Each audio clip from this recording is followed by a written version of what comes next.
McCracken, Johnny, Universal Adjustment Bureau. Hi, Pat. What's on your mind? Ever heard of A, B, and C? Well, yeah, back in the first grade. Oh, look, I'm not talking about the alphabet. I'm talking about an advertising agency. Oh, well, what about it? Well, the A stands for Appleton. Alfred Appleton, 55 years old, and Eastern Trust has his life insured for $100,000. So? It's annuity. It starts paying off at the age of 65, and we'd like to see him collected. Looks like somebody else has different ideas. What do you mean? He thinks somebody's trying to kill him. I see. You want me to run down to New York and talk to him? He's up at his weekend place now, about 100 miles up the coast, overlooking the sea at Skeleton Point. You can talk to him there. Skeleton Point? Now, that's a cheerful name. I know. Johnny, make sure it stays just a name.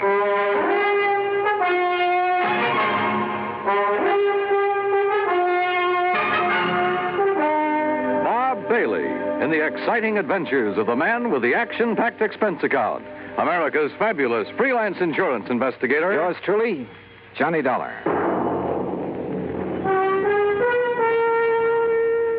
And now, Act One of yours truly, Johnny Dollar.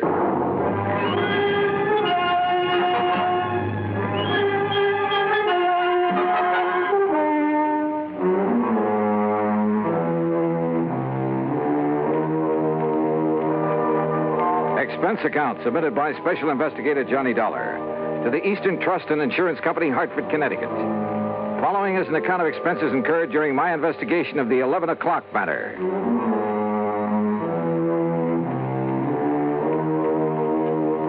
Expense account item 1, $8.40, gas and mileage on my car to Skeleton Point through a drenching rainstorm. The Appleton home, perched high on a cliff at the edge of the sea, was an old weather-beaten affair, but right now it looked mighty good to me.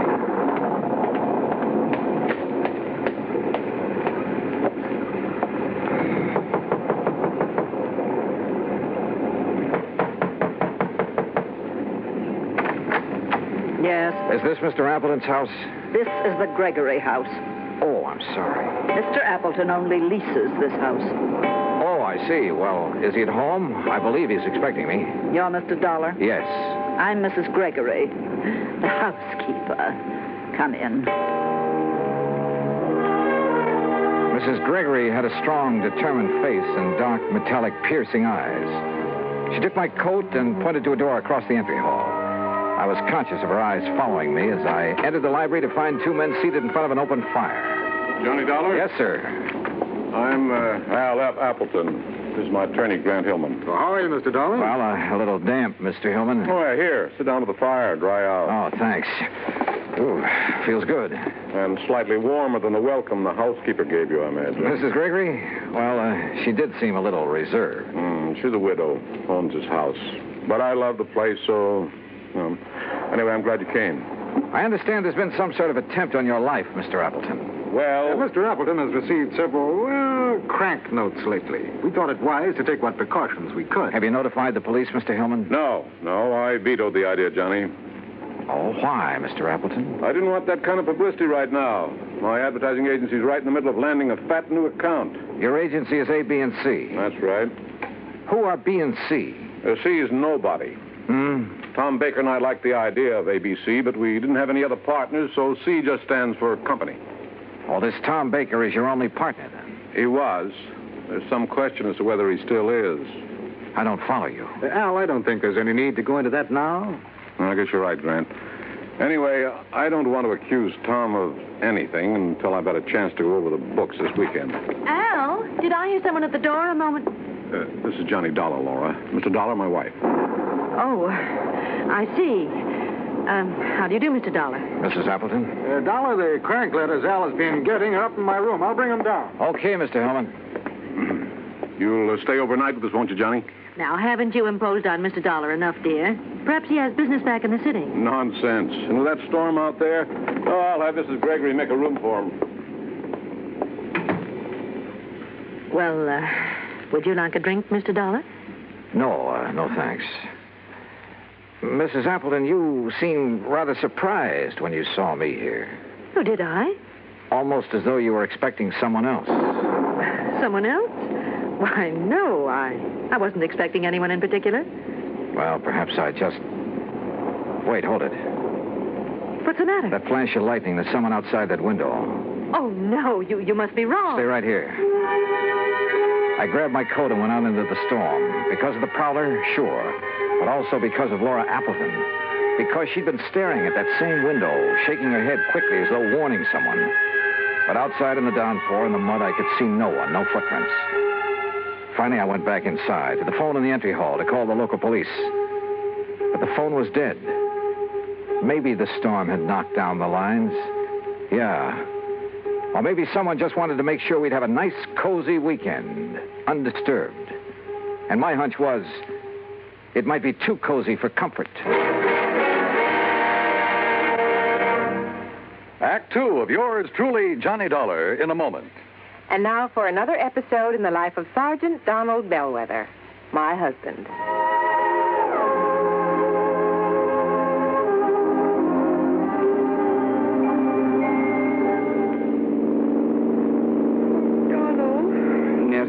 How much farther is it? Oh, about 100 miles.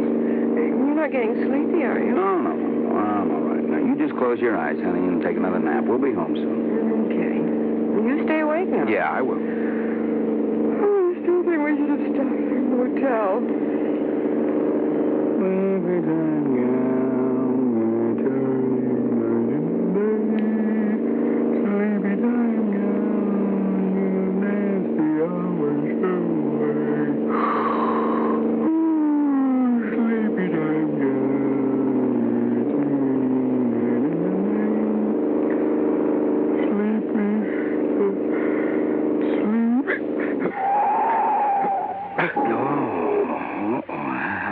For that. Donald?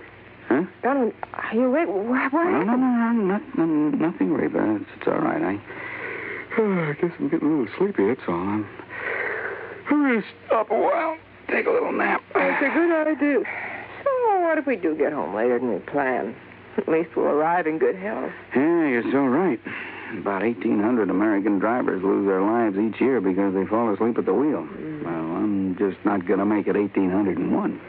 Are we parked far enough off the highway? Oh, yeah, we're way off the road, honey. I'll just take a nap for about an hour. I'll be refreshed, and we'll be on our way again, huh? All right, dear. Sir, I'm not going to make it 1,801. And you're not going to make it 1,802 either. Oh, that's my Donald. That's my doll.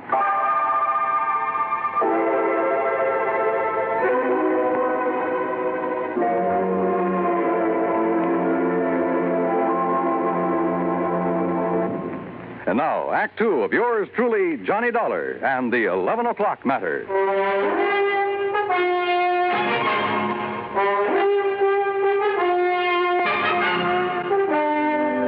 Did you see anybody outside, Mr. Dollar? In that rain, Mr. Hillman, I couldn't see 10 feet in front of me. Can you describe the face you saw at the window? Well, it was more of a silhouette. I couldn't even tell if it was a man or a woman. You sure you did see someone, Johnny? Yes, reasonably sure, Mr. Appleton. Come in. Your partner is here, Mr. Appleton. Tom Baker? Hello, Al. I thought I'd surprise you. I tried to call you earlier, but your phone was out. Well, this is a surprise. Well, I'd like you to meet Johnny Dollar. Dollar? Hi. Tom, you're soaking wet. My car hit a big puddle about half a mile down the road and quit on me. I had to walk the rest of the way. Did you just now get here, Mr. Baker? Yes, why? Mr. Dollar thought he saw someone outside the window a few minutes ago. Oh, no, I just now got here. Well, I got some extra clothes up in my room that should fit you, Tom. Let's get you changed before you catch cold. Thank you, Hellman. Oh, look, this rain is getting all of us down. Why don't we live a little? Huh? Al, how about going down to the beach house, building a fire, playing some records, having some drinks, huh? Yeah, it might be a good idea. Where's the beach house? Down near the bottom of the cliff with a beach. It's real nice. But in this weather? Oh, there's a stairway leading down. Yes, why don't we go down there? I'm getting the creeps just sitting around here like this.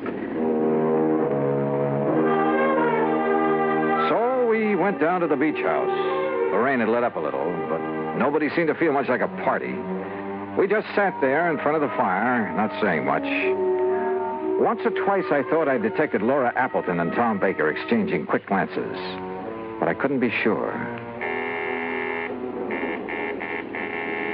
That's the intercom from the house, Al. Oh, yeah, I'll get it. Yes? Oh, yes, Mr. Gregory. You can go on to bed. We won't be needing you anymore tonight. You know, bed sounds like a good idea. Oh, it's almost 11 and I'm beat, so if you'll excuse me. Oh, sure. Well, why don't we all... Al, could we have our talk now? Okay, Tom, if you insist. Laura, why don't you fix us another drink? All right, Al. How about you, Mr. Dollar? Yeah, I'm with you, Hellman. Let's go on up to the house.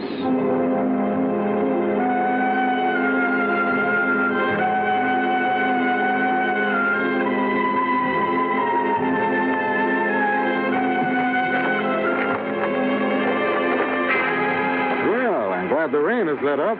Yeah. Mr. Hillman, I didn't come with you because I was tired. I wanted to talk to you. I thought as much. Earlier this evening, Appleton said something about not wanting to accuse Baker of anything until he'd gone over the books this weekend. What did he mean? Well, I'm not really sure, Mr. Dollar. All I know is that Al seems to think he may have found some irregularities in the books of his advertising agency. Oh? Well, if there is anything wrong, I'd blame myself partially. How so?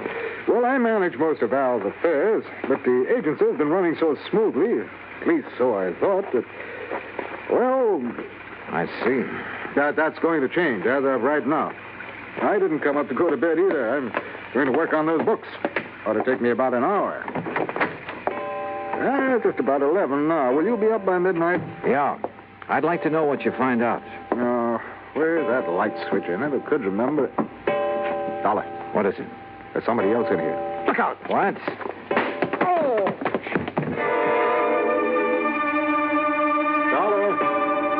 Dollar! I guess I was out only a few seconds because the clock was still striking when Hillman brought me to. Dollar, are you all right? What? Yeah, I guess so. I grabbed at him, whoever he was, but he knocked me loose. By the time they got the lights on, he was gone. Oh. Lucky for you, he only stunned you momentarily. Oh, brother. Hillman, did you see where he went? Well, he didn't leave by this front door here, I'm sure of that. Then he must be still in the house.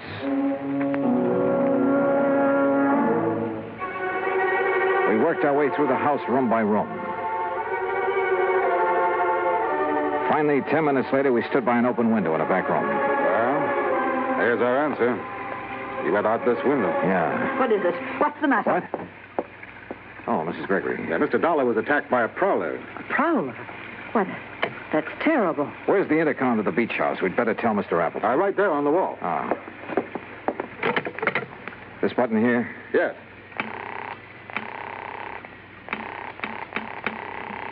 No answer. Come on, Hillman, let's get down there. We pounded out of the house and along the path to the edge of the cliff.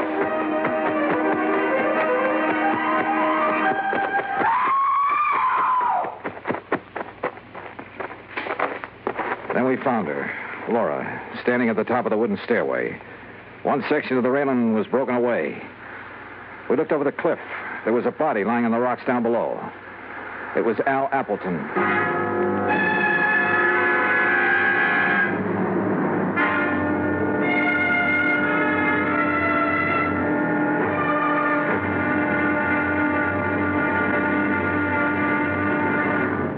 Act 3 of yours truly, Johnny Dollar, in a moment.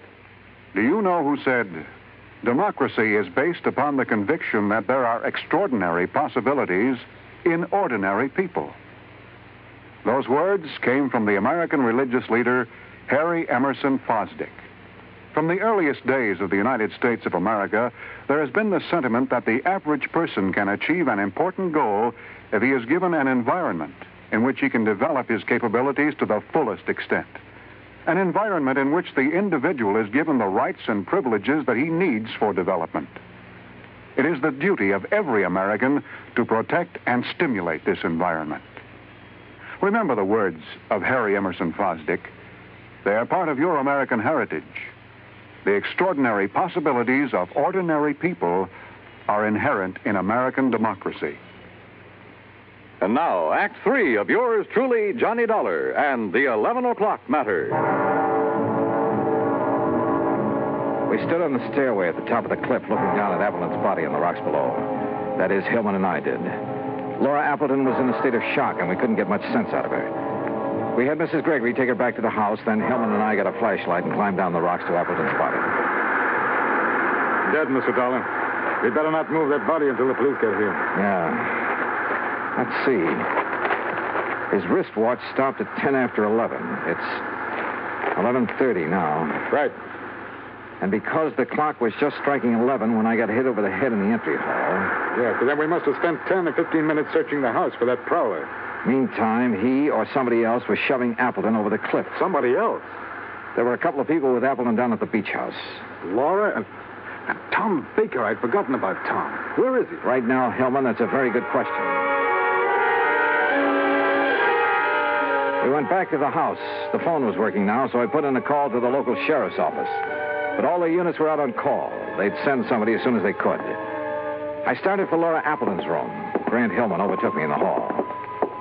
Dollar, I made a preliminary check of the agency records Appleton brought up here with him this weekend. Did you find a shortage? Yes, possibly as much as $50,000. I see. Thanks, Hillman. Yeah, I'll see you later. Come in. Oh, Mr. Dollar. I'm feeling better now. I'm sorry to bother you with questions, Mrs. Appleton, but I'm afraid I have no choice. Yes, I understand. I want you to tell me exactly what happened. Well, I'll try. After you and Grant Hillman left the beach house, my husband and Tom Baker and I sat there a few minutes, and then Tom left. I see. Then, a couple of minutes later, somebody from the house called my husband on the intercom, so he left me. What time was that? Oh, a few minutes after 11, I guess. Uh-huh. What happened then? I sat there a few minutes longer. Then I just didn't feel like sitting there alone, so I started up the stairway. When I got to the top, I saw that the rail had been broken away. I looked over the edge. Okay. Mrs. Appleton, why did Tom Baker come here this evening? Why, I don't know. I think you do. What? You tried to warn him when I saw his face at the window earlier. His face? And the two of you kept exchanging glances all evening. Why, no, you're wrong. Listen, Grant Hillman's in a position to know something about your husband's business affairs, isn't he? Well, of course. Why? Your husband suspected a shortage. Hillman confirmed it a few minutes ago after going over the records. Oh, but surely you don't think that Tom Baker Baker was your husband's partner. Maybe he came up here to try to square things with him. Was that it? No. Oh, all right. Tom did come up here to talk to my husband. What about? I was going to ask for a divorce. To marry Tom Baker? Oh, I know it sounds sordid now after what's happened, but it wasn't that way at all. Tom and I wanted everything in the open. We wanted to tell Al. But I didn't realize that you and Grant were going to be here this weekend. That's why I tried to signal Tom not to come in. Go on. Down at the beach house, he wanted to talk to Al, but, well, I guess he couldn't bring himself to it. That's why he went for a walk. And you haven't seen him since? No. Oh, Mr. Dollar, I know my story doesn't sound very convincing, but if you're trying to suggest that either Tom or I killed my husband... Yeah? Dollar, could I see you a minute? Oh, sure. I'll talk with you later, Mrs. Appleton. What is it, Hellman? Tom Baker just walked in. Baker? Yes, I thought you'd want to talk to him. I sure do. Well, look, Mrs. Appleton claims somebody called her husband at the beach house on the intercom a few minutes after 11. If so, that's what lured him up to the top of the stairway. A few minutes after 11. Well, that's when you and I were searching the house. We ended up at the intercom last, though. Somebody could have had time to make that call. Now, wait a minute. Mrs. Gregory was near that room when we got to it. Yeah, I know. Why don't you question her, Hillman, while I see what I can get out of Baker?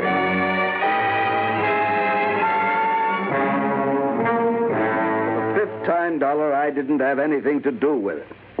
I went for a walk on the beach. I didn't even know Appleton was dead until Grant Hillman told me a few minutes ago. I'm telling you the truth. Yeah, well, I'm afraid we'll have to let the police decide that, Baker. Sheriff Station, Maloney. Hello, Johnny Dollar at the Appleton place. I'm still waiting for one of your units. Oh, yeah, we're sorry, Mr. Dollar. We've had a lot of calls on account of the storm. Well, you're not the man I talked to when I called before. No, that was Harris. He went off duty at 1. He left me a message about your call, and we'll have somebody up there within 15 minutes. Okay, thanks. That's funny. Well, Mrs. Gregory denies making that call on the intercom, Dollar. Huh? Oh, yeah, okay, Helen. Well, what's the matter? Something that sergeant said over the phone. Hey, wait a minute. What time have you got? Why, 10 minutes of 1? Yeah? That's what my watch says, too. But according to the sergeant, it was after 1. I checked the big clock in the entry hall and the one in the living room. They both agreed with my watch, 10 minutes of 1. I slipped outside, unlocked my car door, and looked at the clock on the dashboard. It read 10 after 1. When I felt a gun in my back, I realized I'd come up with the answer a little too late. It's a pity, Dollar. I thought I had a foolproof idea, but I hadn't figured on your locking the car. So it was you hit me over the head when the clock was striking 11. Who called Appleton at the beach house, lured him up the stairway, and shoved him over. Then came back and reset my watch and the clock so I'd hear it still chiming 11 when you brought me to. I thought I'd only been out a few seconds. Actually, it was 15 minutes. Yes, but you're the only one who knows. Now get in the car. We're leaving. I started to get in, then kicked at the car door behind me. It swung and knocked Hillman off balance. Before he could recover, I nailed it. By the time he came to, the sheriff's patrol had arrived. And Hillman, you know, he wasn't one bit happy to see them.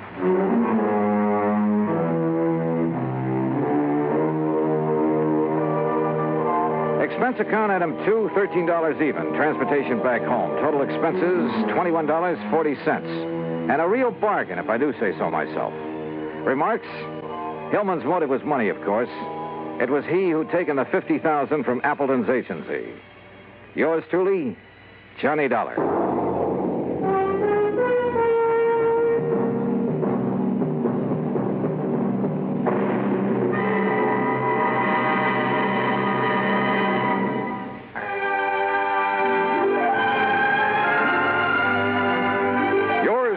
Johnny Dollar, starring Bob Bailey, originates in Hollywood and is produced and directed by Jack Johnstone. Today's story was written by Robert Wright. Heard in our cast were Eleanor Audley, Paula Winslow, Larry Dobkin, Will Wright, Ben Wright, and Harry Bartell. Be sure to join us next week, same time and station, for another exciting story of yours truly, Johnny Dollar. This is Dan Cubberly speaking.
Johnny Dollar has come to you through the worldwide facilities of the United States Armed Forces Radio and Television Service.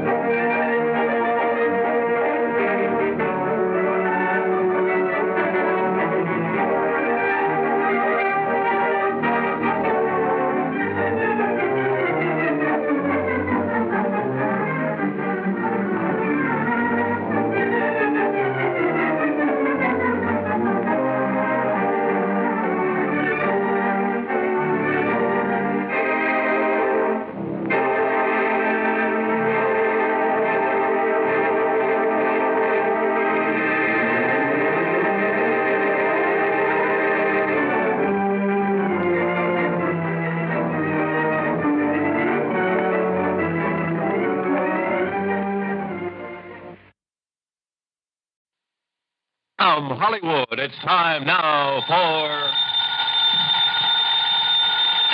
Johnny Dollar. Johnny, this is Lee Harkins, Continental Insurance and Trust Company. Lee, my old fishing pal. You still holding down the Ohio branch of the company there in Columbus? Yes, John, I am. But now look here. Well, brother, I never will forget the great fishing you and I had over on Darby Creek a couple of years back. Look, John. And along about this time every year, the urge really gets to me. Hey, have the streams cleared up yet from the spring rains? No, quite the contrary. As a matter of fact... How about Little Raccoon Creek down near Jackson? Boy, remember those big channel cats and the bass? Johnny, will you listen to me? Huh? Oh, sure, I'm all ears. The big river has gone on a rampage again. Spring floods. You mean the Ohio? Yes, and every other river of any size. The rains are still coming down. I see. Whole towns are being washed away by the floodwaters. Death and destruction all over. Oh, I'm sorry, Lee. I didn't mean to sound so... Well, mention fishing and I lose my head. Look, Johnny, I need you out here. Can you come right away? Well, sure. You see, any fishing we do may be for the bodies of people.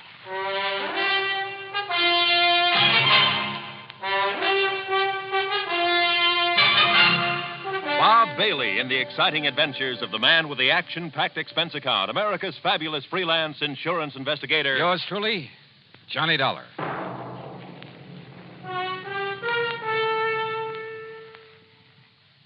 And now, Act One of yours truly, Johnny Dollar.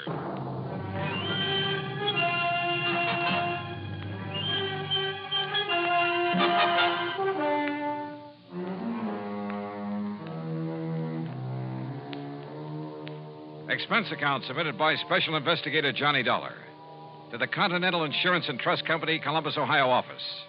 Following is an account of expenses incurred during my investigation of the Wayward River matter. Expense account item 1, $43.50, transportation to New York, then a flagship to Columbus, Ohio. It was 5:30 p.m. and raining hard when the big 4-engine plane set down gently at Port Columbus Airport, some 7 miles out of town. My plan was to go into the Fort Hayes Hotel and call Lee Hawkins from there. So after picking up my luggage, I headed for the door in a taxi stand. But Lee, it seems, had other ideas. Here, let me help you with your bags. It's all right, son. I'm just looking for a taxi to... Lee! Oh, my car's right out here, Johnny. The sooner we get started, the better. Here now, right through this door. Yeah, well, wait. The sooner we get started, where? Where are we going? To the town of Carteret, about 100 miles or so south. Now, come on, if you want to get soaked. Oh, hey! Come on! Whatever you say. Come on now, hop in. Oh, brother. Phew. Why didn't you tell me to bring a raincoat? Why don't you read the papers? Been raining like this for long? Off and on for 3 or 4 weeks. We may have a mean ride ahead of us. Well, what's it all about, Lee? Well, the floods along the Ohio have been pretty severe this year, Johnny. They've been somewhat later than usual. Yeah, that much I did read about. Half a dozen of the big cities have been taking a real beating, in spite of all their preparations for the big runoff. I know. It's been true all over the country. Well, what you don't read about in the headlines, though, is the little places, like Carteret. It's my old hometown, Johnny. I've sold a lot of policies there, particularly to the local shopkeepers, on their stocks and merchandise. So there's been a lot of flood damage, and your company's having to pay up a lot of claims. No, not yet. So far, the town's been lucky. Most of the recent bad storms have been across the state line, up in Pennsylvania or over in West Virginia. Same was true last year and the year before. So? So the people down around Carteret, farmers mostly, haven't gone ahead with their flood control project the way they should have. Is Carteret right on the Ohio? No, it's in a valley, a few miles north. It's on the Crooked River, and parts of the town are actually below the riverbank. Now, you see what that means? Yeah, I sure can. Most of the year, it's a quiet, lazy stream about 50 or 60 feet wide. But when the feeder streams up in the hills start pouring water down... And if it overflows? Half the town will go with it. And swept right down into the Ohio. Lee, don't they know enough to prepare for this sort of thing? Johnny, like I say, they've been lucky so far. But this present storm has been bigger and longer than anything they've ever had. Well, what about the State Flood Control Commission, or whatever it's called? Can't they do anything? But let's face it. What's a little burg like Carteret when there are 100 bigger and more important towns in the same fix? Yeah, I see what you mean. Before the lines went down, I got a call from Fred Norlock, one of my big accounts down there. Big hardware firm. Unless the river goes down, he's going to lose the whole place. That means over a $100,000 insurance claim. But what can I possibly do, Lee? I don't know, Johnny. I just don't know. We were heading south on Route 23, and by the time we reached Chillicothe, the rain had led up to a drizzle. By the time we reached Jackson, where we left the main highway, it had let up entirely. But I noticed that every little stream we passed was overflowing its banks. Finally, it must have been after midnight, we pulled up on a low hill overlooking the town of Carteret. And it started to rain again, to rain hard. Below us, the Crooked River was a terrible, terrifying thing to watch. Power lines were out, but Maybe hundreds of kerosene and gasoline lanterns, flashlights, and lights from cars showed only too plainly the perils of the brown, rushing, raging torrent that threatened the town. Men stripped to the waist, the banker and the ditch digger side by side, the farmer and the merchant, toiled frantically to reinforce the levee with bags of sand, stone, cement, anything they could find, while the river lapped hungrily at their feet, trying to undermine the embankment as quickly as it was built up. Back in them were others, filling the sandbags, bulldozing additional strength to the levee, hauling truckloads of sand and rock and gravel, digging, shoveling, filling, anything they could do. I'd never seen a more dedicated group of people, men, women, children, all working in a common cause, not just for themselves, but for the survival of their neighbors, their town. And the ugly river was like a thing alive, clawing at them, seeking to destroy them. Huge, floating masses of debris flew by at express train speed, whirling now and then to strike out at the embankment, fighting to break it down.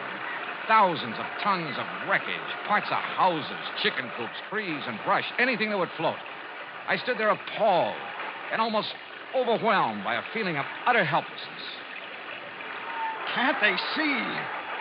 If they were up here on this hill, they could see that they're losing ground, Johnny. The river's rising faster than they can build up the levee. Yeah, Lee, yeah, it looks that way. What's the matter with you guys? Can't you see they need help down there? Anybody doesn't help, I'll be shot. Oh, he's right, Johnny. We ought to go down there and help for whatever it's worth. Wait. That one section where they're all working. It's right above the cut into Perry Street. If the levee goes there, it'll sweep the whole section down the valley into the Ohio River. But look, Lee. Look, back there, behind us. The reason why the water's piling up, don't you see? That old railroad bridge. The trees, the mud, the rubble that's piled up against it. That railroad trestle has become a regular dam. Hey, you're right. The more of that debris piling up there, the stronger it gets. And the higher it gets, too. With the water mounting up behind it that way, the levee over Perry Street will go in a matter of minutes. Right. But break that dam somehow, and the water will get through. Down the crooked river into the Ohio. Yeah. Break that dam, and it'll save the town. Yes. Oh, but how, Johnny? How? Yeah, how?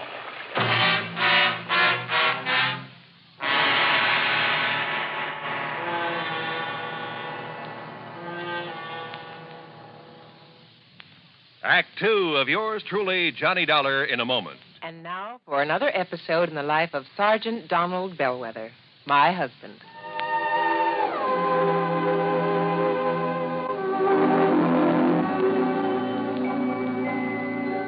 Reba, when are you going to serve dinner? Oh, in a few minutes, dear. Okay, I'll see you later. Wait a minute, Donald.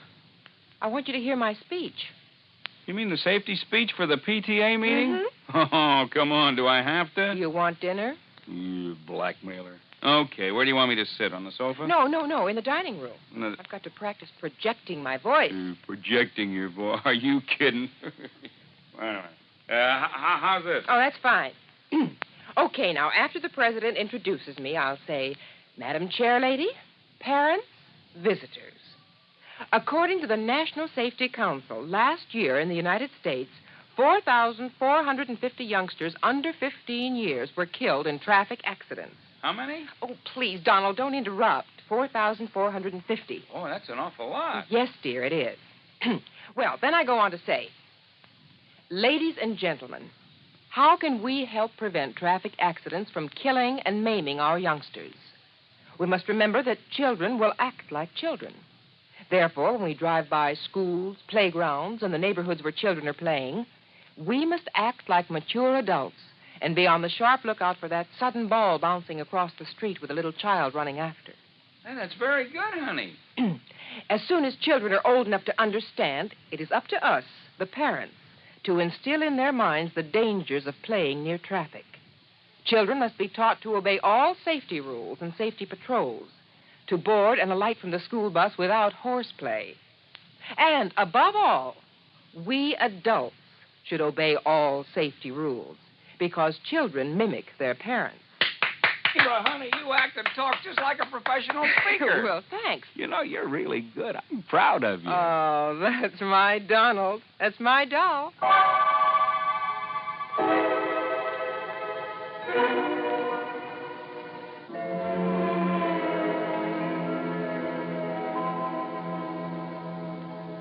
And now, Act 2 of yours truly, Johnny Dollar, and the Wayward River Matter.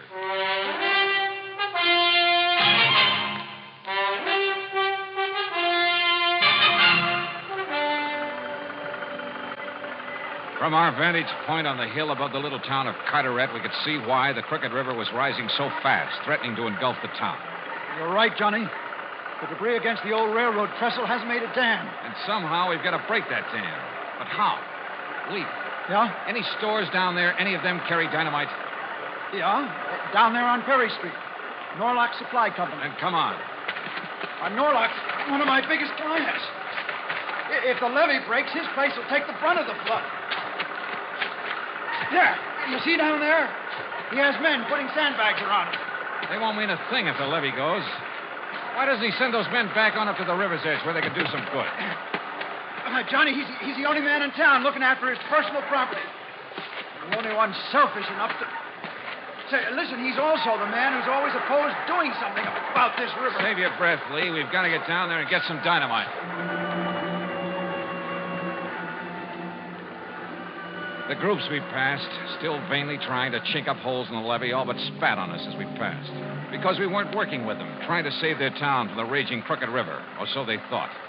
Finally, we slogged our way to the Norlock Supply Company on Perry Street. More sand. Faster! Fill those bags and get them around my place.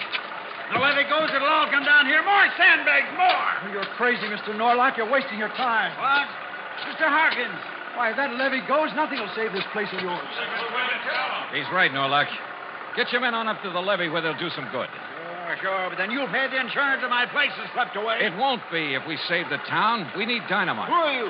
Oh, this is Johnny Dollar. Insurance investigator? What are you doing here? Look, there's no time to stand around and talk. We need dynamite, a lot of it. What for? For the wreckage from up the river. It's jammed against the old railroad trestle south of town.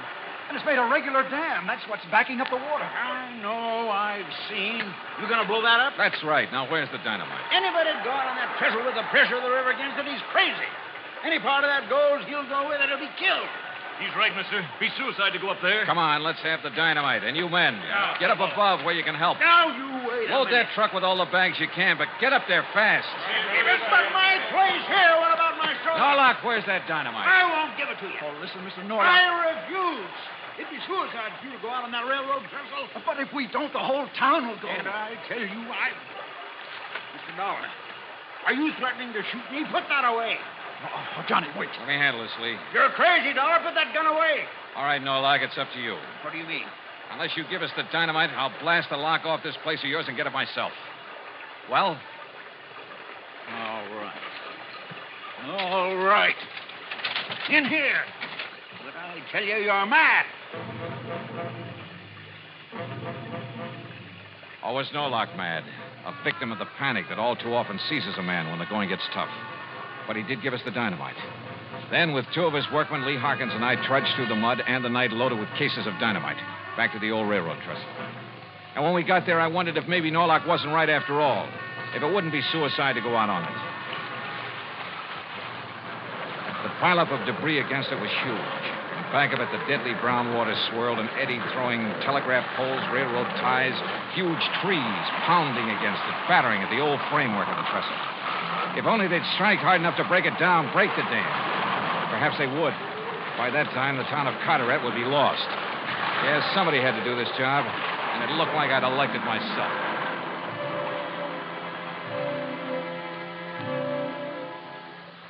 I'm not quite clear on what happened during that next 20 or 30 minutes. They seemed like 30 years of nightmare. But I edged my way out on that rickety framework, a fused case of dynamite under my arm. It was dark, and I had to feel my way along over planks and boards and trees that the force of the water had thrown up on the trestle. The wires leading back to the plunger that would set off the charge would catch and drag. But I knew I had to reach the first long span to make the explosive do its work. And all the while, the old bridge creaked and groaned and shook from the impact of the wreckage being thrown against it by the angry water. But then, finally, the job was done, and I felt my way back to the bank. Hurry, Johnny! Hurry! I'm coming. Everything ready here. Don't you see? The levee above. It's starting to go. Back over the town, there's a gap. The water's rushing now. Okay, Lee, the plunger. Here, sir. All ready. All right, then lie down. Quick, get down. Here she goes.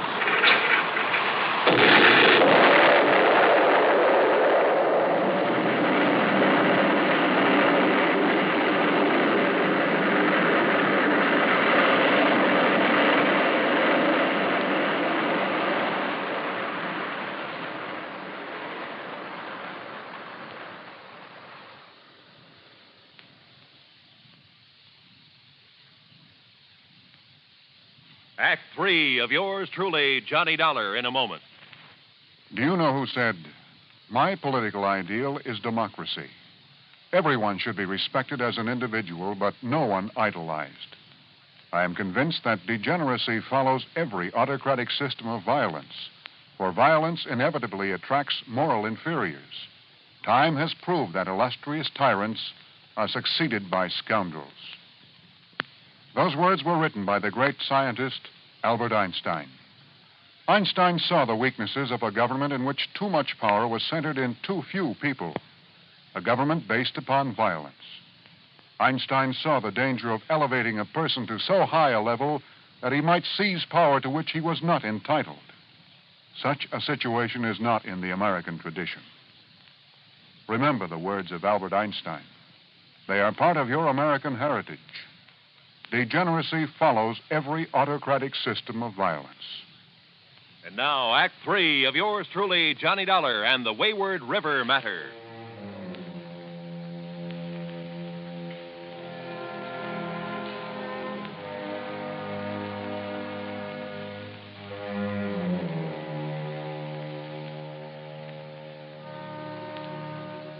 The charge of dynamite on the old railroad bridge had broken the dam that the angry river had thrown up against it. Had released the little town from the threat of being washed down the valley into the Ohio River. The men and women and children, spent from having struggled against the raging water throughout the night and all the day before, went quietly back to their homes and farms to rest and sleep.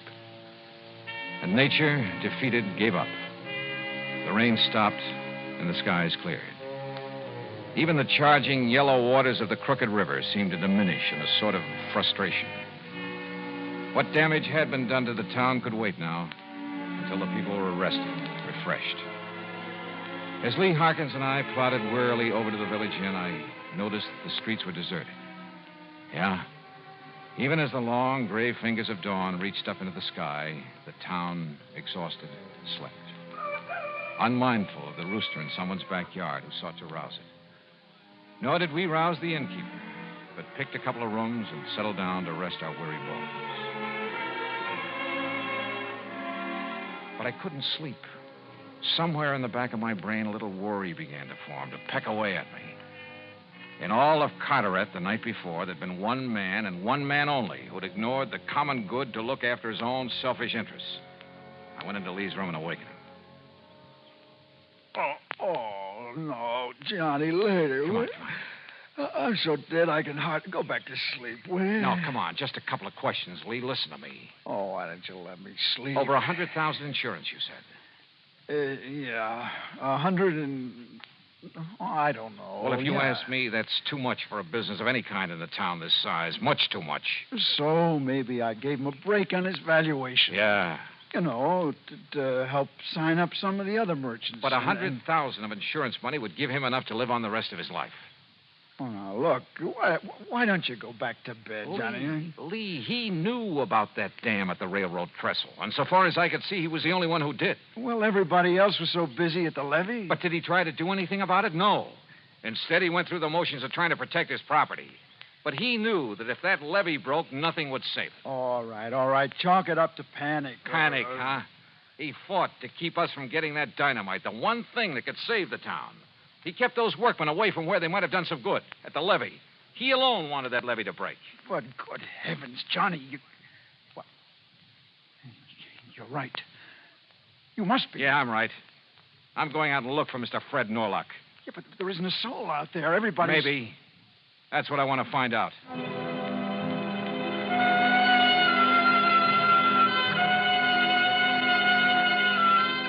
I found Fred Norlock, alone, up on the inner bank, the riverside of the levee, where anyone down below couldn't see him.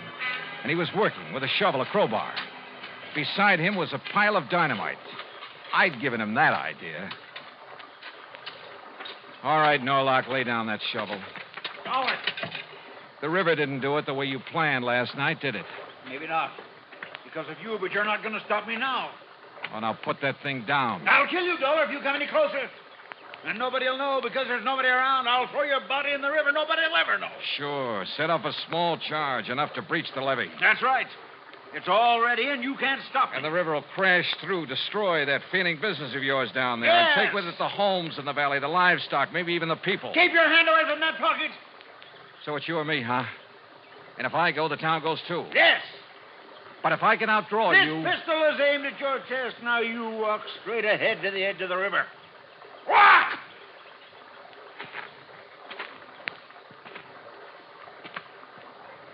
Johnny! What? Now! No! Oh, yes!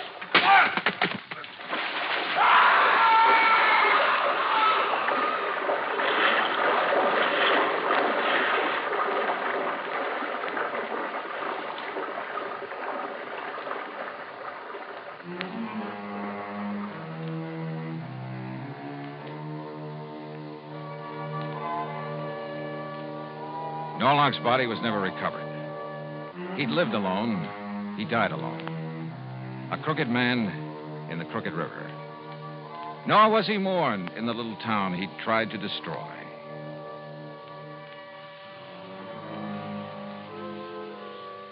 Expense account total, including transportation back to Hartford, $100 even. Yours truly, Johnny Dollar.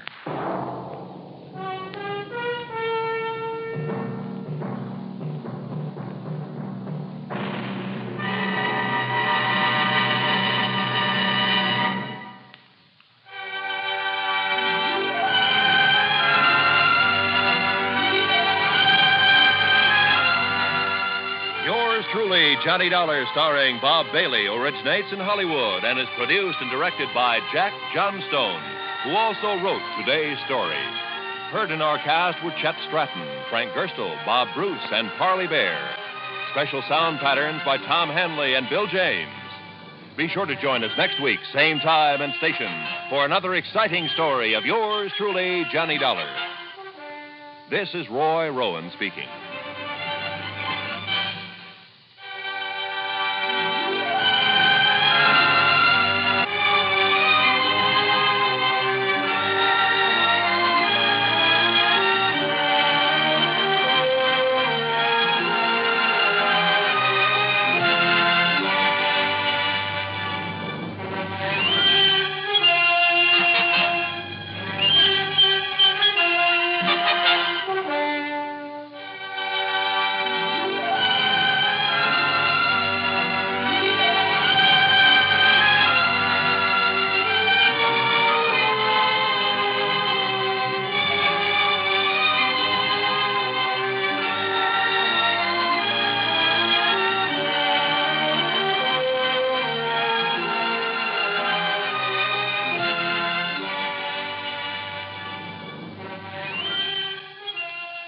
Yours truly, Johnny Dollar, has been a presentation of the United States Armed Forces Radio and Television Service.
Johnny Dollar. Well, now, that's nice. What can I do for you? I beg your pardon? Oh, it's quite all right, and it's granted. Granted. And now that's all you have to say. No, wait a minute. Who are you? Wait a minute. Well, what for? I'm busy. I'm a busy man. Alvin Peabody Cartwright. Who? You. That's right. Cartwright. Well, what are you calling about, Mr. Cartwright? Calling who? Me. Well, who are you? Johnny Dollar. Listen. Oh, well, Johnny, what a fortunate coincidence. You're just the man I want to talk to. Coincidence? Of course, that you happen to call me this way. Well, I'm afraid it was the other way around. What's on your mind, Mr. Cartwright? Johnny, I'm being threatened. Oops. Again? Yes, sir. And since my life is insured by the Continental Insurance and Trust Company, well, that makes it an insurance matter. Yeah, well, now look. And I refuse to let anybody but you look into such matters. So, Johnny, I want you to come over here to Lakewood and see me right away. Yeah, well, Mr. Cartwright, you're sure this isn't just some... Yes? Well, you know, a couple of times in the past. That is, these emergency calls of yours. You think I'm joking? Well, I'm not. You failed to come here and protect me against this threat. And only two things can happen. First, I can be murdered. And? And second, I'll cancel all the rest of the insurance I have with that company. After you've been murdered. And so you get yourself on over here right away. Mr. Hello?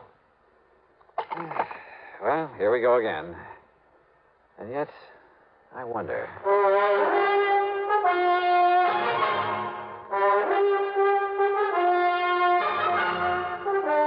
CBS Radio brings you Bob Bailey in the exciting adventures of the man with the action-packed expense account. America's fabulous freelance insurance investigator. Yours truly, Johnny Dollar.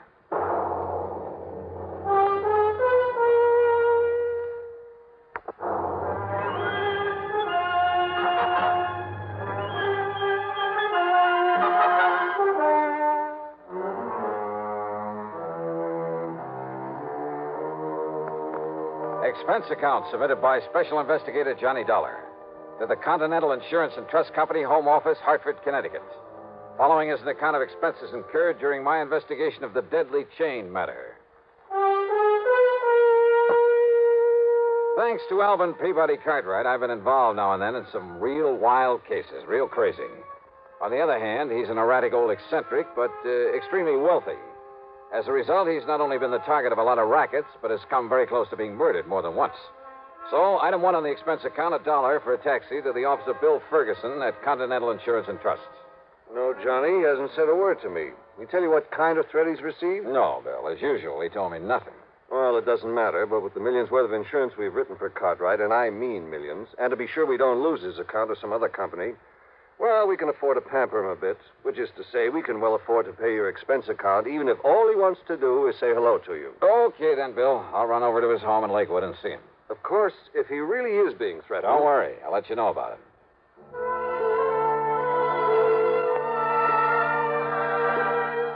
Expense account item 2, $5.70 mileage on my car to Lakewood. For my money, it's one of the prettiest little towns in all of New England, home of a lot of wealthy retired people. The Cartwright place, where the old man lives alone, sits on top of a low hill at one side of the lake, with 2 or 3 acres surrounding the fine old house. Hi, Mr. Cartwright. Johnny Dollar. Oh, well, this is an unexpected pleasure. Unexpected? Come in, boy. Come in. Oh, thanks. Well, sir, how are you this fine July afternoon? Afternoon? It's almost evening. Can't you see that? Well, how are you anyway? Oh, I'm terrible, John. Oh, I'm just terrible.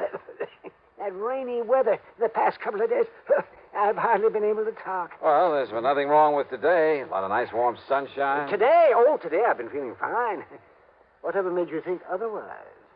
Oh, and tell me, whatever brought you here to Lakewood? A phone call, Mr. Cartwright. Oh? Yeah, from you. You said you wanted to see me right away. I said I wanted to see... Oh, yeah. Oh, of course I did. And you know why? Why, sir? Because I refuse to do anything foolish, that's why. And yet if I don't, Johnny, I'll get myself killed. Just like Hector Kenworthy and Alpheus J. Perham. If you don't what, Mr. Cartwright? Carry on the chain letter I received. Oh, now, wait a minute. That's a fact. Look here. Like this. Yeah, I read. You see what it says? Continue this chain. it says. And you will not only receive a lot of money when your name reaches the top of the list, but in exactly a dozen hours. A dozen hours is exactly 6 days, John. I figured that one out. Yeah. Well, go on reading. Yes, now here. In exactly a dozen hours, you will have unexpected great good luck. Oh. But if you break the chain, in a dozen hours, dire disaster will overtake you. Oh, now, look. Surely you don't believe that kind of junk. This very same letter was received by the two friends of mine I mentioned, Perriman out in Chicago and Kenworthy out in Los Angeles. They broke the chain. In exactly 6 days, they were both dead. Coincidence? Oh, no, sir. This is a vicious, murderous racket. Well, I'm sure of it. Why do you say that, Mr. Carter? Because of the way they died, Johnny. Oh? Yes. Then maybe you'd better tell me about it.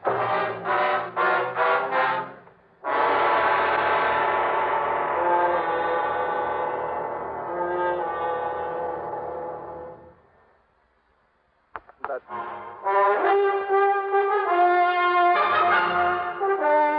Johnny, my good friend Kenworthy, out in Los Angeles, died exactly 6 days after he broke the chain of these letters, just the way the letter said he would. Coincidence, I tell you, Mr. Cartwright, or at most a result of some superstitious fear that the letter instilled in him. No, sir. Well, that's what these chain letters do. They hold out that phony, hollow promise of giving you something for nothing. And they scare you into doing it, work on your superstition. Johnny... And if you think superstition is dead in this enlightened age, you're wrong. Why, some of these chain letters even include a religious-sounding prayer for good luck. Let me explain. And you know the only people who profit by the letters that ask to send money? The people who start them, or maybe one or two others out of the millions who send them along. Millions of suckers, that is. But, Johnny, that isn't... Look, ask anybody you know, anybody who's ever carried on the chain, how much did they get out of it? Nothing. Well, now, this one is only for an exclusive group of wealthy, retired people. So listen... Oh, sure, but take my word for it, it's worthless. But don't you see... Even if it's one of those that doesn't require sending any money, you can be sure the crook who got it going either has some ulterior purpose or he's just a plain crackpot.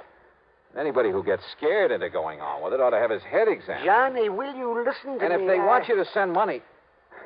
Oh, I'm sorry, Mr. Cartwright. Go ahead. Just how did your friend in Los Angeles die after the dozen hours had passed? Yes, well, now, the same as my other friend, Alpheus Perriman in Chicago. Yeah, well? They were both of them run over by a hit-and-run driver at exactly the time the chain letter said disaster would overtake them. You know they're against the law, don't you? Chain letters for any purpose. Of course they are, and they should be. But you just listen to this, and this is why I'm worried. Yeah? A dozen hours after he received this letter and carried on the chain, Admiral Parley Barron came into a great fortune. Oh, sure. Yeah, you see. Now, and this one, Adjutant General Frederick Melchior was suddenly and miraculously cured of cancer. Same old junk. No. Listen. But a dozen hours after Hector Kenworthy of Los Angeles broke the chain. That's my friend, Johnny, that Hector. Yes, I know. And after A.J. Perriman of Chicago broke the chain, they were both dead. Yeah, you see that? Right here. Well, let me see. And if you break the chain, beware. The same thing can happen to you. It will happen to you. Yeah, I know. You see, Johnny? Well, I think maybe you're right. This is the same kind of scare stuff, but it goes a little bit too far. Yeah, and it isn't the $100 I'm supposed to send. $100? Yes, $100 in cash to the name at the top of the list. Exclusive list of honest, wealthy, retired people. Exactly. And do you know who else has received one? Here in Lakewood? Who? Mrs. Templeman, the rich widow who lives over at Piney Woods, and Wilfred W. Winterbottom, the retired oil millionaire. This name at the top, the one who gets the $100, Mr. Daniel Stringer. Yes, here's the address, care of Post Office Box 101, New York, Zone 84, New York. I don't know what part of New York that postal zone is, but believe me, I'm going to find out. You are? What do you mean? You're not going to leave me? I'm not just going to sit here. But don't you see? The dozen times a dozen hours are over for me. And you're superstitious, too? Enough to be scared by the threat in this chain letter? Enough to maybe hurt yourself by doing some fool thing or other because you are scared? Oh, well, no, John, no, why, of course not. All right, then. I'm going to get you a bodyguard from the local police. Where's your phone? They're on the stand in the corner. But now, Johnny... Yeah? If the police come around, wouldn't that warn anybody who might be coming here to harm me? Mr. Cartwright, Yes, Johnny? there are times when I think you're... Well, I think a lot of things about you. Oh, sure, I know, yes. Wild and crazy, eccentric old man. To be very blunt about it, yes. Yeah, maybe I am. A little bit. But when the chips are down, you're no fool. Oh, no, I wouldn't be too sure about that. I've never really given much thought to this chain letter thing before. Sure, I've tossed some of them into the wastebasket. But maybe I should have investigated them, even the little ones, because they all work on the same principle. They all contain a threat, and they all capitalize on fear. Look at that. It says, exclusive list of honest, wealthy, retired people. Yes? Why, a list like that can be bought from 100 sources, from companies that cater to the mail-order business. Yes, of course. Oh, maybe I'm all wrong, but suppose somebody bought a list of wealthy people all over the country. Suppose he went to Los Angeles. Yeah, well, where Kenworthy lived. All right, yeah. Suppose he rented a post office box. Then he sent out a couple of hundred of these letters, maybe 1,000. A lot of rich people live out there. The letters were all the same, with his name at the top of the list. Then half a dozen fictitious ones. Fictitious? Yeah. Any names on that list that you recognize? Let me see here. No. All right. So maybe only 100 people were scared into sending the money, carrying on the chain. After all, like you said, it isn't $100. You're right, Johnny. And 100 people at $100 apiece. $10,000. Even half of that would make it worth sending out those letters. By the time the 6 days are up, he's collected enough, so he skips town. And people like Kenworthy and Perriman, you think he killed them to carry out the warning? Well, frankly, I doubt it. Just the same, I think I'll call the Lakewood police and have somebody sent out here to look after you. Even though? Even though.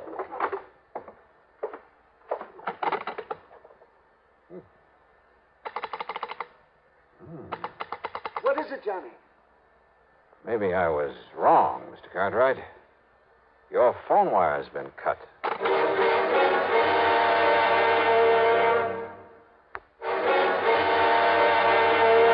Johnny, the phone. The telephone isn't working. Ask me, Mr. Cartwright. Somebody's cut the wires. Then the threat in that letter. It means that somebody's come here to carry it out. Only one way to make sure. You stay inside here while I go out and take a look around. Maybe that's what they want you to do, go out there in the dark. Huh? Johnny, I'm going with you. No, you're staying right here. I'll be back in a minute. But there may be some danger. Or it may be that your phone is just out of order. We'll see. There was enough moonlight for me to see where the line off the telephone pole led to a connector box at the back end of the house. There wasn't enough light for me to notice a trailing vine as I edged my way along. So what happened? I tripped and fell flat on my face. Before I could get back up on my feet. So you come out to see what was wrong? Oh! You were Mr. Cartwright. Oh. For not reading your mail real good.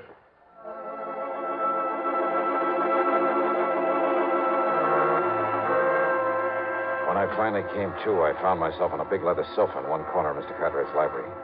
My head felt like it had been the target for a bolt of lightning, and the lightning hadn't missed. A familiar face slowly came into focus. That's right, Johnny. Another little sip of this brandy, and you feel much better. Mr. Cartwright. Here you are. Thanks. Thanks. I was afraid there might be somebody out there, so I sneaked on out after you. Yeah? Yes. And I took along an old cricket bat. Oh, no. Yes. And when I saw what he was doing to you, I let him have it. Oh, yes, it was all I had. Oh, I slayed him. Well, who is he? Where is he? I had an awful time dragging him into the house, but I did it, Johnny. Yes, indeed, I did it. And I locked him up in the broom closet, too. I locked him up tight. Good. I told you you're okay when the chips are down. Oh, it's just that I caught him off guard. Oh, sure. But now if I can get up on my feet. Yes, the boy. Yeah, I think I'd like to talk to him.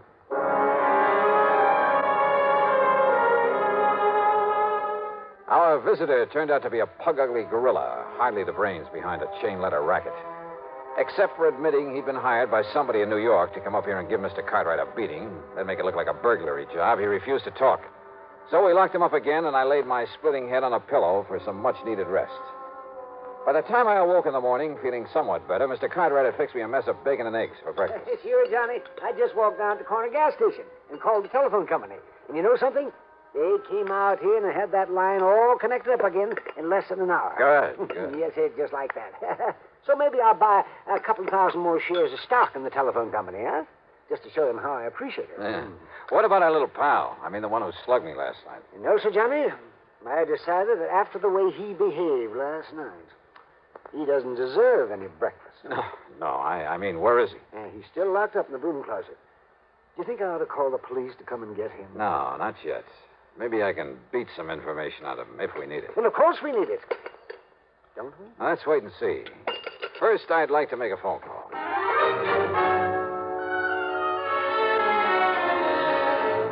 The call was to my old friend, Lieutenant Randy Singer, New York Police Department, 18th Precinct. Post office box 101. Yes. Postal zone 84. And if he comes around to pick up his mail, you nab him. On what charges, Johnny? Fraud, sending threatening letters through the mail, anything you can think of. Yeah, okay, I'll dig up something. But I can't hold him for long unless you come down here and prefer something definite against him. And Johnny. Yeah? You still haven't told me what this is all about. And if I didn't know you... Just you grab hold of that box holder if he shows, and I hope he does. Yeah, well, just you be sure and get on down here.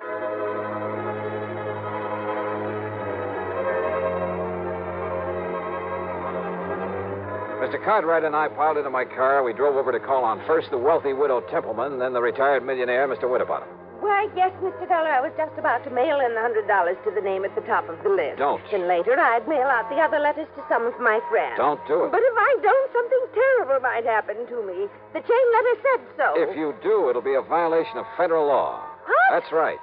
And you could end up in prison for it. Prison? Well, Mrs. Templeman? Is Mr. Dollar? Yes, sir. Yes. Better do as he says, Mr. Winterbottom. But I didn't realize. I didn't know You do now, sir. Then back to Mr. Cartwright's home on the hill, just in time to answer the telephone. Johnny Dollar. Johnny, I've got him. And what a find. Yeah, Randy? Daniel Stringer, alias Danny McKay, alias Willie Daniels, and half a dozen other things. I watched him unload the post office box myself, Johnny. Then I tailed him to a cheap rooming house. Go on. When I nabbed him, he was opening, must have been 50, 60 letters he'd got. Chain letters. And Johnny? Yeah? You know what he was taking out of them? I can guess, Randy. Thousands. Enough money to hold him on suspicion of almost anything. And Johnny... Still here. He also had a bunch of new letters he'd written, all addressed to folks in a wealthy section down near Germantown, PA. Then hang on to him, Randy. I'll be down to make formal charges against him. Okay. Maybe I'll pick up a chief inspector from the post office department to do it. Okay, Johnny.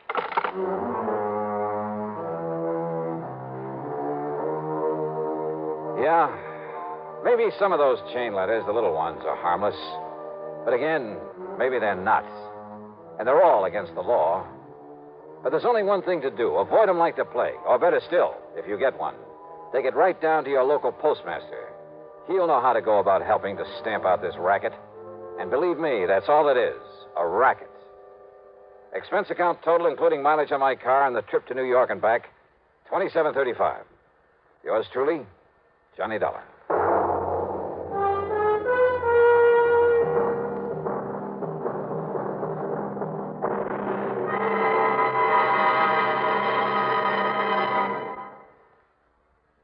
Now, here is our star to tell you about next week's story. Next week, mystery, suspense, and, murder. Take me to Columbus, Ohio. Join us, won't you? Yours truly, Johnny Dollar.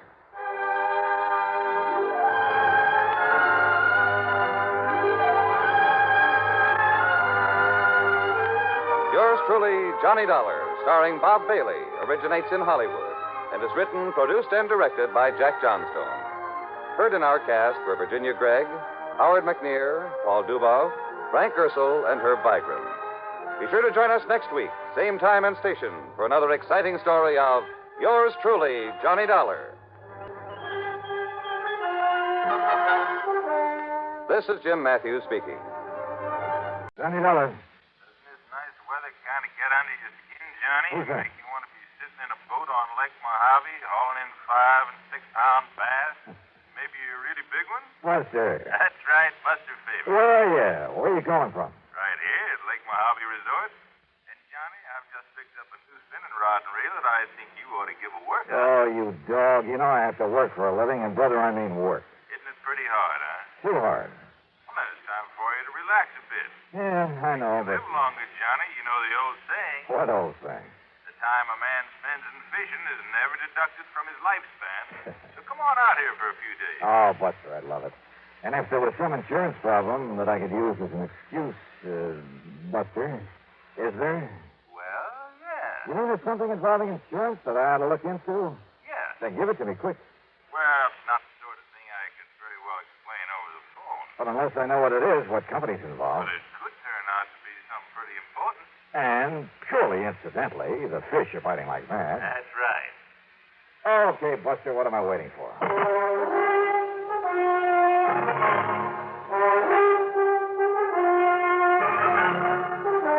Bob Bailey in the exciting adventures of the man with the action-packed expense account. America's fabulous freelance insurance investigator. Yours truly, Johnny Dollar.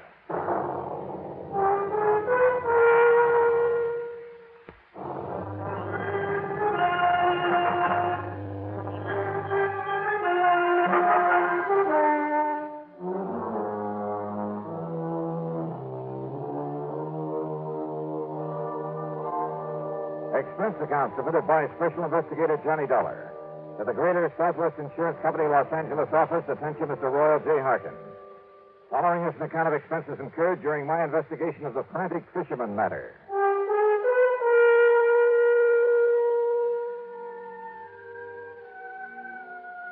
Roy, why kid about it? When I started this trip, I had no way of knowing that your company was involved. Knowing Buster Faber, I honestly figured that his mention of an insurance angle was just to give me a good excuse. But when you've read the facts in this report, I'm sure you'll agree that Greater Southwest should pay the old expense account without question. Yeah, and probably a nice extra fee to boot. All right. Item 1, $154.50 night flight from Hartford to New York to Las Vegas, Nevada. Item 2, $50 deposit on a rental car. I headed south and east to Lake Mojave Resort.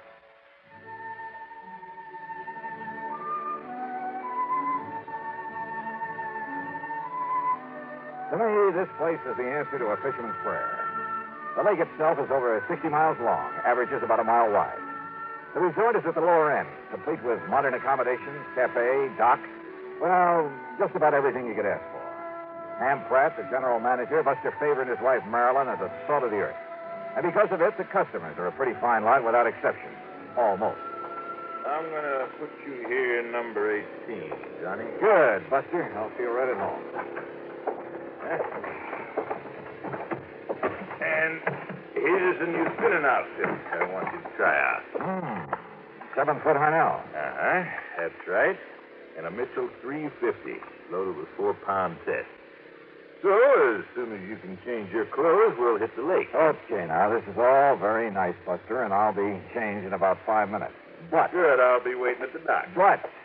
until you tell me what the insurance angle is for my coming out here, or where I'm going to charge my expense account. The answer to that is out on the lake. Oh, sure. That was all just an excuse to get me out here to fish. Wrong? But as long as I'm here, I might as well... Wrong, did you say? That's what I said. Then start talking. Sure, out on the lake. Buster! I'll meet you at the dock.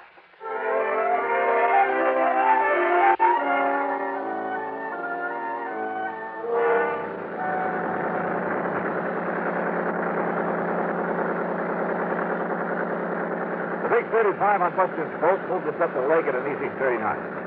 The day was clear, the weather warm. I could hardly wait to break out the tackle and get started. But Buster carefully passed up half a dozen holes where I knew there were fish. Instead, we kept going 5 or 6 miles up beyond the power line crossing. And then finally we nosed into a long, narrow, L-shaped cove. It extended back from the main body of the lake a couple of 100 yards, with flat, rocky walls on either side. At the end, it angled off to the left for perhaps 100 feet. I knew there was a very deep hole there, but as we idled in toward it, I noticed another boat back there. And the man in it seemed to be using a mighty strange fishing technique. He had a long, heavy saltwater rod in his hand, and from the bend in the tip of it... Now, how about that? Somebody feed us into this spot. We'll swing around and... Oh, fine. I guess that wire's jogged loose again. But Buster, that man fishing down there at the end. Don't let him notice, but keep an eye on him, Johnny. You know him? No, I can't say that I do. His name is Otis Hellman. Came over here from Los Angeles. Did you see the way he was beating up the water with that rig he's using? Yeah, I wondered about that rig. But he stopped the minute we were in sight. Could you see what he had on the end of his line? No. He let it drop down in his boat. We'll just have to wait until he gets back to the dock.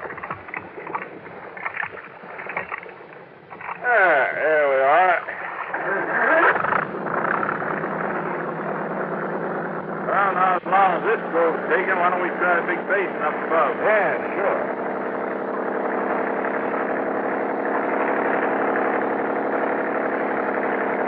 Now, what did you mean, Buster, about that man in the coat? Where'd you get a close look at that rig he's using? Wait a minute. Otis Hellman, did you say? That's right. In all the papers last week when he got out of prison over in California. Yeah, sure. Yeah. Fishing, huh? At the end of that same code, day after day. But if you ask me, that man isn't after fish.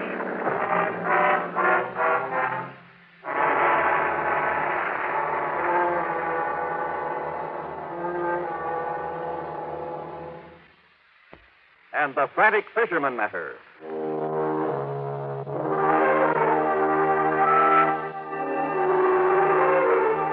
Buster Faber and I went up to Sculpture Rock there on Lake Mojave. We caught fish, plenty of them. Nice big lunker bass. We also kept an eye open for the man who'd been so frantically working the little cove on the way up, using heavy saltwater tackle in a rather peculiar way. At sundown, we saw him pull out and head back to Lake Mojave Resort. So we followed him and set our speed to arrive at the dock just ahead of us.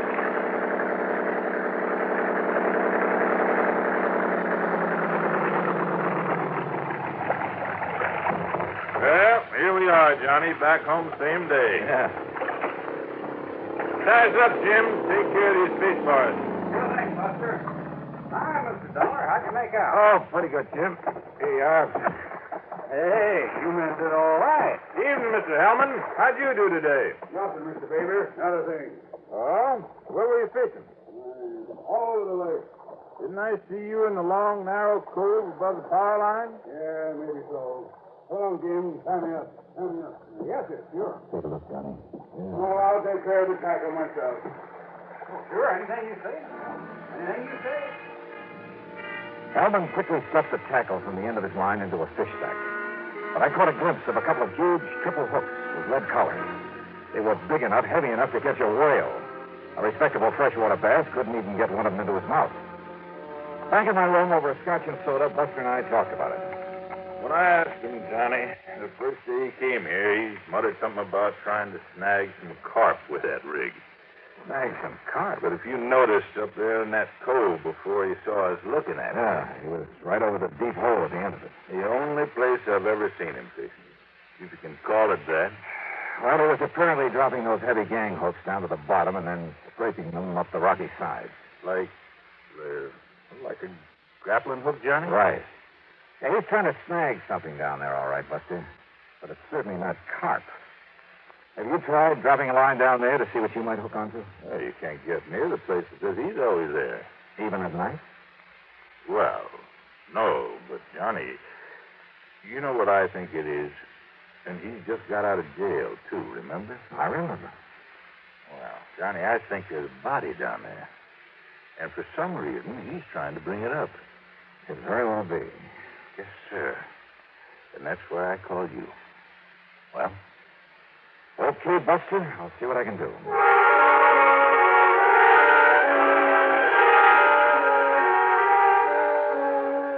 Buster had said that Hellman came here from Los Angeles.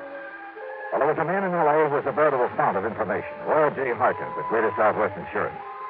It was evening now, so I put in a call to his home. I fed him through 85 cents, and he had plenty for me. Of course I know who Otis Hellman is, Johnny. When he and that partner of his walked out of McKinney Mining Supply with $60,000, and in cash, mind you, we had to make good on it. Is that why Hellman was sent to prison, Roy? Yeah. For complicity in that job, though, I believe his partner was the one who really did it. Who was the partner? Another old prospector named Oscar Kirkman. Kirkman. Is he still in jail? No, he disappeared, Johnny. Just before he was to go to trial. And the money? Not a penny of it was ever found. So if you have any ideas about how and where you might recover it... Sorry, Roy. But if you're interested in Kirkman's body, I might be able to find that for you. What? Or what's left of it.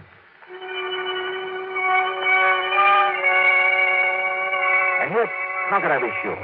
I mean that it was a body that Hellman was trying to locate up there in that deep little cove.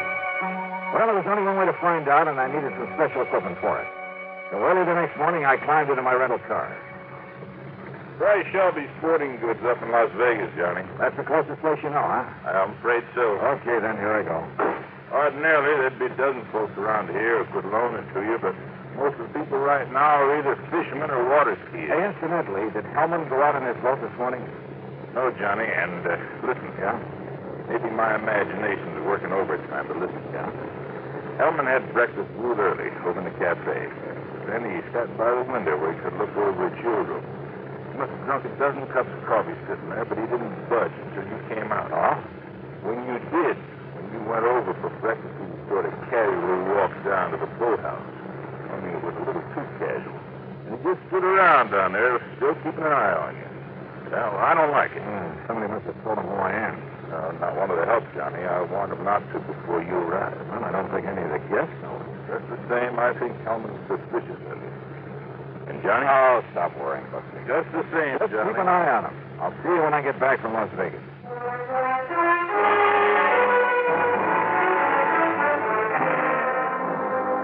It was nearly 100 miles to Vegas, and I made it in 2 hours flat. There at Shelby Sporting Goods, I spent item 4, $169.18 for a complete skin diving outfit.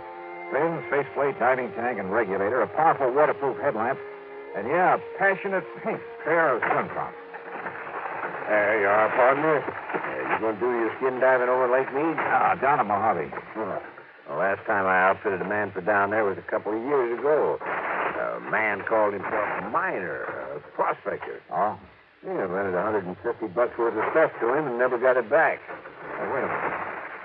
You know what his name was? Sure. In spite of the fact that he gave me a phonyman, it was right after that his picture was all over the papers with his partner, that other crook named Otis Hellman. And his name? Rings a bell, doesn't it, partner? It sure does, Mr. Sure. While Hellman took the rap, this one disappeared. His name was Oscar Kirkman. Mister, you've just given me a wild idea. That's all? Just wild enough to make some sense. Yeah, and help me solve a case. Solve a case? What kind? Who knows? Maybe murder, among other things.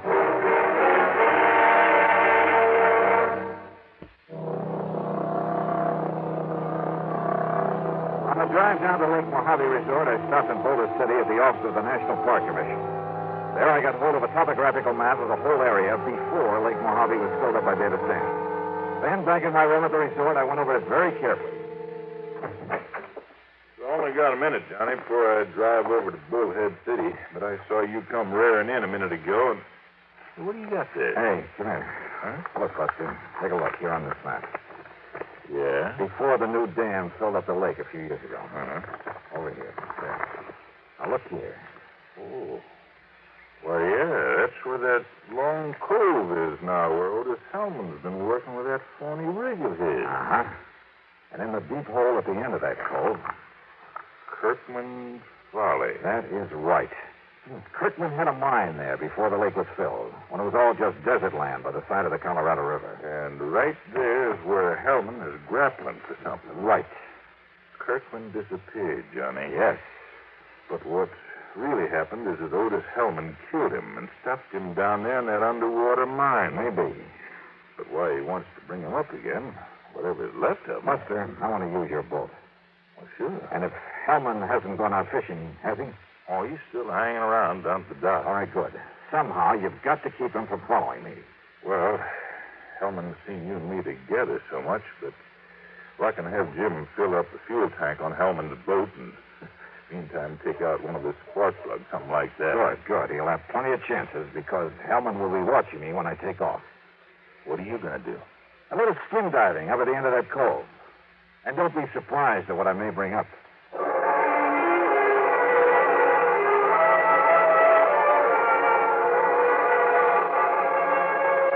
Hellman was still at the dock, and I thought he kept his eyes only on me as I piled the skin diving stuff into Buster's boat. Meantime, Jim went through the motions of fueling up his motor. Then I took off and with the throttle wide open, drove up the lake to the long L-shaped cove. At the end of it, where the deep hole was, I tied up to an overhanging rock, put on swim trunks, faceplate, slippers, and tank, and gently let myself over the side.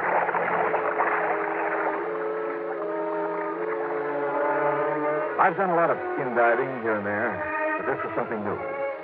The bright desert sunlight from above filtered through the clear, cool water and blended almost eerily the colors of the rocks in the narrow canyon that made this little cove, where the tremendous forces of nature over millions of years had stood up in the very face of the earth. had melted, then cooled and crushed and twisted the rocks into strange and wonderful shapes. And the fish, bass and crappie and bluegill, even a lazy old carp, they watched me without fear as I glided down beside them, moved gently aside, then followed them. A huge catfish casually turned aside as I flipped on the powerful beam of the headlamp. I could almost imagine a look of disdain on his face as he spied this alien being from the world above. And then I found what I was looking for. The entrance to the old Kirkman mine, carefully boarded up. But I managed to pry one of the boards loose. And I found a package wrapped in heavy plastic with a heavy coating of wax. But I could see the color of money inside. I swam back up to the surface with it, to the shadow I thought was stuck before. Tossing off my gear, I flung it and the package into the boat and grabbed the gun. Don't bother about coming aboard, Mr. Dollar. Wow.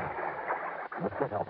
I convinced Jim that he should replace the spark plug in my motor that you had him removed. Well, good for you. You saved me a lot of trouble, Dollars, locating and recovering the money for me. Now that I have it... Look, if you'll aim that thing the other way... Did you also find the remains of Oscar Kirkman down there? Now, listen, Hellman. Well, it don't matter. After I've killed you, you're going to join him down there with his anchor tied to your feet. Thanks again, Mr. Oh, no, you... I kicked with all I had and overturned the boat. As he entered the water, Hellman fired again. A concussion hit his throat, but he dropped the gun, and with the help of the fins on my feet, I was able to turn him, to grab him around the neck and drag him down. I had taken a deep breath before capsizing his boat, and he was an older man than I. But it seemed like hours before he finally quit struggling, and with my lungs almost bursting, I carried him back up to the surface. He was still alive, but harmless.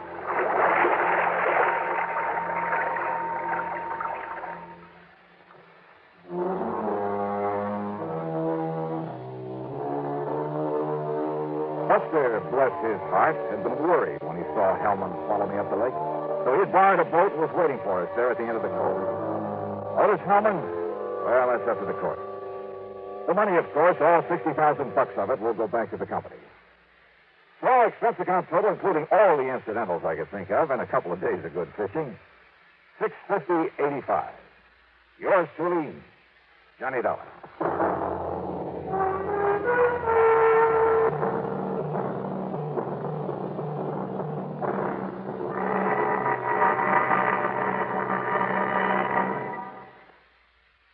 Here's our star to tell you about next week's story. Next week, a call from an old friend. Yeah. To meet with death in the desert. Join us, won't you? Yours truly, Johnny Dollar.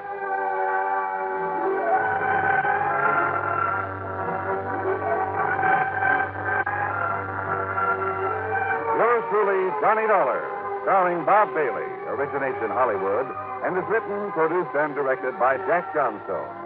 Heard in our cast were Barney Phillips, Sam Edwards, Bartlett Robinson, Forrest Lewis, and Ralph Moody. Be sure to join us next week, same time and station, for another exciting story of yours truly, Johnny Dollar. This is Jim Matthews speaking.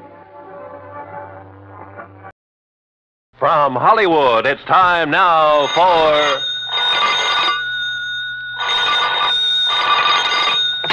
Johnny Dollar. Here's your number in Kingman, Mr. Dollar. Oh, thank you, operator. One moment. Jake Kessler. Johnny Dollar, Jake. Johnny, so you found out I was right. You've left our fair state of Arizona and gone back to Hartford. Wrong. Huh? You mean you're still at Lake Mojave Resort? I sure am. Then I'm still betting that you haven't found anything to indicate Elmer Hobbs' death wasn't accidental drowning. Jake. So your expenses will have to come right out of your own pocket instead of the company. Listen. As for that crow you talked about eating, how do you want it cooked? Listen, will you? What? Have you mailed in the insurance claim yet? Well, I was just about to run it over to the post office when your call came in. Tear it up. What? Because, Jake, Elmer Hobbs was murdered.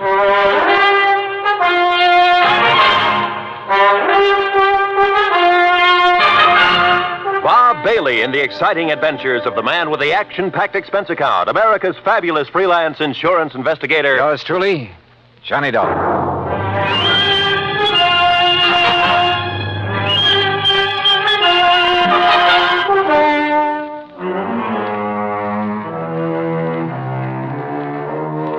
Expense account submitted by Special Investigator Johnny Dollar. to the Greater Southwest Insurance and Liability Company, Kingman, Arizona office. Following is an account of expenses incurred during my further investigation of the Mojave Red matter.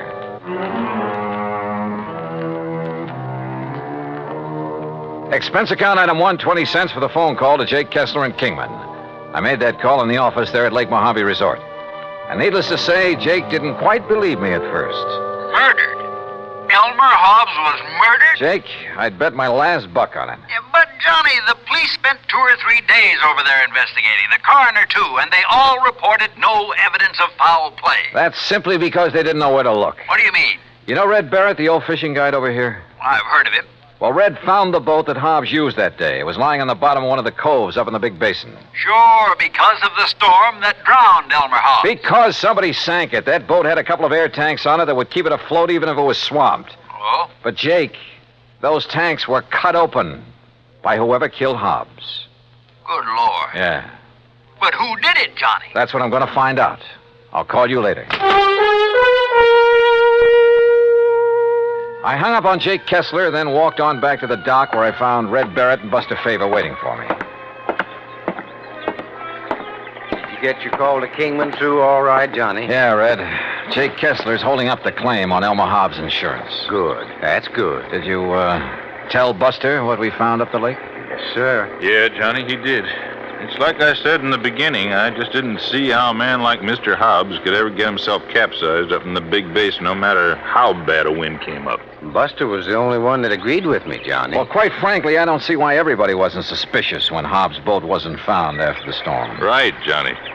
But now that you and Red found it, sunk in the bottom of that cove and with the flotation tanks cut open, yeah, it sure looks like murder. Oh, that's what I thought from the first, Buster. That's why I telephoned all the way to Hartford to get Johnny out here. But who could have wanted to kill him? Any ideas, Buster? No, sir, Johnny, I certainly haven't. You sure there was nobody here at the resort who might have wanted him out of the way? Johnny, the other folks who were here at the time it happened, why, they didn't even know Mr. Hobbs. You're sure of that? Absolutely. See, he wasn't much of a mixer. He stayed by himself all the time. That's right, Johnny. Elmer used to go out fishing first thing in the morning, and he'd be the last to come in at night. He'd go to his room, cook his supper, and then go to bed. All right, listen. He was killed just before or during the big storm you had. That's right. Who else was out on the lake at that time? Nobody. Nobody from here, that is. All our people, all our boats were back here at the landing. They'd got the storm warning. So don't you see, Johnny, it must have been somebody from up the lake. What do you mean? From one of the other landings. What other landings? Cottonwood, Emery's, any one of them. Yes, sir. Somebody sank his boat and tried to sink his body with it. But we found his body washed up on the Nevada shore. You found it, Red. Yes, I did. My best friend. I dove down to that boat, Buster, and I found not only the bashed-in flotation tanks, but where the anchor line had apparently been lashed around the body to hold it there. And you remember, Buster, the rope marks we found on Elmer's body? Yeah, but the police, sheriff, and coroner, and the rest... What did they say? He probably just got tangled up in that rope when he was fighting the storm. But they were wrong. Yeah, apparently. Well, why do you say that, Johnny? Well, because so far this evidence of murder is, well, it's all circumstantial. As for motive... Motive? Well, I hadn't thought of that. Red...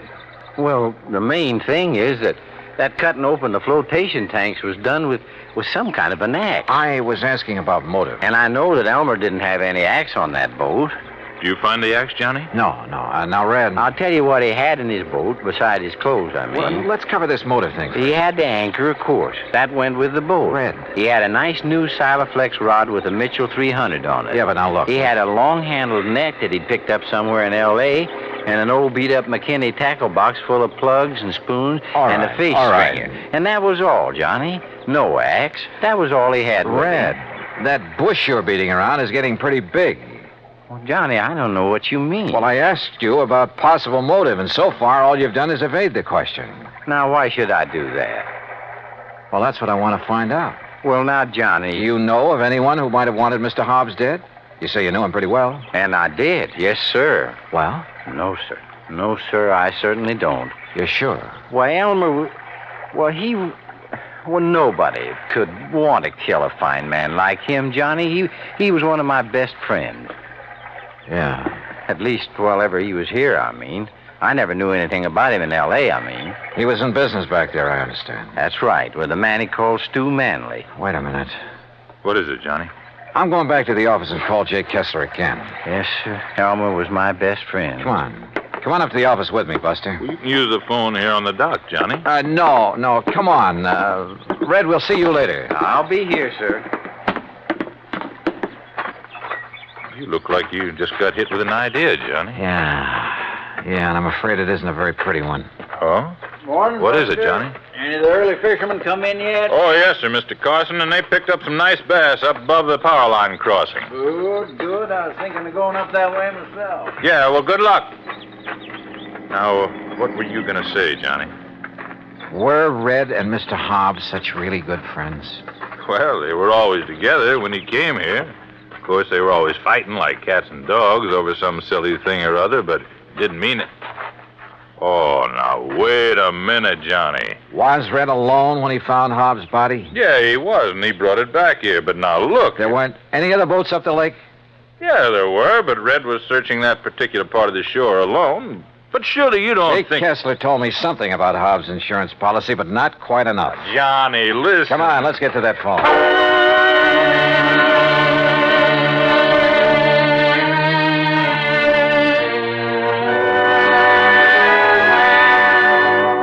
Well, then, Johnny, don't you think you ought to call in the police? No. If you're right, that is. No, let me handle this alone for the moment. Now listen, Jake. Yeah? Didn't you tell me that the insurance claim was filed by one of Hobbs' beneficiaries, plural? That's right, by his business partner in L.A. Who were the others? Just one other. If you'd taken time to listen to me. Who is it? You were so fired up when I drove you down Who there. is this other beneficiary, Jake? You're still sure Hobbs was murdered, huh? I'll bet on it. So now you're looking for somebody with a motive, huh? The beneficiary, Jake. Like I told you. One of them was his business partner, J. Stewart Manley. And the other? Red. Red. Yeah, Red Barrett. Act 2 of yours truly, Johnny Dollar, in a moment. Our flag now numbers 50 stars, and behind each star there stands yet another flag representing one of the 50 states. Illinois' state flag uses many of the symbols of our nation's great seal. The eagle, the symbol of our national strength, rests on a shield representing the states, indicating that the states and the nation are bound together, for in unity there is strength. The arrows in the eagle's talon indicate military preparedness, and in his beak is a scroll which reads, State Sovereignty, National Union, a reminder of the greatness of the state of Illinois and its pride in being a member of the United States of America. Illinois' state flag, the flag of the 21st state to enter the Union, was adopted on July 6, 1915. And now, Act 2 of yours truly, Johnny Dollar, and the Mojave Red sequel.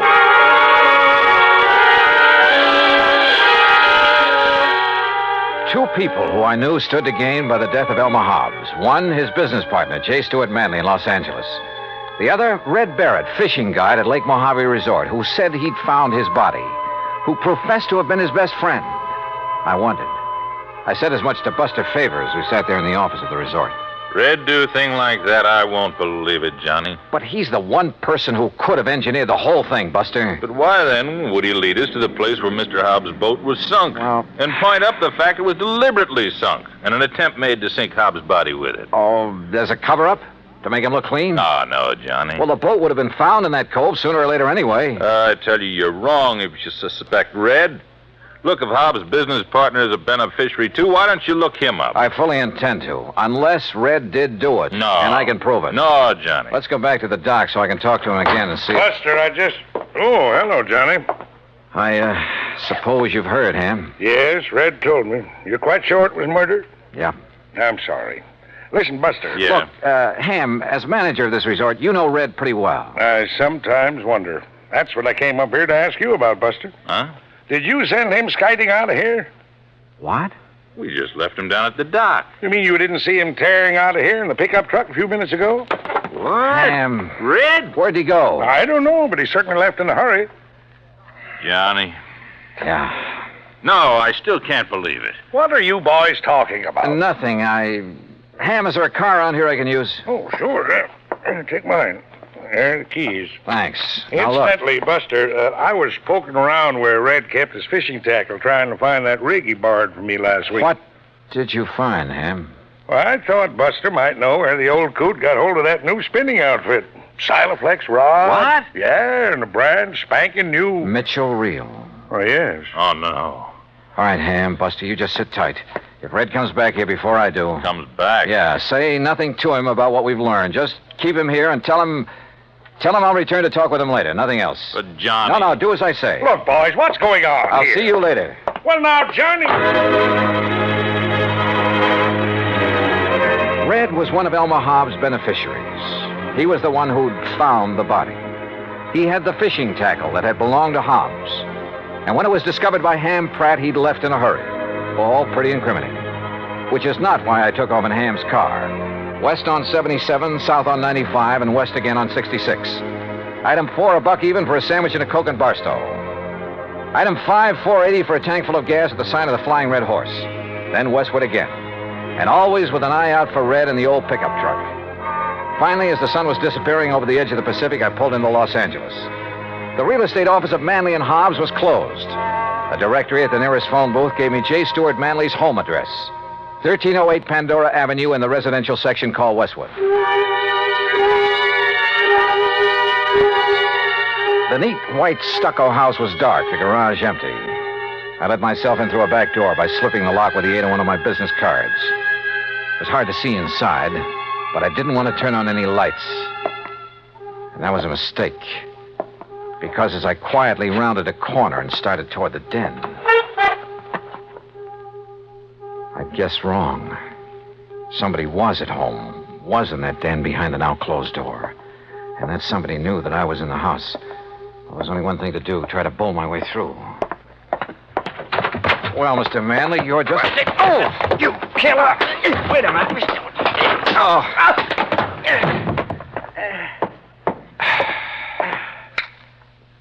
Red. Johnny Dollar. Well, it kind of looks like I made a mistake, doesn't it? Yeah, Red. The biggest mistake of your life.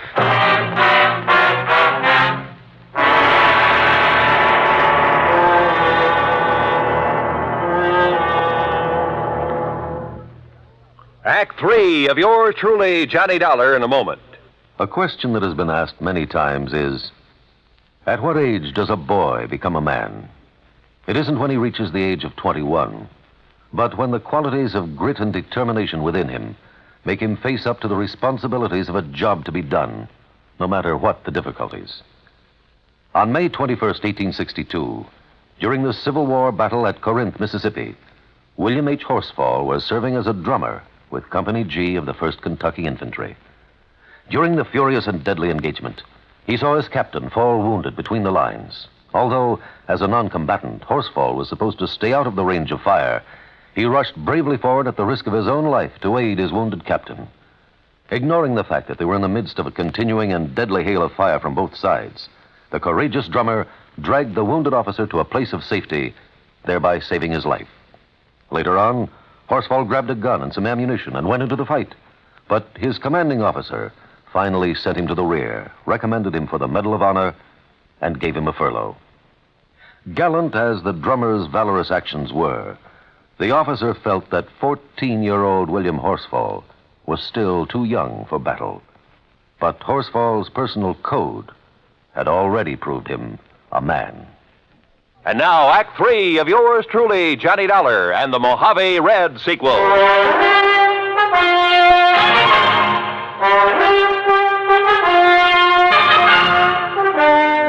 You know what common sense tells me, Red?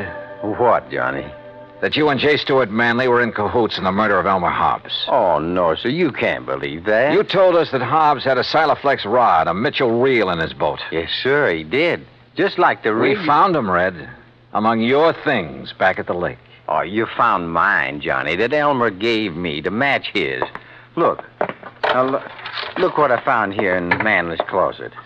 This was Elmer's rod and reel, Johnny. What? all strung up with a wobble right spoon on it, just the way he fished with it. And he could cast so accurate. You're sure this was his? Well, here's his initials right on the butt, and scratched on the reel, too. E.H. Yes, if you'd have looked, you would have found my initials on the rod there at the lake. But look here. Look what I found in the corner of this closet, all wrapped up, like to hide it. The axe. And I'm no detective, Johnny, but just look at these marks, like it was used to hack at some kind of thin metal. The flotation tanks on that boat. Maybe you are a detective, Red, and a good one. But why did you come tearing in here to L.A.? In the hopes, Johnny, I'd find these things. I thought from the first that Manley might be the one. Elmer never did really trust him. He told me that many a time. But you didn't accuse him when I talked to you at the lake. I wanted some proof. Manley'd not only get a hunk of Hobbs' insurance, but a share of the business. That's right, sir. I pulled a little trick on him, too. What do you mean? Well, I stopped along the way and I phoned him to make sure that he wouldn't be here for a while. Well, what did you tell him? I disguised my voice, Johnny, real good. That voice of yours? I told him that this was a friend, I said. That I thought he ought to know that you were working on the case. Oh. That if he'd left any evidence at Lake Mojave, he'd better get there and steer you away from it. Red. And that's the way I got him away from here so I could find this stuff. But if he's gone to Lake Mojave... Oh, I knew you could take care of him. And if I did find these things like I did, I was going to phone you there to be ready for him. Well, then why did you attack me when I came in here? Sorry, Johnny, but I thought maybe he'd got wise and come back and maybe recognized my voice after all. Exactly what happened, Red. Mr. Manley? Sir? That's right, J. Stewart Manley. And this is my wife, Mr. Dollar. Red. Shoot them. Kill them, Stuart. They're burglars, don't you see? And we caught them robbing the house. Quiet, Mary. I suppose that means we were right. That you did kill your partner, Elmer Hobbs. That stupid old man, fishing all the time instead of tending to the office, taking all the money. Mary. But now we'll have some money for a change. Own the business. Mary, shut up. I see you found old Elmer's things. No, sir. This fishing rod is his, not yours. Oh, put it down. Pretty foolish of you to bring that stuff here, Manley, especially the axe. I'm sure any good police lab will find traces of aluminum from the boat on it. Kill him, Stuart. They're robbers. Their fingerprints will be all over. Yeah, Mary's right. Your prowler's ransacking my house. And I can see the bulge of your pistol, Dollar. So any court in the land will uphold my right to kill you in self-defense. And Dollar, you go first. Listen, you think you can shoot as straight as I can cast a fishing plug? Huh? Like this? Oh, no. No!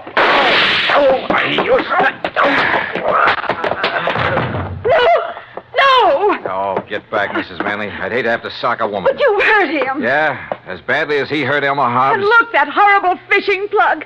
The hooks have ripped his hand open. It's bleeding. That red-headed old fool throwing those hooks at him. Oh, quiet. Stuart, dear Stuart. Red, that was a beautiful piece of casting. He almost tore his hand off with that plug. Well, Johnny, it was with Elmer's own rig. I think maybe he would have liked that. I hope so. But you know what I hope the most, Johnny? What, Red? That the fishing is real good up where Elmer is now.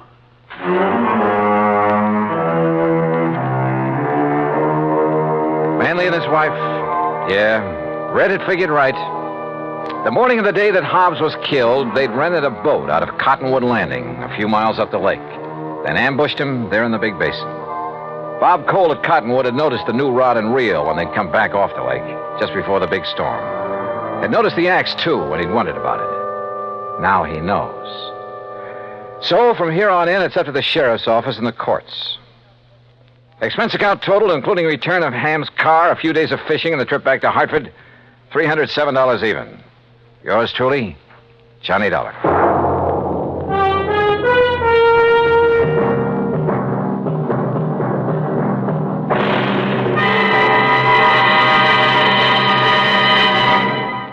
Our star will return in just a moment. Our flag now numbers 50 stars, and behind each star there stands yet another flag for each of the 50 states.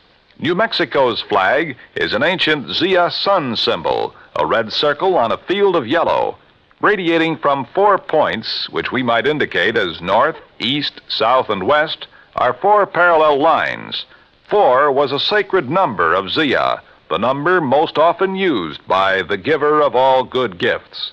The earth had 4 main directions, each with its own gifts. The year had 4 seasons, each with a different offering for mankind. The day had 4 phases: sunrise, noontime, evening, and night. Life had its 4 divisions: childhood, youth, manhood, and old age. Everything in life and nature was bound together in a circle, the circle of life and love, without beginning and without end.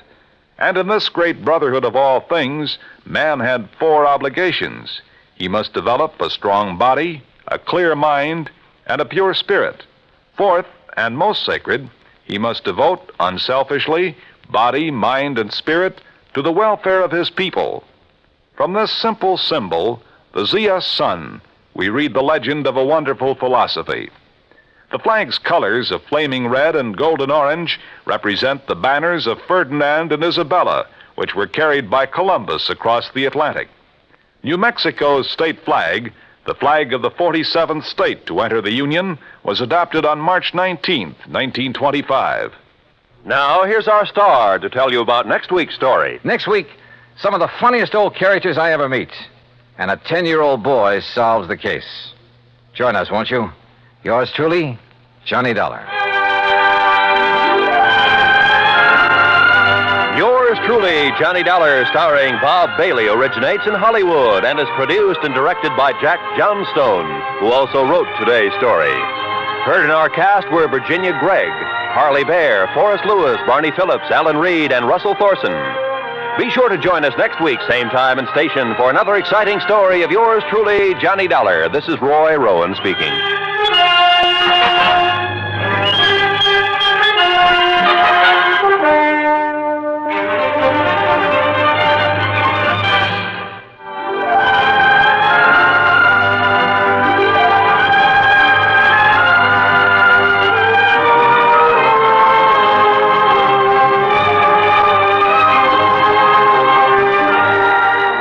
This is the United States Armed Forces Radio and Television Service.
Providential Assurance? That's right. You've heard of us, of course.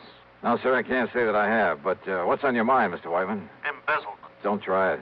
What? Liable to get yourself into a lot of trouble. I beg your pardon. I'm sorry. I was just trying to make it funny. Oh, yes.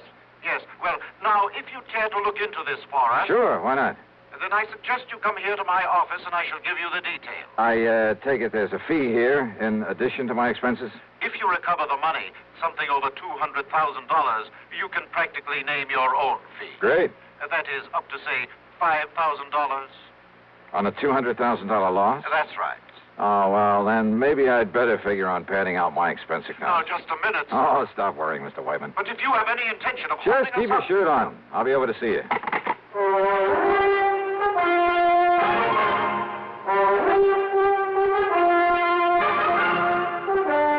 CBS Radio brings you Bob Bailey, in the exciting adventures of the man with the action-packed expense account, America's fabulous freelance insurance investigator. Yours truly, Johnny Dollar.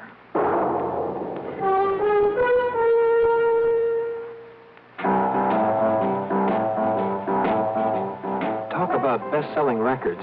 Here's a familiar tune about America's best-selling filter cigarette, Winston.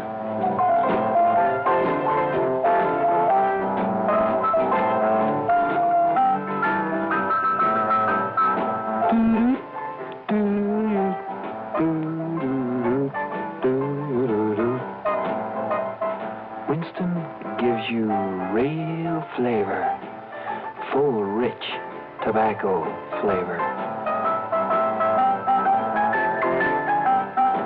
And you know, that's because only Winston has filter blend up front. Choice, flavorful tobaccos, specially selected and specially processed for filter smoking. No wonder Winston tastes good, like a cigarette should.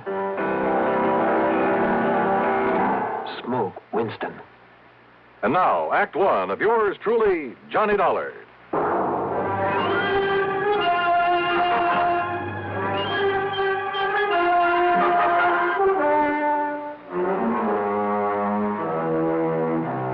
Expense account submitted by Special Investigator Johnny Dollar to the Providential Assurance Company, Hartford, Connecticut.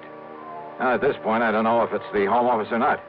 Anyhow, following is an account of expenses incurred during my investigation of the Hand of Providential matter.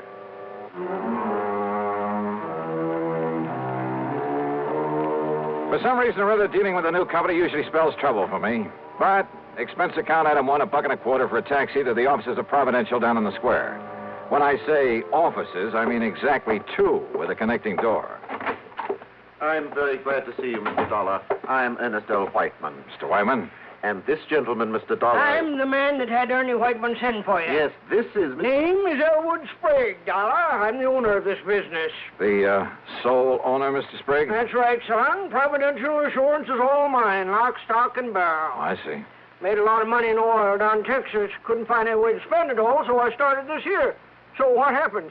All I get is more money out of it. Yeah, well, Mr. Whiteman said something over the phone about an embezzlement. Exactly. $200,000 that was taken from... Go ahead and tell them all about it, Ernie, my boy. Tell them how it happened. Well, you see, Mr. Dollar, immediate public acceptance of our company is largely due to the fact What he means, Dollar, is the reason we sell so many policies is on account of we always pay off any claims real prompt in cash and hard, cold cash. Exactly. And for that reason Never question a claim. Just pay it off in cash.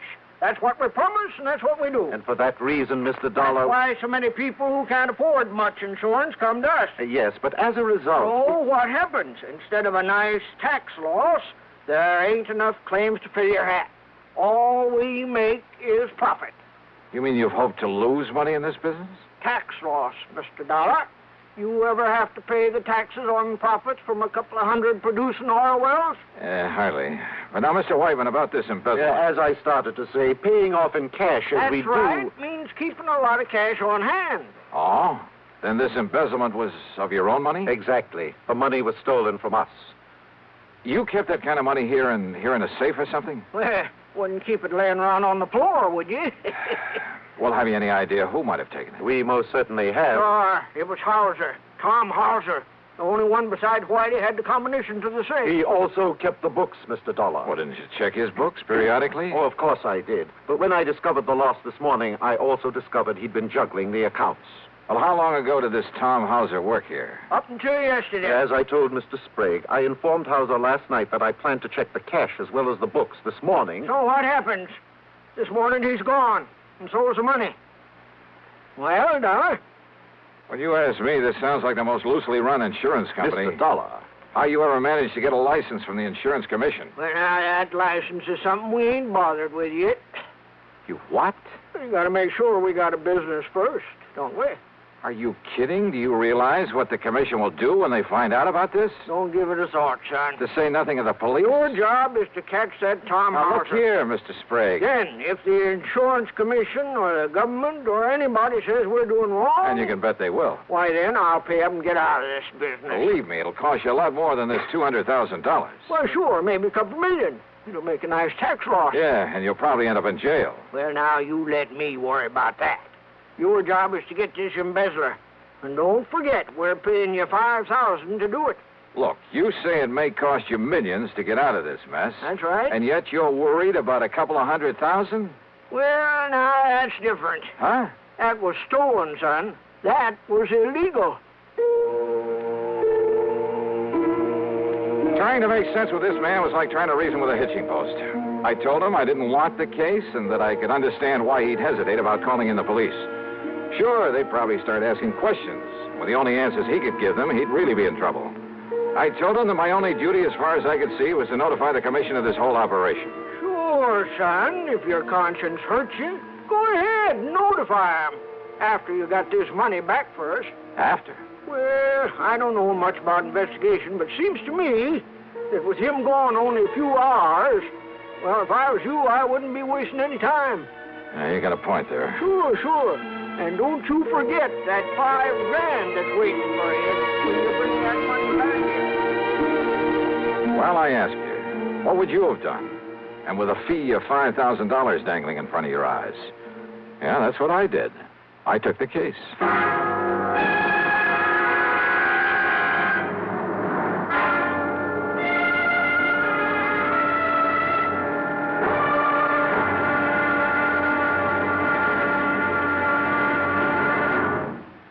Act two of yours truly, Johnny Dollar, in a moment. Higginbotham here.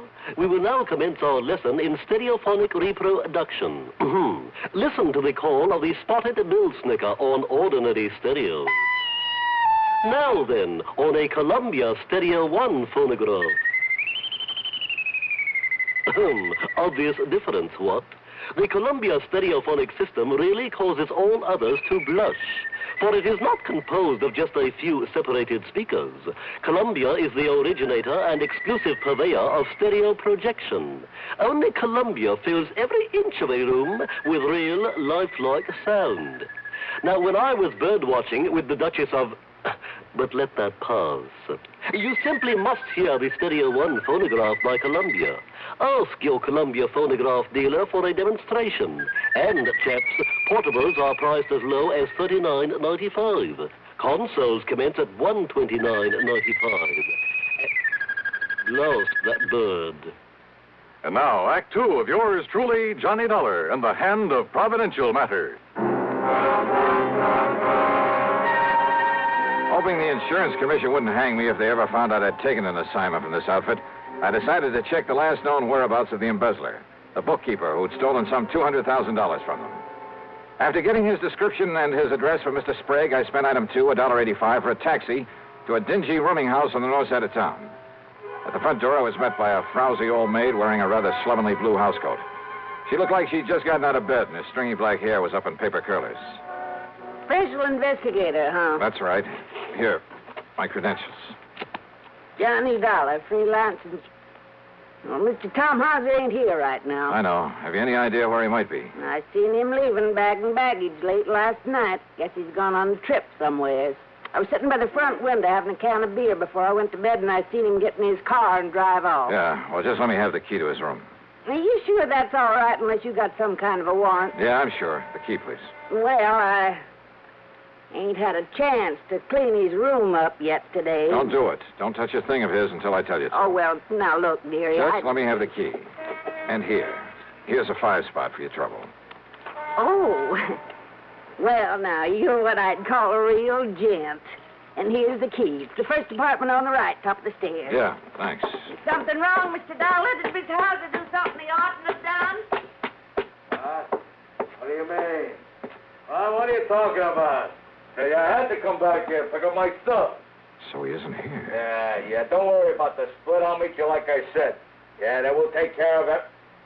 All right. I'm leaving it right away. Neither Johnny Dollar nor anybody else will ever... He what? Well, if he does, I'll be ready for him. So come on now, hang up. Let me get out of here. Stop worrying, pal. I can take care of him and anybody else. Quietly as possible, I slipped the key into the door. I had some difficulty turning it, but finally heard the lock slip. Then I started slowly turning the knob. And then Well, I'm not quite sure exactly what did happen, except the door was suddenly pulled open so quickly that... Okay, baby. Oh. You want some more? What's the idea hanging around outside? Wait a minute. You must be Dollar. Yeah, Johnny Dollar. Then, baby, I'm going to make sure you never get up again. Never. Never.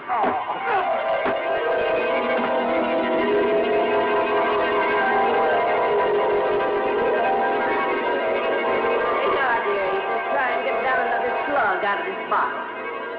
Just leave that wet rag laying there on your forehead. It'll make you feel better. What do you... Oh, holy... Yeah. You just stay there on the floor until you feel better. Where'd he go? Oh, dearie. Who done this to you? You didn't you see him? I heard a big noise up here, and when I run up the stairs, he must have heard me and run away. And you was just laying here bleeding this way. That window. What's outside that window? Only the fire escape. Look, dearie. Yeah? Busted table lamp. This must have been what... Don't touch it. What? No, I'll wrap it in my handkerchief and... But who could have come here and done this to you? I can't imagine. Well, I can. Tom Hauser. Item 3, $1.20 for a cab to police headquarters. Anybody but Sergeant Ed Wilson would have asked a lot of questions that I didn't feel like answering. Ed simply took the lamp, told one of the boys in the lab to check, and if he found any prints on it, to classify them, then send a teletype to Washington. Item 4, $1 even for a cab to my apartment. After a long, cool shower, I felt somewhat better. I just got back into my clothes when the phone rang. Johnny Dollar. Ed Wilson, Johnny. Those prints on that lamp. Yeah, Ed. Thomas Harker, alias Tim Hosker, alias Tommy Hauser, alias just about everything else you can think of. Johnny, that boy is one of the 10 most wanted. No kidding. And for everything from safe-cracking to murder. You got any kind of a lead on him? Only that rooming house where he slugged me. Then he may be 100 miles away by now. I wouldn't bank on it. So, Ed. Yeah? You'd better put out that good old dragnet. Oh, don't worry, Johnny. But listen, just remember one thing about him. Like what? If that boy thinks you recognize him... I didn't even get a look at him. Maybe he doesn't know that. And if he finds out he didn't kill you, Johnny... Well? He'll be back to finish the job.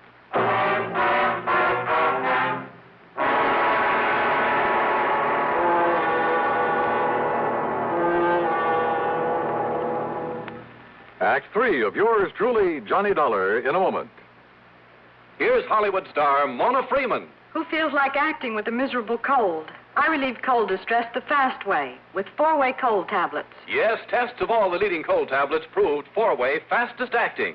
Amazing 4-way starts in minutes to relieve muscular pains and headache, reduce fever, calm upset stomach, also overcomes irregularity. When a cold strikes, do what I do.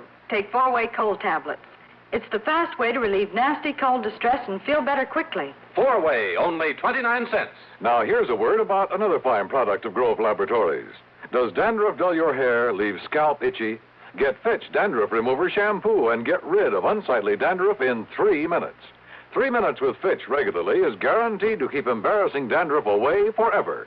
Apply Fitch before wetting hair, rub in 1 minute. Add water, lather 1 minute. Rinse 1 minute. Every trace of dandruff goes down the drain.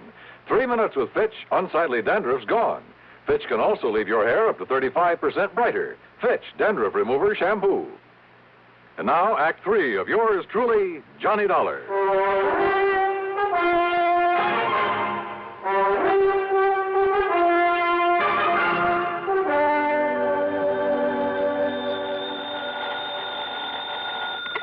Yeah, Ed. Ed, this is Pat McCracken, Johnny, at Universal Adjustment Bureau. Oh, sorry, Pat. I thought it was Ed Wilson again. Sergeant Wilson of Police Headquarters? Yeah, and listen, I'm in kind of a hurry. Oh, then I won't hold you. I was just hoping you'd have time to look into what appears to be a phony insurance company for us. What? Keep talking. But if you're already working on it... No, just go on with what you were saying, Pat. Well, we got a complaint about some new company here in town that we'd never heard of. Seems they're stalling on the payment of a small claim. Yeah, sure. In spite of their pledge to pay off promptly and without question. Yeah. Also to pay off in cold cash. Yes, that's right. Providential Assurance Company. Well, what do you know about them? Johnny? Oh, I'm working on a case for them. Oh, no. Oh, Johnny, don't. I telephoned the commission, to find out who they are and Yeah, where the they are. commission never heard of them. Exactly. So if I were you, until we can find out whether they're a legitimate outfit, Johnny, I wouldn't touch them. Hey, tell me, Pat, what'll the commission do? they've notified him by mail. They're sending over a committee to investigate, to look at the books and so on. When? First of the week, Monday or Tuesday. Why? That may be too late. What? If that outfit's what I think it is, and if I can do what I think I can. Johnny. Well, if I can't collect my fee and expenses from them, maybe I'll send a bill on to you. What? After all, I may be doing the whole insurance business a great and glorious service. Johnny, what are you talking about? That is, if I don't get killed first. Listen, Johnny. I'll see you later. And now the question is, but wait a minute. If Providential is what I think it is, where does Tommy House's theft of $200,000 come in? If he was working for them. Well, why did they call me in? Johnny Dollar. Hello. This here is Elwood Sprague. Oh, yeah, Mr. Sprague. I wasn't sure I'd find you in. Yeah, I think I can understand that. Or maybe you weren't sure you'd find me around at all anymore. No, listen, don't get me wrong, Dollar. I want to see you.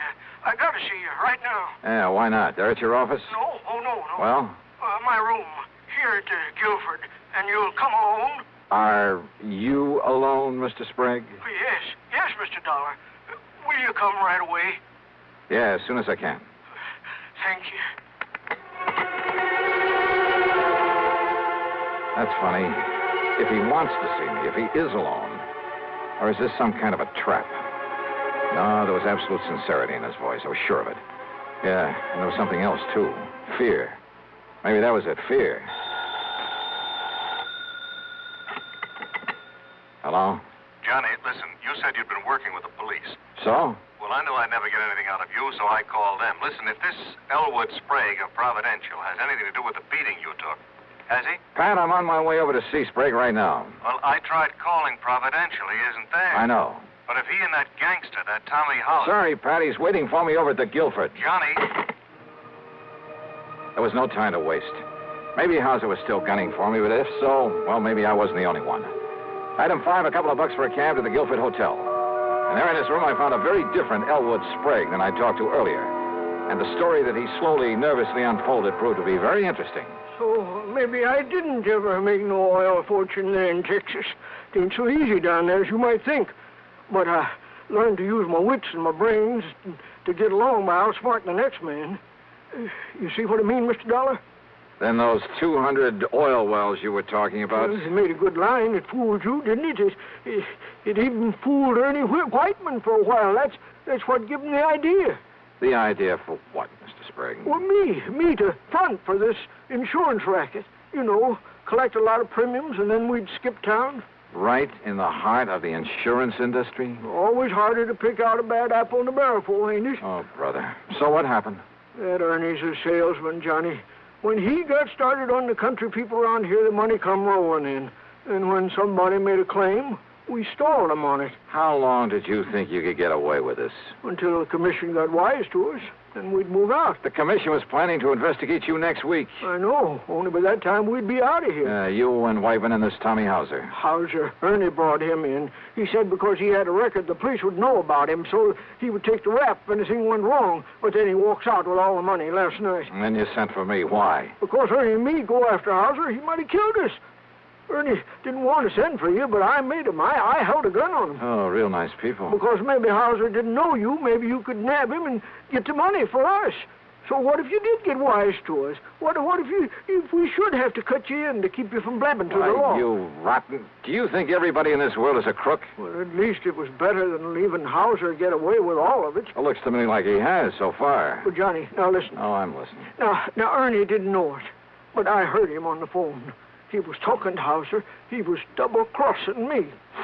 They're meeting somewhere to split the money. Yeah? Well, what else could you expect? Now listen, Johnny. Then they're coming over here to kill me so that I can't talk, you see. That's when I phoned you to come over here. And you think for 1 minute I'm going to stick my neck out to save that lousy hide of yours? Oh, you got to, Johnny. You got to. All I got to do is turn you over to the police. The police? Or would you rather just sit here and wait for Hauser and Whiteman? Well? Oh, all right, Johnny. All right, come on. At least it may keep you from getting shot, which is better than you deserve it. Well? Ernie. Back inside, please. Ernie, Both of you. That gun. That's right. The one that killed Hauser when he tried to hold out on me. The one that's going to kill you, Elwood, for what I heard just now through this door. Oh, no, Ernie, please. Johnny. And of course that means you'll have to go with him, Dollar. Now get inside that room. Pat, Both of you. I kind of thought you might be coming over here. What are you talking about? After I told you where I was headed. You too, Sergeant. Sergeant. The police! That's right. So you'd better drop Look that. out! You think you're going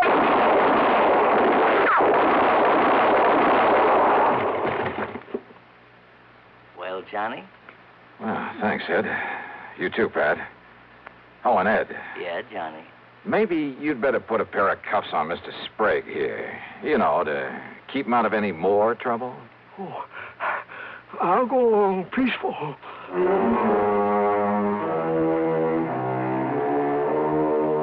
So the big fat fee that was promised doesn't get paid to me after all. And I'm sure I may as well forget the expense account for a change. But you know something? It doesn't matter. Because the important thing was to have had some small part in wiping out this dirty racket. Me? I feel good. Yours truly, Johnny Dollar.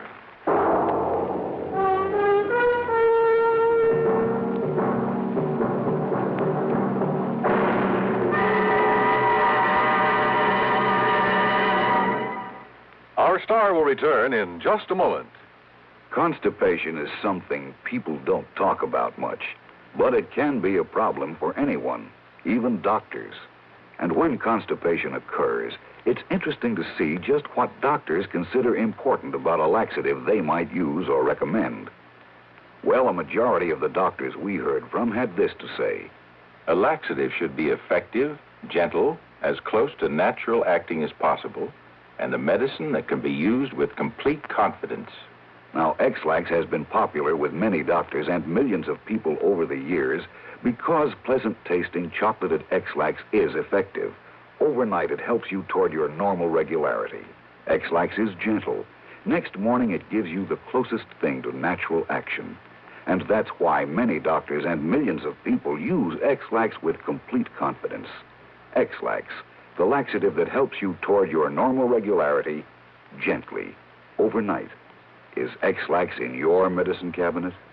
Now, here is our star to tell you about next week's story. Next week, a man who uses government help to promote his one-man crime wave. Join us, won't you? Yours truly, Johnny Dollar.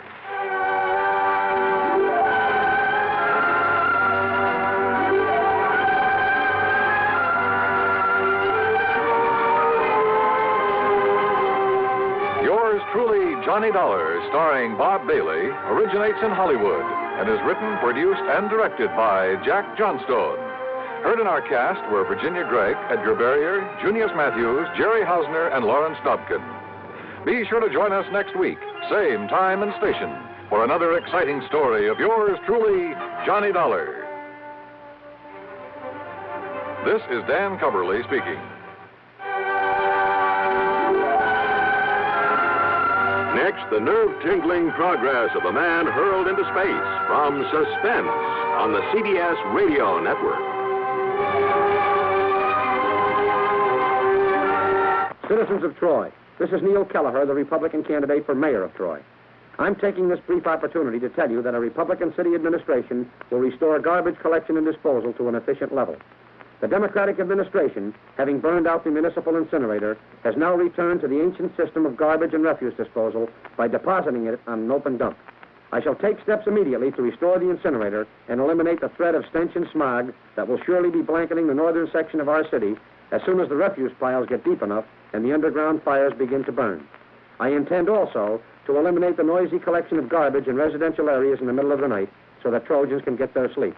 If you approve of the foregoing proposal, may I suggest that you can assure its becoming a reality by voting row A all the way, Election Day. It's time now for...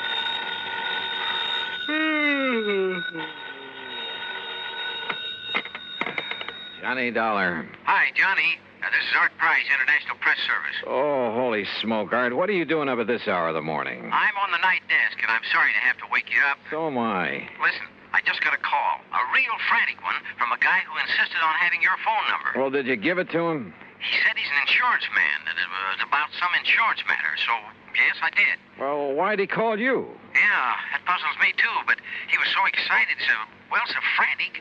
Well, he probably called the first person he could think of. And he said it was a big emergency. Oh, did he give you any details? No. And, Johnny, it's aroused my curiosity. Let me know what it's all about, will you? Yeah, sure, sir. Promise? Okay, Art, promise.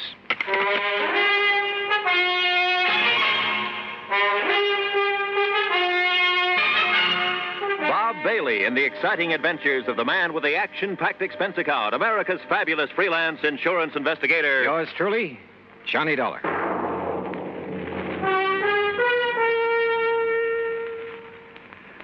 And now, Act One of yours truly, Johnny Dollar.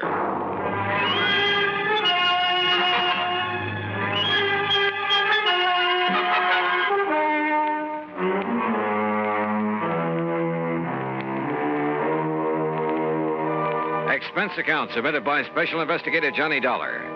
The State Unity Life Insurance Company, Home Office, Hartford, Connecticut. Following is an account of expenses incurred during my investigation of the ghost-to-ghost matter. I'd no sooner rolled over in the hope of getting back to sleep when the phone beside my bed started jangling again. Oh, nuts. Johnny Dollar. This is Oscar H. Trimley, Mr. Dollar. Trimley? I represent State Unity Life here in Lake City, New Jersey. Oh, look, are you the man who called Art Price over at International Press Service? Yes, I did get your phone number. I knew he'd have it, you're being such a famous investigator and all that. Yeah, well, you could also have got it from Universal Adjustment Bureau, your insurance directory, the long-distance operator. Oh, dear, I guess I've been so upset over this whole thing that it never occurred to me. But can you come down here to Lake City, Mr. Dollar, right away? Well, it depends. What's this all about? Ian McAndrews. Who's Ian McAndrews? Oh, don't you know? He's the man who founded Lake City. So what's happened to him? He's dead, Mr. Dollar, or rather, he isn't. Huh? Well, that is to say, he died, Mr. Dollar, about 5 years ago. And? Well, in due time, of course, we paid off the claim on his life insurance policy, $55,000. Everything in order and perfectly all right. Well, then? But now... Oh, no, Mr. Dollar, you just won't believe it unless you come here and see for yourself. Oh, won't believe what? Ian McAndrews has come back. Huh? Either he or his ghost has come back here. Oh, now, wait a minute. No, it's true. It's absolutely true, sir. Ian McAndrews is haunting Lake City. So please come as quickly as you can. I'll think about it. Oh, dear, is that the best answer you can give me? Yeah, I'm afraid so, until I see how things line up for me these next couple of days. Goodbye, Mr. Trimley. Think about it. I could hardly wait to grab a train. But I didn't want Oscar Trimley to know that. Because I had a strong suspicion that if you can catch a ghost off guard, you'll be one up on him. Expense account item 1, the promise phone call to Art Price at International Press. Are you kidding, Johnny? No, I'm deadly serious, Art. But a ghost in a little New Jersey. Yep, I'll keep in touch. Then I remembered Nancy. Nancy Turner, an old flame, or rather, a young old flame. She'd said something one time about taking up investigation of the supernatural. So, expense account item 2, another dime for another call. You old rascal, Johnny, you haven't called me in ages. Well, you know how it is. Look, Nancy, did you ever go ahead with your study of psychic investigation? Psychic? Oh, no, Johnny. I found I'd have to read a couple of hundred musty old books, so I gave it up. Oh, well, that's too bad. Oh, why? Well, I've got to run over to Jersey to investigate a haunted town. A haunted town? How thrilling. Except that such a thing is impossible. Oh, it is? Sure, but I'd kind of thought that maybe you were still... Well, I guess we better forget it. Forget it, nothing. I'm going with you. Oh, no, wait, No excuses. I'll put on my face and another dress and be waiting by the time you can get here. Yeah, but look, honey, Huh? Johnny. Okay, Nancy, I'll pick you up.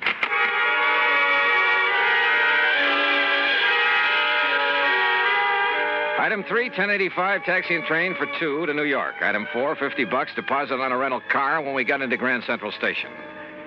We crossed over into Jersey and hit Route 22 for Somerville and points west. And every mile of the way, Nancy chattered away like a magpie. She kept quoting some of the stuff she had read on the subject. A lot of authorities who decided that some of the reports on haunted towns and houses and people, things like that, had decided there was something really supernatural about them. And you know, after a while, I began to wonder. Yep, I began to wonder.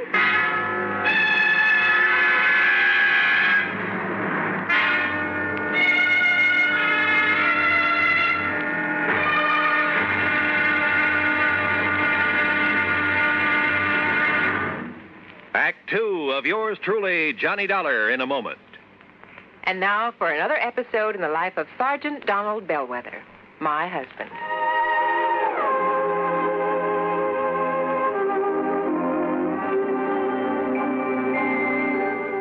Donald! Donald! I'm out here on the back porch, honey. Oh, there you are. Honey, why on earth did you choose a time like this to clean your hunting rifle? We're due at the Jamesons at 7. I'm ready, honey. All I have to do is wash my hands. I'll finish this tomorrow. Be with you in a jiffy. Donald, come back here. Oh, now, what's the matter, Reba? Are you going to leave this hunting rifle right out here in plain sight? Nobody's going to bother it. The kids are asleep and we'll be gone. I don't think our babysitter will bother anything. She's got her homework to do. Those are famous last words if I ever heard them. Donald, don't you realize that accidental death by firearms ranks second only to deaths from fall, fire, and poison? Yeah, but the kids are in bed. Well, sure they are. But what if our 6-year-old Marshall Dillon should wander out to the kitchen for a drink of water? You know, he'd love to play with his gun. Yeah, I suppose so. Well, please put it away under lock and key. Yes, dear, yes, right away. And for heaven's sakes, take those shells, too. You know, many accidents happen when bullets are thrown into a fire or hit with a hammer. Those things are dangerous. You ought to know that. I know, honey. I guess I just wasn't thinking. The unloaded gun and ammunition lying around the house is even more dangerous than itchy-fingered hunters. Statistics prove that. Okay, there. Everything is safe under lock and key.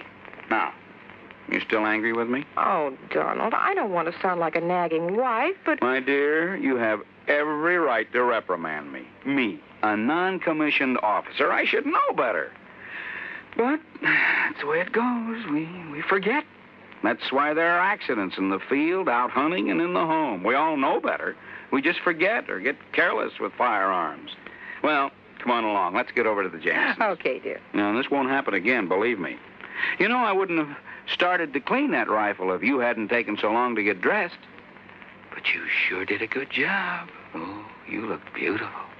That's my Donald. That's my doll.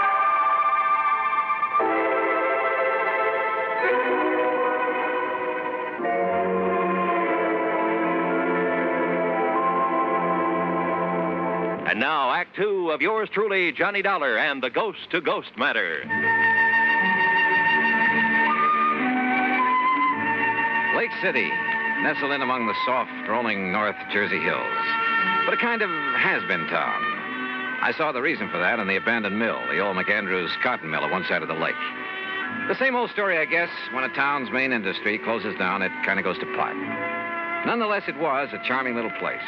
Population, maybe 400 or 500. When we finally located Oscar Trimley's insurance office, we found a bit of a gathering there. And Mr. Dollar, that is Miss Turner and Mr. Dollar. This is Charlie Reed. I'm very happy to know you. Foster and Tony Gray. We're sort of local businessmen's club, Johnny, you know. Okay, then let's get to the point. Sit down. Thank you. Johnny, I thought over the phone that you were turning us down. Well, I changed my mind, and when I thought of Nancy and her knowledge of the supernatural... Good. That's what we need. Yes, you're right. Well, I am interested in the subject. We're all a little worried about it. Tony isn't kidding. I think we're a pretty level-headed bunch, but, well, this thing has us scared. That's putting it mildly. If it really is his ghost that's plaguing us... Oh, now, you don't seriously believe in ghosts. I'll tell you this. I never did before, but now, well... Wait and you'll see. Gee, Johnny. Well, suppose you tell me what's going on. Well... No, Johnny. You'll have to see for yourself. And here? Yes, Charlie, and here. And that means waiting until midnight. Midnight? Sure, Mr. Dollar. Well, just why, Bill? You'll see. Yes, and meantime, you can look around... Say, aren't you quite a fisherman, Johnny? Oh, I'd rather fish than eat, but now look, if you... Oh, I love to fish, too. Good. The lake's full of nice bass. Charlie, you can fix them up with a boat, can't you? Sure can. Yes, but if I'm going to investigate... Tony, you arrange for a place for Miss Turner to stay overnight. Be glad to. Well, now... And Johnny, you'll stay at my home, all right? Fine, but now at least tell me... No, I want you to see for yourself at midnight. Now, meantime, good fishing. Right. I've got to get back to the shop before Mrs. Bixley starts screaming about her high five. See you later. Yeah, and I'll come back to the office and arrange somewhere for Miss Turner to stay. See you later. See you, Tony. Now, if you folks will come over to the print shop with me, we'll pick up the keys to my boat and some tackle, and you can be on your way. Look, can't you at least give me some idea? Nope, not a thing until midnight.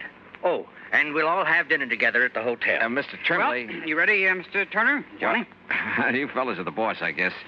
Fishing, Nancy? I'd love it. I'll even give you some of the fast strike hooks I use. Okay, then let's go. There was something slightly screwy about the whole thing. And I don't mean just the talk of a ghost.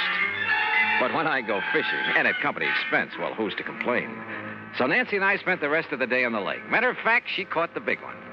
By dinner time, we were starved, and the little hotel served us not only excellent cocktails, but a regular banquet, complete with champagne. You enjoying it, Miss Turner? I love it. Only why don't you call me Nancy? Sure, why not? Charlie, I'll tell your wife. Tony, you stay out of this. Mr. Trimley, about this ghost business. This champagne, you know, comes from the old Leland Stanford vineyard. Oh, yes, and it's fine. Finest I know. But it's time we talk about your ghost. Say, you land any big ones out on the lake? Yeah, Bill. Nancy got a 4-pounder. But now listen, will you... Another thing about this fine California Say, didn't I see you navigating the boat, Nancy? Listen, will you did please? all the Fella fishing? got one last year, weighed 6.5. Look, fellas, Got it over near the old cotton. Hey, fellas, look, please, will you tell me a little bit about... All I want to know is...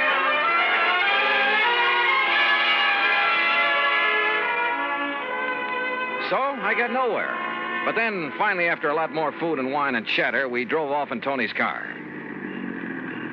Now, I'm stopping here in the middle of town, Johnny, because it's the best place to be when things start popping. Like what? Hey, when are you fellas going to stop this runaround and start making sense? You'll see, you'll see. I'm all excited. Look, Johnny. Yeah, Charlie? You see the old tower clock? Almost midnight. So what about it? Old McAndrews passed away at the stroke of midnight, Johnny. Personally, I think that has something to do with this. You still haven't told me with what? Wait. Listen. There goes the tower clock. Oh, midnight. Count them, Johnny. That was 4, 5... And, Johnny, see how all the lights are flickering along the streets? That happens every night? And no reason for it. Look, bats. Huh? Millions of bats coming out of that clock tower. Yeah, I see him. But I don't... What under the sun is that? That's the ghost, wailing. Oh, now, wait a minute. That scream fills the air, comes from everywhere. Oh, it's a horrible sound. Johnny. Easy, honey, easy. No, listen. Didn't you hear? That clock struck 13. Yes, Johnny. Why, yes. You asked me, the devil's in old McAndrew's ghost. That's why it comes out of his house every night. Out of his house? Right, Johnny.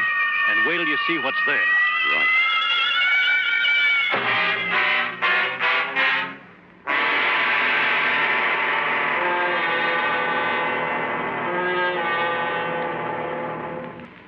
Act 3 of yours truly, Johnny Dollar, in a moment. Do you know who said, "They that can give up essential liberty to obtain a little temporary safety deserve neither liberty nor safety"? Those words were written by Benjamin Franklin in the year 1759. Even before the United States of America had come into being, Franklin realized that the path toward freedom was a difficult one. He knew that there would be many people who would prefer easier paths to the difficult one that led toward freedom. These people, he felt, did not deserve to enjoy freedom. Just as there were in Ben Franklin's time, there are people today who would choose what looks like the safe and easy way to protect American freedom. They would be willing to sacrifice some of their liberties in order to be comfortable. But the surrender of a little freedom soon leads to the surrender of all freedom. Liberty can be protected only by constant vigilance and the willingness to fight to protect it, if necessary. Remember the words of Benjamin Franklin. They are part of your American heritage. Temporary safety must never be purchased at the price of liberty. And now, Act 3 of yours truly, Johnny Dollar, and the Ghost to Ghost Matter.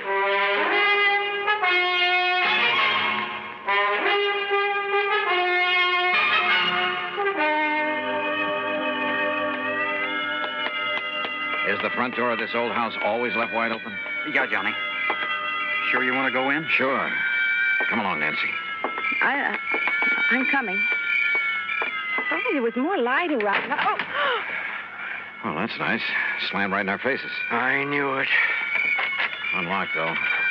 Let me have that flashlight, Tony. Here. No sign of wires or strings on it. Come on. Okay. Come on, fellas. Now, Johnny. Yeah, Bill? As you can see, there's just one big room downstairs here. Johnny. Easy, Nancy, easy. Don't you see Look, I admit this is all pretty strange, but a ghost. Well, what else? We've been over this house with a fine-tooth comb. Hey, listen. You hear that? Somebody's walking on the ceiling. And listen. Oh. Oh, yeah. That's the kind of stuff you hear. Poltergeist, noisy spirits. You can hear them, but you can't see them. Don't you see, Johnny? It can't be anything normal or natural.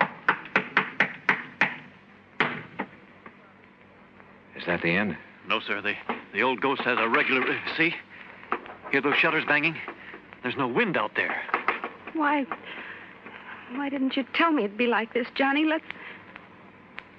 Look. Yeah, lights moving around somewhere outside. You can see the reflection in the trees. But they're green. Ghost lights. Oh! Johnny, look. There's a rocking chair. It's rocking. In front of the window, where old McAndrews used to sit and look out on the town before he died. Give me the flashlight. Here. There's no strings or wires on this either.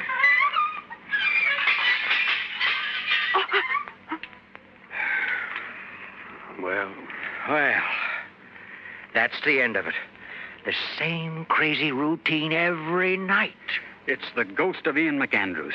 That's all there is to it. Well, from what you fellas have shown me tonight, it kind of looks that way. It is, Johnny. But tomorrow I want to investigate these things in broad daylight. I investigated all right, the old house, the clock tower, everything I could find. And thanks to the help of the boys, we covered a lot of ground. Result? Nothing.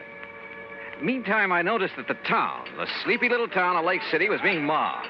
People from all over, streets jammed with cars. And as we sat down at lunch in the hotel... Miss, waitress, will you please bring me another cup of... Oh, dear, she didn't hear me. Where'd they all come from? Yeah, business has certainly picked up around here. Why, yes, I'd noticed that. Any idea why, Bill? Not the least. No wonder Tony couldn't be with us for lunch. And Charlie's at his print shop getting out an extra. Hey, excuse me. Aren't you Johnny Dollar, the investigator? Yeah, that's right. Man, can I use you? Now, just let me get a picture. Well, now, wait. Hold it. Okay, Johnny. Thanks a lot. Hey, that photographer's from one of the New York papers. No kidding. Oh, really? Listen, if Art Price at International Press gave out the word about this ghost story... Oh, now, Johnny... Okay, Nancy, you all finished? Uh-huh. Then, Oscar, Bill, we're going to leave the check with you and pull out. You mean leave town? Yep, going back to Hartford. Johnny. I've investigated. I've come up with nothing. So there's no point in staying around any longer. Oh, Johnny. Thanks a lot, fellas. And, Oscar, I'll send you my expense account. Come on, Nancy. Give up? Hardly. Sure, Nancy and I hit the highway, but for only a few miles. Then shortly after dark, we drove back. And for a couple of hours, for 3 or 4 hours... Well, anyhow, shortly before midnight, Nancy and I walked quietly up on the porch of Oscar Tremblay's insurance office. You mean you didn't leave a message at my office to be here tonight? I certainly didn't. I found a message from Charlie. Are you kidding? Somebody left a message at my print shop to be here. And I got one at my radio shop. Well, I'll be Good girl, darned. Nancy. Now, I want... And, of course, they couldn't know your handwriting. Wait a minute. There's somebody outside. Huh? Johnny. What? Good evening, gentlemen. Why, I thought you'd left town, Johnny. What are you doing back Yeah, here? that's right. I wanted you to think so. Well, listen. The old tower clock has started to strike midnight. Oh, yeah, that's 5, 6. Boys, I suddenly realized that in all my investigation this morning, I was being handicapped by what I thought was help. What do you mean, Handicapped? Johnny? Yeah, what's that? I had too much help. 2 or 3 of you were with me every second. Oh, we wanted to be sure you wouldn't overlook anything. That's right. You wanted to be sure I would overlook a few things. Huh? Hey, now, wait. That's 11, 12. Well, hey, it only struck 12. Yeah, that's right. No ghostly wail tonight, is there? Why, no. No, fellas, no. Because the ghost is no more. You, found the ghost, Johnny? I found out that he's one of you, maybe all of you. What are you talking? Alone, without your careful guidance, I finally located that sub-cellar in the old McAndrews house. You did? And that mess of complicated electrical stuff that was making the weird sound effects, the rocking chair, the banging shutters, and so on. Very clever. Your handiwork, Bill? Sure. Sure. But Johnny... Oh, fellas, it was a wonderful publicity stunt, especially after international press was notified. But you did that. Not only for your radio and electronics shop, Bill, for your real estate business, Tony, your print shop and newspaper, Charlie, and your insurance business, Oscar. Well, now, but Johnny... for the whole town. It's going to put Lake City on the map again. Which is to say, the motive wasn't entirely selfish. Well, no, of course it wasn't. Okay, man. And because of that, and that alone, I won't give you away. Provided the ghost of Ian McAndrews never walks the streets of Lake City again. Well, you can be sure of that, Johnny.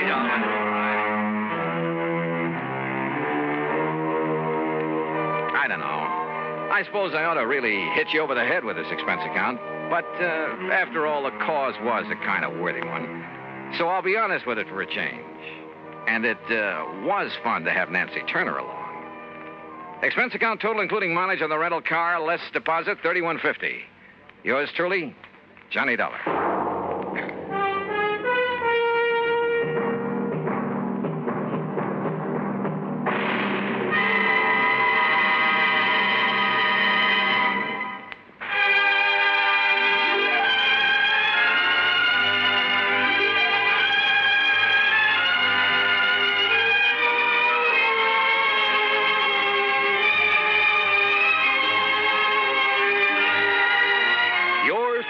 Johnny Dollar, starring Bob Bailey, originates in Hollywood and is produced and directed by Jack Johnstone, who also wrote today's story. Heard in our cast were Virginia Gregg, Forrest Lewis, Joseph Kearns, Russell Thorson, Sam Edwards, and Bob Bruce. Be sure to join us next week, same time and station, for another exciting story of yours truly, Johnny Dollar. This is Roy Rowan speaking.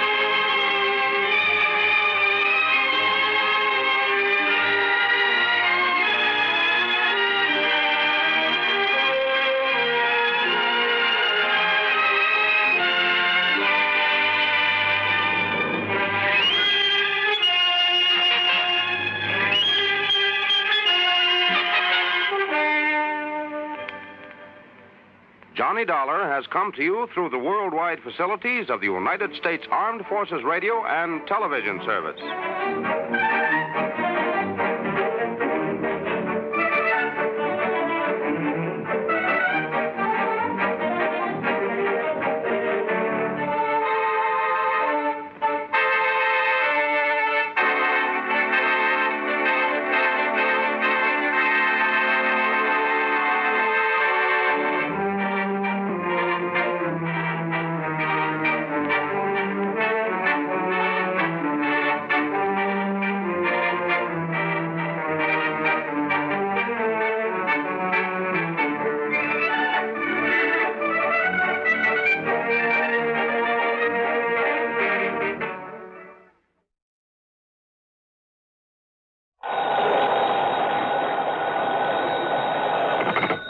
Johnny Dollar. This is the Milford Advertising Agency in Denver, Colorado, Mr. Dollar. Advertising agency? Mr. Horace W. Milford would like to speak with you. Hold on, please.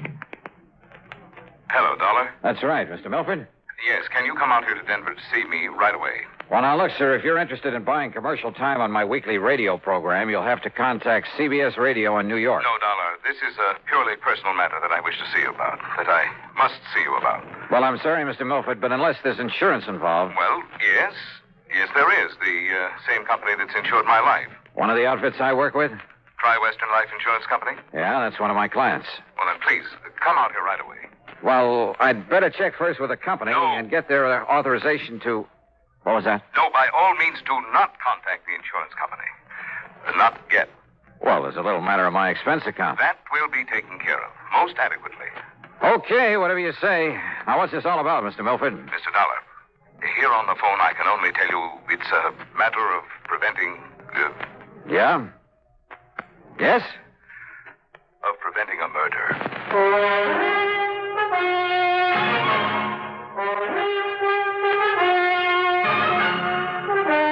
CBS Radio brings you Bob Bailey in the exciting adventures of the man with the action-packed expense account, America's fabulous freelance insurance investigator. Yours truly, Johnny Dollar. And now, Act One of yours truly, Johnny Dollar.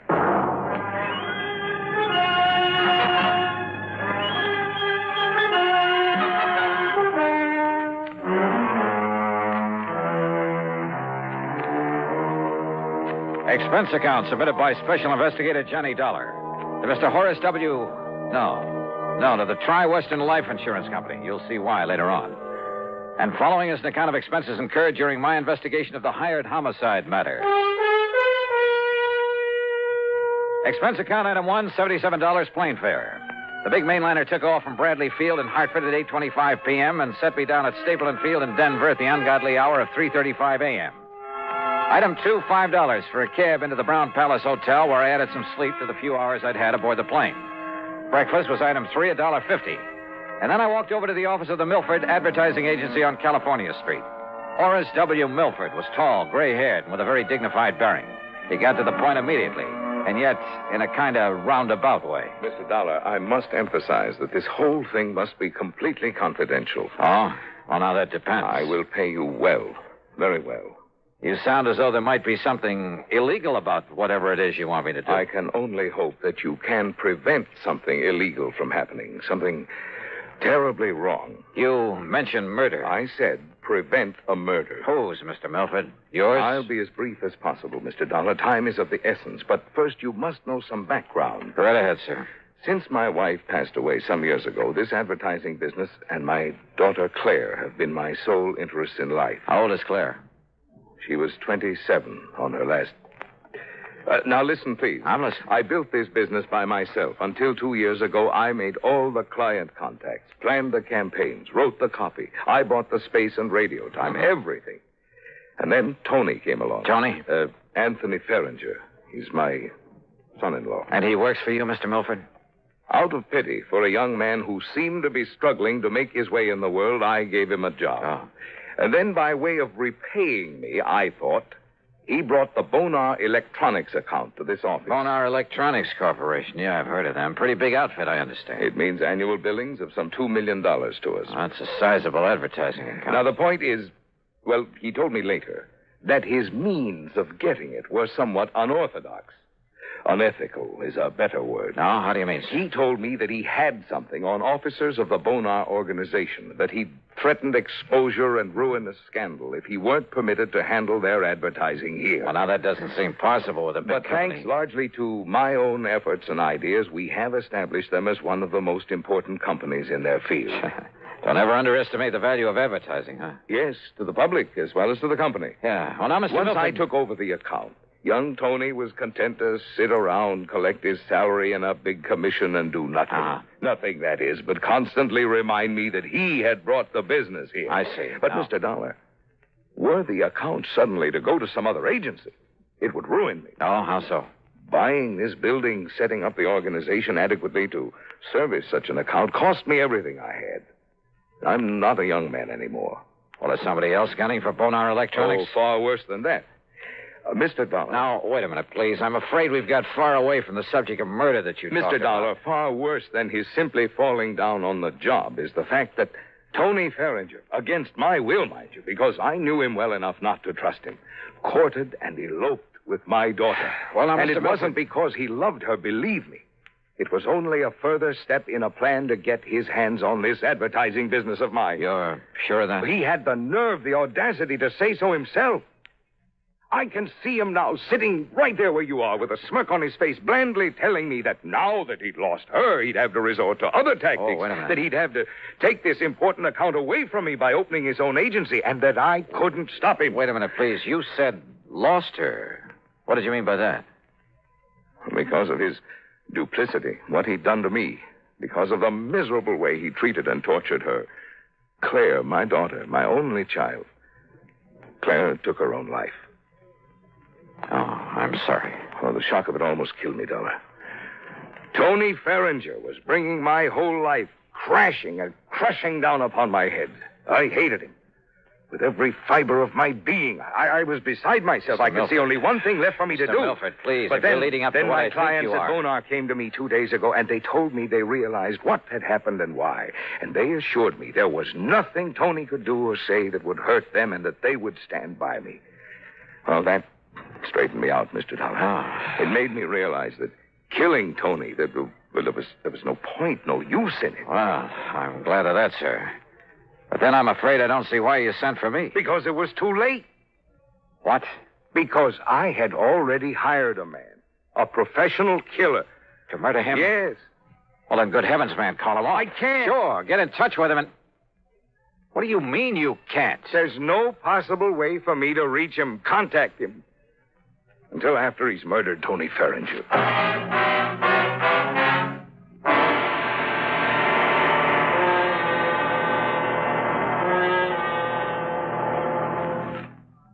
And now, Act Two of yours truly, Johnny Dollar, and the hired homicide matter.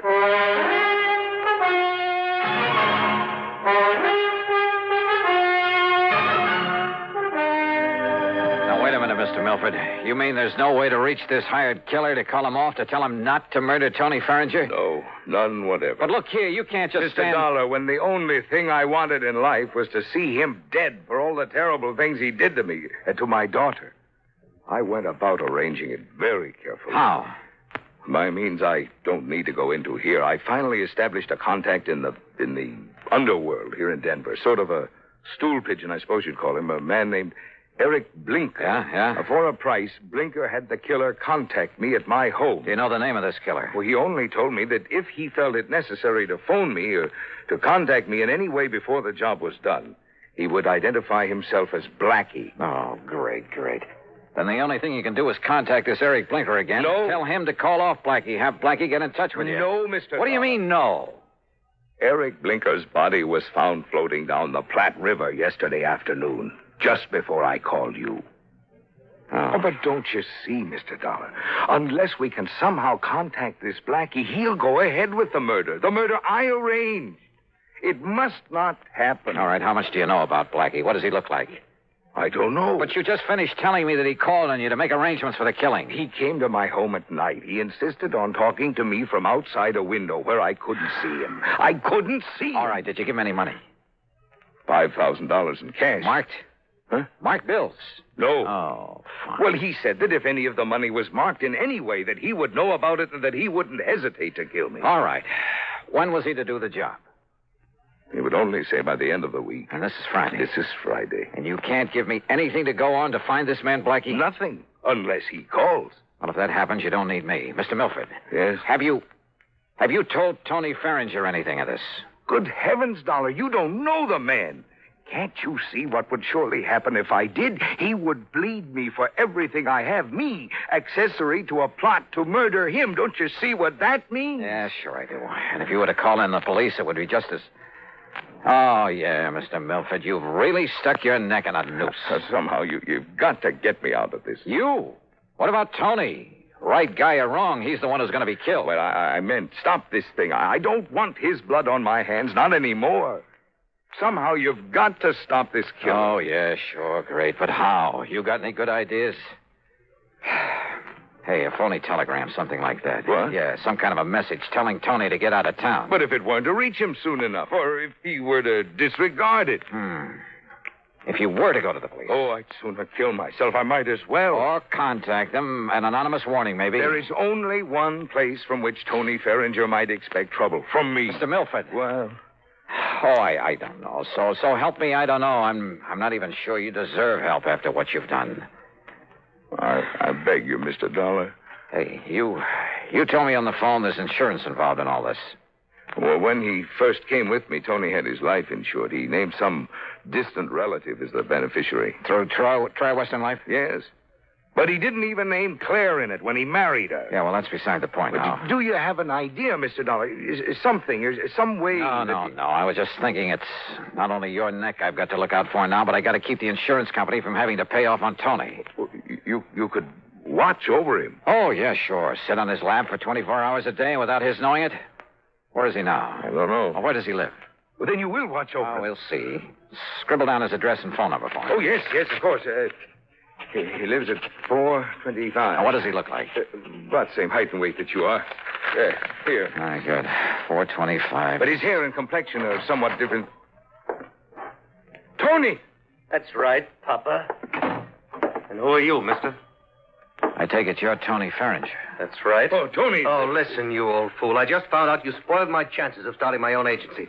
That you conned Bonar Electronics into staying with you. No, it's because you lied to me about the way you got us that account. Oh, but so Tony, you finally caught on. Tony, will you listen to me? You listen to me. I'm not going to let you get away with this. Please, Tony. Or maybe you will. Maybe I can't stop you.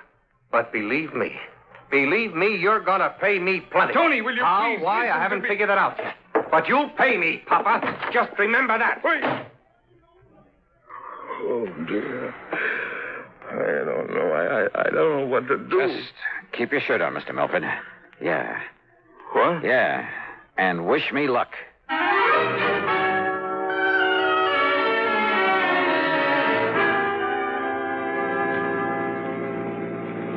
Item 2, $5 for a taxi that followed Tony Farringer's car to a residential section east of town. And sure enough, he pulled up in front of his own home. Maybe the wild, the crazy idea that I'd suddenly got back there in the office would work. Driver. Yeah? End of the line. Pull around this corner and stop.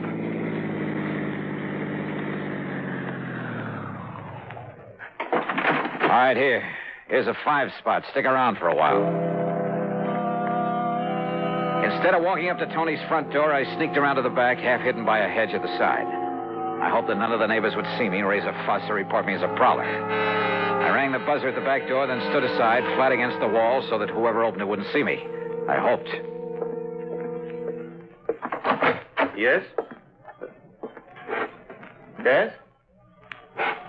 Hello, somebody ring this door buzzer? Yeah. And now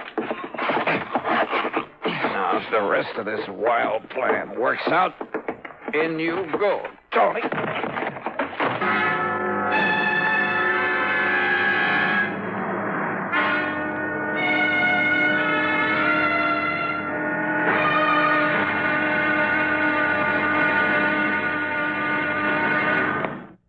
And now, Act 3 of yours truly, Johnny Dollar.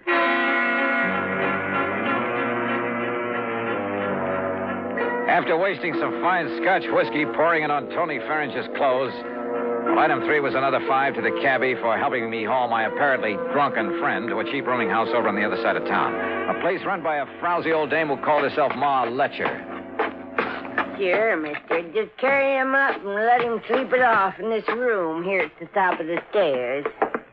Here, I'll open it up for you. Yeah, thanks. Only you ask me. Somebody must have hit him with a bottle. Here you are. Well, you can lay him onto the bed. This room will cost you $1.50, though. All right, here's a 5-spot. Well, thanks.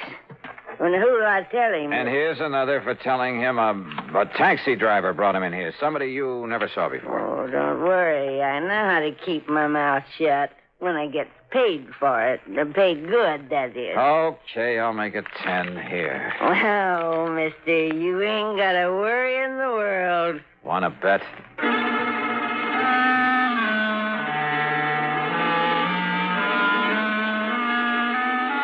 Item 4, $1.10 for another cab back to Tony Farringer's house.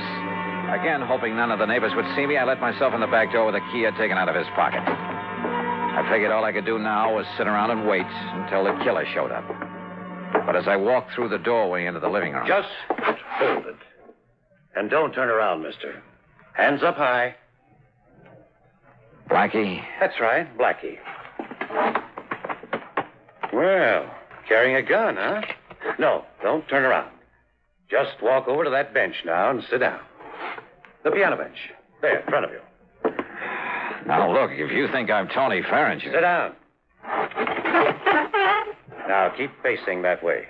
Well, I suppose I haven't got much choice. I know you're not Tony, but you know who I am. That means you know what I was hired for. That means you know too much. All right, now listen, Blackie. Face front. I was afraid Eric Blinker might talk, but I didn't dump him in the river soon enough. And listen. I'm listening. You think I won't get Tony? Well, you're wrong. I saw you take him into that crummy rooming house. I saw what you did to him, too. He won't be moving out of there for a while. That means I have plenty of time. Hey, Blackie, So, listen. mister, I hate to do a killing without getting paid for it.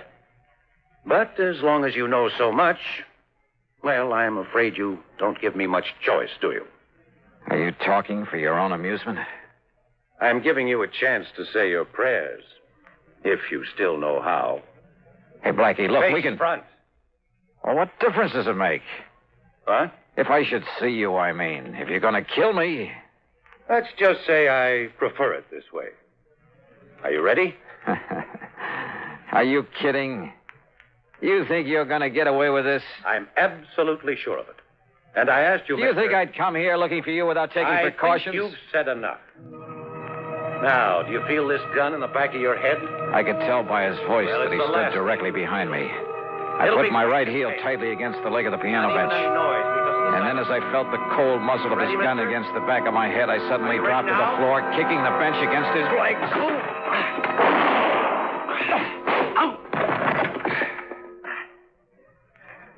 Well, Blackie, I'm afraid your rather unique career has finally come to an end. Listen, if you... Down, boy, down!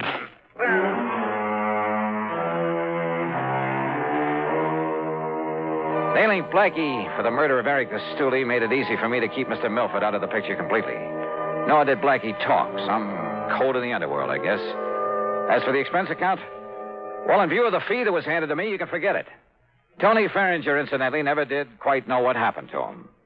Now, will somebody please give me a nice, clean case to work on? Yours truly, Johnny Dollar.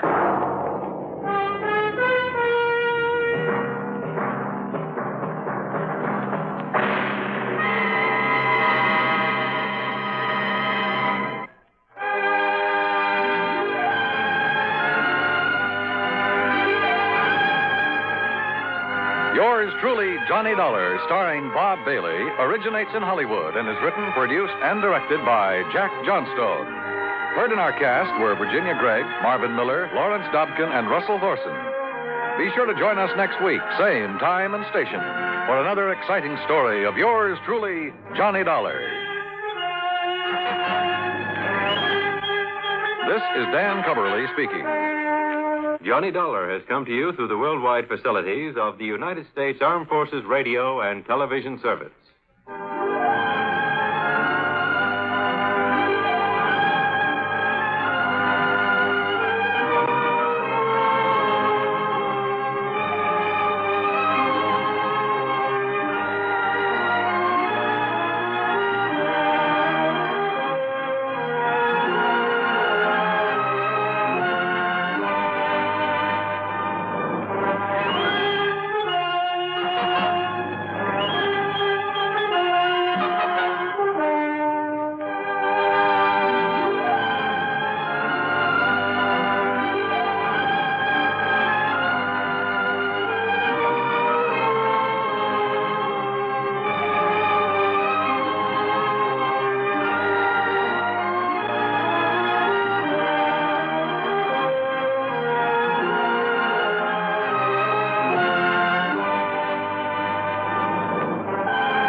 From Hollywood, it's time now for... Johnny Dollar. I have a call for you from Hartford, Connecticut. One moment, please. Oh, thank you, operator. Go ahead, please. Hello?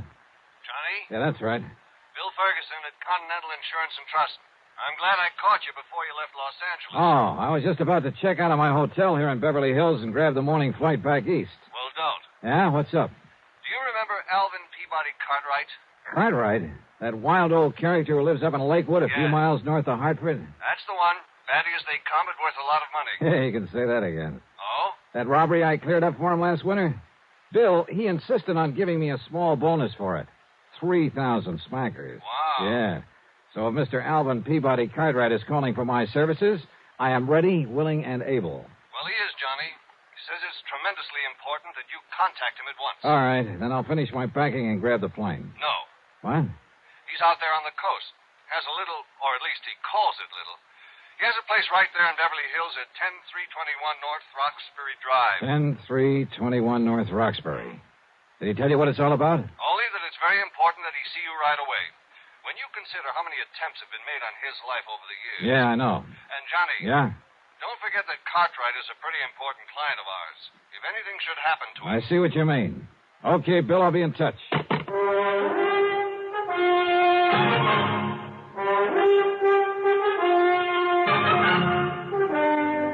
Bob Bailey in the exciting adventures of the man with the action-packed expense account. America's fabulous freelance insurance investigator. Yours truly, Johnny Dollar.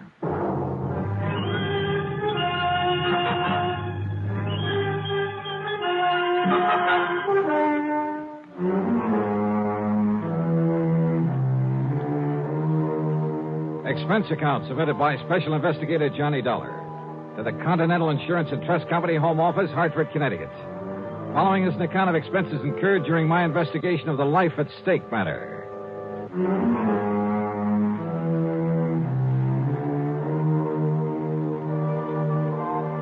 I notified the Beverly Hilton that I'd be staying over for a while and grabbed a Beverly Hills telephone directory. Expense account item 1, a call to Crestview 32121.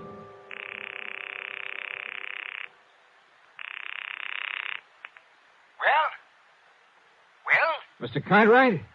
Cartwright? Yes, sir. Cartwright, huh? Well, that's very interesting. I beg your pardon? What's the matter? Don't you hear good? I said that's very interesting. You see, my name is Cartwright, too. No, you misunderstood. So, what can I do for you, Mr. Cartwright? Listen, will you? This is Johnny Dollar. Dollar? Oh, now, what's the idea of trying to confuse me that way? I'm Cartwright. You remember? Yes, sir. And, Johnny? Yeah? How did you do it? Do what? Get out here so fast. I only put in that call to Hartford about an hour ago, and here you are.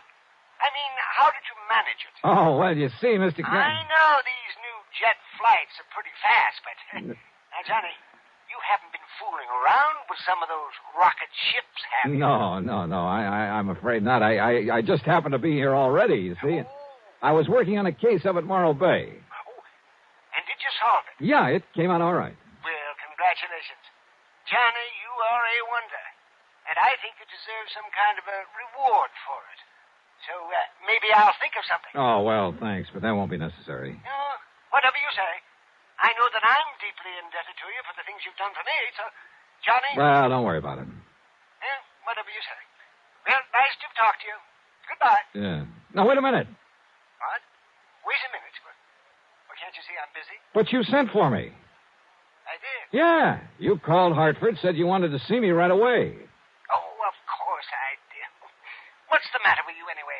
Of course I want to see you. Jonathan Peebles, too. Right away. Who is Jonathan Peebles? He's an old friend of mine. He lives out here. I telephoned him to come a-running, too. Oh, well, what's it all about, Mr. Cartwright? Well, just you get yourself on over here to my house, and I'll tell you. And don't you waste any time. You just hurry. Pretty important, huh? Important? It's vital. Well, is somebody threatening you, something like that? I said it's important, Johnny. And I mean important. Okay, Mr. Cartwright. I'll be right over. Hurry, Johnny. Please. Yes, sir. Yeah, old man Cartwright was as wacky as a bedbug. But what Bill Ferguson had told me was true. A lot of people had tried over the years to get to him, get to his money. So I phoned the desk for an Avis rent-a-car and started down from my room. I say started. The youngster who came barreling down the hallway, chasing a hula hoop, was probably a very nice kid, a great joy to his parents. May even grow up to be president of the United States. But as I started out the door, that hoop caught me between the knees and down my leg. Oh. Daddy! Mommy! I killed him! I came to a couple of hours later on a table at the dispensary, I guess you'd call it, there at the hotel. I was conscious of a good-looking blonde in starched white uniform standing beside me, holding a wad of cotton a few inches from my face. That's better now. That's better. How is it? Now, once more, take a good deep breath. Inhale, Mr. Dollar. Yeah. What? Just smelling salts. You had quite a bang on the head. Yeah. You should see what you did to that metal door panel. When the child's parents say that if there's anything they can do, they... No. Nurse, where's my coat? Oh, here. But you ought to rest a while. No, sorry. I gotta get out of here. And thanks. I dashed out to where my rental car was waiting for me and drove to the address of North Roxbury Drive in a wealthy section of Beverly Hills. A beat-up touring car that must have dated back to the early 30s was parked in the driveway. The front door of the house stood wide open. Mr. Cartwright! Mr. Cartwright! Oh, hello. Is that you? He isn't here. What? Are you Mr. Dollar? Are you Mr. Dollar? Yeah, that's right.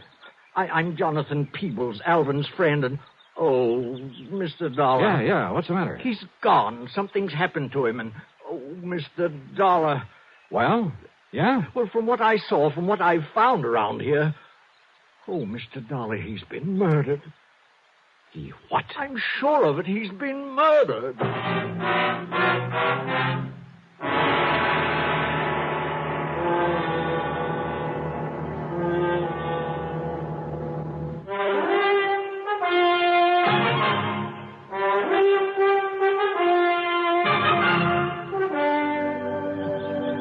Mr. Cartwright has been murdered? Oh, Mr. Dollar, what can we do? Well, what happened? How long have you been here? He telephoned me, told me to come over here, that it was very urgent. Yeah, he told me the same thing. But he often does that. You know how he is. Always has to see me right away, immediately. And often it's just for some little thing like sharing some ice cream with him or seeing a new flower that's just come into bloom. Yeah, I know. Most anything. So now... that's why I didn't hurry coming over here.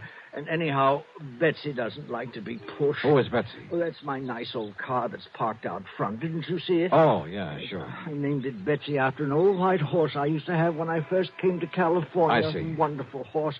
And would you believe how old she was when she finally died? No, and I don't care. Now, about Mr. Cartwright. Oh, yeah. Oh, dear Mr. Dollar. Well, when I finally got here a few minutes ago, I was surprised to find the front door standing wide open. But then I wasn't surprised either, if you know what I mean. I certainly do not know what you mean. Well, I mean that he often left it open that way, and I told him 1,000 times he shouldn't do it, that it was careless of him, and that one of these days some ruffian, knowing about all the money he had... Well, I told him, Mr. Dollar. Yes, I'm sure you did, but that doesn't do us any good right now. No. Look, before we go any further, Mr. Peebles, just who are you? One of the many of Alvin Cartwright's eccentric old wealthy friends? No, I beg your pardon. I didn't quite mean that the way it sounded. Well, I should hope not. Believe me, I may be eccentric, but I am not wealthy. If it wasn't for beneficial finance, I couldn't even keep up the payments on Betsy. You mean to say you're still making it? Oh, now, wait a minute. Mr. Cartwright. Oh, yes, of course. So, well, anyway, I came into the house and I called to him. I looked around for him, but there was no one here. No servants? No. And anyway, he keeps changing them so often that, well, I just can't keep up with him. So I looked all through the house. Any sign of a struggle, anything like that? No. Then I looked out the window, and I saw them. Who's them? 2 men walking out the driveway from back where the garage is. What did they look like? They were awfully rough-looking, but they were well-dressed, so I thought perhaps they were a couple of Alvin's new servants I hadn't met, but...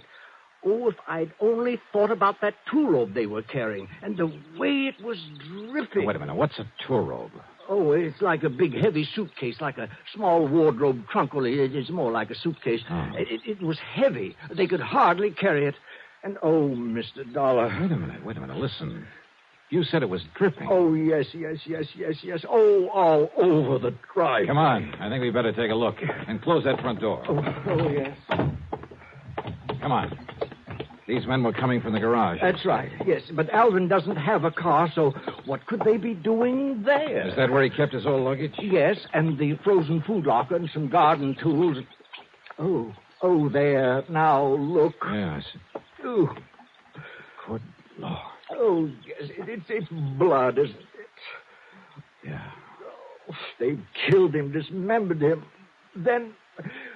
Oh, Mr. Dollar.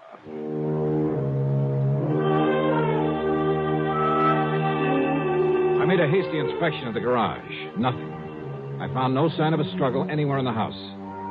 I tried to get a description of the men he'd seen from Jonathan Peoples, but I'm afraid he wasn't much help. And yet, with that funny mind of his... Oh, dear Mr. Dollar, I'm afraid I'm so distraught that I just can't remember it all. All right. Poor Alvin. Now, look, they must have had a car, Mr. Peoples. Did you notice a car out front? Car? Why, yes, I did. All right. Can you describe it to me? Yes, it was a touring car in 1931. Oh, no, that's my car, I'm thinking. Oh, great. But there was another at the end of the driveway.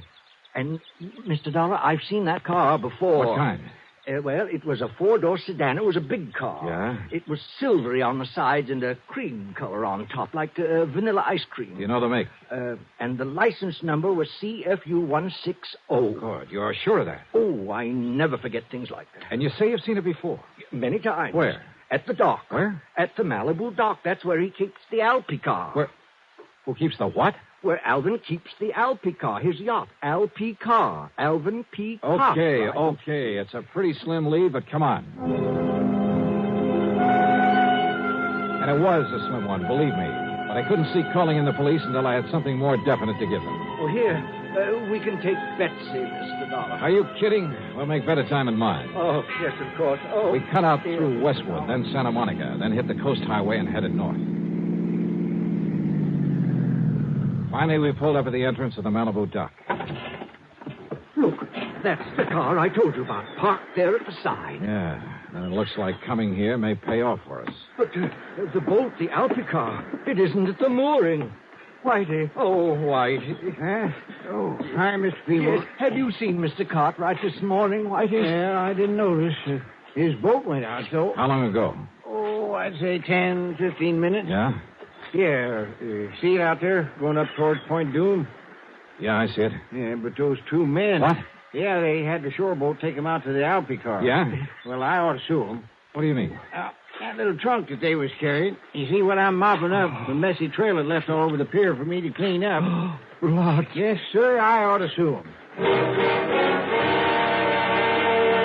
Oh, Mr. Dollar, that means they're taking poor Alvin Cartwright's dismembered body out to sea to dispose of it, and on his own yacht. Well, we've got to find something fast enough to catch up with it out there. Well, there's that Thompson cruiser of Larry Comstock's tied up there. Yeah, who's Comstock? Oh, has a boat and motor shop in Los Angeles. Well, if it's fast enough. Well, he has a couple of big Johnsons on it, fastest one that's out here now. Then call him on the phone. Tell him we borrowed it. Well, now... Tell him why. It's an emergency, and that we'll pay him plenty for the use of it. Well, now, I don't know if you really ought to. I do, and listen, call the Coast Guard in Santa Monica. Have them send out a patrol boat. Come on, people.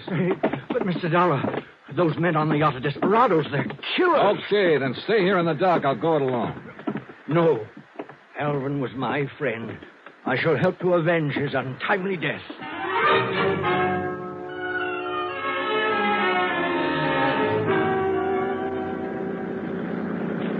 Maybe I should have left him behind.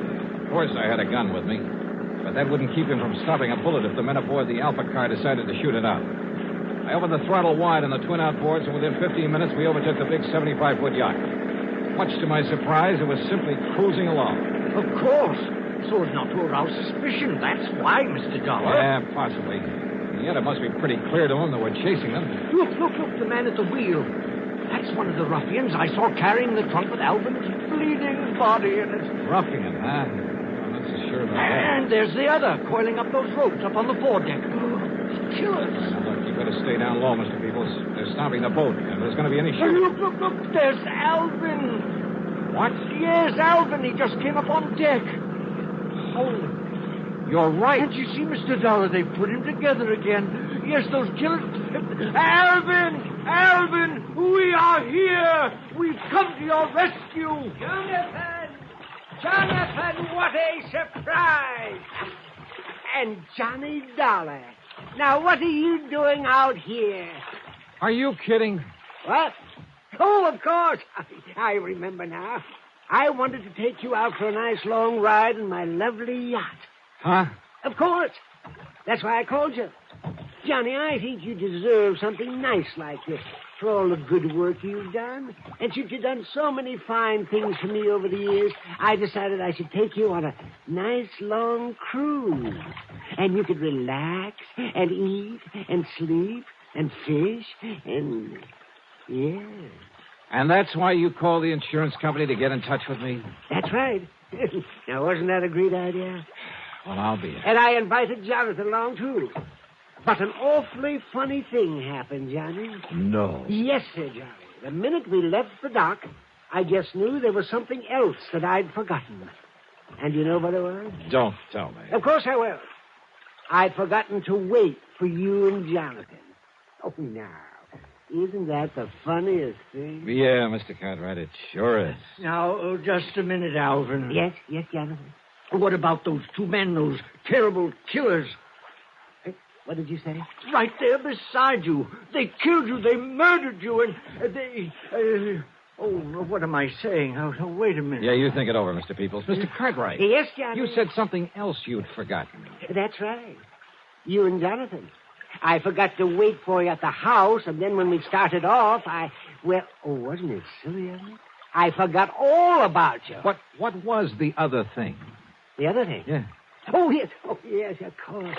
Oh, the other thing that I'd forgotten was the trunk full of nice, thick, juicy tenderloin steaks that I'd set aside in the garage for this trip. Trunk full? Well, it was not a real trunk, just a little two-rope that I had out in the garage. Oh. But I remembered that the minute we came on board. And so I had to send Gerald and Harold back to the house in their car together. Gerald and Harold? Oh, they're my new butler and cook. Oh, they are the nicest boys. Oh, Gerald and Harold, come over here to the rail so my friend... No, wait, Alvin, wait. Yes, Johnny. You mean to say those men standing there beside you? Now, why don't you and Johnny come aboard, and I'll introduce them to you. Now, wait, just a minute. Then all that blood... What, Johnny? All that blood that was dripping out of that trunk? Oh, yeah. Oh, wasn't that awful? And it was all my fault because I let the steaks fall out too much. Oh, no. All over the place. I never saw so much blood. But now, come aboard, and we'll take the nice trip that I planned for you. Come on now.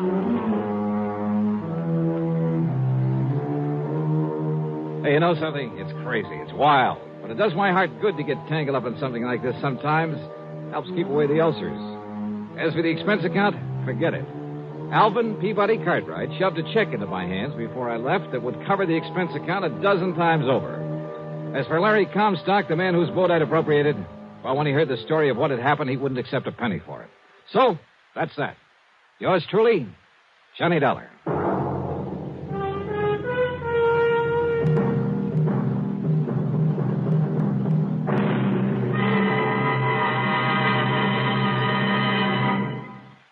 Here is our star to tell you about next week's story. Instead of telling you about next week's yarn, congratulations to station WDBJ in Roanoke, Virginia.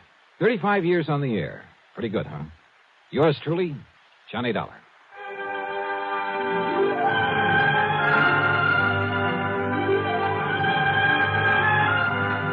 Yours truly, Johnny Dollar, starring Bob Bailey, originates in Hollywood and is written, produced, and directed by Jack Johnstone.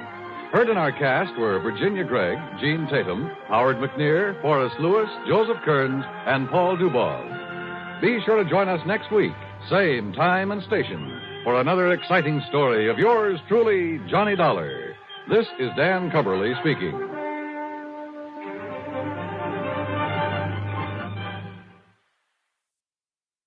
From Hollywood, it's time now for... Johnny Dollar. Mr. Dollar, the investigator? That's right, insurance investigator. Yes, well, my name is Frank Skinner, Mr. Dollar. Yes? You see, my wife and I run the Sunny Dream Home up here at Buckland Center. Old folks' home it is. I see. Well, now, what can I do for you, Mr. Skinner? Well, I'm afraid there's something wrong here, Mr. Dollar. You see, we've never had anything like this before. Like what, sir? Well, to begin with, all our clients are pretty well insured. Yes? All right. We've been having a lot of deaths here at the home these past months. Too many, Mr. Dollar. Well, after all, if your clients are all very old people... Yes, sir, they are. But you see, these have all been accidental deaths. Yeah, well, don't forget, sir, that older people are very often quite prone to accidents. Yes, sir, that's true. But, well, if you want the truth, I don't think they've been accidents. Oh? No, sir. And if something isn't done to stop this, well, I think maybe you'd better come up here and see us. Mr. Skinner, I think you're right.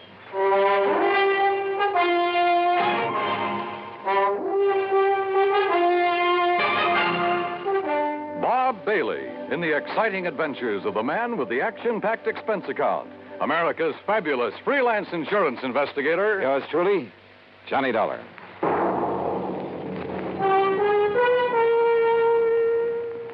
And now, Act One of yours truly, Johnny Dollar.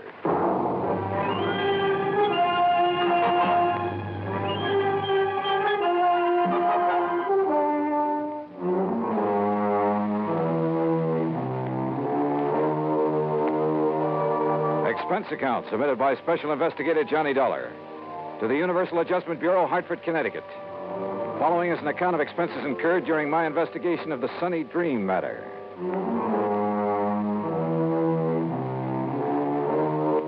Expense account item 1, 10 cents for a phone call to Pat McCracken, my old friend and contact at Universal Adjustment Bureau. Oh, say, I'm glad you called, Johnny. Yeah, well, Pat, I just want you to know I won't be available for a couple of days. Oh, yes, you will. And it isn't because of any insurance matter. Yes, it is. What's happened is that I've just received a phone call that's aroused my curiosity.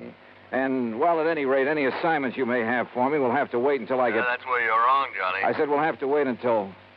What? Just happens you have an assignment right now. As a matter of fact, I was just about to call you. Well, can I wait a couple of days? Oh, no.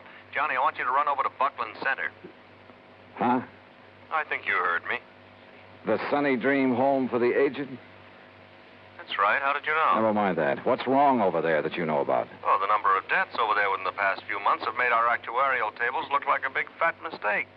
And the companies that have carried the insurance on them are getting a little worried. All separate companies, huh? Yeah, but they all cleared their policies through us, fortunately. Otherwise, we'd never have gotten wind of this. Anyway, I promised to send you over there. Any particular reason for thinking something's wrong, aside from the unusual number of deaths? Yes. What? The beneficiary of the policies that have had to be paid. Who? The Sunny Dream Home for the Aged.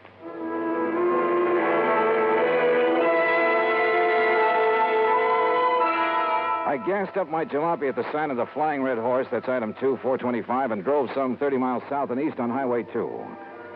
I found the Sunny Dream home just north of Buckland Center. It consisted of a huge old frame house surrounded by trees and well-kept gardens.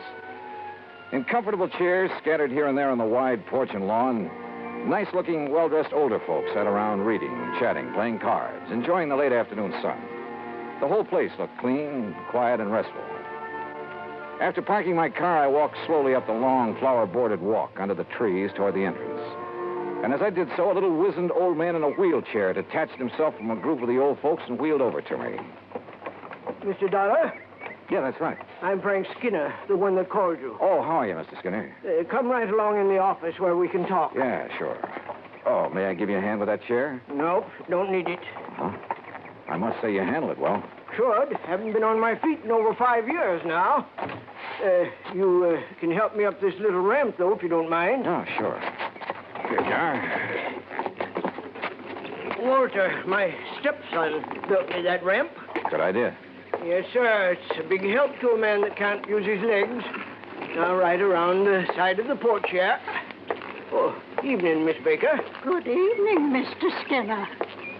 Here we are. If you just open the door. Sure.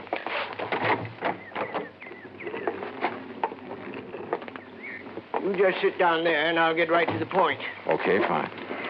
Now, you listen to me. I'd appreciate it if you'd let the folks here think that you've just come to look over the place, like maybe you've got some old relative you'd like a nice home for. In other words, you don't want to alarm your clients. Guests, Mr. Dollar. They're honored guests, all happy and with no worries. Uh-huh. Well, I must say that those I saw outside looked perfectly content. But now, about those so-called accidents. 5 of our people have died within the last 6 months, Mr. Dollar. 5 of them. Terrible. And like I told you on the telephone, they looked like accidents. What kind of accidents? Well, now, the first one. Well, maybe it was. That was old Miss Epp. Lived in the little guest cottage out back. What happened? Small fire. Must have started in the wastebasket or something by the time we got to her. Well, she'd suffocated. And I suppose Mr. Purley might have been accidental, too. Food poisoning it was. At least that's what the doctor called it. But nobody else got sick on all those canned peaches, Mr. Dollar. Who was the doctor? Oh, Doc Cherry from town. Of course, Mr. Purley was the only one that had 3 helpings of them.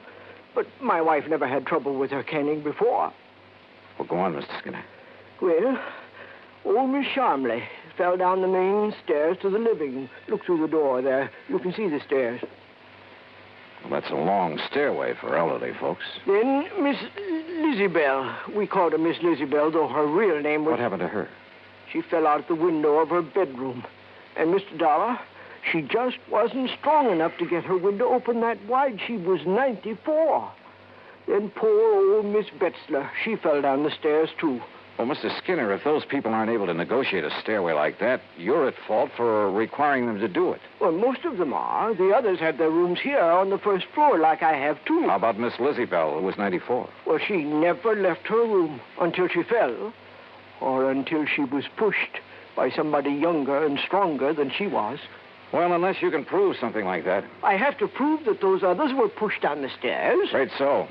You see, from what you've told me so far, Mr. Skinner, there's no reason to suspect those deaths weren't accidental. Even so many of them, all within a space of only 6 months. Unless, as I say, you can come up with some concrete evidence to indicate otherwise.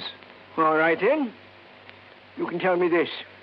Why did all those things happen late at night, when those poor old folks wouldn't have any reason to be up and around, when there wasn't anybody around who could help them, until it was too late? Well, so far as that's concerned... Why, sure. Folks have got to get up at night sometimes, one reason or another. But they all had their own private baths, and if they want anything from downstairs, like something to read or some hot milk, something like that, why, all they have to do is ring the push button in their room, and my wife gets it for them. We do that all the time. Where is your wife, by the way? Martha? Why, she's... Right here, Frank. Who's this you're blabbing off your mouth to? Why, Martha, this is Mr. Johnny Dollar, insurance investigator. Investigator, huh? Well, you can march yourself right out of here. Oh, now, just a minute, Mrs. Skinner. Just a minute, nothing. You get out of here and leave us alone. Mrs. Skinner. And if you don't, I'll throw you out. And if you don't think I'm young and strong enough, then I'll show you. Strong enough to throw a little old lady out of a window? Or shove a couple of people downstairs? Get out. Act 2 of yours truly, Johnny Dollar, in a moment. And now for another episode in the life of Sergeant Donald Bellweather, my husband.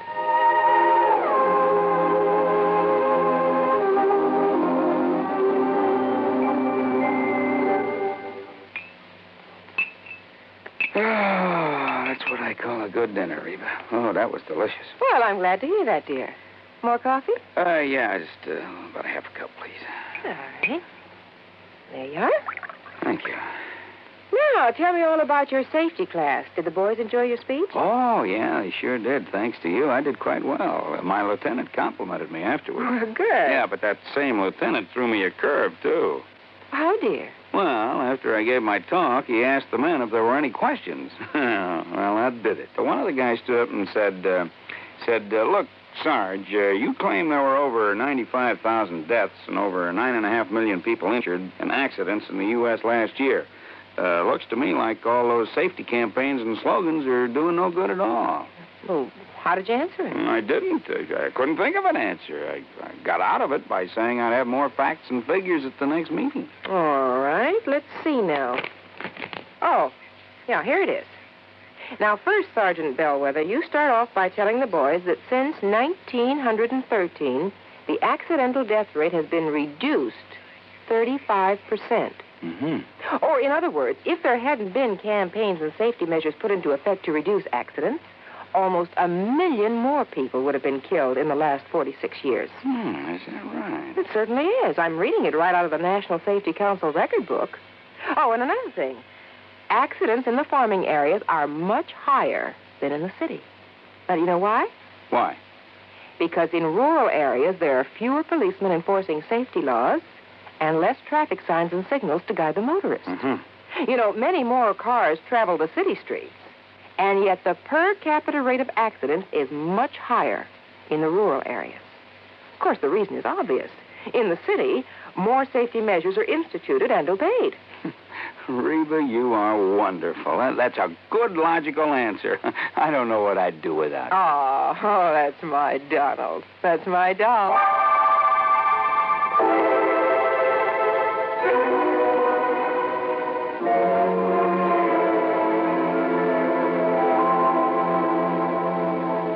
And now, Act 2 of yours truly, Johnny Dollar, and the Sunny Dream Matter.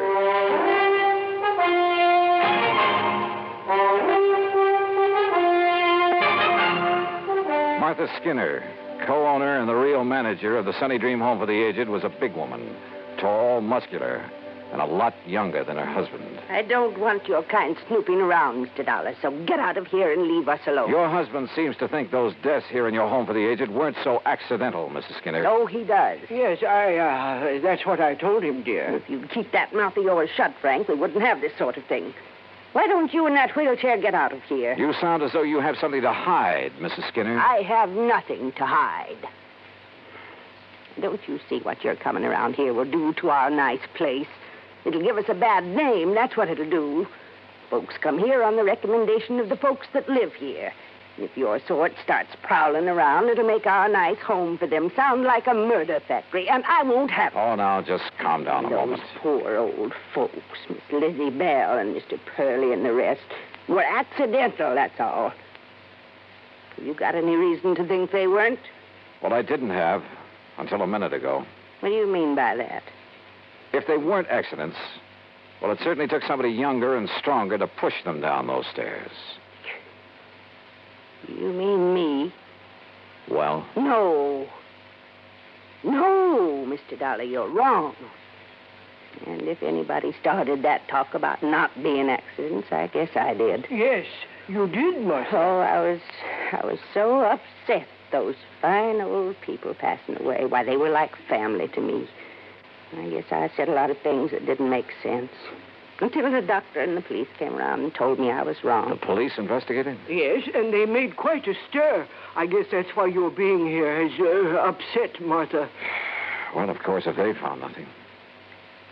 Mr. Dollar, do you think that I could do anything like what that I could harm a single hair of any of these nice old people?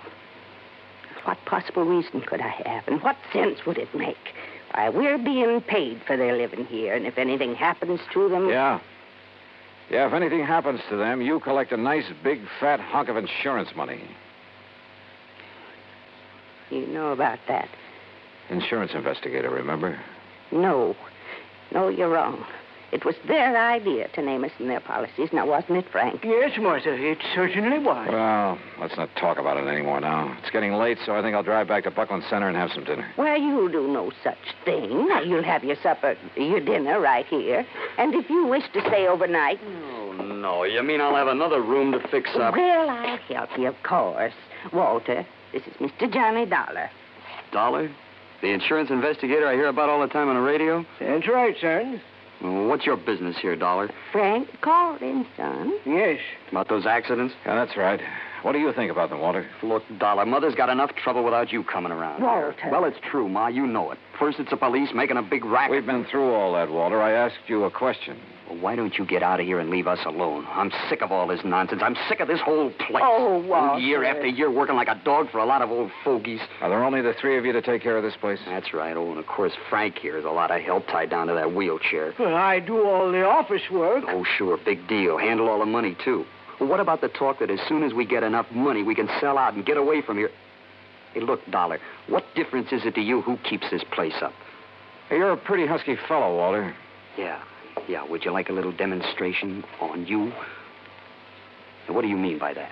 Well, maybe I'll tell you after I've had a look around. Then you will stay. Oh, yeah, I'll stay until I'm satisfied. Well, you won't be here for long if I've got anything to do with it, understand? Is that a threat, Walter? Take it any way you like. I'm sorry, Mr. Dollar. I'm sure he didn't mean that the way it sounded. Yeah. Well, tell me, do you two have joint ownership of this place, you and Mr. Skinner? Well, it's really in my name. And if anything were to happen to you? It would go to Frank and Walter. I see. Walter said that you've talked about getting enough money to sell out and leave this place. He certainly did. Is that what you plan to do? Yes, sir. Well, I'm not so sure. Of course you are. I've grown to love this place. All the nice people who... Mr. Dollar. Yeah? Enough money, you said. Like a lot of insurance money from... Oh, no. You can't think that Walter would... Oh, no. He's spoiled and fresh and impetuous and talks a lot, but... Surely you don't think... Mrs. Skinner, what would you think?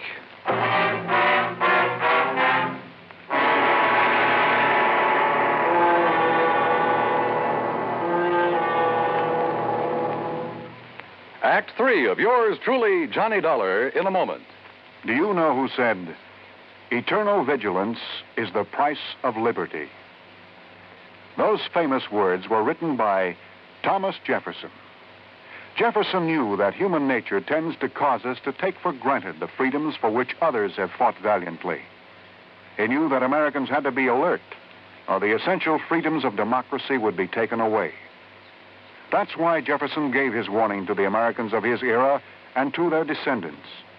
He set the price for liberty as eternal vigilance. And Americans through the years have heeded Jefferson's warning. They have been alert to detect and resist the enemies of liberty. Remember the words of Thomas Jefferson. They are part of your American heritage. The price of liberty is eternal vigilance. And now, Act 3 of yours truly, Johnny Dollar, and the Sunny Dream Matter.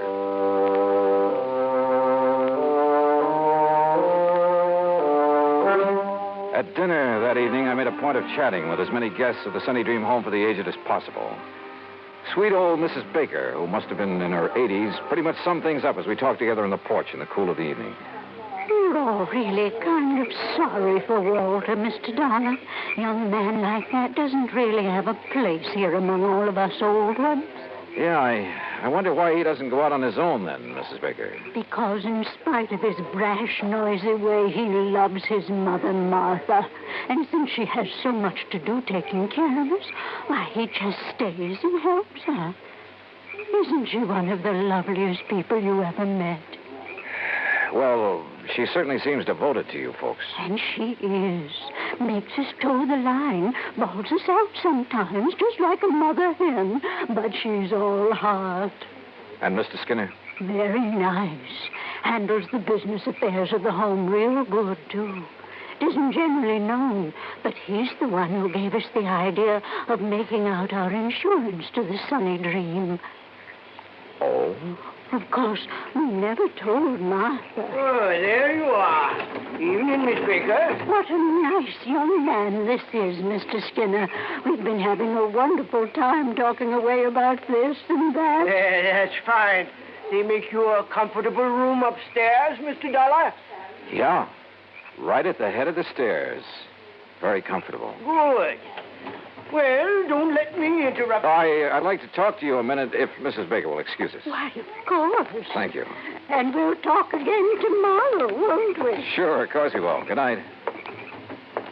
Mr. Skinner, when was the last accident when someone fell down those long stairs? Huh? Why, that was Miss Betzler earlier this month. Why? Well, at the head of them, as I came out of my room, I found something that... Well, they were marks that looked to me as though they'd been made by some kind of struggle up there. Oh? And a tiny piece of cloth from a man's suit caught in a splinter on the newel post. Well, what are you going to do about it? Oh, just leave it there. Tomorrow I'll get somebody from the police laboratory over here to look at it. Uh-huh. Well, whoever suit that was must have a tear. Oh, no, not necessarily. It was really just a few threads that had been pulled out. But they might be the clue to a killer. I see. Well, good luck, Mr. Dollar. Yeah. Thanks. In my room, I waited until long after the big home was quiet and wondered if my hunch was going to pay off. Hunch? Sitting there on the porch talking with old Mrs. Baker, I'd suddenly remembered something Pat McCracken had told me in the very beginning. He had notified the home I was coming here to investigate. That meant he'd notified Frank Skinner. Could that have been why Skinner phoned me? To allay any suspicion the insurance companies might have? Yeah, I wondered. Finally, about midnight, I heard a noise at the head of the stairway. Quietly, I opened my door. And there at the top of the stairs, armed with a flashlight and standing solidly on his own 2 feet, was the man who said he was confined to a wheelchair. Well, Mr. Dollar. You won't find anything there, Mr. Skinner. Because there isn't anything. See? You lied to me. It got you up out of that phony wheelchair, didn't it? To see if you'd left some trace of your last murder, didn't it? Now listen, Dollar. Pretty rotten racket, Skinner. You and only you handle all the finances of this place. You persuaded the old folks to name you as beneficiary of their insurance policies. Then you proceeded to shove them down those stairs. Would you like to see how? Yes, Skinner. Then I'll show you. No, you don't.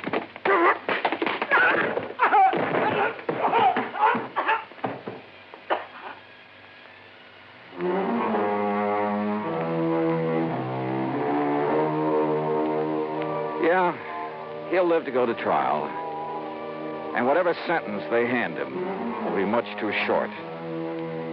The Sunny Dream home, well, I hope it'll be the quiet, peaceful place his wife wants it to be. Expense account total, including incidentals, $12 even.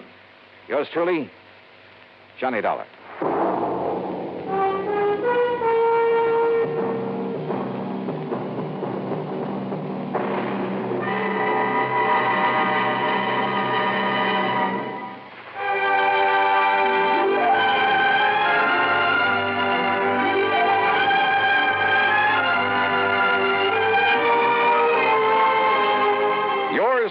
Johnny Dollar, starring Bob Bailey, originates in Hollywood and is produced and directed by Jack Johnstone, who also wrote tonight's story.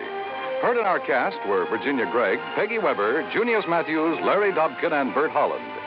Be sure to join us next week, same time and station, for another exciting story of yours truly, Johnny Dollar.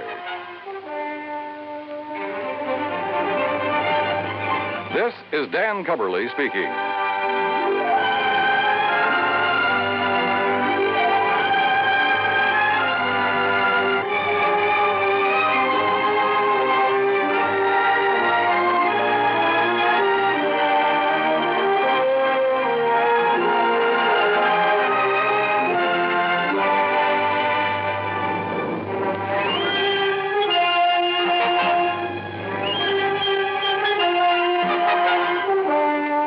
Johnny Dollar has come to you through the worldwide facilities of the United States Armed Forces Radio and Television Service.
From Hollywood, it's time now for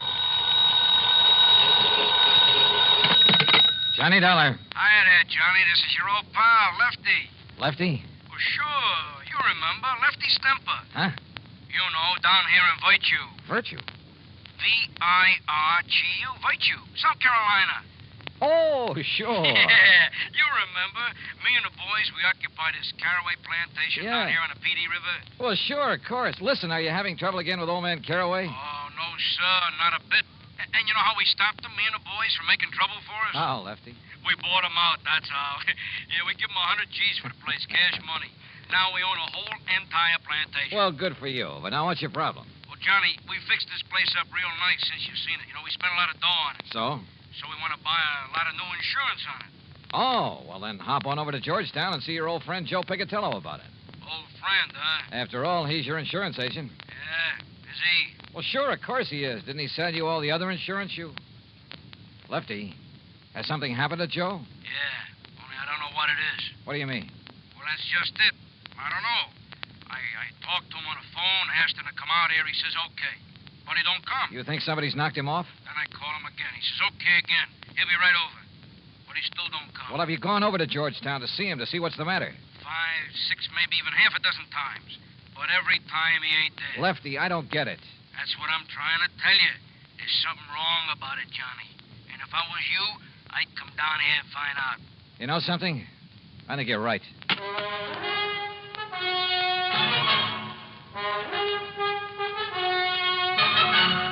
Bob Bailey in the exciting adventures of the man with the action-packed expense account, America's fabulous freelance insurance investigator. Yours truly, Johnny Dollar.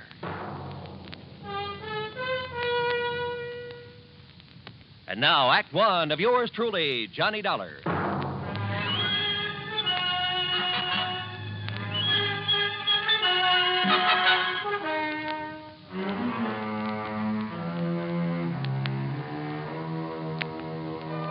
Expense account submitted by Special Investigator Johnny Dollar to the Continental Insurance Company, Home Office, New York, New York. Following is an account of expenses incurred during my investigation of the virtuous mobster matter. Expense account item 1, $7.85, train to New York City and taxi to the office of Continental Insurance Company. Fortunately, my contact there, Ben Orloff, was in. Come in, Mr. Dollar, come in. Thanks. How are you? Sit down. Thanks.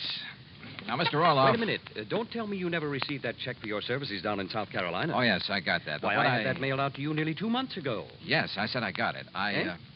Oh, good.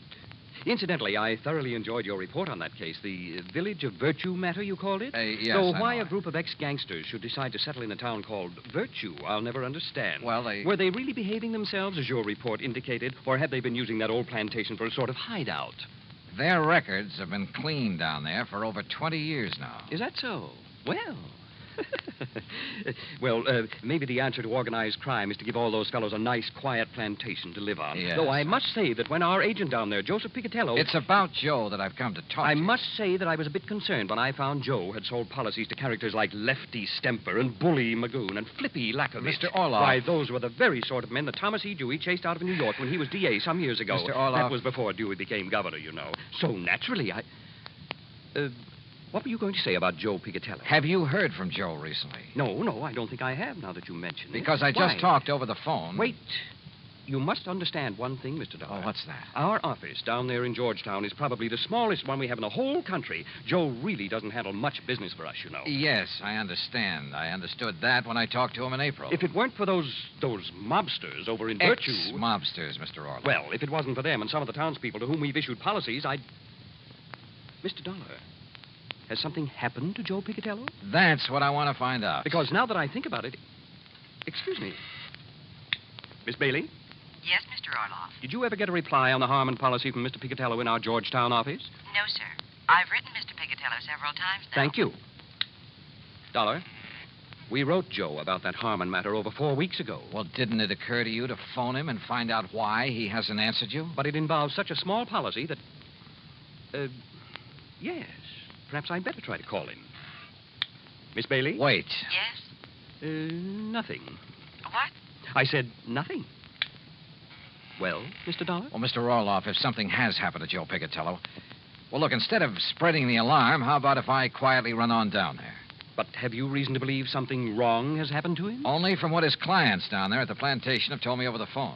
You think perhaps some of his old gangland enemies have got to him? After 20 years, I don't know. But if you'll okay my expense account, I'll go down there and see. Well, now, Mr. Dollar... And if you won't, I'll go down there anyway. But there's the danger, too. This might be a very dangerous... Let me hear from you as soon as you can, Mr. Dollar.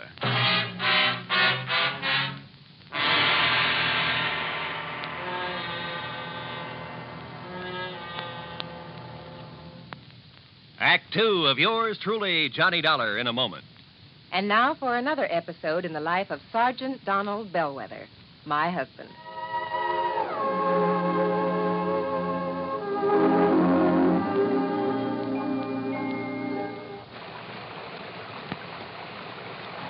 Oh, Donald, it's sure pouring, isn't it?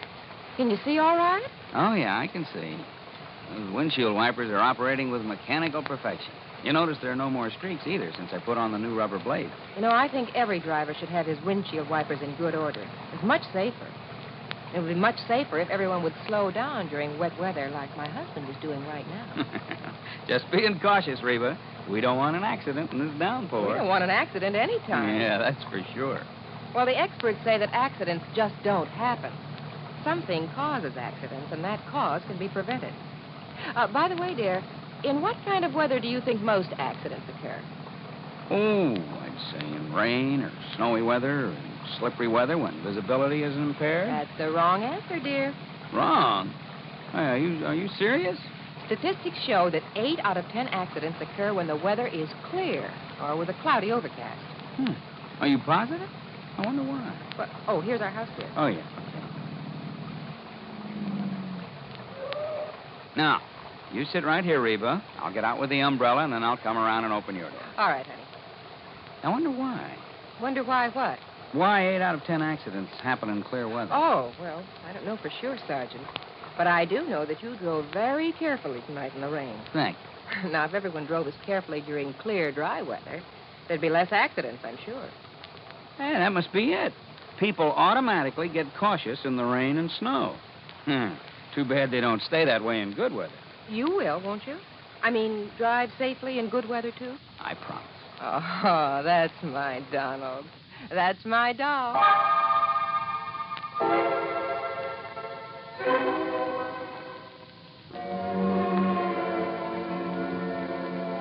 And now, Act Two of yours truly, Johnny Dollar, and the virtuous mobster matter. Expense account item 2, $28 even, transportation and incidentals, New York City to Georgetown, South Carolina. It was late when I pulled into the prosperous little southern community, and it was dark, pitch dark. Item 3, $50 deposit on a rental car. Item 4, 70 cents for a sandwich and a Coke at an all-night diner. Then I drove over to Joe Picatello's on a side street near the park. The small frame building that served as both office and living quarters for Joe was dark. But in the hope he might be asleep in his little apartment up above, I knocked. No answer. Until I was about to turn and go back to my car. There was the sound of a door slamming somewhere inside. But still no light showed. I knocked again. Then, faintly, I heard footsteps approaching. But why hadn't Joe turned on a light in there? Yeah? What do you want? Joe! Yeah? Joe, open up. It's Johnny Dollar. Johnny who? Johnny Dollar, insurance investigator, you know. Investigator? That's what you said? Are you kidding? What's the matter with you, pal? Open up. Yeah. Sure.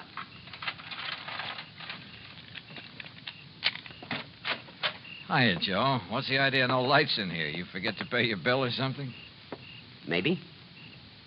What do you want? What? Investigator, you said, Willie. Did you hear that? Willie? Yeah, I heard. Hey, what is this? Don't move. Huh? Oh, no, you don't. Oh.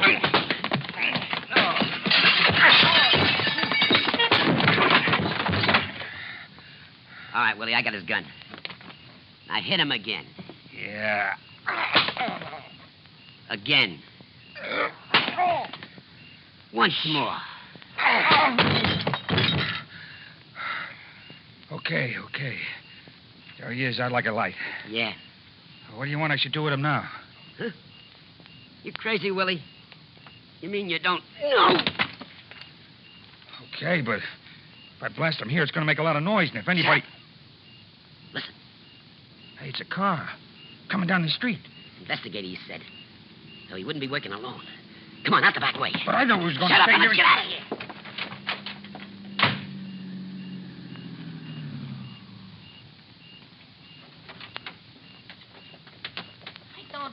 I don't see no lights on, Lefty. Well, maybe Joe's went to bed, if he's there.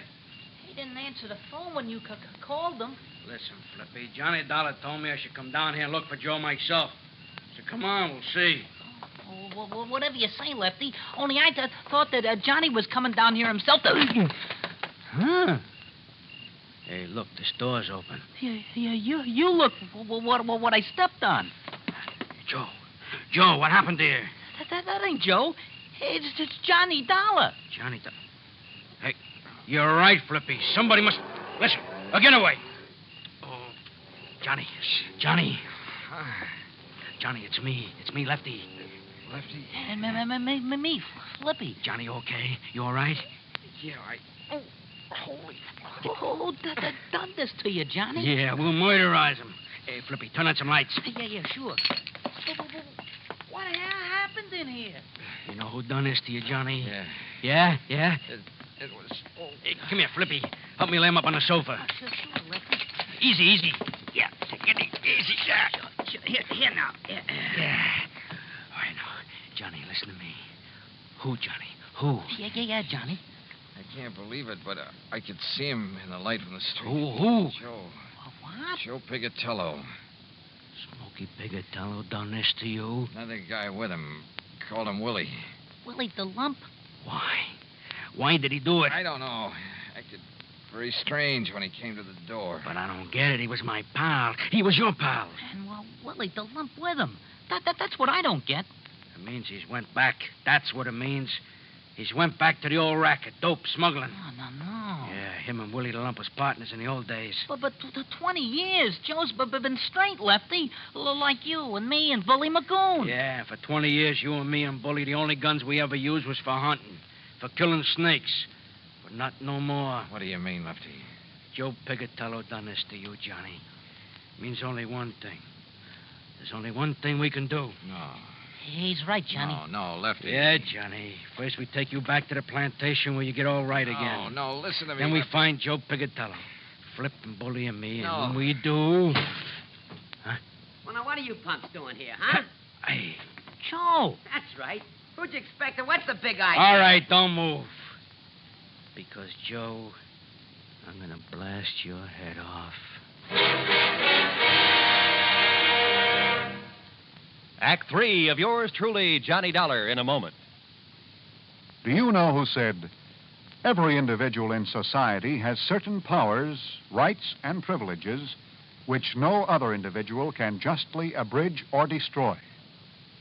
Those words were written by Noah Webster, the man who compiled America's first great dictionary. Mr. Webster knew that if the country which he had seen come into being were to succeed, the rights of the individual have to be protected.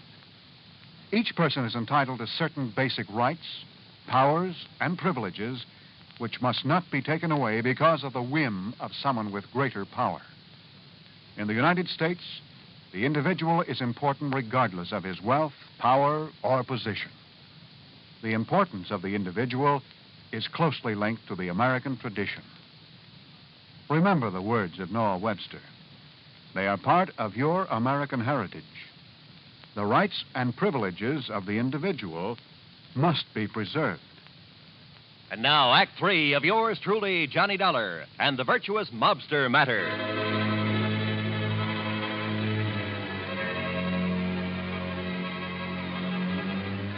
To say the atmosphere was tense there in Joe Pigatello's office in Georgetown, South Carolina, would be the understatement of the week.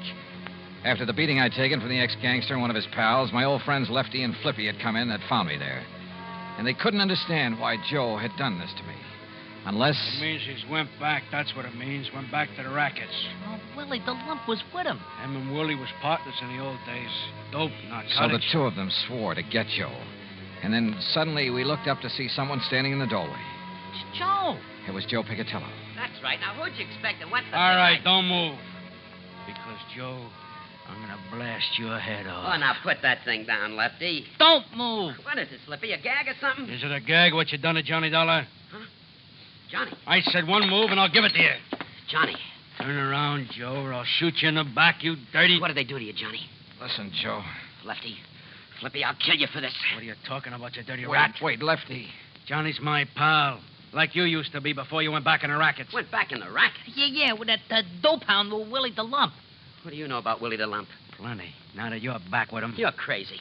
It's no good, Joe, because Johnny recognized you. You and Willie the Lump when you waked him over. And I tell you that I had 20 years, you and Bully and Flippy and me, we showed we could do it straight. We could be respectable. Me and the boys at the plantation, you down here.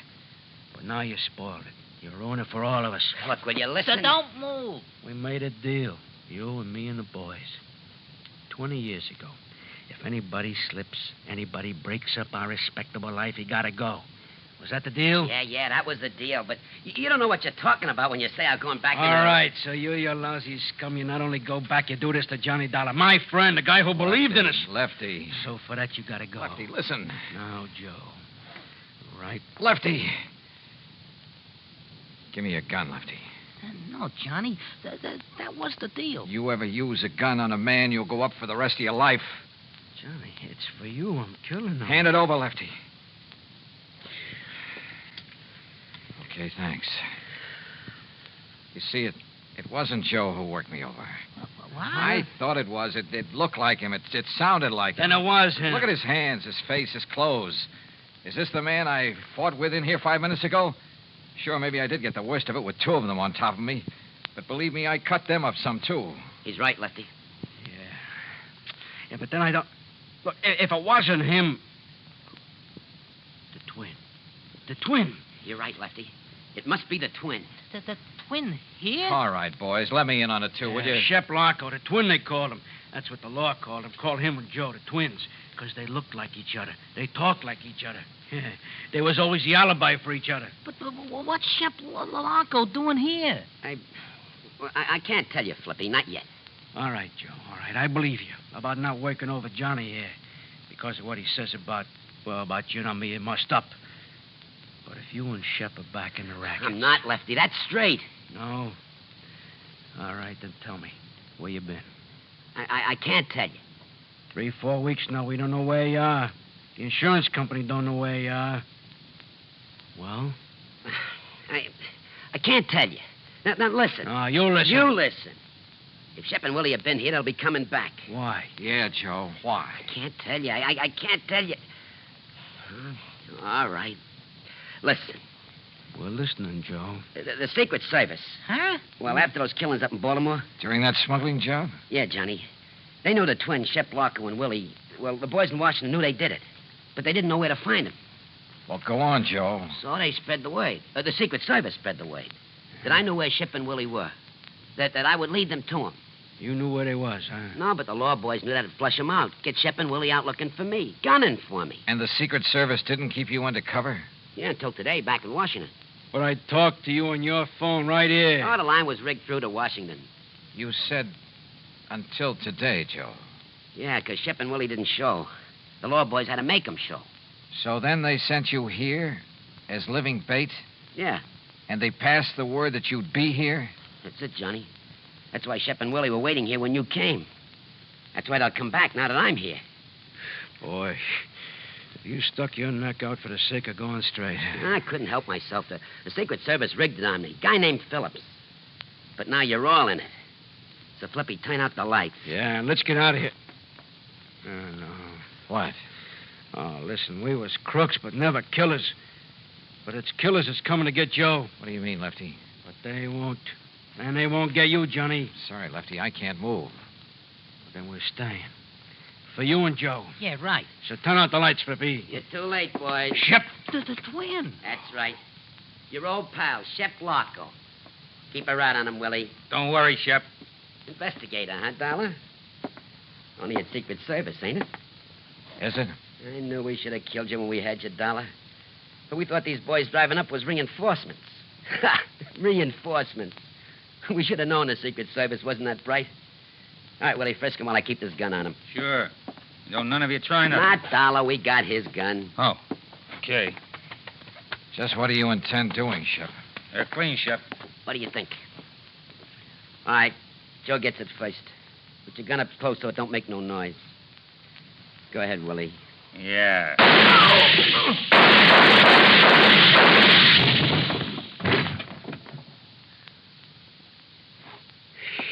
Whew.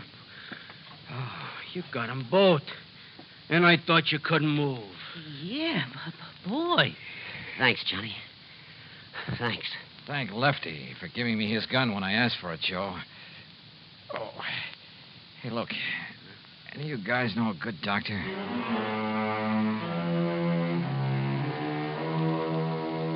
Yeah, I've said it before and I say it again. In this insurance business, you never know what you'll run into. Expense account total, including a flock of medical expenses and the trip back to Hartford, $174 even. Yours truly, Johnny Dollar.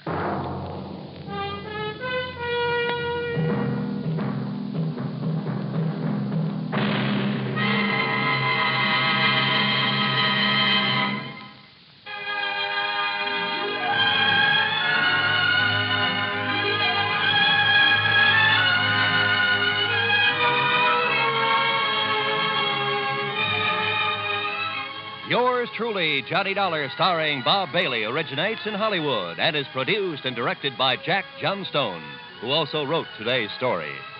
Heard in our cast were Gene Tatum, Jack Crucian, Les Tremaine, Billy Hallett, Frank Gerstle, and Gil Stratton, Jr. Be sure to join us next week, same time and station, for another exciting story of yours truly, Johnny Dollar. This is Roy Rowan speaking.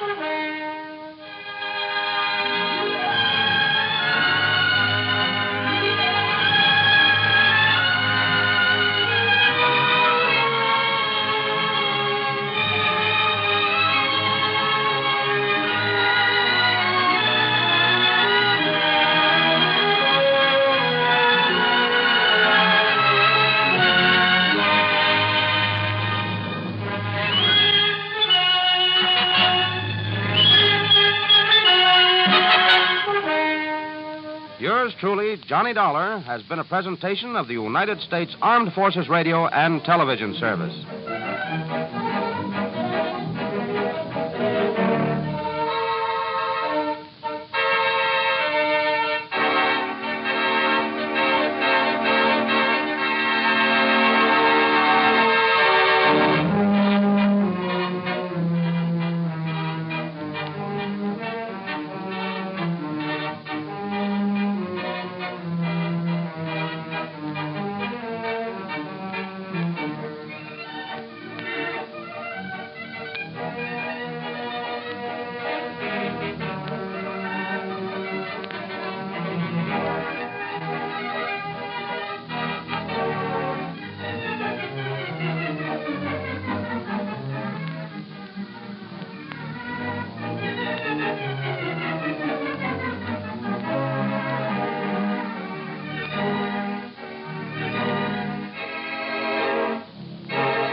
From Hollywood, it's time now for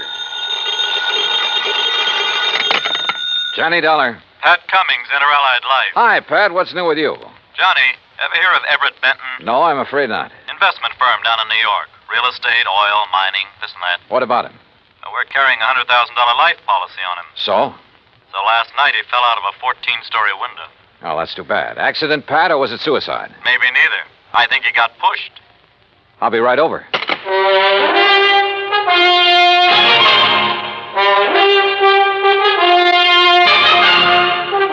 Bob Bailey in the exciting adventures of the man with the action-packed expense account, America's fabulous freelance insurance investigator. Yours truly, Johnny Dollar.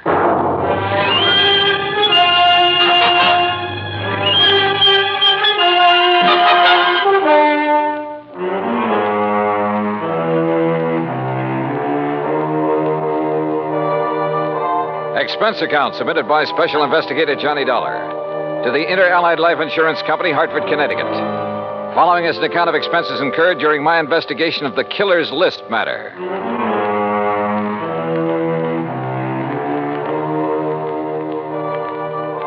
Expense account item 1, $1.20 for a taxi from my apartment to the offices of Inter-Allied. Pat Cummings looked worried and got straight to the point. I don't know, Johnny. Maybe Benton wasn't pushed out that window. But there's something about this deal that just doesn't smell right to me. What can you tell me about this man, Benton? Everett Benton, 45 years old, doing very well in business, so far as we know. Last night about 10 o'clock, he fell or jumped or was pushed out of his office window. This policy on him, who's the beneficiary? His wife, Claire. What's she like? About 12 years younger. Redhead. I see. Yeah. Well, what do you think? I think I better have a talk with Mrs. Benton. Item 2, $14.40, transportation and incidentals to New York City. The Benton's apartment was on East 67th. Very fashionable, very expensive. And Claire Benton looked right at home in her surroundings. Do you mind if I fix us a drink, Mr. Dollar? Not at all, Mrs. Benton. It's been a pretty wearing day. I imagine it has. Police, questions, reporters. You Yeah. know. I'm sorry to be throwing more questions at you at a time like this. I'm used to it by now. Here's your drink. Thanks. Cheers. Yeah, cheers. You know, you certainly seem to be bearing up very well. Yes, I suppose so. Mr. Dollar, I think it would save time and embarrassment if we had a few things understood. Such as? You've heard of the ideal marriage.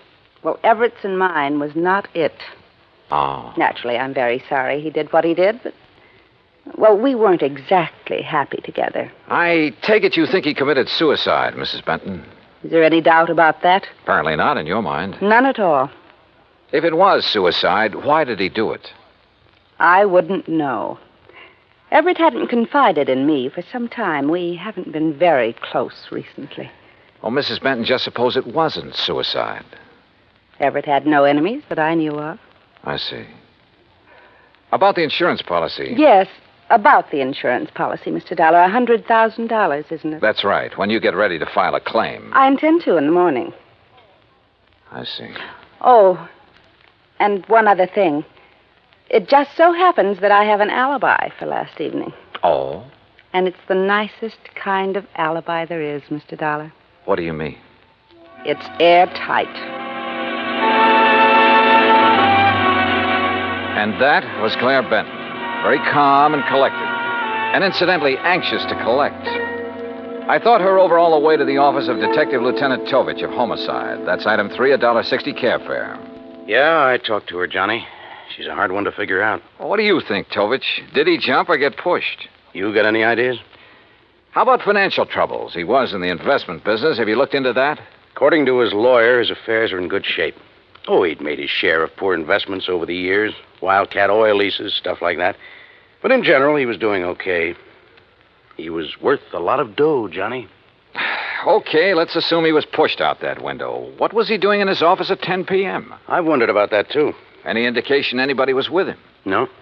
The night watchman was in another part of the building when Benton came in. Let himself in with his own key.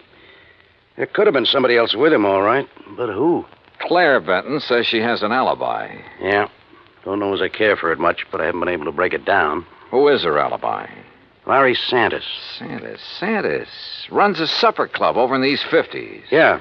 The ace of clubs, he calls it. Larry Santis. Thanks, Tovich.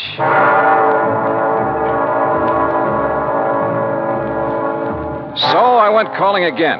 But this time it was different from my visit to Claire Benton. In the first place, Santis didn't offer me a drink, and in the second place, he wasn't very friendly. Look, Dal, I already told the cops that Claire was here in the club last evening. All evening? Until midnight. Out in the bar? Most of the time. What difference does it make? How about the rest of the time? We were talking here in my office. Just the two of you? Just the two of us. Now, look, Dal, What it boils down to is you've each got alibis for one another, huh? That's right. Now, look, nosy boy, Claire didn't kill Benton. At the moment, I wasn't thinking so much about her. Well, wait a minute. If you're trying to pin this on me... You and Claire have been pretty friendly, Santis. She benefits to the tune of $100,000 by Benton's death. Look, Dollar, you're blowing smoke in the wrong direction. I like the arrangement the way it was. Why should I try to change it? Well, that's a good question. So just let it drop. You get me? You got nothing to worry about, Santis. If you've got nothing to hide. I don't want this kind of publicity. It's bad for my business. You know what's wrong with you, Dollar? You got nose trouble. Yeah, occupational disease. You better just get over it. Sometimes it turns out to be fatal. Act 2 of yours truly, Johnny Dollar, in a moment. And now, Act 2 of yours truly, Johnny Dollar, and the Killer's List Matter.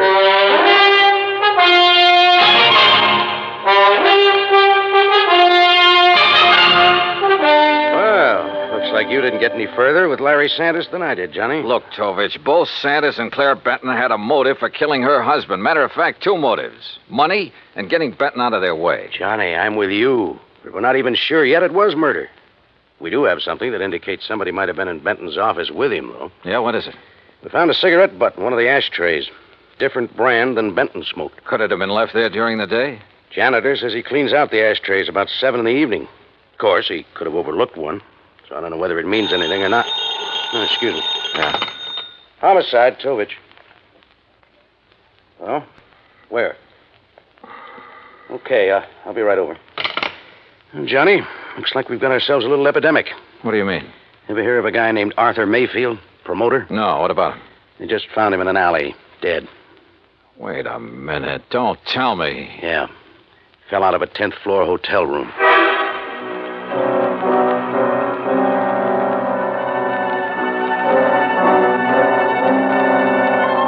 Lieutenant Tovich and I went over to the West Side Hotel where Mayfield's body had been discovered. There was nothing in his room to indicate anyone had been there with him. As a matter of fact, there was nothing couriered. Item 4, $1.80 cab fare to Claire Benton's apartment. Mr. Dollar, I really don't see the point of this. I've told you twice that I did not know this Arthur Mayfield. Did you ever hear your husband mention his name? I've never heard the name until now. From you. Mrs. Benton, mind telling me where you were last night around midnight? I take it that's when Mayfield died. Approximately.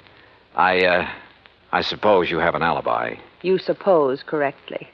You know something? I wouldn't be at all surprised if you were about to tell me you were with Larry Santis again. You know something, Mr. Dollar? That's exactly where I was last night. I know, Tovich. I know it could be just a coincidence that two guys fall or jump or get shoved out of windows within 24 hours. But I got a hunch there's some kind of connection between them. Could be, Johnny. But so far, we haven't been able to find it. Well, how about their past? The armed forces, maybe. I've already checked that out. The answer's no. Could they have been involved in any sort of business deal? I asked Benton's attorney about that. He's checking through all of his papers. He's promised to call me. And you haven't been able to find any organization they both belong to, any situation in which they could have been thrown together? Not so far. Unless they served on a jury together, something like that. Well, don't laugh. That could be it. And they might have convicted somebody who took this way of getting revenge. Yeah, I'll check it out and call you if we find a connection. But don't count on it, Johnny. Don't count on anything.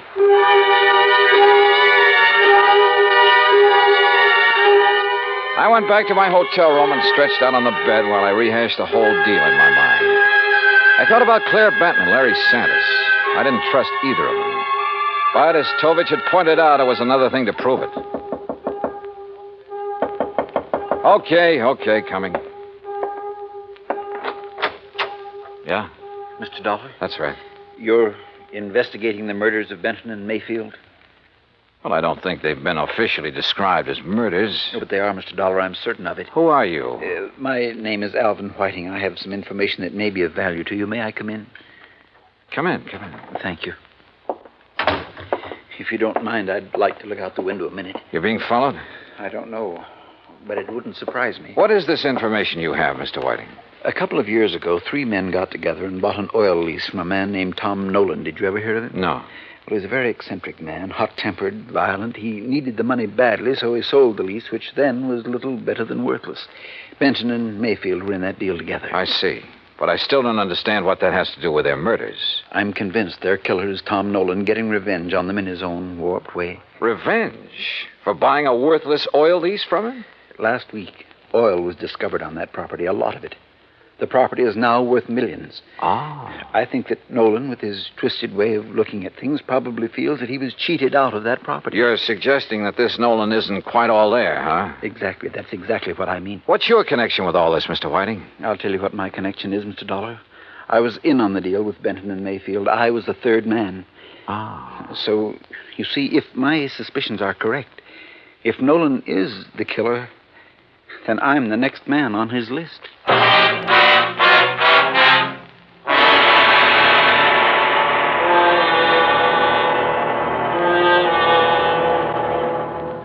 Act 3 of yours truly, Johnny Dollar, in a moment. And now, Act 3 of yours truly, Johnny Dollar, and the Killer's List matter.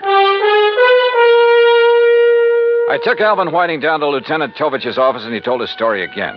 I could see that Tovich felt the same way I did, that at last we were getting someplace. Matter of fact, Johnny, I was about to call you. Benton's lawyer just turned up the lease agreement linking Benton, Mayfield, and Mr. Whiting here. Question is, where's Tom Nolan? I don't think I'll draw an easy breath until he's been found and arrested. We have a bulletin out on him, Mr. Whiting. One thing we found out, about a year ago, he served time for assault and battery. Oh? Mr. Whiting, I'd suggest you take every precaution until we pick up Nolan. Don't worry, Lieutenant. I propose to remain in my apartment until you apprehend him. I'll post a man in the building to look after you. Thank you, sir. Homicide, Tovich. Oh, what's the address? Right. Thank you. We've located the little hotel where Nolan's been staying. Come on, Johnny.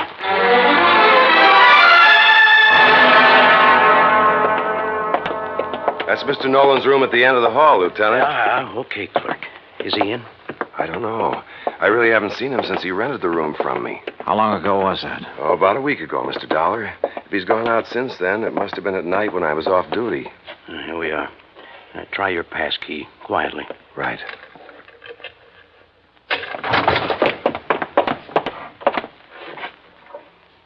Well, gone. Bag and baggage. Yeah. Room's been used recently, though. Hey, in this ashtray, cigarette butt. Same brand we found in Benton's office. Doesn't prove anything, but it might tie in. Yeah, Tom Nolan could be our boy, but where is he? You say he rented the room from you, clerk. What did he look like? Oh, middle-aged, as I remember. Bushy hair, sort of a wild look to him. Fits the general description Alvin Whiting furnished us. And the mugshot I pulled out of the files. Well, all we can do now is rig a stake out for him here, and then wait. Lieutenant Tovich posted a couple of men in Nolan's room, and we went back to headquarters. While he was getting out another bulletin, I went through Nolan's record. Assault and battery, resisting arrest. There was no doubt he was a violent sort of guy. And with the indication Whiting had given us that Nolan was a little unbalanced, the weird revenge motive might fit. Then something in the records caught my eye. I went back to the office of Larry Santis at a supper club. Oh, look, Dal, I told you the last time you were here. Now, I got a few things to tell you, Santis. The two murder victims, Mayfield and Benton, went in on a business deal with a man named Alvin Whiting. All right, so what? They bought an oil lease from Tom Nolan. All of a sudden last week, that lease got real valuable. Alvin Whiting figures that Nolan's the killer. Says he's not all there, and he was trying to get his own strange kind of revenge. Look, Dollar, what's all this got to do with me? That's what I want you to tell me. Look, I don't know anything about any of them. Last year, Nolan was arrested for assault and battery. According to the police records, the man who put up bail for him was you. Okay, so I put up bail for him. Look, Tom Nolan's my uncle, Dollar. Sure, he's offbeat, but he's harmless. Assault and battery? Harmless? So he beat up a guy. That doesn't mean he'd kill anybody. How'd he get mixed up with Benton, Mayfield, and Whiting? Well, he was broke. I asked Benton's wife to get her husband and the others interested in buying Tom's lease to get him some dough. I didn't know the lease would turn out to be valuable. After Nolan got out of jail, he left town, moved to Coopersville. That's upstate. Yeah? Well, he's had a room right here in the city for the last week. I didn't know that. Believe me, I didn't. Look, I haven't heard from him for 6 months.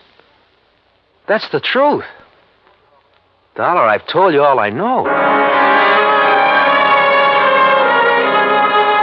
I still didn't trust Santis, but decided to follow up the lead he'd given me about Coopersville. Maybe Tom Nolan had gone back there. I called Tovich to tell him, and he had a nasty little surprise for me. Alvin Whiting had disappeared from his apartment. I didn't know whether Tom Nolan had gotten to Whiting or not, but I did know I had to find Nolan in a hurry. I hightailed it to Coopersville. It was a small town with half a dozen hotels and rooming houses. I made the rounds, flashing Nolan's picture. Finally, I struck pay dirt. Why, yes, I recognize that picture. That's Tom, all right. But he told me his last name was Niles. You say he roomed here, Mrs. Carr? Yes, kept himself mostly, but he didn't make no trouble for anybody as far as I could see. Moved in here about, 6 months ago. Around the end of September it was. And then last week he left us. Sure, he probably found out they'd struck oil and moved into the city.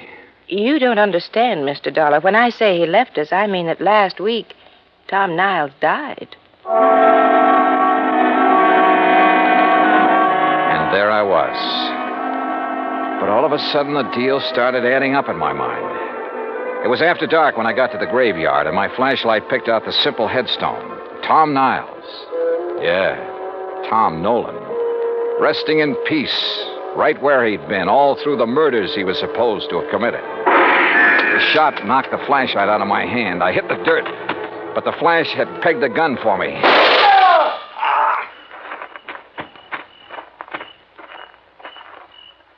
Well, Alvin Whiting. Oh, Dollar, my arm. Oh, don't worry. I'll get you a doctor, Whiting. I want you to be in good shape to stand trial. How'd you work it? Hire some drifter to rent that room back in New York under Nolan's name? Some character you picked up in the park? No, you've got to understand. I had to have the money. I was in debt. I was desperate. You almost got the money, too, didn't you? Yeah, it almost worked. You rigged the story that Nolan was the killer, that you were on his list of victims. That way you end up in sole possession of the oil lease. If I'd only known he was... Yeah. Never try to frame a guy who's already dead.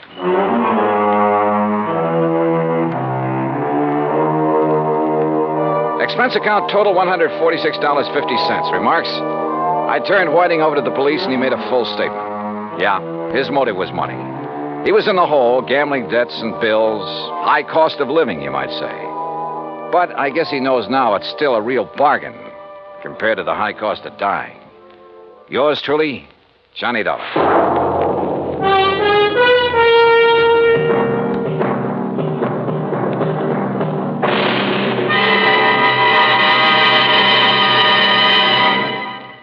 Our star will return in just a moment. Now, here is our star to tell you about next week's story. Next week, Dame Nature takes a hand and helps me solve a crime. Join us, won't you? Yours truly, Johnny Dollar.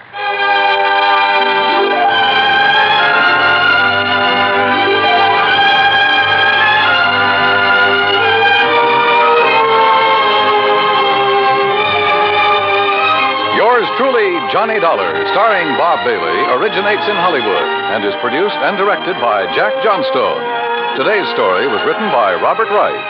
Heard in our cast were Virginia Gregg, Lillian Bayef, Jack Edwards, Jack Moyles, Tony Barrett, Parley Bear, and Carlton G. Young.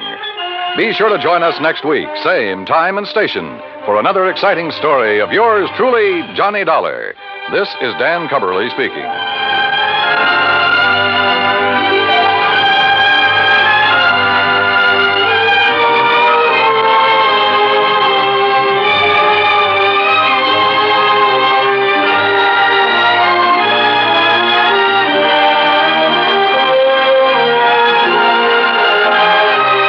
This is the United States Armed Forces Radio and Television Service.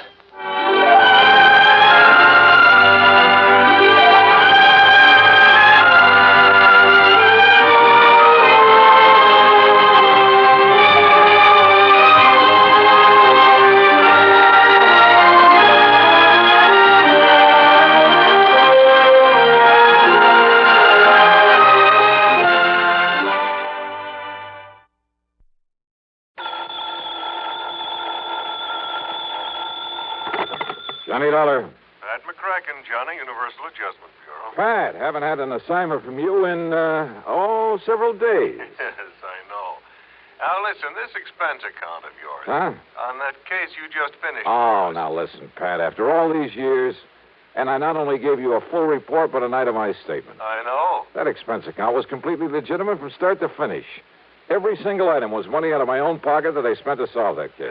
What case? The one you're talking about, the one I handled for you last week, whatever it was. You don't remember what it was. Well, what difference does it make? All I'm saying is that whatever expenses I put down there were completely justified. You remember what the total came to? Haven't the least idea. Then let me remind you. Oh, now look, that's Johnny, beside the point. To exactly $12.30. Well, I tell you, every penny of it was $12.30. That's right. Now, do you blame me for thinking maybe you were sick or something? Oh, no. And I thought you were... Okay, Pat, argument's over. Only it isn't, Johnny. Huh? Not by a long shot. You mean you are going to question that expense account? No, I mean we never discussed a fee on that case. Oh, well... And in view of the fact that you had a pretty rough time of it and almost got yourself killed, well, I persuaded the company to slap on an extra fee of $500. Oh, Pat, you are a doll. And I ought to slug you. Instead, how about taking on another one? Fee on this one, too? We'll see. I'll risk it. Then grab a flight to Buffalo. Buffalo. Contact Edward J. McNair at McNair's Emporium. McNair's what? The Emporium. That's one of the big department stores. Somebody lifted a few dollars out of their safe last Saturday. How much? Something over 400,000. Wowee. Yeah. Well? Okay, Pat, I'm on my way.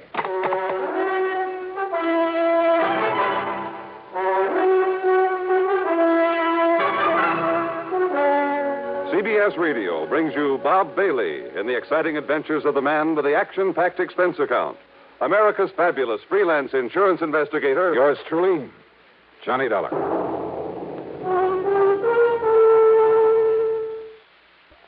And now, Act One of yours truly, Johnny Dollar.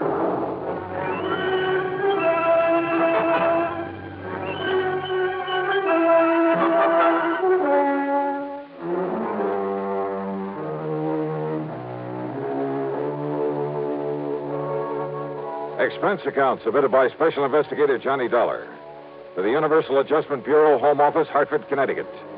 Following is an account of expenses incurred during my investigation of the Buffalo matter.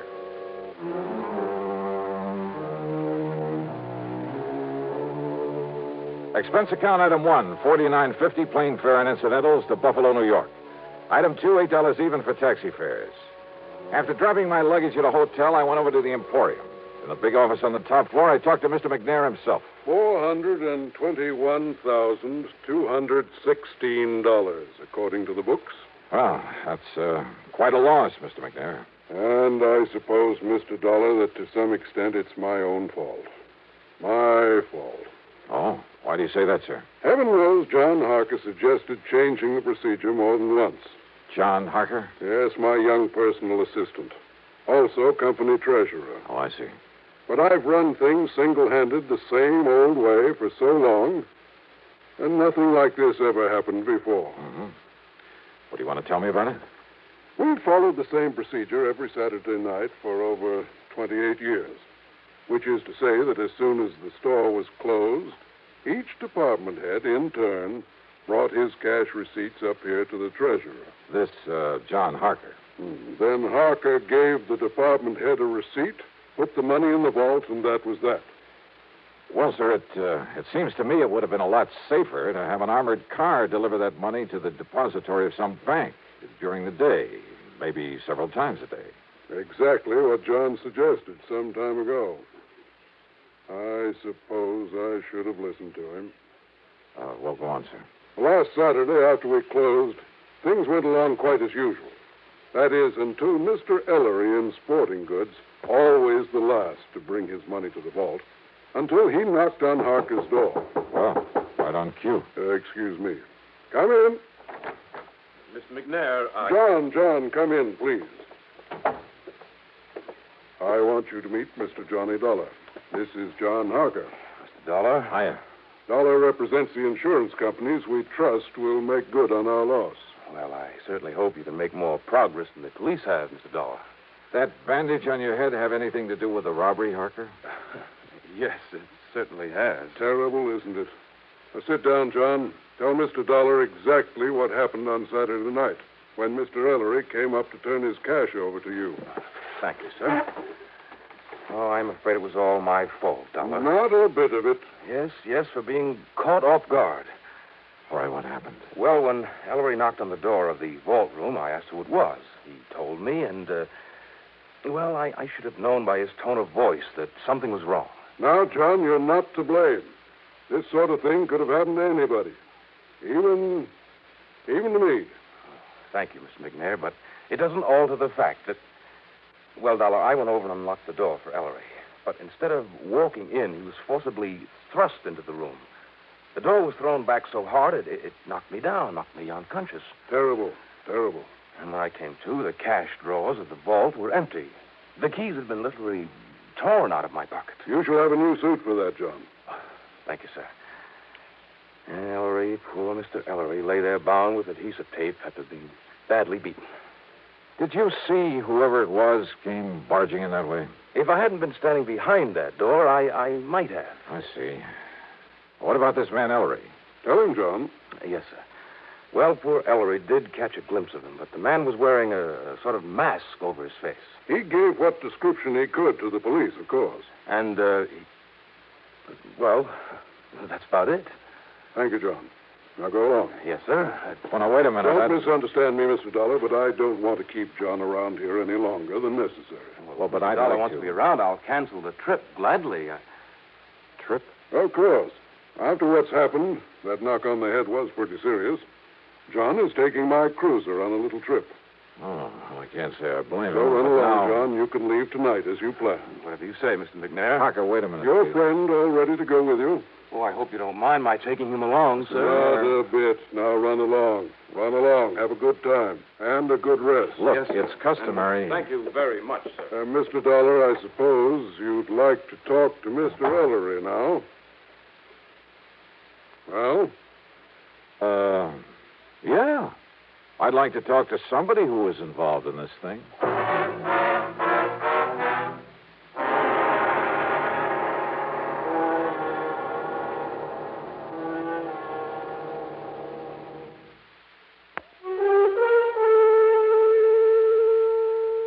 David Ellery, the other victim of the robbery, was still out to lunch, so I grabbed a bite myself. That's item 3, $1.75, and checked with the police.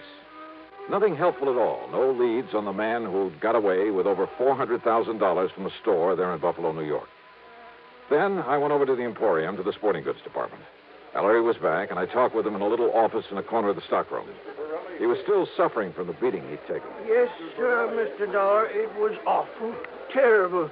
And, yes, sir, it was just like young Mr. Harker told you it was. I understand that you gave the police a description of the man who attacked you. Well, yes, sir, best I could. Had you ever seen him before that you know of? Well, of course, I can't be absolutely sure because of that mask he was wearing, but I don't think so. Was he waiting at the door of the vault room when you got there to put the money in the safe? Well, Mr. Harker always does that, sir. Yeah, I suppose so. I just But what- go up and knock on the door and tell him who I am. Well, you see, he always keeps the door locked when he's taking the company cash that way. Yeah, sure. So I knock on the door and shout my name, and then he opens up and I give him the money. Then he gives me a receipt, and he puts the money in the vault. But you didn't answer my question. When did you first see this man in the mask? Well, only when Mr. Harker was opening the door for me. Yes? He must have sneaked up on me, and then just when Mr. Harker opened the door, he grabbed me by the shoulders, and, sir, he just throwed me into that vault room. Ah, and John Harker was struck by the door as it was banged open. Poor young fellow. It must have hurt him something terrible, knocking him out that way. Looks to me like you got the worst of it, though. Oh, I'm so sorry for John Harker. What? Nice young fellow like him, trying so hard to make his way in the company, and then to have a thing like this happen. Now, Mr. Ellery, Doing real good for himself, too. Doing real good for the Emporium. Yeah, well, now tell Lots me... of good ideas for building up the business. And Mr. McNair liked that, and he kept pushing him ahead. Oh, yeah, sure. So But that now- someday John could be earning himself a lot of money. Not that us old-timers ever complain. Mr. Ellery... I mean about the wage scale here at the airport. Wait a minute, please. Yes, sir. How long has John Harker been with the Emporium? About a year now, and he's lived up to the recommendations he come with so well. It's just no wonder Mr. McNair... Recommendations? From where? Macy's and Gimbel's in New York, and John Wanamaker in Philadelphia. Oh, from lots of big stores. A couple in Chicago, too. Oh. Yes, sir. Mr. McNair told us about it himself when he hired Mr. Harker and explained that's why he'd give him a better job than some of us old-timers have. Macy's. Gimbel's, one of them. You don't believe me, you ask Mr. McNair. You know something, Mr. Ellery? What, sir? That's the one thing I believe I'd better not do. What? Well, thanks a lot. You've been a lot of help. Well, now, Mr. Dollar. I had suddenly begun to wonder about the way Mr. McNair had gotten Harker out of his office before I could thoroughly question him. About the possibility that McNair might have engineered this robbery himself. Because it had to be somebody completely familiar with the procedures, the routines of that store, because of the timing. Somebody who knew the place would be virtually empty at that time of day. Who knew that Ellery was always the last to take his money up to the vault. I'd noticed a checkbook on Mr. McNair's desk. It made a mental note of the name of the bank. But it was now after 5 p.m., so rather than push things until I was sure, I went back to my hotel room to clean up, eat some dinner, and get a good night's sleep. But as I started to open my handbag, wondering, by the way, if I'd forgotten to lock it for the first time in my life. Yeah, I'd heard that sound before. I grabbed the bag, made a dash for the open window, and threw it as hard and as far out from the building as I could, out over the empty lot beside the hotel.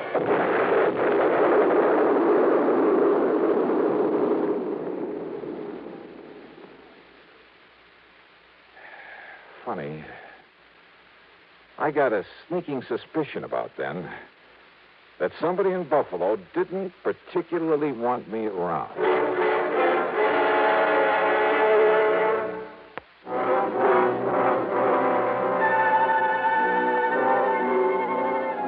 Needless to say, I had to do a bit of explaining to the police about the infernal machine in my handbag that I'd tossed out of my hotel. And the company will have to pay for some broken windows in that neighborhood. And needless to say, their only theory about who might have planted that bomb was the man in the mask, whose identity was still unknown to them. But I had an idea. Besides the police, only 3 people could have known I was there. Mr. Ellery, hardly the type. Young John Harker. No, he was off on a yachting trip. And that left Mr. McNair. But like I said, rather than push things without some proof.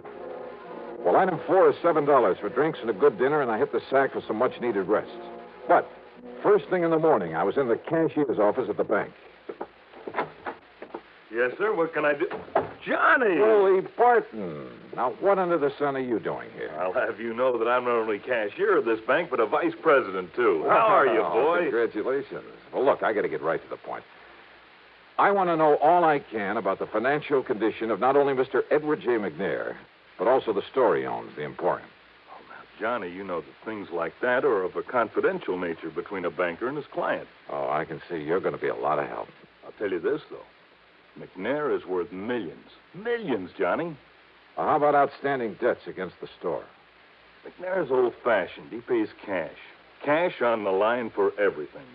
That store hasn't owed a penny for, I'd say over 25 years. Nor has McNair himself. So, Johnny, if you're by any chance thinking... $400,000 is still a lot of money, Will. To him, it's only a drop in the bucket. But, of course, he's entitled to recover it, and if one of the companies you represent has to pay it... Wait a minute. Let me use your phone. Why, surely, here.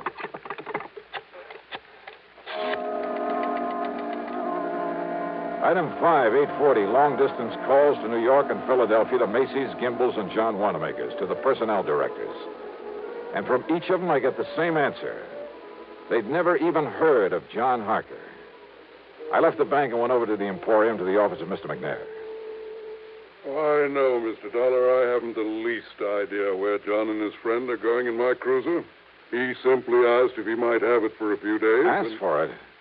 I thought it was your idea that he take that trip. Well, of course, I agreed that he should get away for a few days to rest, recuperate. A few days? Yes.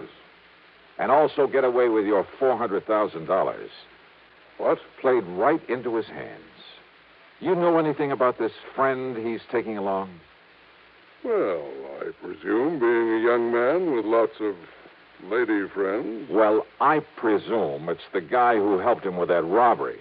What are you saying, Mr. Dollar? Oh, brother, how nicely things are beginning to add up around here. To begin with, it had to be somebody here in the store. And listen. I'm listening, sir. Harker told me, right here in your office, he told me that when old man Ellery knocked on the door of the vault room, that Harker should have known something was wrong when Ellery called to him and identified himself. Mr. Dollar. I should have known by the tone of his voice that something was wrong. Now, those were the words that Harker used. You heard him say it, too. But He was lying. Lying? Yeah. Because Ellery didn't know the robber was even there until after John had opened the door for him. You're sure of that? I'm sure. Mr. Dollar, are you trying to say that John Harker, that fine young man... I am trying to tell you that you have made an old fool of yourself, that you made your first mistake when you hired that smart young crook. I'll have you know that John came here with the highest possible recommendation. Yeah? Well, Macy's and Gimbel's and the rest never even heard of him. What? So in your blind faith, you not only taught him how to stage the robbery, he and his pal, whoever he is, but now with your cruiser, you've helped him get away with it, with your money. But good heavens, Mr. Now, Dollar. if you'll just give me a hand, come up with some bright idea for finding that boat of yours somewhere out in the middle of Lake Erie. Yeah, and probably headed for some remote little port on the Canadian side of the lake. Believe me, if ever I needed a stroke of luck, it's right now.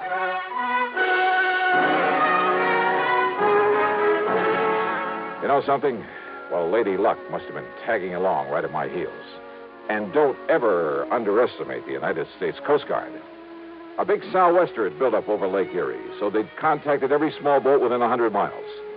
The boys aboard McNair's yacht hadn't dared not answering the call. They would only have sent the Coast Guard out looking for them. And where were they? Dollar, they're riding out the blow in the lee of Long Point off the Canadian shore. Here it is in the chart. Or is that just where they say they are? No, radio compass checks have verified their position. Right there. But now, Mr. Dollar... Yeah, no. That puts them in Canadian waters, doesn't it? Yeah, I'm afraid so. Which means we have no jurisdiction, no authority. Of course, our friends across the border will be glad to cooperate any way they can. I'm sure of that. Yeah, but by the time we take whatever legal procedures may be necessary... No, listen.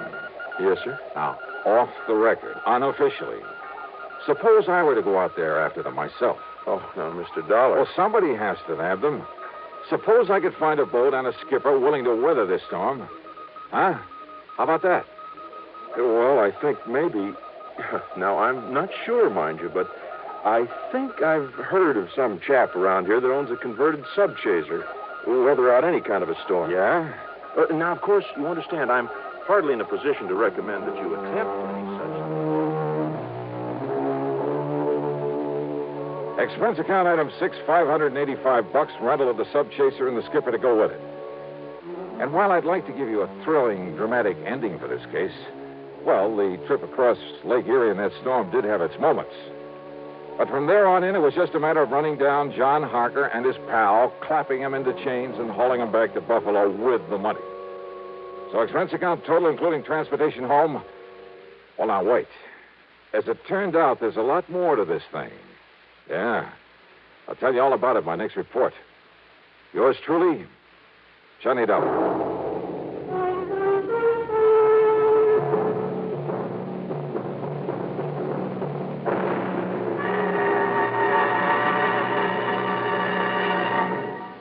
Now, here is our star to tell you about next week's story. Next week, well, as I told you, there's a lot more to this case.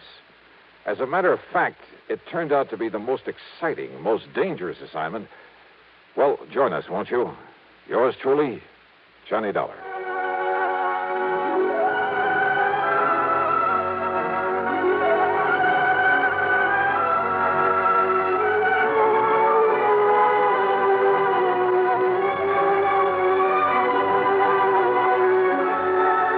Yours truly, Johnny Dollar, starring Bob Bailey, originates in Hollywood and is written, produced, and directed by Jack Johnstone. Heard in our cast were Lawrence Dobkin, Bartlett Robinson, James McCallion, Dick Crenna, Junius Matthews, and Gil Stratton.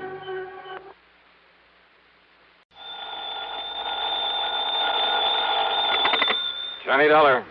Earl Poorman, Johnny, down here in Sarasota. Earl, you're a dog. What? A couple of weeks ago, when you dragged me down there to Florida, I thought you were going to take me out in the Gulf for some of those kingfish. Well, now, Johnny, Instead, we ended up fishing a body out of the bayou. What, now, you don't think I planned that? No, I was only kidding. But if you're calling me about going down there for some fishing this time, well, are you?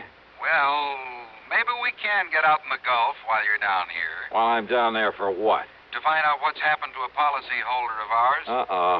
Another one of those mysterious disappearance things? No. I want you to find out, if you can, whether it was suicide or murder. Oh. I'll grab the first plane I can.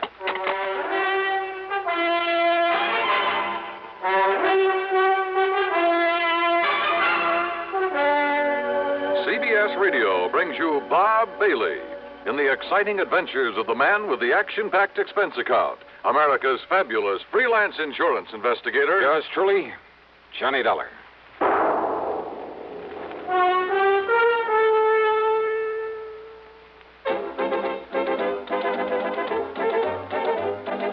Winston tastes good like a cigarette should.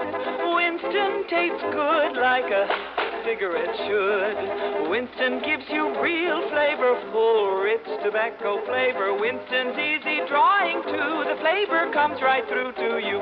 Winston tastes good like a cigarette should.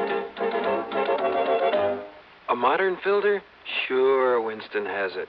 But that's only the beginning of a Winston. Up front, up where it really counts, Winston packs exclusive filter blend. Light, flavorful tobaccos, specially selected and specially processed for filter smoking. Filter blend. That's why it's fun to smoke Winston, America's best-selling filter cigarette.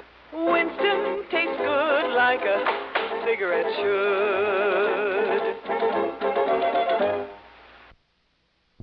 And now, Act One of yours truly, Johnny Dollar.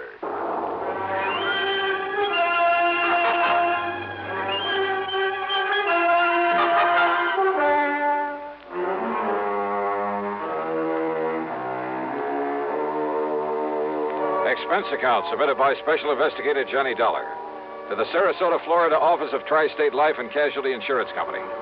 Following is an account of expenses incurred during my investigation of the Fancy Bridge Work matter.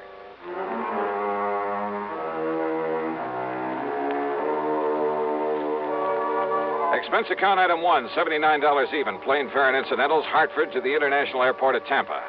Then a ferry plane to Sarasota, where I was met by Earl Porman, as usual, in a brand new air-conditioned car.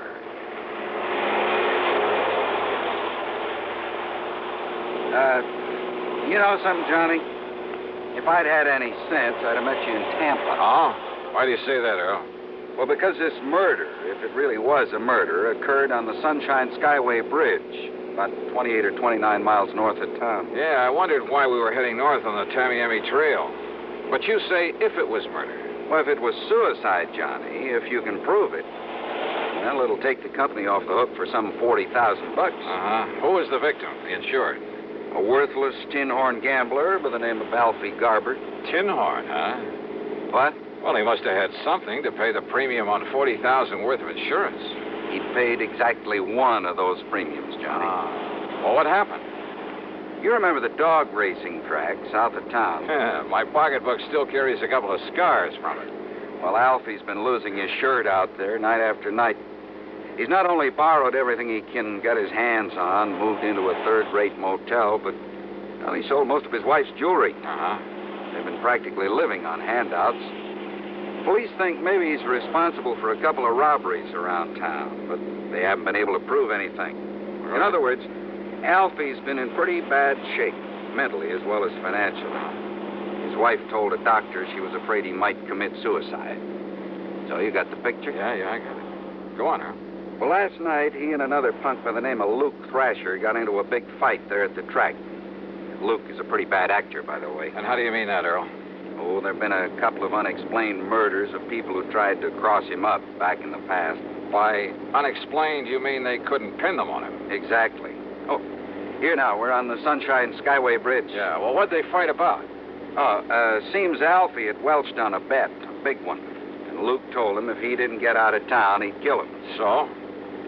3 or 4 o'clock this morning, Alfie's wife was at police headquarters asking him to please find her missing husband. He hadn't come home from the track. No message from him, nothing. Is she the beneficiary of this policy? Yeah, she is. And Johnny, she's just about as worthless a character as her husband. Uh-huh. Todd Swam down at the Chamber of Commerce has been trying to figure some legitimate way to get them both out of Sarasota. Well, is there any reason to think Alfie didn't take the hint and just leave town? He was pretty scared of Luke Thrasher, made no bones about it. And you ask me, he had reason to be. So when she reported him missing, the police hauled Luke off to the clink. Figured he'd carried out his threat, huh? Until this morning, just before I called you. Oh, what happened? Ah, now here we are, coming to the center span of this bridge. Yeah, I see. Yeah. Well, look, what made the police change their Highest span of any bridge in the state, Johnny. So I've heard. But, look, you didn't answer my question. Bridge is 15 miles long and over 100 feet high up there. Yeah, I see that. Several suicides off this thing, Well, Johnny. what has that got to do with Alfie Garber? You see the police car parked just ahead? Wow. Reason they're looking things over is because that car in front of theirs is Alfie Garber's, right where he left it. And they figure he took the jump. A fishing boat down below found his hat and his jacket floating around in the bay. Oh, well, that doesn't prove suicide, Earl. Doesn't prove murder either. Keep moving there, mister. Keep moving. Hi, Lieutenant. What? Oh, you, Mr. Foreman. I kind of thought you'd be out here for a look at things. Lieutenant Dodge, this is Johnny Dollar. He's a special investigator. Sure, Mr. Dahl. I'm glad to see you again. Yeah, hiya, Lieutenant. Well, looks like now we got something to work on around here. You will work with us, won't you? Why not? Well, wait a minute. What did you mean, Lieutenant? Mr. Foreman, we haven't found a body yet, but the evidence, mostly a torn piece of shirt and some blood we found here on one of the girders. Blood? Yeah, and a lot of scuff marks and things. Oh, there's no question there was a struggle before Garber was tossed off into the bay. A big one. Murder, huh? No question about it, Mr. Dollar. Well, then, Earl, it looks like your company's going to have to pay off the beneficiary. And my expense account, of course. Oh, now, why bring that up? But as long as I'm here, do you mind if I look at that evidence you mentioned, Lieutenant? Help yourself, Dollar.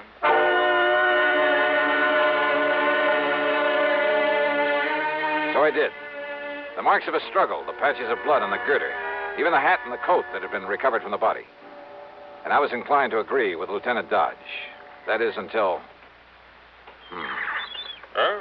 What is it? Wait a minute. Let me see this jacket again. It's just an ordinary old tweed jacket, Dollar, and it's his all right. I checked it out with his wife. Yeah? Is she all broken up about him? Oh, not particularly. Luke Thrasher died, she might have been. I see. No bullet holes or tears in this thing. Well, so he must have taken it off before the struggle. But, what about this? What? Oh, why, that's just a feather from one of those seagulls that are flying around here all the time. Is it? Well, isn't it? Or is it a clue that Alfie Garber wasn't murdered after all? Huh? Yeah. Give a thought to that, Lieutenant. Now, just a minute, Dollar. How can this little feather prove that Alfie Garber wasn't murdered? Why, I didn't say a thing about proof, Lieutenant. Okay, you said clue. From a seagull, huh? What else? Well, what's the difference? Yes, what are you getting at, Johnny? Hey, Earl, does old Doc Crutcher still live up the street from you? Still does. Why? Now, wait a minute, Dollar. Yes, Lieutenant. You're going to work with me on this, huh? Absolutely. Then do you mind telling me why this feather's got you all excited? Well, I'm not exactly sure yet. You mind if I scrape a little of the blood off this girder? I sure do. That blood will be wanted for identification, for comparison. You mean if you find Garber's body? We'll find it, all right. We have to drag the whole bay. Good luck. Now, Dollar... Hey, swing us around, Earl, and head us back to Sarasota. Come on, swing us around. A, U-turn in the middle of this bridge? Mr. Pullman's right, Dollar. Go right ahead, Earl. I'm sure the lieutenant will be glad to hold back the traffic for us. Whatever you say, John. Okay, make a U-turn. I'll hold things up for you. But, Dollar... Attaboy. But if I didn't like you, I didn't think you could help me with this. Holy...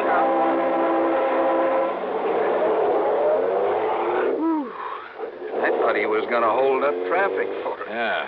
Well, if he isn't any better at solving murders, he is going to need help on this case. Huh? Well, I thought you didn't think it was murder. Of course, it's only a hunch, Earl. Because of that silly little feather you found? But if that came from a seagull, I'll eat my shirt. Look, will you please tell me what you're up to? After Dr. Crutcher looks over this sample of blood the lieutenant so kindly provided. Drive on, Earl.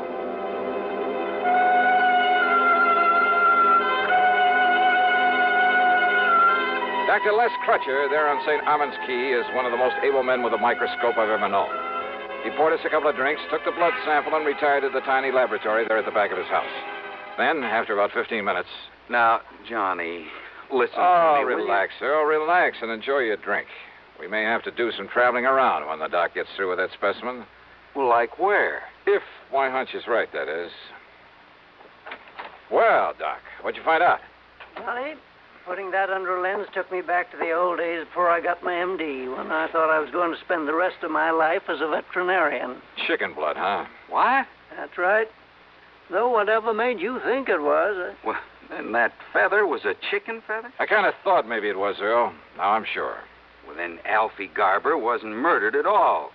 Those marks of a struggle, the blood up there on that bridge, his hat and his coat, they were just planted there. Alfie planted them there. Which means the police can forget their earlier suicide theory, too, doesn't it? Right. Alfie staged the whole thing to make it look like murder so his wife could collect his insurance. Kind of looks that way, doesn't it? So all his wife has to do is collect the insurance, then meet him somewhere, and they'll be $40,000 richer. At least that's what she thinks. Only she's wrong. They're both wrong. Right, Johnny? One sure way to prove it out, Earl. Yes? How? Sure. Find Alfie Garber.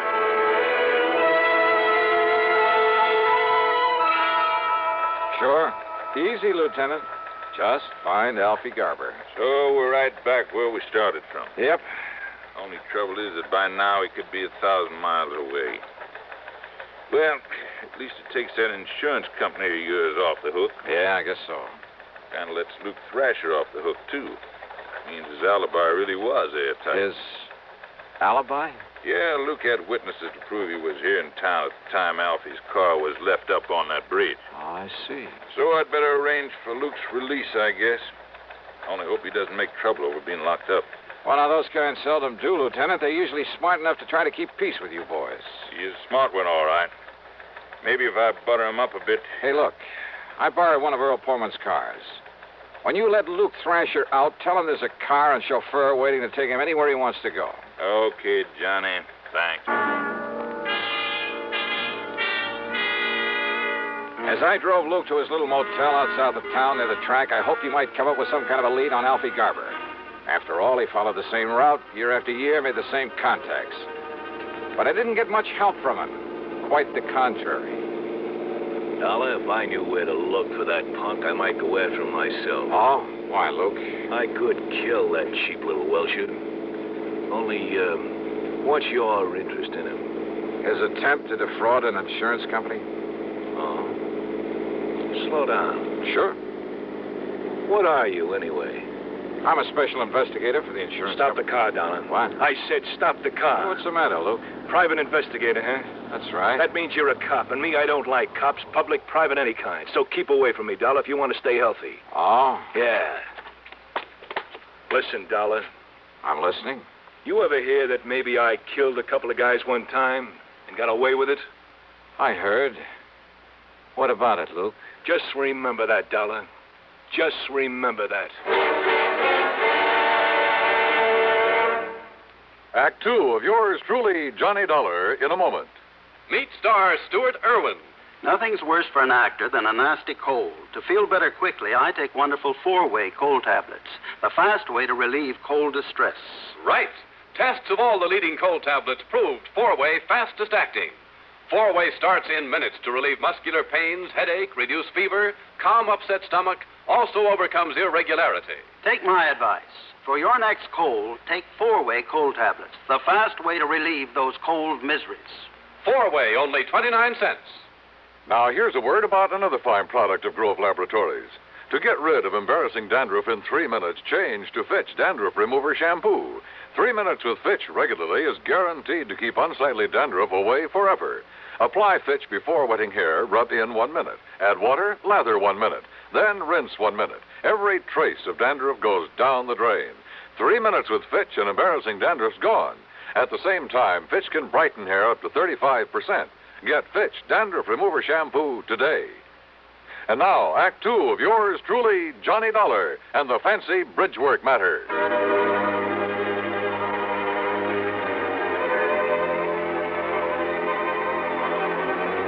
Hunches.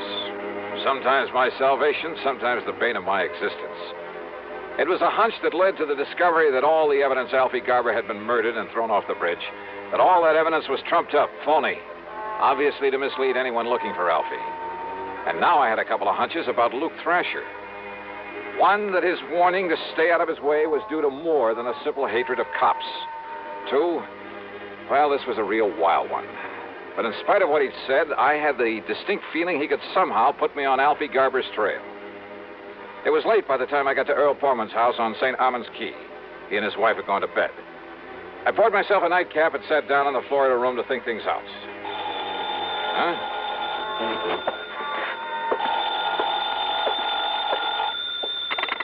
Hello? Earl, is Johnny Dollar there with you? Who's that?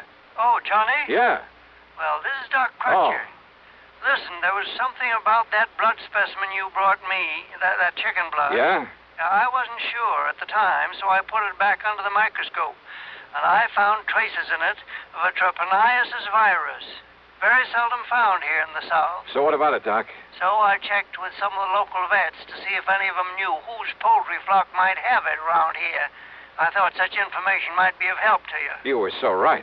And, Johnny, that chicken could only have come from the farm of Andrew Palucci out on Bee Ridge Road. Good for you, Doc. Mr. Palucci is about to have a late visitor.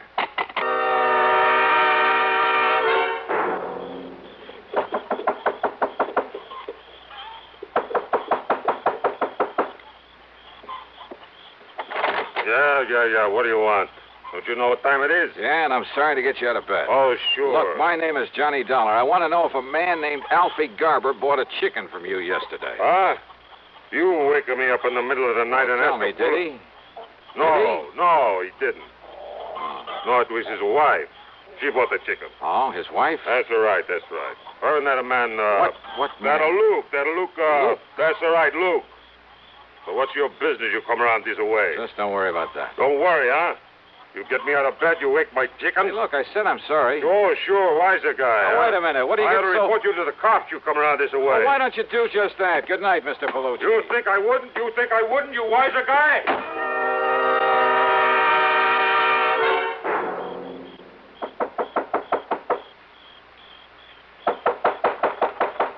Yeah, I'm coming. Yeah, what do you want this time of night? You, Mrs. Garber? Huh? You mind if I come in? Now, just a minute, mister. I want you as an accessory to the murder of your husband. Me? What are you talking about? Real smart, you and Luke Thrasher. Real palsy-walsy with him, weren't you? How long had you and Luke been planning this? What do you mean, mister? You crazy? Who are you? Racetrack bums, all three of you. Oh, now, wait a Alfie minute. was losing his shirt, but Luke was doing all right. He was loaded. So what to do about Alfie, who was giving you nothing but grief? Get rid of him. You're crazy. I asked you, who are you? You made it known that Alfie was in bad shape, that he talked about committing suicide. And that's probably what gave you the idea for the Sunshine Skyway Bridge. There have been several suicides from it. That's what the cops said, isn't it? Alfie took the jump. Wrong.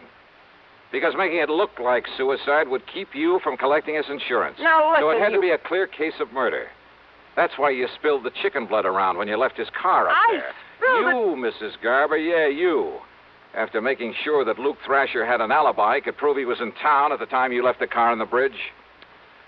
You're making a crazy guess, that's all. Oh, pretty good guess, isn't it? Because what it means is that Alfie was killed sometime before you left that so-called evidence up there. Evidence that would make it impossible to pin the murder on Luke. You think you can prove that? Why not? Or would you rather have me prove that you killed your husband? Me? Well... No, listen. They've told me Luke is mighty clever, maybe even clever enough to have made you commit the murder. No, I didn't. I swear it. You can't say you didn't have plenty of opportunity. Mister, listen to me. Yeah? Well, go on. Tell me. How did you kill him? Where did you put his body? No, I didn't do it. Then if you don't want to burn for it, you got to prove that. Can you? Well? Yeah, because Luke killed him. Luke did it. Can you prove that? Now, where's the body? I'm sure it wasn't dumped off the bridge, because if they'd find the body, they might be able to find the bullet holes or some other mark that would lead them to Luke Thrasher. So where'd he hide the body? Come on, baby, you better talk. What? Alfie Garber's body is right where yours is going to be, Dollar. Huh?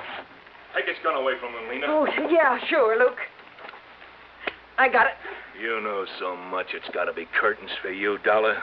Yeah, in tight in the middle of your back so it don't make any noise. Go on, Luke, kill him. Yeah, right. Hey, Luke, drop the gun. You better drop it, Luke, or so help me, I'll pull this trigger. You two, sisters, go ahead. All right, you want to pick him up, Johnny? Indeed I do, Lieutenant. Okay, now you two up against the wall. Hands up high and against the wall. That's the stuff, Johnny. And just what brought you around here? A complaint by one of our citizens. Seems that one Andy Palucci owns a poultry farm. Well, he was a little bit annoyed by the way you got him out of bed a while ago just to find out that these two bought a chicken from him yesterday. So he called us up to report you. Just like you suggested to him. Bless Andy Palucci. Now, if you'll just help me climb in this window, I'll take care of these two for you.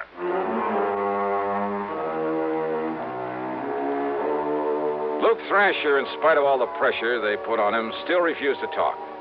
So it was Lena Garber who finally broke down and told the police where they could dig up Alfie's body. And yeah, the bullets in him came from the gun that Luke had held on me. So it's up to the courts. Expense account total, including the trip back to Hartford? Well, call it $200. And you know something? I finally managed to get in some of that real great fishing in the Gulf with Earl Poorman. Really great. Yours truly, Johnny Dollar.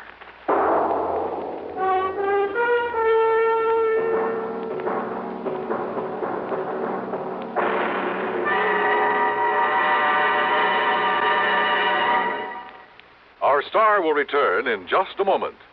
Constipation is something people don't talk about much, but it can be a problem for anyone, even doctors.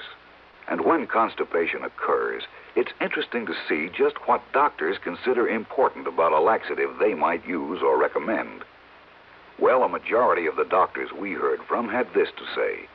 A laxative should be effective, gentle, as close to natural acting as possible, and a medicine that can be used with complete confidence. Now, X-Lax has been popular with many doctors and millions of people over the years because pleasant-tasting chocolated X-Lax is effective. Overnight, it helps you toward your normal regularity. X-Lax is gentle. Next morning, it gives you the closest thing to natural action. And that's why many doctors and millions of people use X-Lax with complete confidence. X-Lax, the laxative that helps you toward your normal regularity gently, overnight. Is X-Lax in your medicine cabinet? Now, here is our star to tell you about next week's story. Next week, The Wrong Man Matter, a case with a real twist at the end of it. Join us, won't you? Yours truly, Johnny Dollar.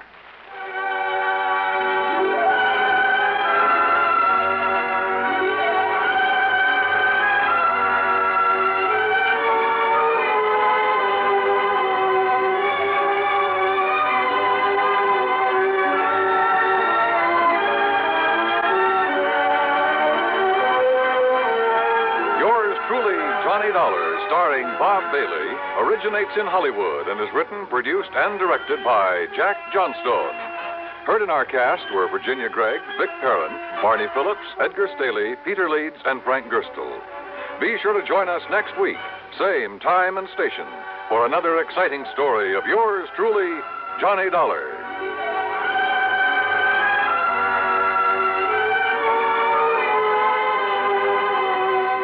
This is Dan Cumberly speaking. Suspense follows on the CBS Radio Network. As you smoke a Duke, you get a sense of ease and comfort that grows with every puff.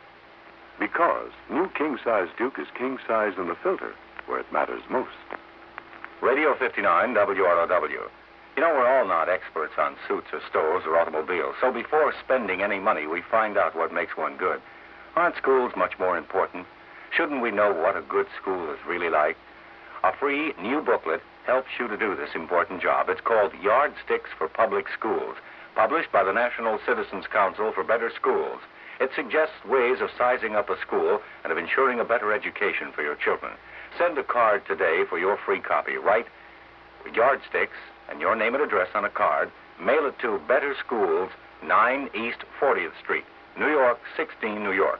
That's Better Schools, 9 East 40th Street, New York, 16. From Hollywood, it's time now for... Johnny Dollar. Marty Bruce, Johnny, at Worldwide Mutual. Oh, hi, Marty. How are you? Did you ever hear of the Mei Ling Buddha? Nope, I'm afraid I never. It's probably the most valuable piece of jade there is. A little statue not more than 3.5 inches high. made during the Mei Ling dynasty. And you've insured it? Yes, For how much? 40,000. So what's happened to it? I don't know. I don't know if anything's happened to it. Well, if nothing's happened to it. I'm not even sure of that. Huh? That nothing's happened to it. Come on over here and let's talk about it, huh? Yeah, I think I'd better.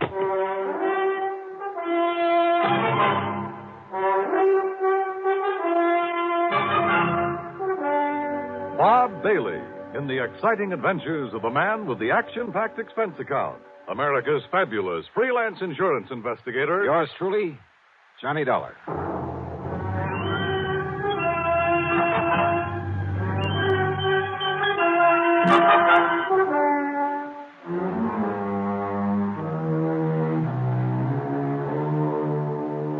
Expense account submitted by Special Investigator Johnny Dollar to the Worldwide Mutual Insurance Company, Home Office, Hartford, Connecticut. Following is an account of expenses incurred during my investigation of the Mei Ling Buddha matter.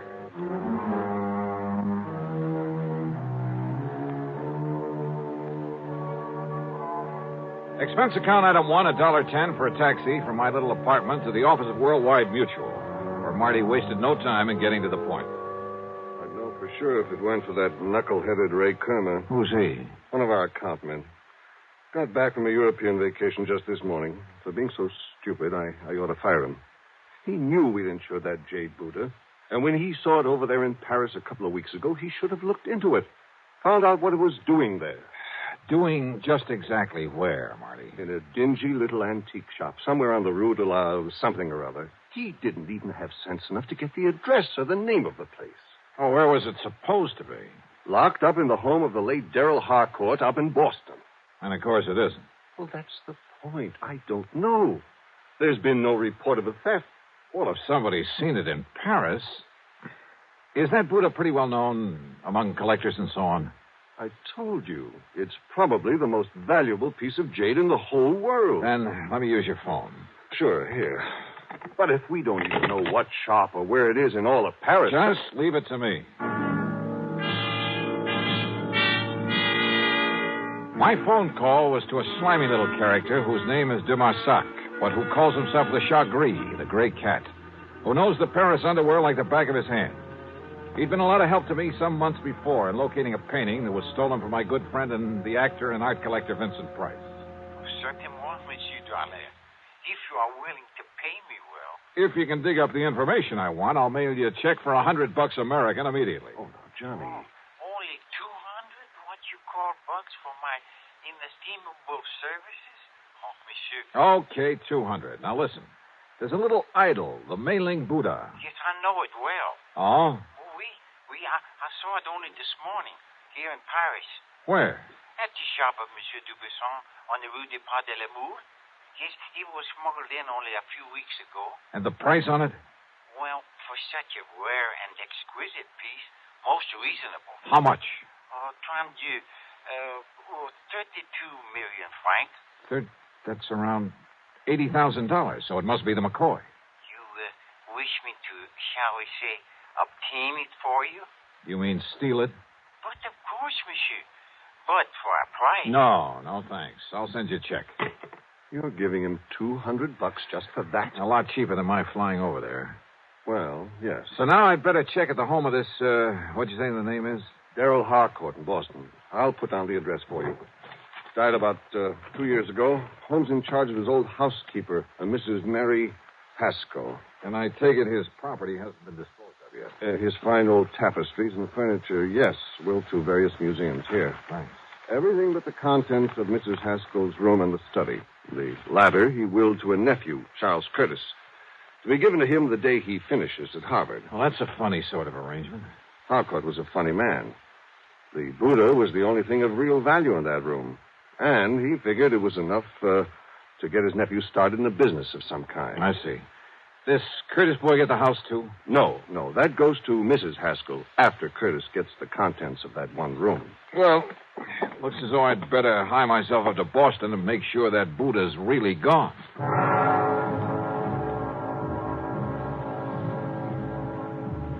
Item 2, the $200 check to my informant in Paris, who was sure he'd seen the Mei Ling Buddha, was sure it had only arrived there recently. But if so, Why hadn't it been reported missing from the home of the late Darrell Harcourt up in Boston? Item 3, $50 deposit on a rental car. When I reached Boston, I headed west on Beacon Street, a couple of miles beyond Kenmore Square, and there on a little side street found the Harcourt home. It wasn't much of a place anymore. The lawn and garden had been neglected, and the building itself was in need of repair. The doorbell was the old-fashioned kind. Yes? Mrs. Haskell, I'm Johnny Dollar, insurance investigator. Oh, of course. Do come in, Mr. Dollar. Rather dismal, desolate, isn't it? You live here all the time? I am responsible for this house until the terms of the will are fully met. That's when Charles Curtis finishes school. Yes. Of course, my own quarters at the back are as tidy as they've always been, and Mr. Harcourt's study is exactly as it was when he passed away. I want to see that study, Mrs. Haskell. Oh, no, Mr. Dollar. It's to be left as it is until Master Charles opens it to claim his inheritance. You're talking about the Mei-Ling Buddha. And the furniture and books and things. How long since you've seen that little jade idol? Why, not since Mr. Harcourt died. I locked the door, and it hasn't been opened since, except that Well, I'm sorry, but I have to look around in there. But, Mr. Dollar... You have the key? Of course. I keep it on this chain about my neck at all times. Let me have it, please. But, Mr. Dollar... Listen, I can get a court order if necessary, but it would only waste time. But how am I to know if you're even... Well, that is... Here, my credentials. I'm a fully authorized agent of the company that insured that Buddha. But I'm responsible. Has it occurred to you, Mrs. Haskell, that the Mei-Ling Buddha might possibly have been stolen? That's impossible. Is it? Okay, where's the study? I'll go with you. By all means. And I'll open the door. Here, now. This door looks a couple of inches thick. Just like the one to the library, where Mr. Harcourt kept all his lovely tapestries. Oh, dear, look at all that dust. Dust is right. It was on everything, the accumulation of a couple of years. On the desk, the chairs, the oaken floor, bookshelves, and tables. The room was dark and gloomy. Yes, it looks just the same, except for all this horrible dust. But as I told you, Mr. Dollar, this is the first time the door has been opened. Yeah. Now, where is the... Oops. Oh, I hope you didn't hurt yourself. No, I just didn't see it. But he always insisted on keeping the electric fan on that little table next to the door. Yeah. Now, where's the Buddha? In the little wooden casket on the desk. Now, let's see.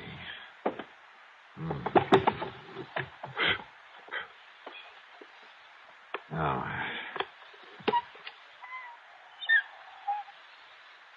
Well, I was afraid of this. Afraid of what, Mr... Oh, no.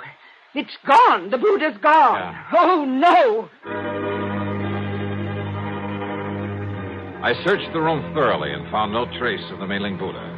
Somehow, someone had got in that locked room and stolen it. It must have happened recently. A piece as valuable as that wouldn't be allowed to lie around for long. Ivasaka had told me it arrived in Paris only a few weeks ago, and I had no reason to doubt it.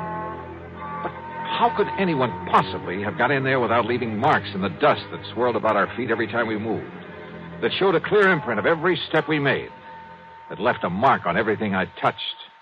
Oh, dear, Mr. Dollar, this is terrible. You're sure you have the only key to this room, Mrs. Haskell? Yes, it was entrusted to me to prevent this very thing. Oh, dear. What about the nephew, Charles Curtis? No, I'm sure he's never had one. You think he could have got hold of yours and had a copy made? No, impossible, Mr. Dollar. Oh, dear. Where is he? At school at Harvard. I think I'd better see that boy. Well, certainly you can't think that Master Charles did this. I don't know what to think yet. Tell me, you're absolutely sure you've let no one in here since Mr. Harcourt died? You can tell by the dust over everything that no one has been in here. Not for years. You're sure of that? Absolutely. Well, except for the federal tax man, of course, the appraiser for the estate. Oh? When was that? A month or so after Mr. Harcourt passed away. And yet, piece showed up in Paris only a few... I was with him, Mr. Dollar, and so was the attorney. Who is the attorney? Mr. Howard Bancroft in town. Do you have his address? His office is just off Copley Square. Uh-huh. Then I've got two people to see, Charles Curtis and Howard Bancroft. Mr. Dollar, about Master Charles. He's a good boy. Oh, yeah, I'm sure. You simply can't think that he... And anyhow, no one could have gotten here without leaving a trail. Mr. Dollar... Now, look, I want you to close up this room again and leave it closed. I'll be back. Please, Mr. Dollar, about Charles, listen to me. Maybe later, Mrs. Haskell. Later? Yeah, after I've talked to him.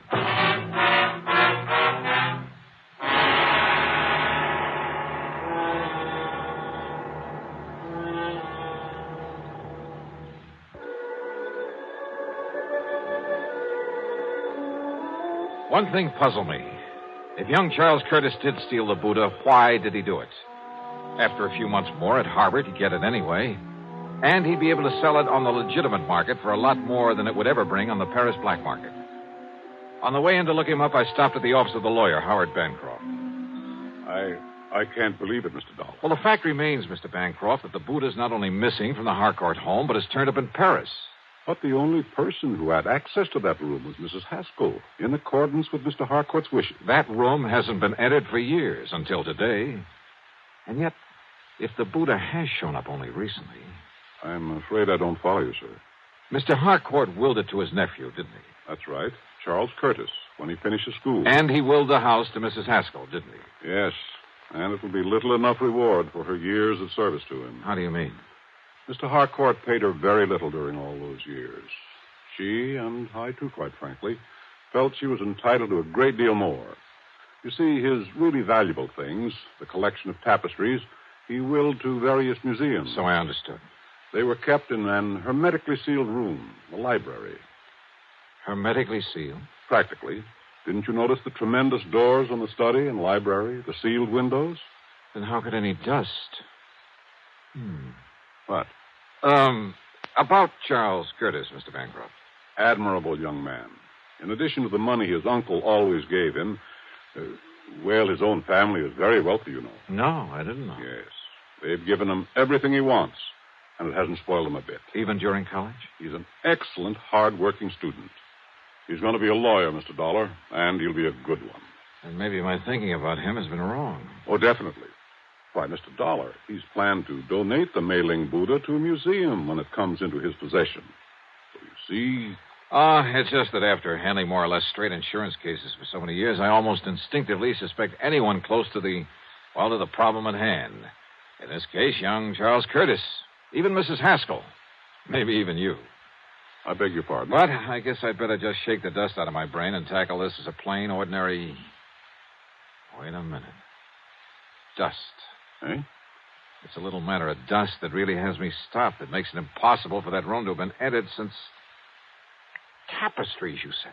I mentioned them. Of course. How blind can I be? Eh? Look, you better get ready for some legal action on behalf of your client, the late Mr. Darrell Harcourt. What? I'm going to play a hunch, Mr. Bancroft. Maybe it's all wrong. Maybe it's crazy. But I'm going to play it to the hilt.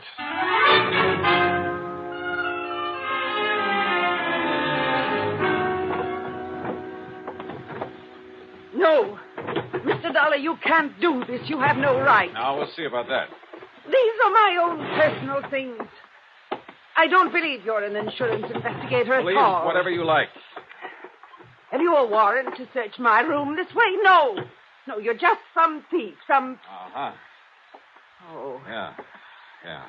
This bank book in your name. No, you give me that. Oh, no. Uh-huh.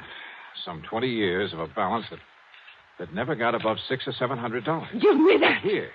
2 months ago, a single deposit of $21,000. That was money That was the money you got from some crook. We'll let the police run him down. Some crook who smuggled the Mei-Ling Buddha over to Paris after you stole it out of the study. That's impossible, and you know it. That study hasn't been open for nearly 2 years. You saw the layer of dust in there yourself. Oh, yes. You pointed it out to me half a dozen times. I should have caught on then. Come on. We're going into that study. Give me the key. No, I won't. Then I'll have to rip it off that chain around your neck. All right. Here. You saw for yourself? Yes, I saw it all right. And I didn't have sense enough to realize what kind of dust that was. Here now, look at it. Full as earth. What are you talking about? About the old-fashioned method of cleaning fine tapestries with full as earth. That's the way Mr. Harcourt cleaned them, isn't it? What difference does that make? And there's probably a supply of it down in the cellar somewhere that he always kept on hand. What if there is? That doesn't prove anything. Yeah, I was blind. Blind as a bat when I knocked over this electric fan that didn't have any dust on it. Because it's what you use to spread the dust. The fine particles of full as earth all over this room. A little sackful, maybe, held in front of the fan. Now, listen. And it left proof, apparently, that nobody'd been in here for a couple of years. Yeah, it had me fooled. But not anymore. Better get your coat, Mrs. Haskell. No. No. Mr. Dollar, I deserved far more from Mr. Harcourt for my years of service. And of watching him squander his money on the idle tapestries. And on that nephew who had money of his own. Now I have money. Plenty. Plenty, Mr. Dollar. More than I need. I'm an old woman.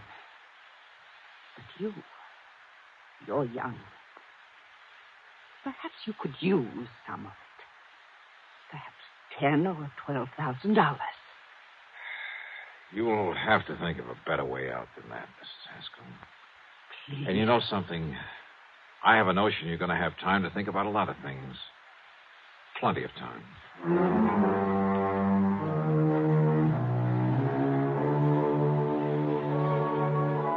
Yeah, I know. The mailing Buddha still has to be brought back from Paris. Maybe I'll get the assignment. Maybe it'll go to one of our regular foreign investigators.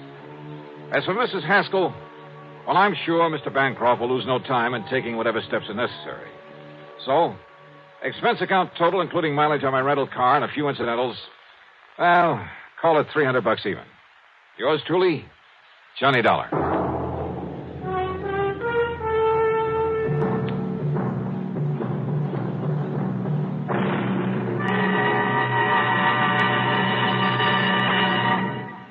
Now, here is our star to tell you about next week's story. Next week?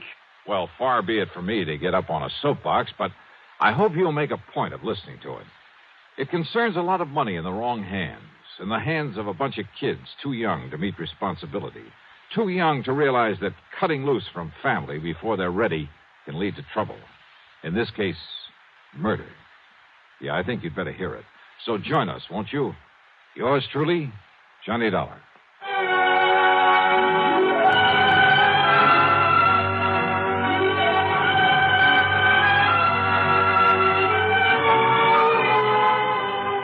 Yours truly, Johnny Dollar, starring Bob Bailey, originates in Hollywood and is written, produced, and directed by Jack Johnstone.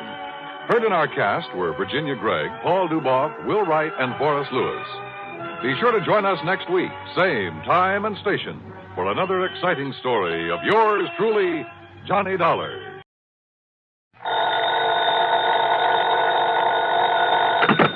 Johnny Dollar. This is Harry Branson at Philadelphia Mutual Liability and Casualty Company. Harry, it's been a long time. What's on your mind? John, I have a case for you involving several of our very important clients. Good. Then it ought to pay me a nice big fee. I'm not sure about that, John. Of course, we'll pay your regular expenses and your regular commission. But no extra fee? I don't know. You, huh? That is to say, it all depends on what you're able to, shall we say, unearth. Something or someone, Harry. What? You said unearth, didn't you? What facts you're able to ascertain is what I meant. Oh. So what about these very important clients of yours? John, they have disappeared. Oh, well, then maybe unearth is the proper term. What? What have the police got to say about them? You did call in the police, didn't you? Oh, yes, but they gave up years ago. At least years in the case... ago? That's right. At least in the case... Now, wait a minute, Harry. You say they disappeared years ago. Well, some of them... But now, all of a sudden, you expect me to be able to... What did you say the extra fee will be on this case? I told you it all depends. Exactly. Yeah, on whether I'm able to literally dig them up for you. You know where they're buried? John, this morbid so-called sense of humor, of course. Okay, Harry, okay. I'll be down to see you. And you might have a good, strong shovel ready and waiting for me. John!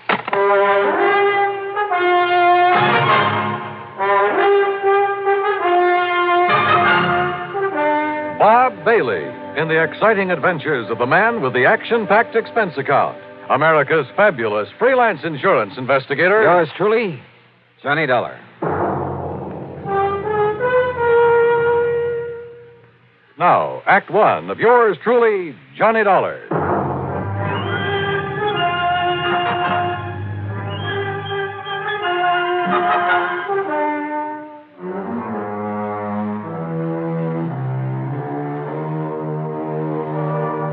Expense account submitted by Special Investigator Johnny Dollar to the Philadelphia Mutual Liability and Casualty Company. Following is an account of expenses incurred during my investigation of the Cask of Death matter. Expense account item 1, 1340, train fare and incidentals, Hartford to Philadelphia. I went by train since Harry Branson didn't seem to be in a hurry, and I enjoyed a look at the countryside this time of year. It was a little after noon by the time I reached the office on Walnut Street and sat down to talk with Harry. But I thought I impressed the... Old Sobersides Branson hadn't changed a bit since the last time I'd seen him, and he still looked as though he was carrying the weight of the world on his shoulders. However, now that you have finally arrived, suppose I get right to the point and tell you what this is all about. Well, you said on the phone that some of your policyholders have disappeared. Yes, and you must understand this, John. Yeah? In accordance with Pennsylvania law, in a case of a mysterious disappearance, and I'm sure you're familiar with the mysterious disappearance clause, it's part of all our life insurance contracts. Well, if you mean, did I ever read the fine print on one of your policies, the answer's no. You should sometime. The fact remains that when the insured disappears and fails to return or otherwise be accounted for by the end of 7 years, when the company has received no proof the insured is still alive, the company then presumes the insured to be deceased. Do I make myself clear? Keep talking, Harry. It simply means that at the end of 7 years, the full amount of the insurance is then paid to the beneficiary or beneficiaries, whichever the case may be. So, 7 years ago, a Mr. Wilbur Davis of Goshenville here in Pennsylvania mysteriously disappeared. Now his beneficiary is demanding payment of the insurance. Naturally. So why don't you pay it? We shall. But in checking through the files, I've suddenly discovered that his was only the first in a long series of mysterious disappearances. There have been a total of 8, all within a relatively small area, and of recently increasing frequency. When was the last one? The 4th of last month, Mr. Charles Moody. Charles Moody. Where? In the little town of Kirkwood, New Jersey. And the police have found no clue as to what might have happened to him? None whatsoever. One in Goshenville, Pennsylvania, one in Kirkwood, New Jersey. Where were the others? 2 in other small Jersey towns, 2 here in Pennsylvania, and 2 down in Delaware. Any relationship among the beneficiaries? None. That is, none that we know of. Why do you ask that? I just wondered if some one person was killing them off to collect the insurance. No, the beneficiaries are all widely separated individuals, so you can dismiss any possibility of murder. Harry, in a case of this kind, that's the one possibility I never dismiss.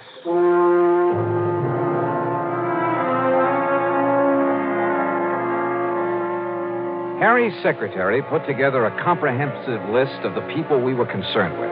Their names, addresses, beneficiaries, and so on. In my room at the Bellevue Stratford that evening, I went over it carefully. All of these people had disappeared from their homes in small communities. All of them had been in their 60s, had been widowers or bachelors. As for the beneficiaries, they were scattered about all over the country. Early the next morning, I paid my hotel bill. That's item 2, $18 even for the room and a couple of meals. Then spent item 3, $50 deposit on a rental car. I drove first to the little town of Kirkwood, New Jersey, from which a Mr. Charles Moody had disappeared just about a month ago. I stopped to make inquiries at the general store. Thank you, Miss Peterson. I'll see you next week again. Now, as you were saying, Mr. Hurley? Yes, Mr. Dollar, I certainly hope Mr. Moody shows up again. You're a fine man. Fine man. Used to come down here at the store for a quiet game of checkers now and then. And the police have no idea where he might have gone or why? Yeah, well, I guess I'm about the only police we have here in Kirkwood. Oh? Of course, I notified the state police, and I presume they're still looking for him. Just, what happened, Mr. Hurley? Just took the bus into Philadelphia one day, and, well, that's the last we heard of him. Do you know anything about the beneficiary of his insurance? Let's see. According to my list... It's a nephew, Mr. Dollar. Yeah, Charles Moody. Lives out in California. Yeah, Mr. Moody always felt that he was the most deserving of his relatives. Left him everything, huh? Well, the insurance and his money, yes. Well, I know because, well, I'm the only lawyer here in Kirkwood, and I made out a will for him. You say just the money to his nephew? Except for his wine cellar, all his property will go to the town. Wine cellar? Yes. If Mr. Moody doesn't come back, or if he's proved to be dead, the wine cellar will go over to a man over in Philadelphia. Had themselves a sort of a gourmet club, I guess you'd call it. I see. But now tell me... You know, I kind of wish he'd will meet that wine cellar.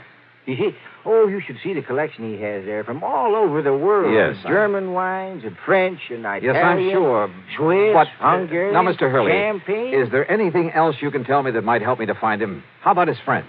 Everybody was Mr. Moody's friend, Mr. Dollar. But as I started to say about those wines he had... So I checked out all of Mr. Moody's friends there in Kirkwood and ended up with no more information than I got from the storekeeper. But you know something? If I had had sense enough to realize it, I'd have gotten plenty from him. He had given me a real key to the disappearance, not only of Mr. Moody, but of the 7 other people on the list. And what a key. Yeah, to what turned out to be one of the weirdest cases I ever handled. Now, Act 2 of yours truly, Johnny Dollar and the Cask of Death matter. Item 5, $42.70, traveling expenses, food and lodging for the next 2 days. I drove my rental car to Pitts Grove and Malaga, New Jersey, Armstrong and Mount Pleasant down in Delaware, then Hickoryville, Pennsylvania, Goshenville, and the nearby town of Milne. I contacted not only the local police, such as they were, but dug up the lawyers who'd written wills for the missing men. And by doing so, I learned a strange, intriguing fact. You see, my last contact was there in the village of Milne with the one lawyer in town. Yes, Mr. Dollar. If my client, Mr. Frederick Burton, fails to return by the end of 7 years, your company will have to pay the insurance.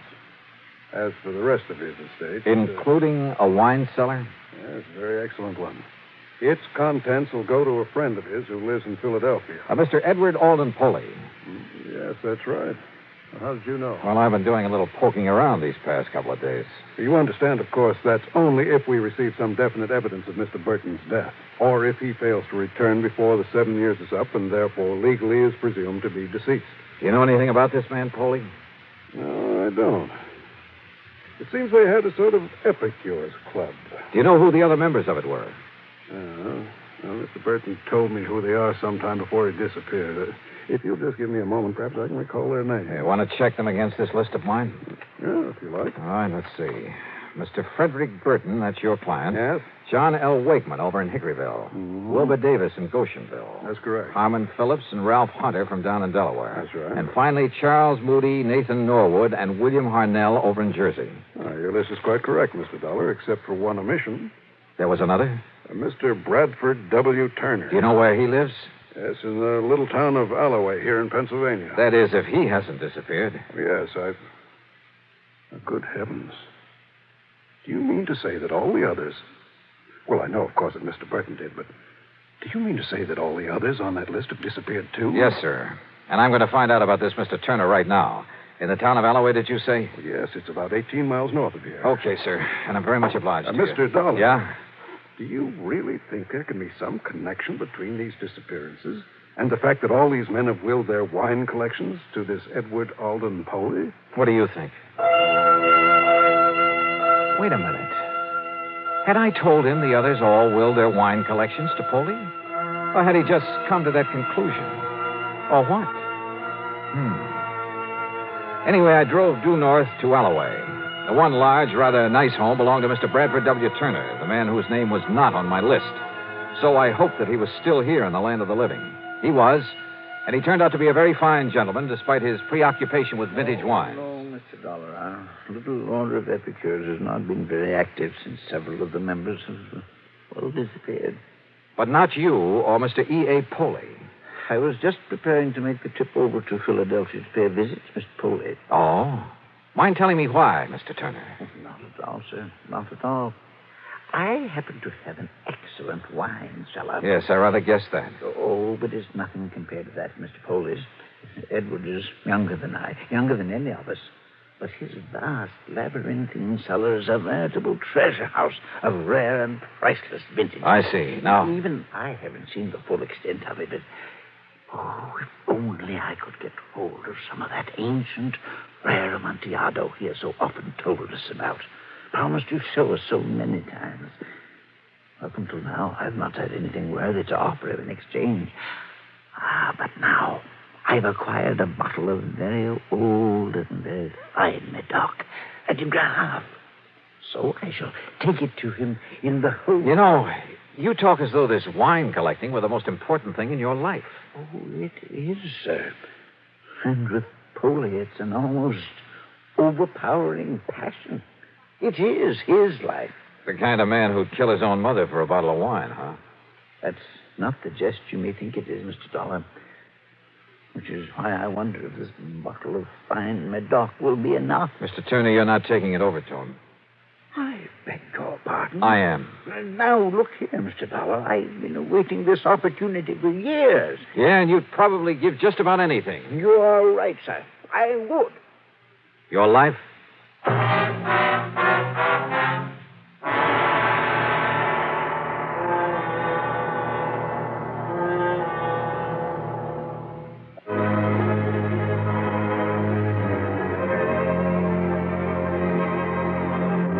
Yeah, every one of the old men who disappeared had been a nut on the subject of wine collecting, and had provided in his will that his cellar was to go to a Mr. Edward Alden Poley. You know something? When I talked to Poley at his home in the old Germantown section of Philadelphia, I decided he was the biggest nut of all, and possibly a dangerous one. There was an old house and a big one. It must have been one of the original Philadelphia mansions. As for Poley himself, well, I'd say he was a man of about 50. He was short and heavy-set, and his face reminded me of a bird of prey. Very thin, with a long, aquiline nose. His eyes were far apart and almost beady. In spite of his shortness, he seemed to almost hover over things, including me. As he led me into the library, his eyes kept glancing at the package I carried, and there was a kind of inner glow in them. I could think of only one thing. Madness. Dollar, did you say? That's right. Johnny Dollar. I see. Oh? I mean, it's a very unusual name. I, can't help but admire this library, Mr. Foley. Only the best. I must have only the best, Mr. Dollar. Yes, it looks so. Nothing, no one must stand in the way of my having the rarest, the finest of everything. Sometimes it takes years, Mr. Dollar, but sooner or later I get what I want. I notice you have a lot of the works of Edgar Allan Poe. The greatest writer who ever lived. I am fortunate to bear the same initials. What? Oh, yeah. Look there. First copies of his works. And look there. The manuscript of one of them. Well, it has to do with a certain wine. Yeah, I see. Which brings us to what you have there. Well, it's a famous old Medoc, Mr. Poley, a de Grave. Its age, the vintage. Let me see. What? Well, sure. Yes. Look at it. Well, I only brought it here for your opinion. Huh? Oh, but I must have this. I must have... I'm afraid that's impossible. Oh. We shall see. Perhaps we'll make an exchange. I have in my vaults an old, a rare, a priceless Amontillado. Come, Mr. Dollar. A cask of Amontillado, huh? What was that? Nothing, sir. Lead the way. He did. Yeah, he sure did. Through a hidden door behind a panel in the wall. Instead of using a flashlight, he took along a sort of torch, a flambeau, I think you call it, that gave off an evil, oily smell that stained the passageway with smoke. He led me down a long, winding staircase between the walls. Then finally we came to the vast wine vaults deep underground. This was really something out of Edgar Allan Poe. It was cool and damp with great drops of water slipping down the old stone walls. On one of them was a motto. Nemo me impune lacessit. I'm afraid my Latin is a little rusty. No one dare seek to best me with impunity. Yeah. But now the Amontillado... A little further. Are you a mason? A mason? A little joke, Mr. Dollar. You see, I am. He pulled a small trowel out of the inner pocket of his coat, then laughed strangely. Sure. The cask of Amontillado, just like in the story by Edgar Allan Poe. The dark, damp wine vaults, that motto on the wall, the trowel. And this madman was living apart. No wonder his friends had disappeared, because each of them had had some priceless wine that he wouldn't part with. That is, until... The next vault, Mr. Dollar. A large crypt with niches in the wall, some of them blocked in, others empty, waiting. There I'll introduce you to my friends who are gathered there. Your friends? Of the Order of Epicures. They, too, have brought me wines for my collection. Davis, Norwood, Harnell, Hunter, Phillips, Wakeman, Frederick Burton. Those names. Even my old friend Charles Moody. You killed them, didn't you? Killed them? You brought them down here. Let me see the bottle of DeGrom. You promised to show them the cask of Amontillado. Yes. Then buried them here in one of these crypts. Yes. But, Mr. Dollar, you must not keep our friends waiting. Yeah. There's the mortar and the bricks. And the Amontillado? In the niche behind you. The mortar box. A hole for mixing in that shovel. Yes, the shovel. And with it, you'll join my friends.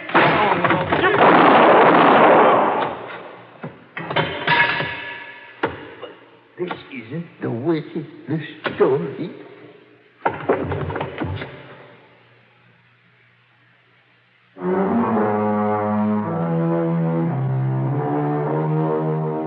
The 8 men who disappeared, yeah, they were all buried behind the bricks and mortar that walled up 8 of the niches in that deep underground vault. Funny, I completely forgot to look to see if there was a cask of Amontillado in that cellar. Edward Alden Poley, when the courts get through with his case, I'm sure he'll be committed to an institution for the rest of his life. Yeah, I told you in the beginning, this was the weirdest case I ever tackled. Expense account total, including incidentals and the trip back to Hartford, $101.20. Yours truly, Johnny Dollar.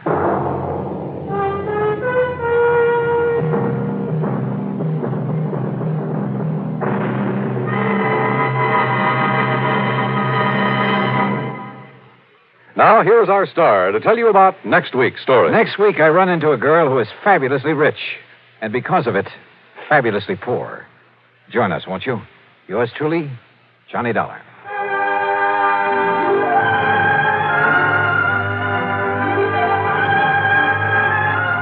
Yours truly, Johnny Dollar, starring Bob Bailey, originates in Hollywood and is written, produced, and directed by Jack Johnstone. Heard in our cast were Harry Bartell, Horace Lewis, Bartlett Robinson, Farley Bear, and Marvin Miller. Be sure to join us next week, same time and station, for another exciting story of yours truly, Johnny Dollar. This is Dan Cubberly speaking.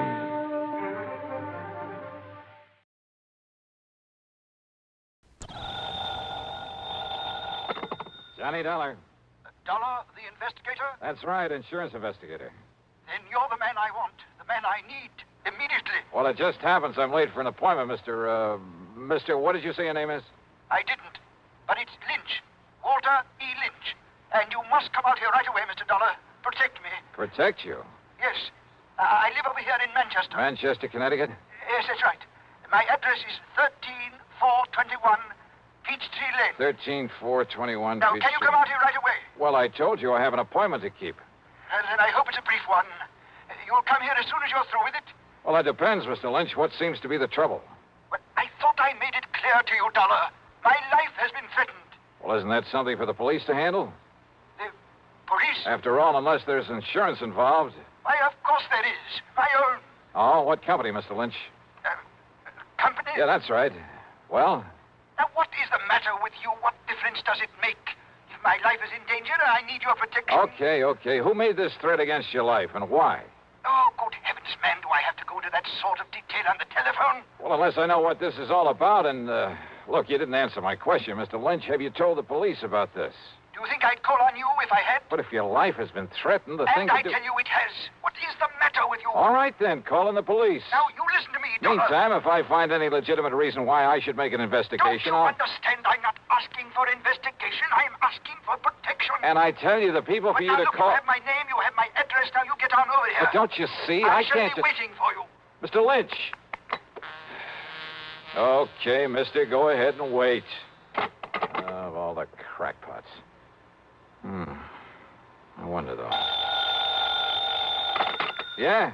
Johnny? Yeah, that's right. Pat McCracken, Johnny, Universal Adjustment. Oh, say, Pat, will you find out for me what company, if any, holds a policy on a Walter E. Lynch over in Manchester? Sure, Johnny. But listen, I thought you were going to be here in my office at 10 o'clock sharp. Pat, I'm sorry, but this I need phone... your signature on a deposition for that arson matter you covered last I week. know. And I've got to have it right away. See, one of our men will take it with him out to the coast on the 10:30 plane. And, Johnny, it's 8 minutes after right now. Yeah, I see it is. Pat, I'll be there in 3 minutes flat. Okay. Meantime, look up that Walter Lynch for me, will you? Okay, just get on over here. Right.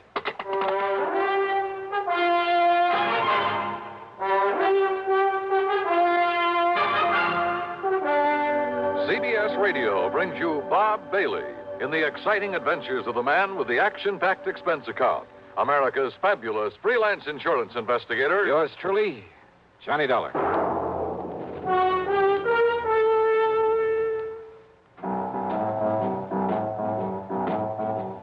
Talk about best-selling records. Here's a familiar tune about America's best-selling filter cigarette, Winston.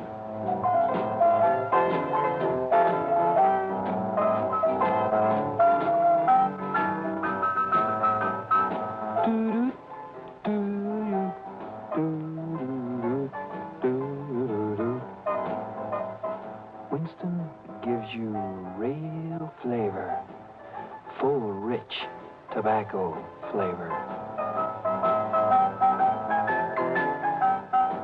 And you know, that's because only Winston has filter blend up front.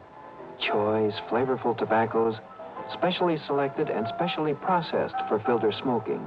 No wonder Winston tastes good, like a cigarette should. Smoke Winston. And now, Act One of yours truly, Johnny Dollar.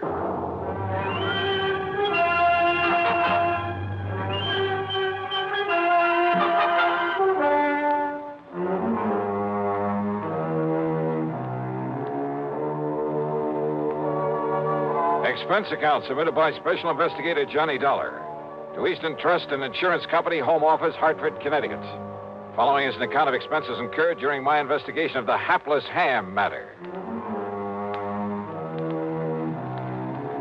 Expense account, item one, $1.20 plus another $1 for the cab driver who got me from my apartment to Universal Adjustment Bureau in record time. I barged in on Pat McCracken without being announced. Put my John Hancock on the deposition, after which he witnessed my signature. All right, there we are. Now, here you are, Miss Delsey. Give these to Mr. Peterson and tell him happy plane trip. Yes, sir, right away. Oh, and see if Bartell has found any of that Lynch information I asked him about. There's been a lynching, Mr. McCracken? No. Just do as I say. Now, go ahead. But I thought I heard you... Yes, sir. Hey, what is the worry on this man Lynch, Johnny? Well, Pat, he sounded like a crackpot. He called me on the phone just before you did, said his life is being threatened. Oh, another one of those things, huh? Yeah. Who was threatening him? Oh, I don't know. He was a bit evasive about it, same as he was about naming his insurance company. Well, I know I never heard of him. What did you tell him? I told him to call the police, that unless there was some insurance angle that required an investigation, you know. Right, exactly right. Although, of course, if Bartell does find something on him, if he is a client of one of the companies... It's still a police matter. Why call on me to play bodyguard? Well, you know, Johnny, if you would have your telephone number unlisted, you'd save yourself a lot of these nuisance calls. Yeah, I know. Oh, yes? Here's a photostat of the Lynch policy Mr. Martell said you asked him for. Oh, then there is one. Thank you. And I thought you were talking about some kind of a lynching somewhere, Mr. McCracken. Isn't that fun? Yes. Thank you. Thank you, Miss Delsey. That'll be all. Well, I was only... Yes, sir. Now, let's see, Johnny. Walter E. Lynch. Policy issued 1954, Eastern Trust and Insurance. Face value is... Yeah, I see. 50,000 smackers. Yes, a lot of money. Let's see the name of the beneficiary. Oh, well, a nephew, Fred Lynch, New York City address. I wonder, Johnny. So do I. How well Freddie and his uncle get along. Named him as beneficiary. 5 or 6 years ago, things can change, Pat. There's one way to find out. And with $50,000 to be paid out if anything does happen. Yes. Go ahead, Johnny. Go ahead and pay Mr. Walter Lynch a little visit. At company expense? Well, now, Well? Oh, sure, why not? I'll notify Eastern that we've assigned you to this, but that you'll send your expense account directly to them. Okay? Okay.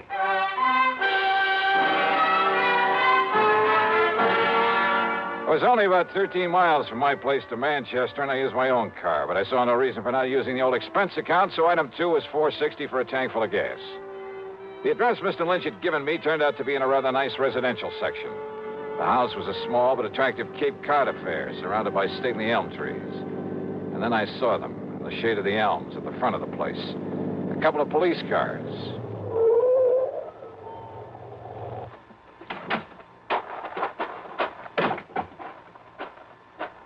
Just a minute there, mister. Huh? Oh, hi, officer. Who are you and what do you want around here? Oh, my name is Dollar, Sergeant Johnny Dollar, insurance investigator. I came here to see Mr. Lynch. Investigator, huh? Any credentials? Better let me see them. Oh, sure, you're okay. Here you are. Hey, what's happened around here? Okay, Dollar. You boys act pretty fast, don't you? What do you mean? Is Mr. Lynch in some kind of trouble? I'd call it worse than trouble, Dollar. He's dead. He's what? That's right. Murdered. Well, then I'd better get inside there and see what's what. Yeah, Dollar. Sure, maybe you better.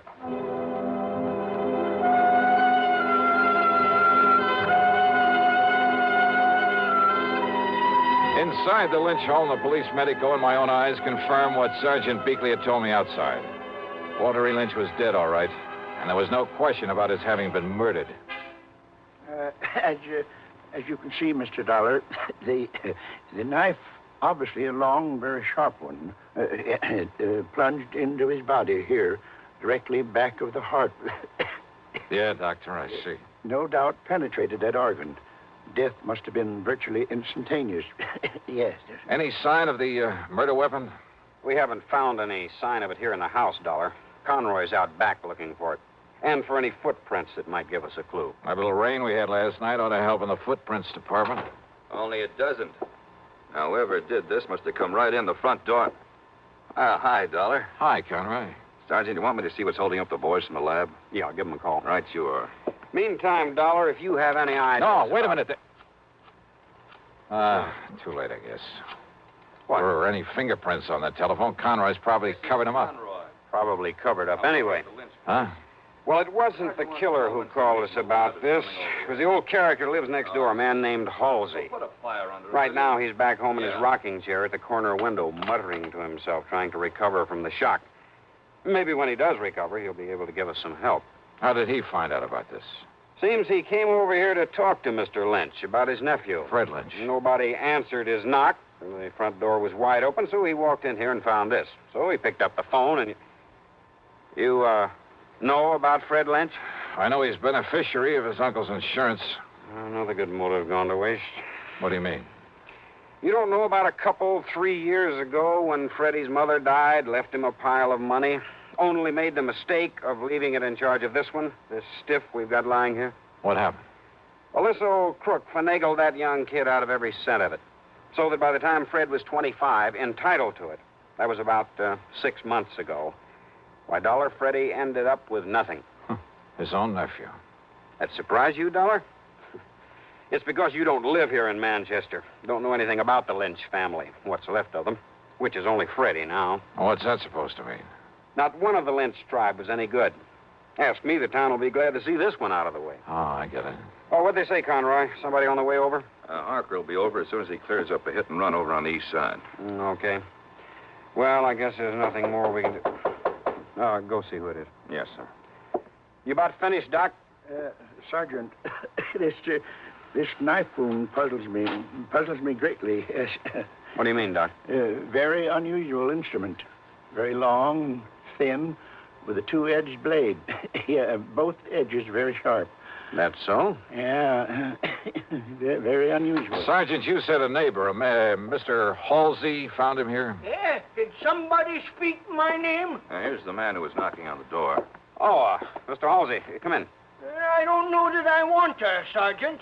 With that poor man laying there dead. Mr. Halsey, this is Johnny Dollar, insurance investigator. Eh? Insurance investigator? Yeah, I understand you came over here to talk with Mr. Lynch about his nephew, Mr. Halsey. Freddie. Why, that worthless young wastrel, that... Why do you say that? Well, because he never did a day of honest work in his life.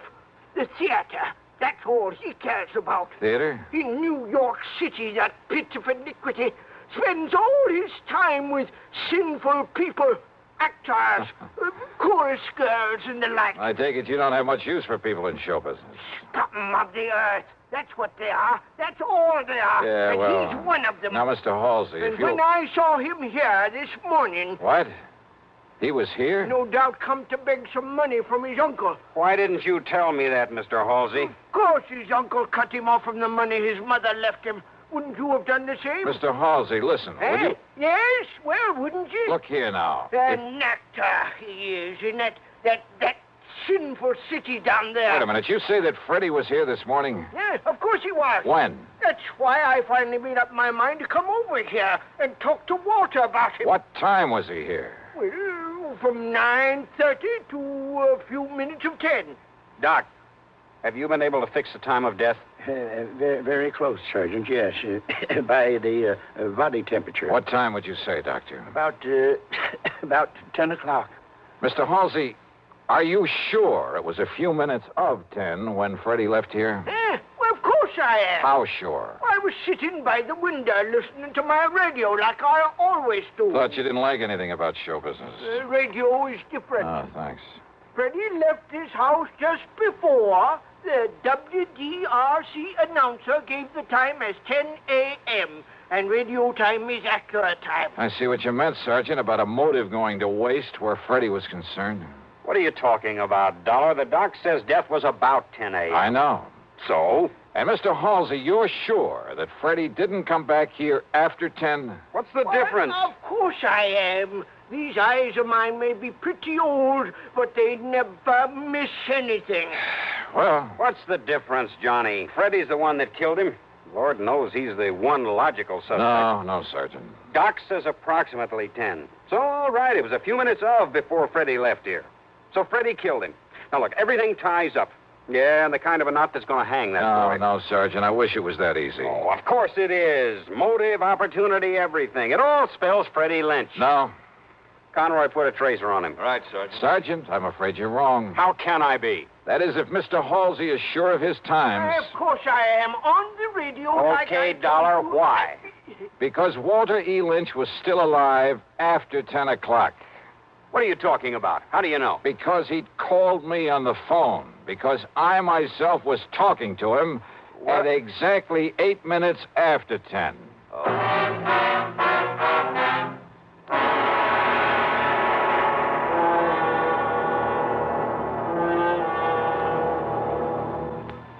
We'll continue with Act Two of yours truly, Johnny Dollar, in exactly 1 minute. Here's Hollywood star Mona Freeman. Who feels like acting with a miserable cold? I relieve cold distress the fast way with 4-way cold tablets. Yes, tests of all the leading cold tablets proved 4-way fastest acting. Amazing 4-way starts in minutes to relieve muscular pains and headache, reduce fever, calm upset stomach, also overcomes irregularity. When a cold strikes, do what I do. Take 4-way cold tablets. It's the fast way to relieve nasty cold distress and feel better quickly. 4-way, only 29 cents. Now, here's a word about another fine product of Grove Laboratories. Had dandruff for years? Now get rid of it in 3 minutes with Fitch Dandruff Remover Shampoo. 3 minutes with Fitch regularly is guaranteed to keep unsightly dandruff away forever. Apply Fitch before wetting hair. Rub in 1 minute. Add water, lather 1 minute. Then rinse 1 minute. Every trace of dandruff goes down the drain. 3 minutes with Fitch, embarrassing dandruff's gone. Fitch can also leave hair up to 35% brighter. Get Fitch Dandruff Remover Shampoo today. And now, Act Two of yours truly, Johnny Dollar, and the hapless ham matter.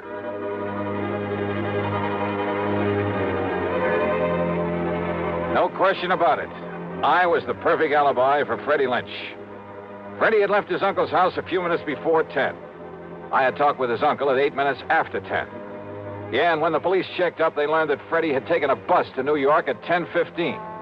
On foot, and he was on foot. Old man Halsey had seen that.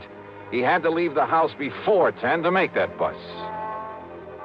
I told you, young man, these eyes of mine may be old, but they never miss a thing. He was on foot, all right, and he left this house before 10 o'clock, and he didn't But now come. wait a minute.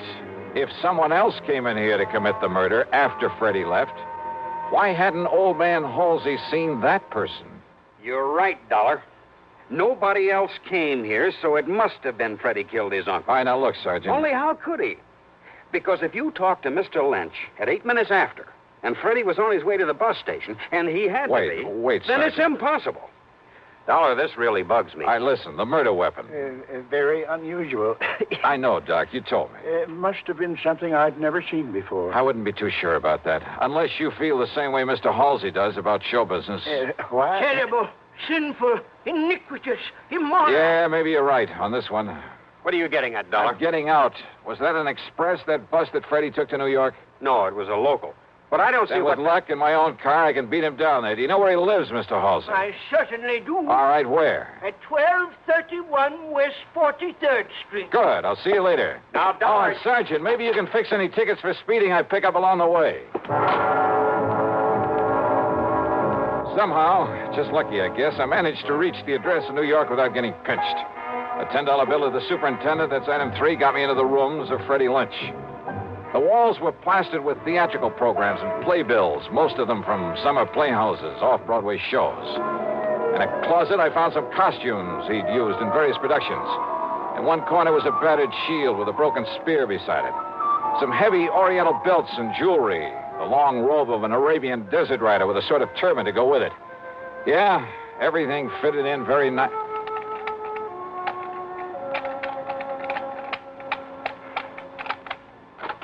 Hey, yeah, wide open, Freddie, wide open, just the way you left it. Come in, kid. I beg your pardon? Kind of careless, but it's all right. It's okay. Hey, who are you? You kidding? Jerry Allen, the agent, you know. Agent? Yeah, where you been, Freddie? When you didn't answer the letter and the telegram I sent you, where you been, huh, kid? Oh, you're a theatrical agent? What else? Listen, look, hey, kid, get this. I got a part for you, great part, a great one, a good salary, too. Of course, you got to let me represent you in the deal, but all I want's the usual 10%. Well, how about it, huh, kid? Jerry Allen, you say? Yeah, sure, that's right. Oh, we never been introduced, but I caught you in half a dozen things, and you're good, boy, good, real good. Well, I like to think so. Sure you are. And being it's my business, I got to keep adding to my stable of actors, see what I mean? So if you want this part, well... I don't think so, What? Mr. Allen. What are you talking about? Well, I'm thinking of giving up the theater. Oh, now, wait a minute. Wait a minute, kid. You fallen heir to a fortune or something? Why do you say that? Of course, if you don't want the part. No, wait. Perhaps I'd better do another play or two. Good. And you'll let me represent you? Well, Freddie? Oh, why not? Well, if the part is good. Is the part good? It's great, kid. It's great. And if this thing doesn't hit Broadway the first time out... Hey, listen. It's a new play written by Johnstone. You get that? Johnstone?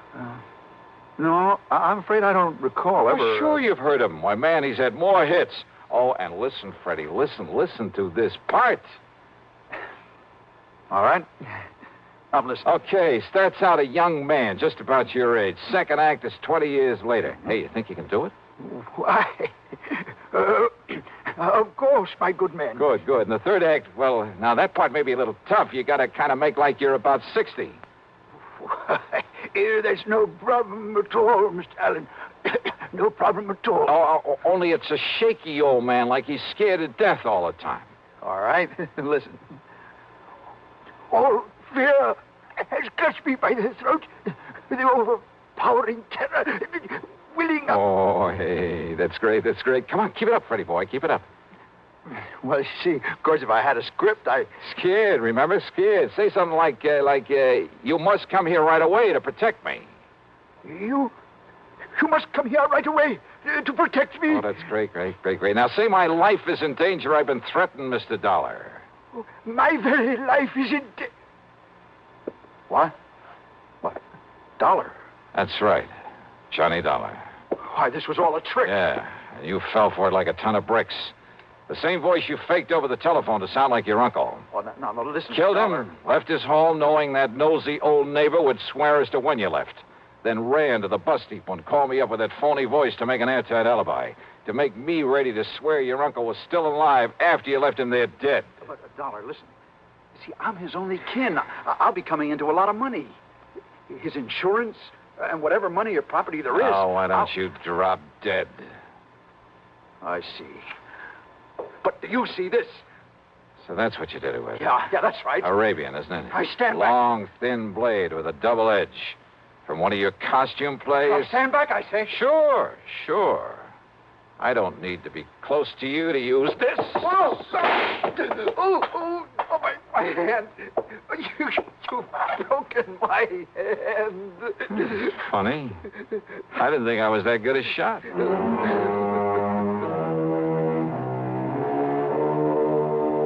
So now I'll have to make another deposition for the sake of another trial. And I'm sure that hamming it up in court won't keep Freddie from playing out the rest of his life in front of a captive audience. Expense account total, including a flock of incidentals, well, let's call it $100. Yours truly, Johnny Dollar.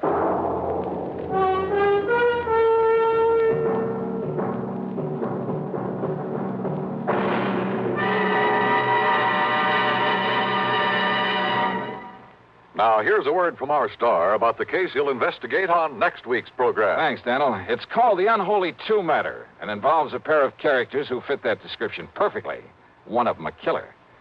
And if you're at all curious about what to do when you've got the situation well in hand and then suddenly a gun is shoved into the middle of your back, well, join us, won't you? Right here on your favorite station at the usual time on Sunday. Yours truly, Johnny Dollar.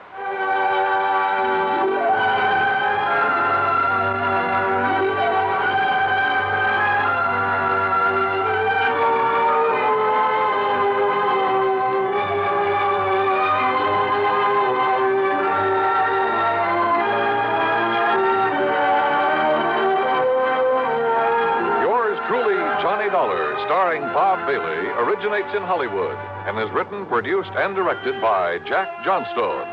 Heard in our cast were Virginia Gregg, Chet Stratton, Lawrence Dobkin, Sam Edwards, Herb Ellis, Ralph Moody, and Junius Matthews. Be sure to join us next week, same time and station, for another exciting story of yours truly, Johnny Dollar. This is Dan Coverly speaking. Next, Ray Bradbury's science fiction classic, 0 Hour, as suspense follows on the CBS Radio Network.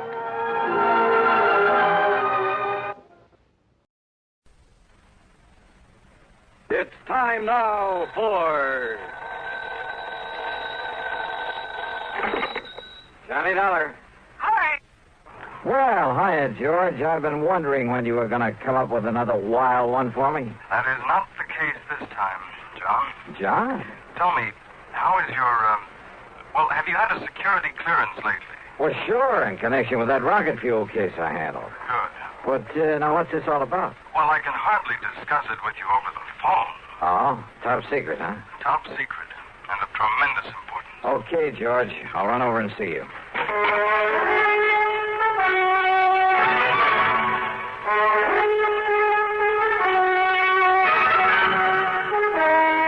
CBS Radio brings you Bob Bailey in the exciting adventures of the man with the action-packed expense account, America's fabulous freelance insurance investigator. Yours truly, Johnny Dollar.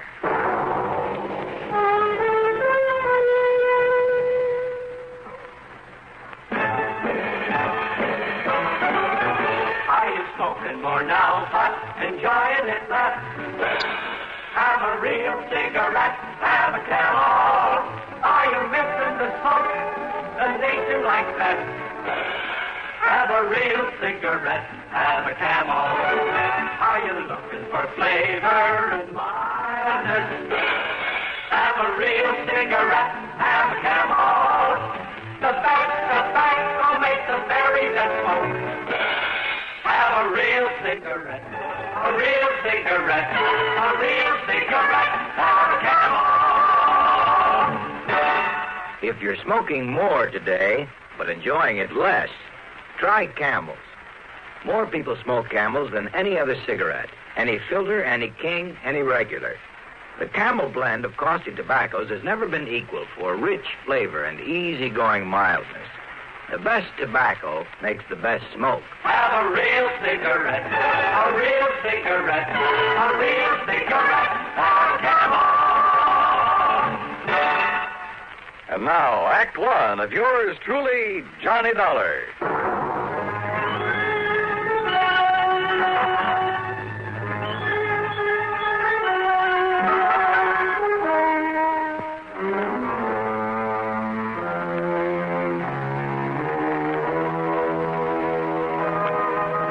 Expense account submitted by Special Investigator Johnny Dollar to Floyd's of England, North American Office, Hartford, Connecticut.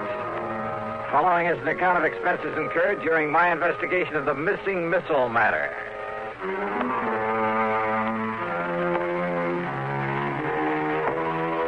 When George Reed starts calling me John, well, it must be pretty important. So expense account item 1, $1.25 for a taxi over to the square on the office of Floyd's of England. We'll use this rather isolated office in the back so as not to be disturbed. Yeah, okay. Or overheard. Now, if I seem to be somewhat vague about this whole thing, I assure you it's only because of my own rather limited knowledge of... Well, sit down, Joe. Oh, yeah, sure. Well, you can hardly expect me to investigate something unless I know what it's all about. Well, John, out on the West Coast... Oh, come off this John stuff, will you? I'm sorry, Johnny. But now listen. Yeah, shoot. Out near Los Angeles, in North Hollywood to be exact, is a small plant that operates as the Smithwick Paint Remover Company. Oh, what's so all-fired mysterious about that? Not one drop of anything even faintly resembling paint remover has ever been put out by them. Huh? Actually, that name is only a blind, a cover-up. Yeah? For what? An outfit that might better be called the Smithwick Missile Development Company. Government stuff, huh? Johnny, they have no official connection with our government whatsoever. But unofficially? That's the sort of question we never ask. So far as anyone knows, our government simply doesn't recognize them, gives them no support, financial or otherwise. So far as anyone knows. Which means they receive no protection from Uncle Sam either. So Floyd's of England writes the insurance? Precisely. Under orders from our top brass. Well, what's happened out there? What's the trouble? Johnny, it appears from what Smithwick told me on the phone that one of their missiles is missing. Oh, well then. What? Yes. Oh, now look, George, I heard of a guy who mislaid a bass drum once and somebody who had an elephant stolen. Johnny. Oh, one of those missiles? Oh, wait.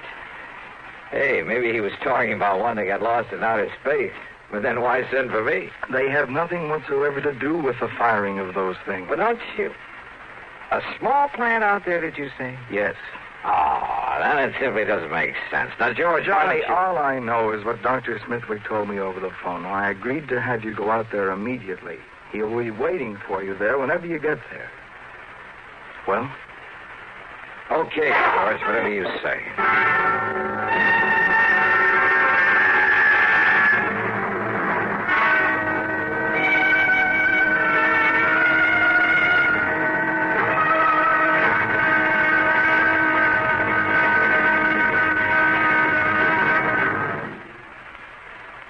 Amigo, you want to know about stereo phonographs? Listen to my last bullfight on ordinary stereo. Ole! But now, Columbia Stereo 1.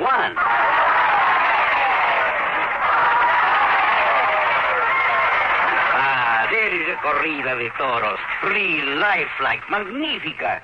There is such a big difference in stereo phonographs.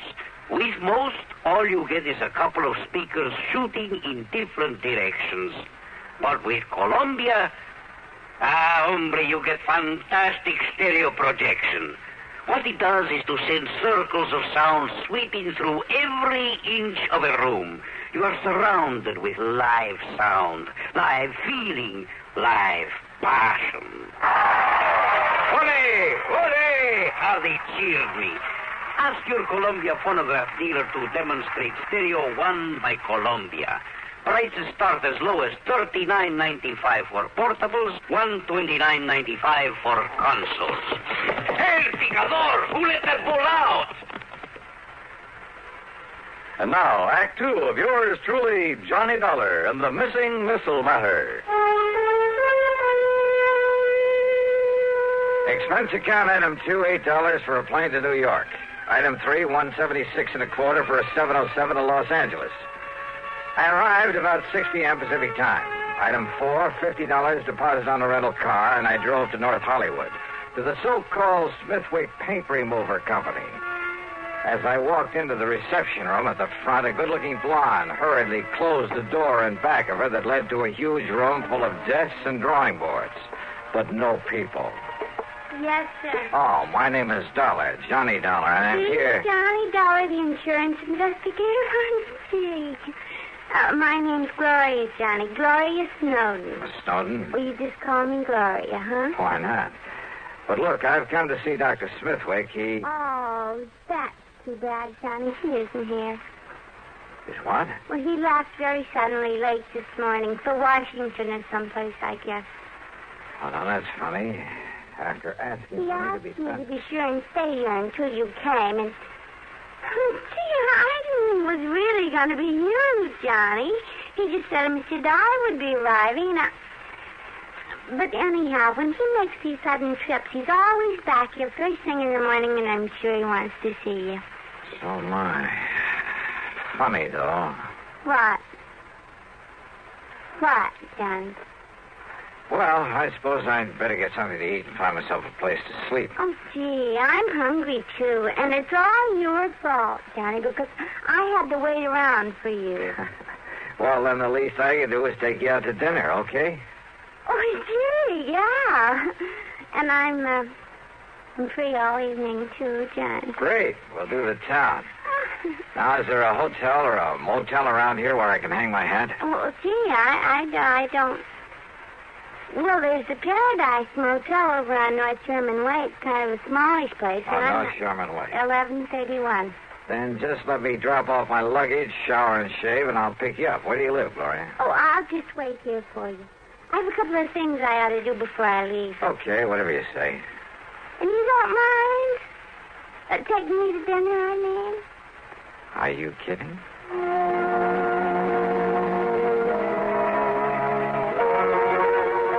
Funny. All this big emergency, all this hurry. The man who'd sent for me was off somewhere else. I should have asked for directions because it was over half an hour before I finally found the Paradise Motel. It was hardly the place I would have picked, but oh well.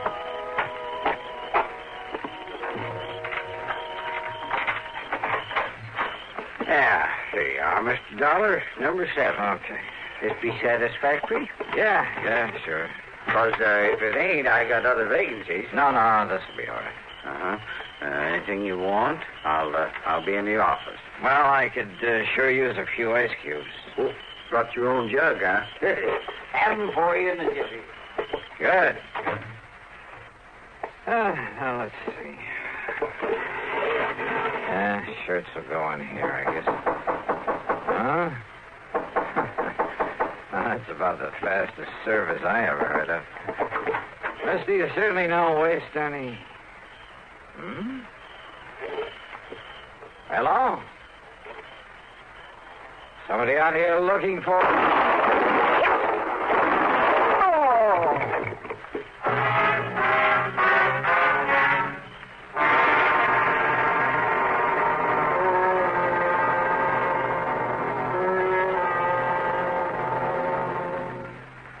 Act 3 of yours truly, Johnny Dollar, in a moment. Welcome, recording star Mel Torme. It's terrible trying to sing with a bad cold. So I always take 4-way cold tablets to relieve cold miseries fast. Good idea. Tests of all the leading cold tablets proved 4-way fastest acting. 4-way starts in minutes to relieve muscular pains, headache, reduce fever, calm upset stomach, also overcomes irregularity. When you catch cold, try my way. Take 4-way cold tablets. A fast way to relieve cold distress and feel better quickly. 4-way, only 29 cents. Now, here's a word about another fine product of Grove Laboratories. To get rid of embarrassing dandruff in 3 minutes, change to Fitch Dandruff Remover Shampoo. 3 minutes with Fitch regularly is guaranteed to keep unsightly dandruff away forever. Apply Fitch before wetting hair, rub in 1 minute. Add water, lather 1 minute. Then rinse 1 minute. Every trace of dandruff goes down the drain. 3 minutes with Fitch and embarrassing dandruff's gone. At the same time, Fitch can brighten hair up to 35%. Get Fitch Dandruff Remover Shampoo today. And now, Act 3 of yours truly, Johnny Dollar.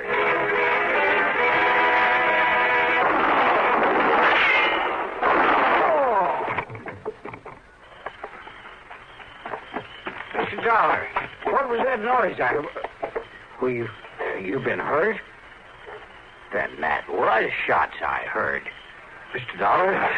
Whoever fired him was a pretty lousy shot, thank heaven. Oh, then you're okay? You mean he missed you? Oh, how do you know that wasn't just a backfire you heard? Backfire? Yeah, from some passing car. Well, don't you tell me that was any backfire. Wait a minute. He, did you say? Well, yeah. Well, did you see him? Get a look at him. Oh, no. I was in back at the ice machine. So he could have gone into the office to look up my room number. I heard the noise and that car pulling away, and I just come running. Yeah, that car must have been waiting around the other side of this motel. Now, look, mister, what'd you say your name is? Barnwell. Jed Barnwell. And, Mr. Dollar, I'm going to call the police. No, don't. Huh? Well, now, I realize you're a special investigator, some kind of... That's right. And I don't want you to call the police in on this, not yet. But now, look... That's an order.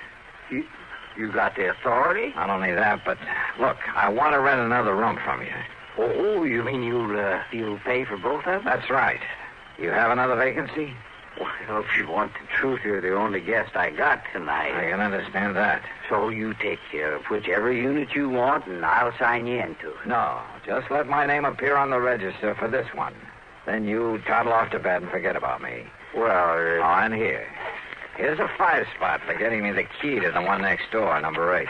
Oh, yes, sir. Yes, sir. Whatever you say, Mr. Dollar. And you still want them ice cubes? Brother, I sure do. I left one handbag and its contents in number 7. Then I sat quietly in the darkness of my own room and waited. But I suddenly remembered my dinner date with Gloria Snowden, so I jumped into my car and drove back to the missile development plant. The place was dark. I drove to a corner drugstore to a phone booth and looked for Gloria's name in the directory. It wasn't. So, back to the motel. In number 7, the room registered to my name. The door was still locked. I went back to number 8 and sat there trying to think this thing out. I doused the light, pulled my gun out of the holster, and sneaked quietly to one side of the doorframe. Mr. Dollar? Mr. Dollar, I saw your lights go out. I hate to disturb you at this time of night. Yeah? Who is it? My name's Bob McKinney. McKinney? That's right. Sounds familiar. Well, I used to work for CBS Radio, and, I used to handle that program dramatizing your insurance case. Oh. I want to talk to you. It's important. All right, come in, Bob. Hey, what's in that box? It's a tape recorder, kind of a special one. When old Jed Barnwell, he's a kind of a gabby old guy. Yeah, he sure is. Well, when he told me you were staying here, well, Johnny, I figured I'd better get to you and tell you about... About what, Bob? About some code signals I have here on tape. I picked them up about an hour ago. Morse code signals? Yeah, international code. It's like this, Johnny. I have my own amateur license, W6VFG, and I fool around with a lot of high-frequency experiments. So? Well, I got a couple of wires crossed on my receiver. It took me to a frequency that isn't even supposed to be on the air anywhere. Yeah? I started hearing what I thought was a high whistle.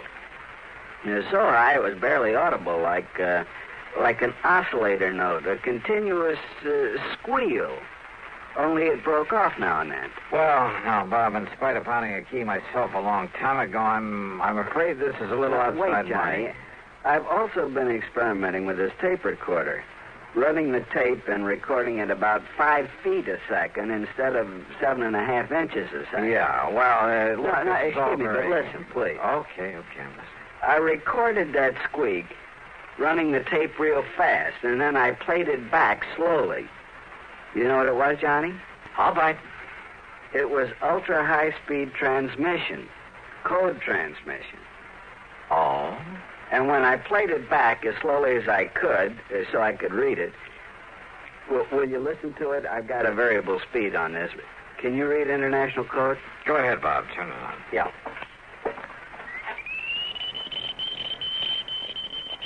Oh, can't you slow it down a bit? Maybe by holding back on the reel. Wait a minute. Listen to that. That's what I mean, Johnny. It's legitimate code, all right, only... Well, have you any idea what language that is? I certainly have. Well, what? Whatever that message is, well, it wasn't intended for anybody this side of the Iron Curtain. And did you understand just, well, maybe a couple of words? Yeah. Now, look, have you any way of telling where that signal comes from? Well, it was mighty powerful, like it was real nearby. Ultra-high-speed transmission. And on a frequency that nobody in the world's supposed to be using. Bob, if there was some way to spot that transmitter, if we could only... Kenny McManus. What? If I can rig that direction finder at Kenny's to my receiver when it's rigged to catch a signal... Then do it. Get hold of McManus and his direction finder and trace down the source of that signal. Meantime, leave this tape recorder with me. I'm going to round me up an interpreter. Then you caught those two familiar words in that message. My name. That's right, they were. Johnny Dollar.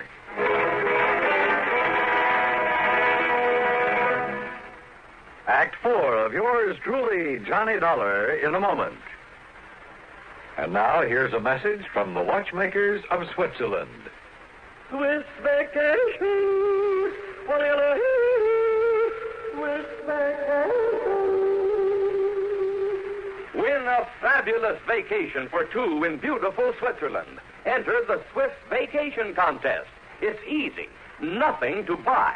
Pick up a free entry blank at a jewelry store or other store that sells quality watches. Then in 25 words or less, complete this statement. A quality watch is the best value because there are 1,000 prizes. First prize, a 21-day vacation for two in Switzerland. You fly deluxe Swiss Air both ways. Visit many colorful places. All expenses paid for two people, plus $500 extra spending money. Second, third, and fourth prizes. 15-day Swiss vacations for two. Also, 4 mink stoles, 8 Bolex movie cameras and projectors. 12 Hermes typewriters, 160 $100 watches. 812 Gala assortments of Tobler Swiss chocolates. Enter the Swiss Vacation Contest today. Free entry blanks at your jewelry store. And now, Act 4 of yours truly, Johnny Dollar.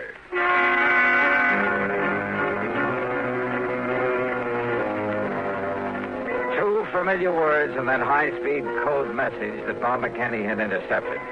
So high speed it sounded like a continuous squeal until we played back the recording slowly and recognized it for what it really was. A secret message in that foreign language. Those two words were my own name, Johnny Dollar.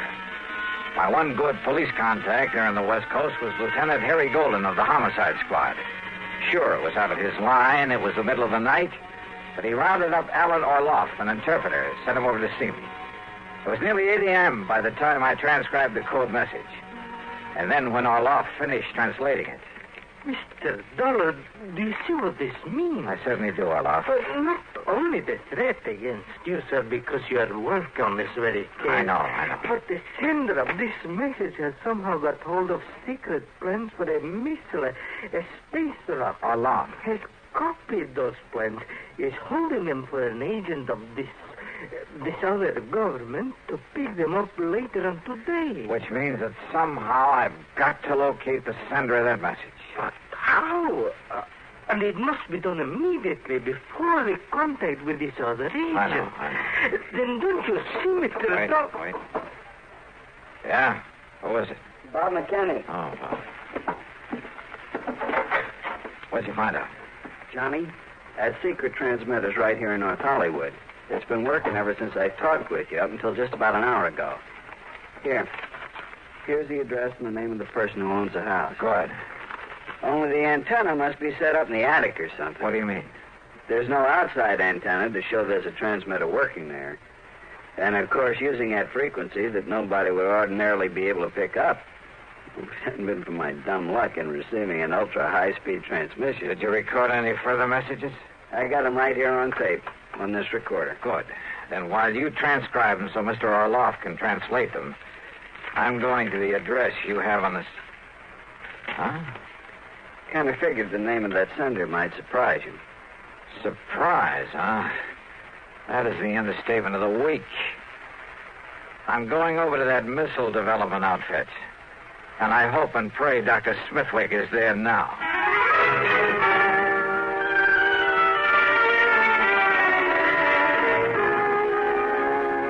So perhaps I was wrong, Mr. Dollar. After all, I'm a scientist, not a file clerk. But I was certain the plans for that missile were missing from the vault just before I was hurriedly called to Washington. Dr. Smithwick. Contrary to our usual policy, I asked the government to send some men here to investigate.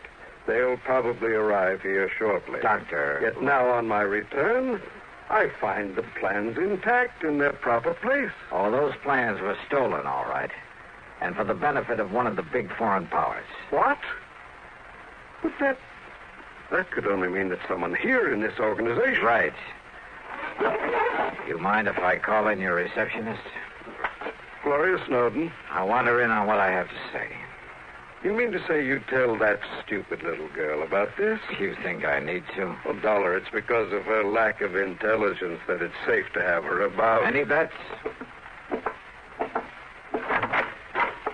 Gloria. Yes, Johnny? Come in here, please. Oh, gee, sure.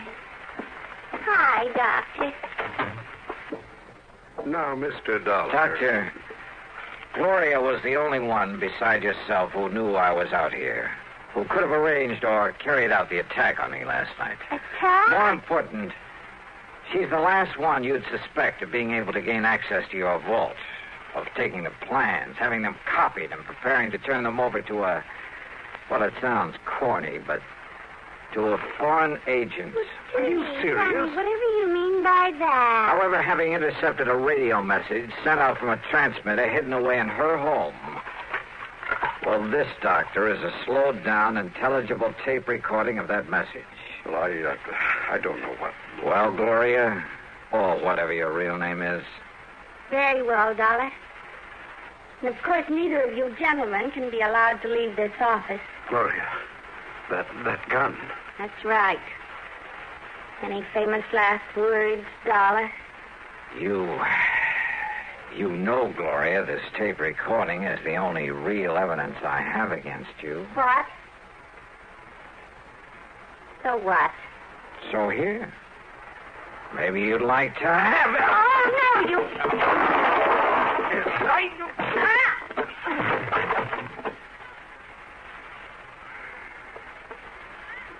Mr. Dollar. Yeah, Doctor. And maybe those G-men you sent for will keep the date she made with her contact. The one supposed to pick up those plans from her.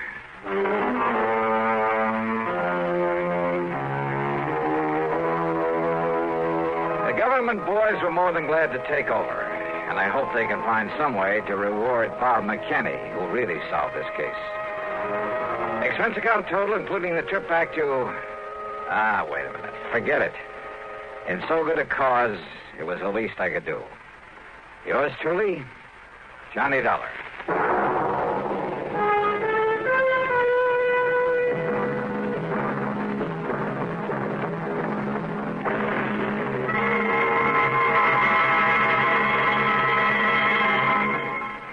Our star will return in just a moment.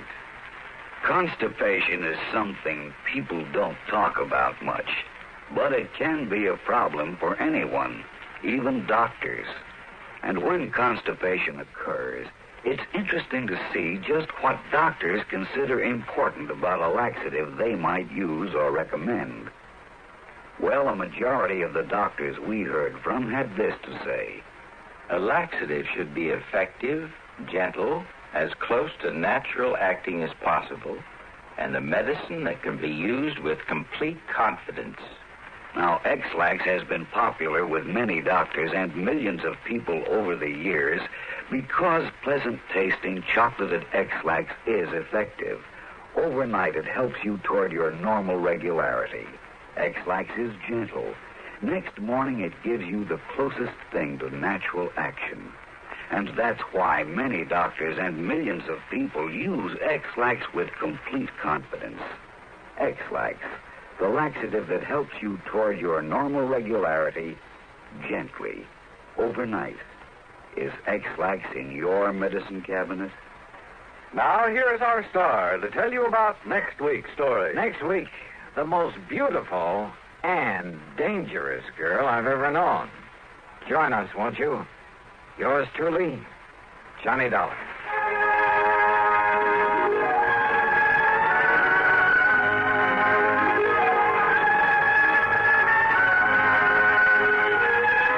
Yours truly, Johnny Dollar, starring Bob Bailey, originates in Hollywood and is written, produced, and directed by Jack Johnstone. Heard in our cast were Virginia Gregg, G. Stanley Jones, Horace Lewis, Harry Bartell, Don Diamond, and Bartlett Robinson. Be sure to join us next week, same time and station, for another exciting story of yours truly, Johnny Dollar. This is Dan Coverly speaking. This is the CBS Radio Network. And this is Radio 59 WROW. It's time now for Johnny Dollar. Hi there, Johnny. This here is Sidewinder Wilson. Oh, well, what can I... Who did you say? Sidewinder Wilson, you know, out here in Bumswung, Oklahoma. Oh, wait a minute. You mean that old friend of Durango, Laramie Dalhart? I sure do. Unless you've forgotten it, I'm the man that helped you find Durango that time he disappeared. Sure, of course you did, Sidewinder. If it hadn't been for you, we'd never have found the old coat. Yes, sir. Oh, what's on your mind? Well, if you should just happen to mosey out here to Bumspung, well, Johnny, I think I could show you something that'd make your eyes pop out all over your head. Sidewinder, is this an insurance matter? Now, you don't think I'd be calling on you if it wasn't, do you? What's it all about? Well, I'll tell you when you get here. Well, now, Sidewinder, I'll be waiting for you at Durango's ranch. So long, Johnny. Well, now, wait a minute. Sidewinder.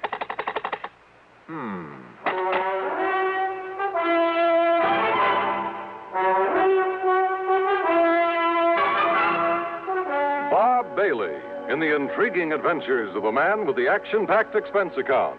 America's fabulous freelance insurance investigator. Yours truly, Johnny Dollar.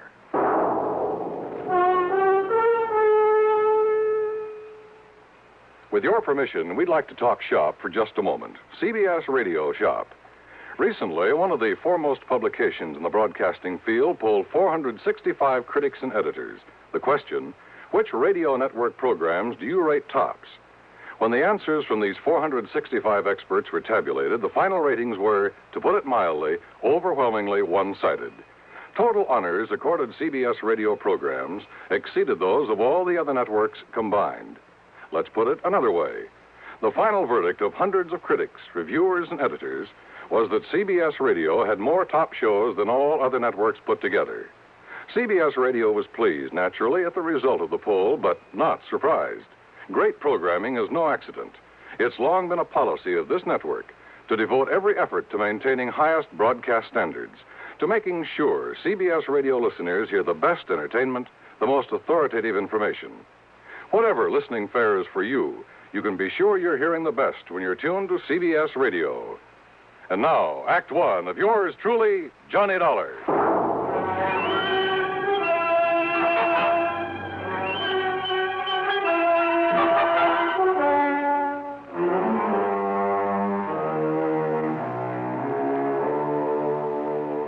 Expense account submitted by Special Investigator Johnny Dollar to Floyd's of England, North American Office, Hartford, Connecticut. Following is an account of expenses incurred during my investigation of the Fairweather Friend matter.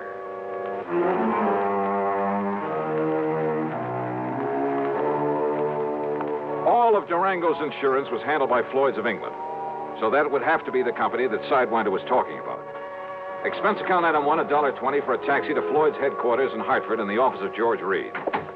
Well, Well, this is a switch, Johnny. You're coming here. George, I just got a call from that town out in Oklahoma with the unlikely name of Bum Spung. The old Indian name, I understand. It means bad spring, bad water. Yeah, it was from a friend of Durango Laramie Dalhart's, an old character by the name of Sidewinder Wilson. You know, of course, that Durango was here a few days ago. Here in Hartford, and he didn't drop in to see me? He dropped in to pay the $4,500 premium on that insurance he carries for the benefit of his niece, Carol Dalhart. He must think an awful lot of that girl. Yeah? Well, who wouldn't? What? George, that Carol's a living doll.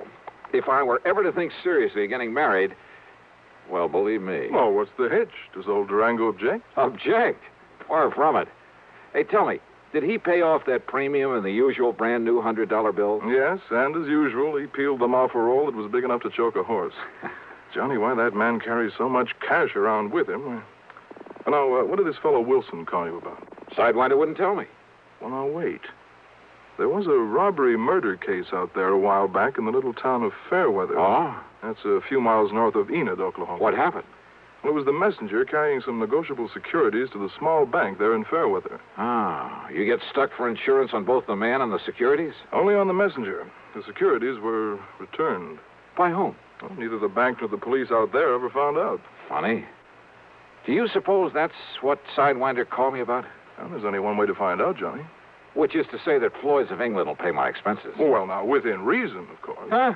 Well, why kid about it, Johnny? That freewheeling expense account of yours. George, you sound as though you don't trust me. Well, of course I do. Oh? Well, you shouldn't. Huh?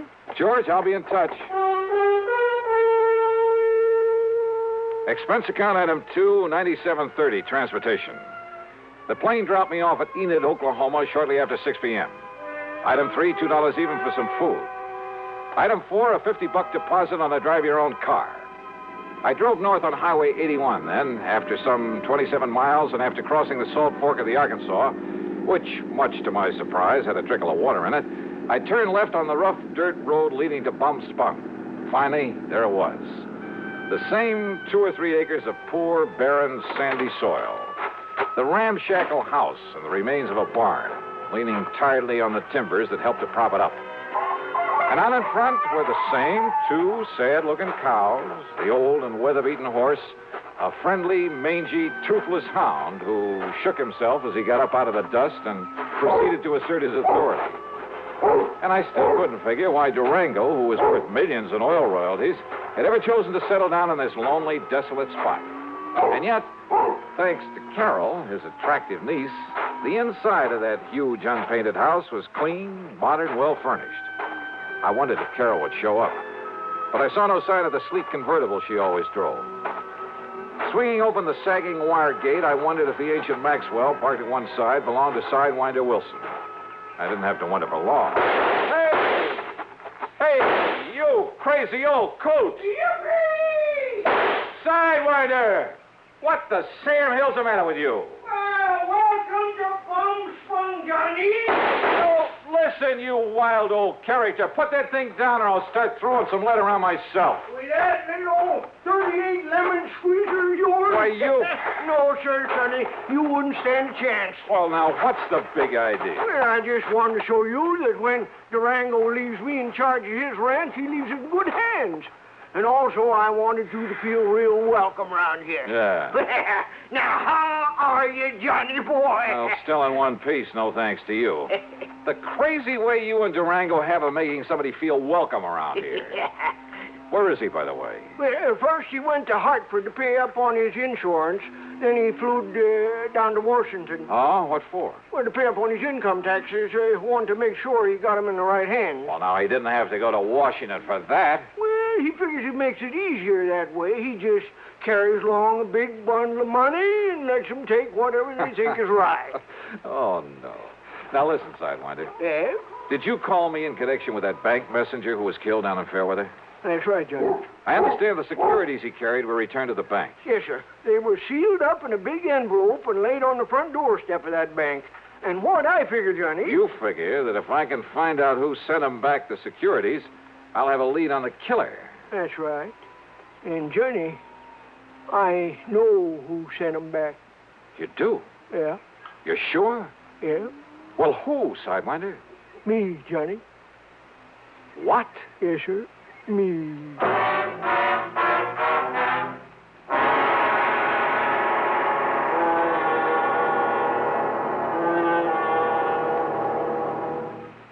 Act two of yours truly, Johnny Dollar, in a moment. Are you going to write that letter today or put it off until tomorrow, or maybe the day after?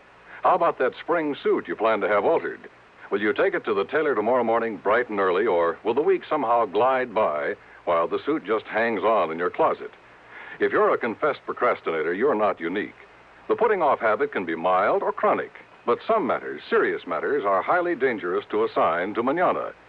One of the most important of these is getting protection from crippling, killing polio. When life-saving Salk vaccine was first introduced in 1955, it was hailed as a major medical discovery. Yet at the beginning of this current year, some 98 million Americans, the majority of our population, had not received even one inoculation. Why had all these people failed to take the simple measures necessary to gain protection from polio? If you are among them, this year, don't take a chance. Don't put off those polio shots any longer. Get in touch with your family doctor or local health department right away. And now, Act Two of yours truly, Johnny Dollar and the Fairweather Friend Matter. Come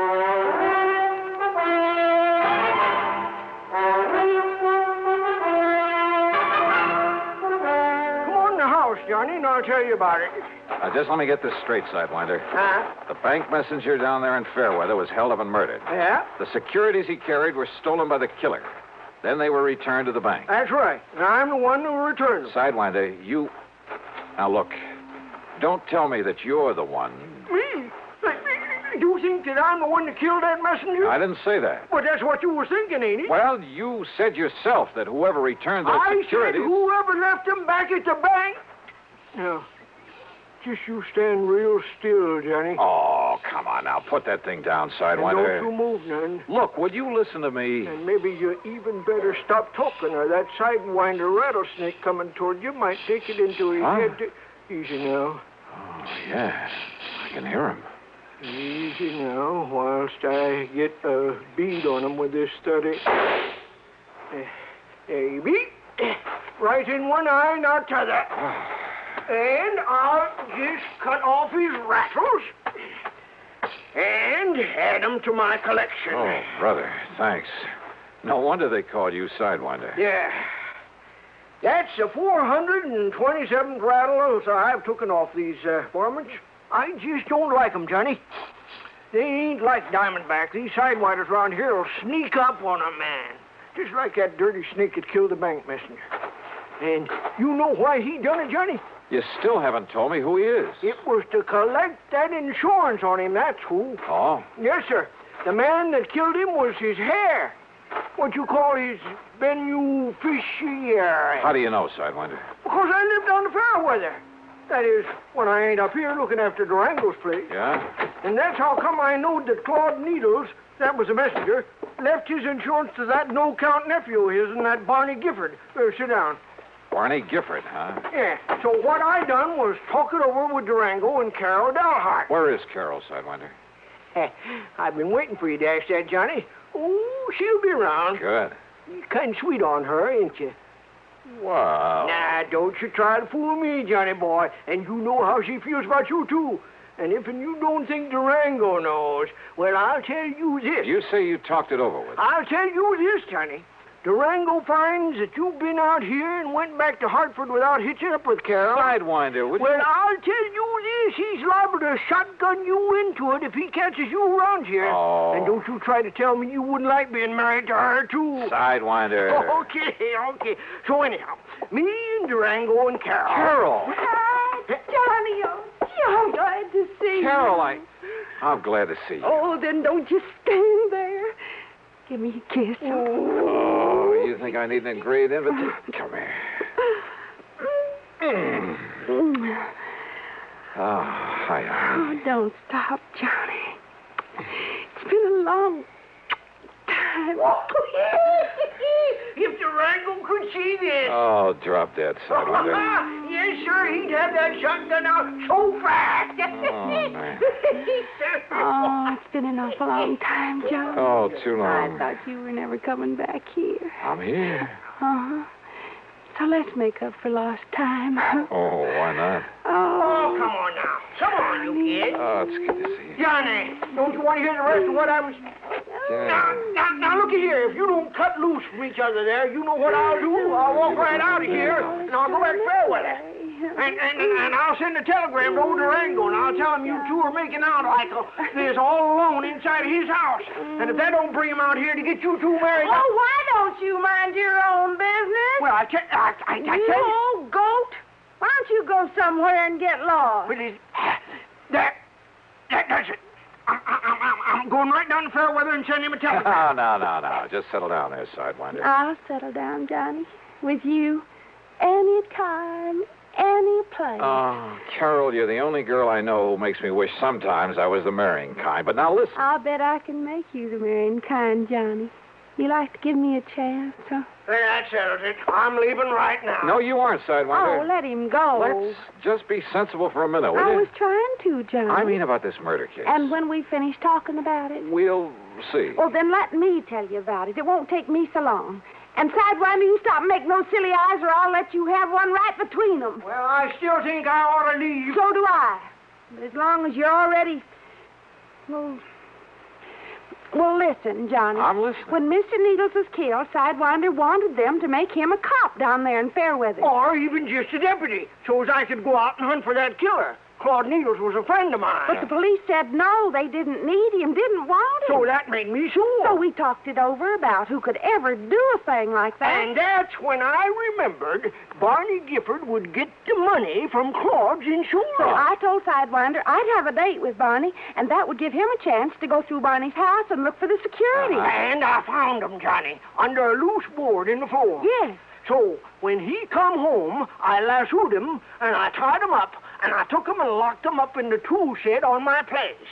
You didn't turn him over to the police? Oh, the chief in that little old hick town told Sidewinder that if he interfered in the case, he'd lock him up. That's what he said. Well, look, nevertheless, and that's when Durango, just before he left to go to Hartford, always has to be there right on time, you know, with that insurance payment. Yeah, I know. Well, that's when Durango said to call you up on the phone. Yeah. Sidewinder. Huh? I thought that was your idea. No, Durango's. And also for getting Johnny out here to see you again. What? Why, sure. Well, who does Durango think he is trying to run my life that way? What kind of a trick is that to pull on? Just you wait until he gets back here. Is that my cue to leave these parts, Carol? Well, it certainly... Oh, no, of course not, Johnny, but... Well... All right, now. Sidewinder, where is this Barney Gifford? Locked up in my tool shed. Well, who's looking after him? Oh, Pete Whaley, I told him not to let on to the police. You sure he can handle a man like Gifford? Oh, yes, Sidewinder. Well, I don't see why Hey, not. look, maybe we'd better drive on down there. Well, sure, but wait till I answer that phone. It's probably Durango saying to hold on to you, Johnny. He's probably on his way. If that's Durango, you tell him I've left. Hello? Now, you don't mean that, Johnny. I bet Durango really would make you marry me. Would that be so bad? Johnny. Johnny. Carol. Oh, why don't you stay on that... Sidewinder, what's the matter? Listen, that was old Pete. Yeah? Barney got loose. Like to kill old Pete. Oh, no. And now Barney's coming here. Coming for me. To kill me. Act 3 of yours truly, Johnny Dollar, in a moment. Be sociable, look smart, keep up to date with Pepsi. Drink light, refreshing Pepsi. Stay young and fair and debonair. Be sociable, have a Pepsi. When friends drop in, let your hospitality show you're sociable in the modern manner.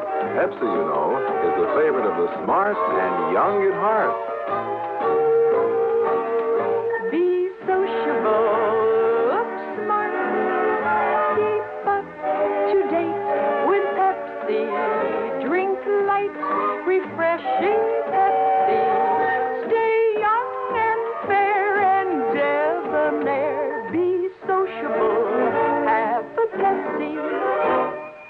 Have you tried a Pepsi lately? And now, Act 3 of yours truly, Johnny Dollar. Okay, then. If Barney Gifford's coming here, we'll be ready for him. Sidewinder, you aren't afraid of him, are you? He's a bad one, Johnny. But if Sidewinder was able to subdue him before... Well, I caught him off guard, Johnny. He didn't have no gun then, but he has now. He took old Pete. And Barney's a deadly shot. It's the only good thing you can say about him. And don't you see, it's dark outside now. If we stay around here inside the house, we'll be like a flock of sitting ducks. Yeah, but I don't think we'll stay inside. You mean we'll just run away from him? No.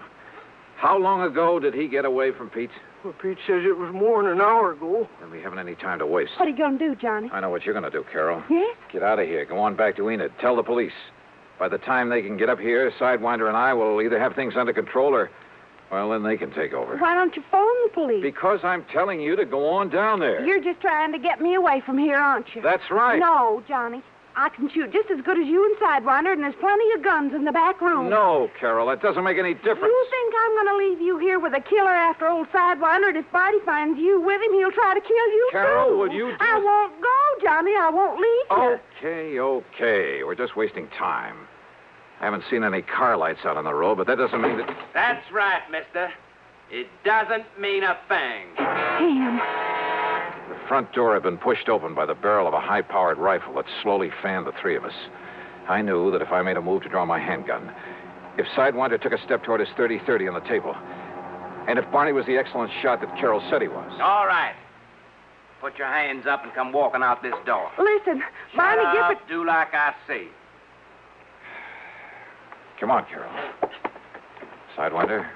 Come on, don't try anything. All right, Barney. Not so brave now that I got the advantage, are you, Sidewinder?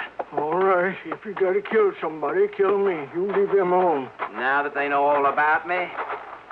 No, sir. I'm going to kill all of you like I killed old Pete. Now, stop. You keep your dirty hands off of me, you... Keep them up, Carol. So you're not carrying a gun. I know that Sidewinder never carries it. But you do, don't you, mister? Thanks. And I think I'll use it to kill you. So if you want to put your hands down to pray... Well, Sidewinder. Yes, Johnny? You think maybe this is retribution for that killing you did today? Killing, Johnny? Yeah, when I first got here. You remember. Oh. I don't know what you're talking about, mister. But I'm not going to waste any time. Barney, please. Shut up, Carol. You're going to go first. All right, now listen, Gifford. Then you, mister. And last of all, Sidewinder. Huh? What's that? It's a snake. It's a rattler. It's back of you, Sidewinder. No. It's over next to Barney. Where? I can't see it. Where is it? I'll kill it. Where is it? Right here. Oh.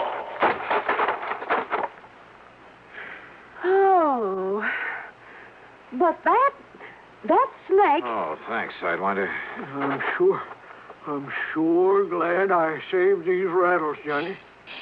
What? Yeah, so am I. But I never would have remembered them if you hadn't reminded me about killing that snake.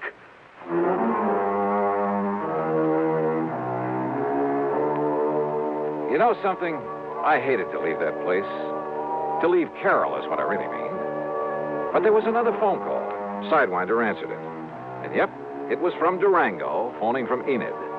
Durango was so tickled to learn I was still around that he promised to come out to the ranch as fast as he could. Yes, sir, just as soon as he can pick up the preacher. Sidewinder. Well, much as I love that gal. Well, expense account total, including the trip back to Hartford and mileage on the rental car, $203.50. Yours truly, Johnny Dollar.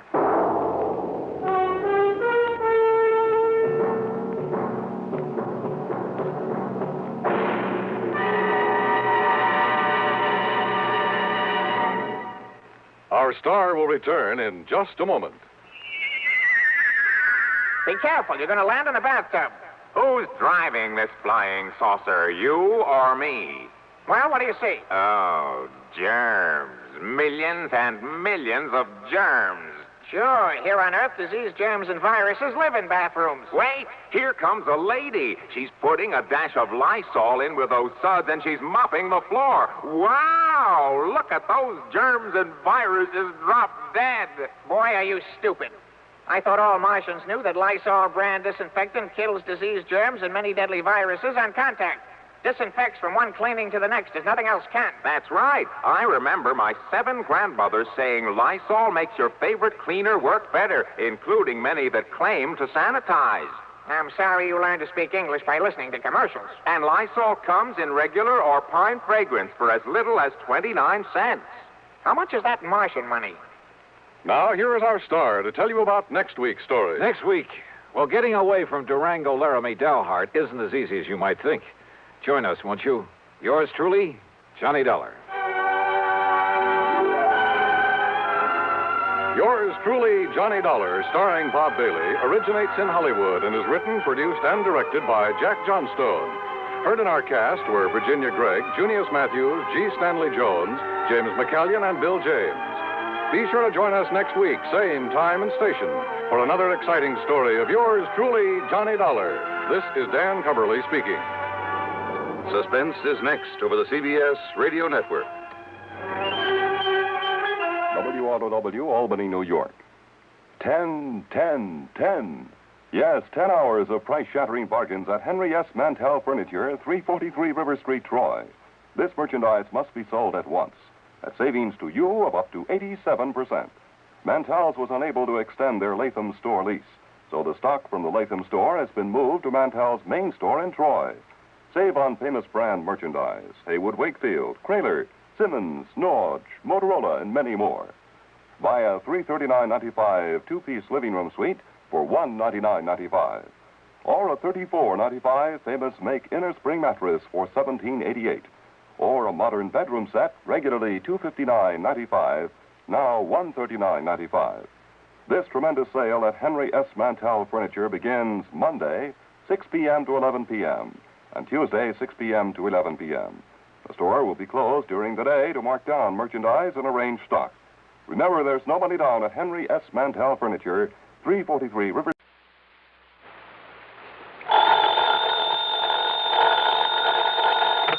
Johnny Dollar. Hi there, Johnny. This is Helen Daner. Helen Daner? That's right. I live out here in Morro Bay, California. I see. Insurance with one of the companies you represent, the Greater Southwest Insurance Company. Oh, yeah, I do a lot of work for them. But also, Johnny, do you mind if I call you Johnny? Well, no, not at all, Miss Daner. Or is it Mrs.? It's Miss. Or better still, just Helen. As I started to say, I not only have that insurance, but, Johnny, I never miss that radio program of yours where you tell all about those exciting cases you solve. Sometimes I just don't see how you do it. Well, I hope you never find out about the ones I miss out on. But now, Miss Daner... I don't think I've missed a single one of your programs. Good. I'm your most loyal listener, and I think you're wonderful. Well, thanks. And that's why I'm calling you instead of the police about this. Well, look, Miss Daner, Oh? Yes. Calling about what? Johnny, if the police weren't able to nab them, isn't that what you say, nab them? Yeah, sure, but go on. Well, Johnny, these terrible people might suspect that I'm the one who told the police about them. What people, Miss Daner? And if that happened, well, I guess you can just imagine what they might do to me. Well, who are these people you're talking about, and just what is it they're up to? All right, Johnny. Now listen carefully. Yeah. Yes? Miss Daner? Hello? Hello? Hello?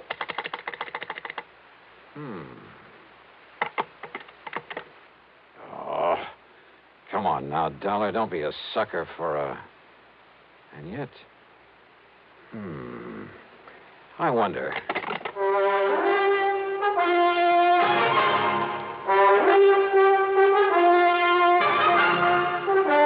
Bob Bailey in the exciting adventures of the man with the action-packed expense account.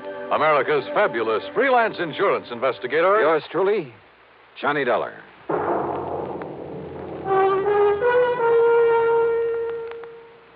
Oh, Act One of yours truly, Johnny Dollar.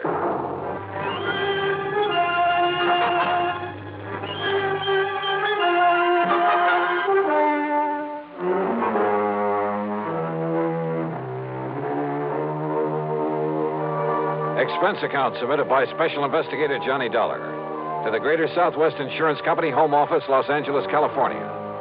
Following is an account of expenses incurred during my investigation of the Big H matter. Expense account item 1-275, long-distance telephone call to Hollywood 82124. That is to say, the office of Royal J. Harkins, contact man at Greater Southwest Insurance in Los Angeles. It was late in the day, but luckily he was still in his office. Nice to hear from you again, Johnny. What can I do for you? Roy, I'm putting this call on expense account. Oh? But that ain't all. If I could make connections down to New York, well, let's see. There's a plane leaving for the West Coast a little after midnight, so I'd arrive in L.A. early in the morning. You coming out here? Unless somebody's been pulling my leg. Roy, do you have a policyholder named Helen Daner? Yes, somewhere up we certainly do. Well, now, what's that mean? She's an elderly woman, a spinster, who lives up in the little town of Morro Bay. That's about 200 miles north of here. Johnny, she called this office early this afternoon. She demanded your phone number there in Hartford. And? Well, I didn't give it to her. Why not? Because she wouldn't say why she wanted to get in touch with you. Oh, fine. And knowing how busy you always are, well...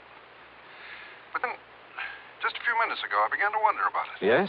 Well, after all, if she wanted to contact you about some insurance matter... Yeah. What? Well, did you call her back? Yes, since we handle all her insurance. That is, I tried to, but I got no answer. Then, Roy, I'm going to grab that plane I was talking about. Well, now, wait. Did she get to you? Did you talk to her? Yes. And it has something to do with her insurance? Plenty. So I'm flying out there, Roy, at your company's expense. Now, just a minute, Unless, Johnny. of course, you'd rather pay off her insurance to some beneficiary. Johnny. Then just be sure to have a rental car waiting for me when I pull into the airport. Item 2, 162.85 plane fare. The big mainliner took off from New York's International Airport promptly at 12:30 a.m. At 6:30 Pacific time, I stepped off the plane at L.A. International. Dollar, this way. Oh, hi, Roy. I didn't exactly expect you to be here in person this early in the morning. Well, I am. I got a rental car ready and waiting for you out at the curb. Good. But listen, you still haven't told me what this is all about. Because I'm not too sure myself. But you sounded over the phone as though something's happened to the old lady. Miss Helen Daner, I mean. That's exactly the way I meant it to sound. And since I still haven't been able to get her on the telephone... Well, what? What's happened to her? I don't know. This my car? That's right. Oh, start making some sense, will you? I wish I could. Well, do you actually know that something's happened to Miss Daner? Nope. But if it hasn't, I've got to do everything I can to prevent it. Johnny, prevent what? Royal, I only wish I knew. Johnny!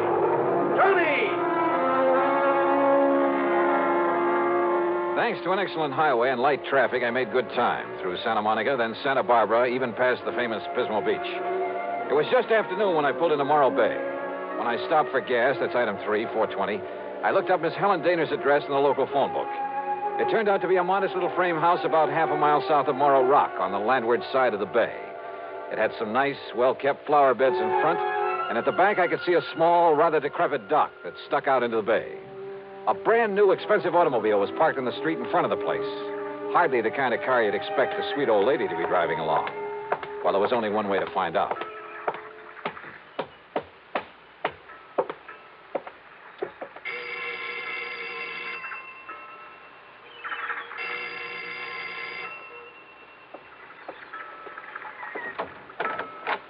Yes? Miss Helen Daner? No, I'm Bessie Daner, Helen's sister. And who are you, young man? Johnny Dollar. I'm from Hartford, Connecticut. Is your sister... Oh, yes. I've heard Helen speak of you. You're an old friend of hers, aren't you? Well, yes, I guess Won't you come in? Well, is she here, Miss Daner? Well, she ought to be back from the market any minute. The market? But she hasn't been at all well, you know. That's why I've come to live with her, sort of take care of her. I see. But I did think it was all right to let her walk down to the market this morning. Would you like to come in and wait for her? Which market, Miss Daner? Well, it's the first one down the street. Now, do you see it? That little supermarket just 2 blocks away. Oh, yeah, I see. So if you'd like to come in and wait... No, thanks. I'll pick her up there. Well, but Mr. Dollar... Thank you very much. Mr. Dollar...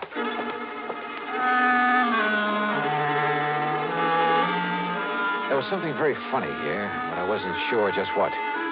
Or maybe I'd just fallen for some gag on the part of a fan on my radio program who wanted to see her favorite hero in person.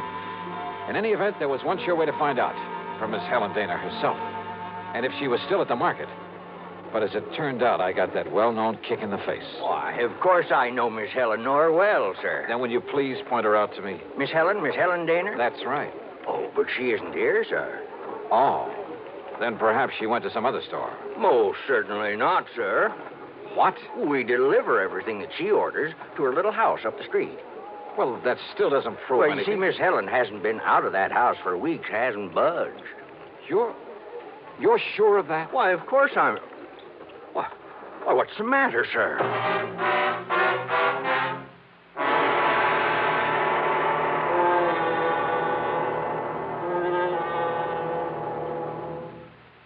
And now, Act Two of yours truly, Johnny Dollar and the Big H Matter.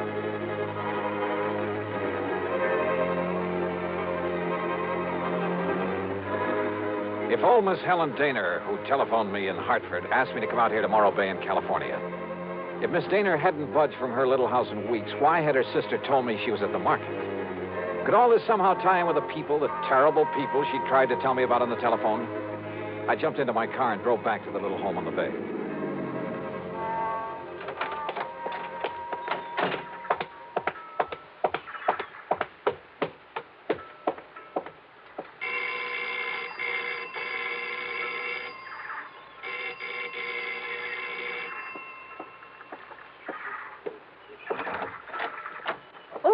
Mr. Dollar. That's right. Now, where is Helen Daner? Oh, Sister came back while you were gone. Came back?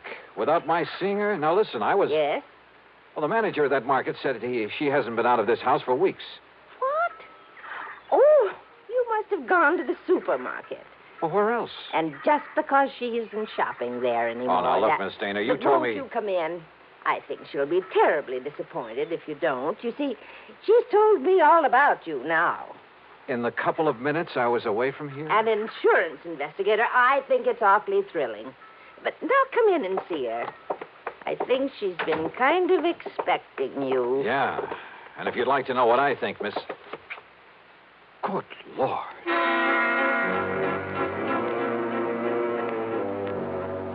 In the middle of the tiny living room was a heavy oaken armchair. Sitting in it, tied down to it, was a sweet-looking gray-haired lady of maybe 70 or 75.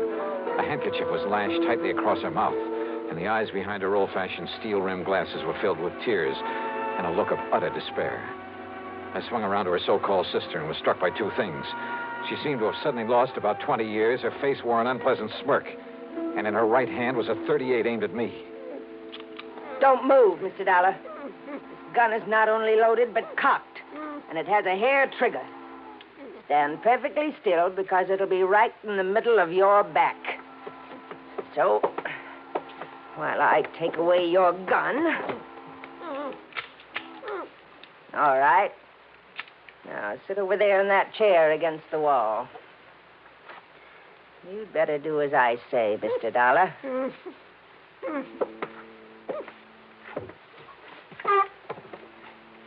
Now, we may have to wait a little while.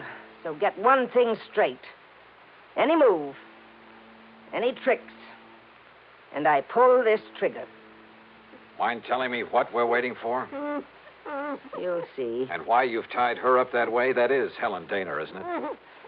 Why, what's the matter, honey? Getting a little short of breath with that gag in your mouth? Well, then why don't I take it out for you? No, Dollar. Not a single move. Just crossing my legs. Sure. Here now, honey. Don't want you to conk out on it. After all, you may be of some use before we're through with this caper. There you are. Johnny, I don't know what... These terrible people, they sneaked in while I was phoning you. Yeah, Helen, I guessed that. If only you hadn't come, but I thought maybe... They're smugglers, Johnny, of the worst possible kind. You tell them, honey. It'll help to kill time while we're waiting for Pete and Dollar. Okay. They're smuggling in narcotics, heroin, from the way down in Mexico. Oh, pretty smart picking a spot as far up the coast as this. If only I'd known. When this man, Pete, asked if he could use my dock. He said it was to tie up his boat at night when he came in from fishing. How did you get onto them, Helen? When they saw I turned my lights out so early every night, they thought I was asleep. That I wouldn't notice he wasn't taking fish off his boat, but little cans of of heroin. Heroin. Then Bessie here, who can look so sweet when she wants to. Why, Helen, I thought I was pretty sweet. Then Bessie would meet him with her car. How did you know it's heroin? Because they told me they'd use it on me if I don't behave myself. Which is a lot better than you'll get, Dollar. And besides, Johnny. Yeah. I found a little of it that was spilled on the dock. And I remembered how you described it once when you caught a man bringing in the terrible stuff. Yeah, she's a real smart old biddy. Except when she phoned to you, Dollar, and we caught her at it. We can handle her all right. With a little H in her veins, we can even let the neighbors see her now and then. And with me acting as her sister, taking care of her. Oh, listen, here he comes now from the dock. Just relax, Dollar.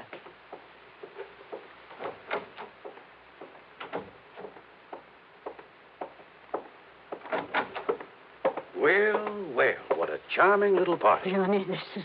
Nice work, Bessie. Dollar, huh? That's right. You want to take care of him, Pete? So you made the mistake of coming out here.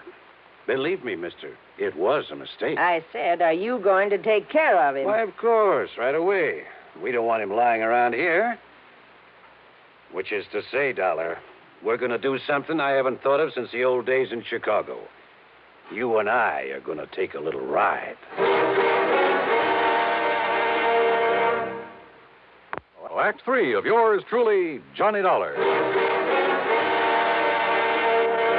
Take a little ride, huh? That's right. Chicago style. Exactly, Dollar. Oh, no, Johnny, don't you see what that means? He's going to take All her out. right, honey. Just keep out of this. No, I won't. Pete's going to kill him. That's right. Now, shut up. Oh, now, just a Dollar. minute. Sit down.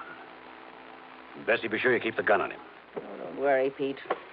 I had a silencer, though. I'd get rid of him here and now. Has it occurred to you, Pete, that I may have left word with them that if I'm not heard from... Now, don't try to be cute, Dollar.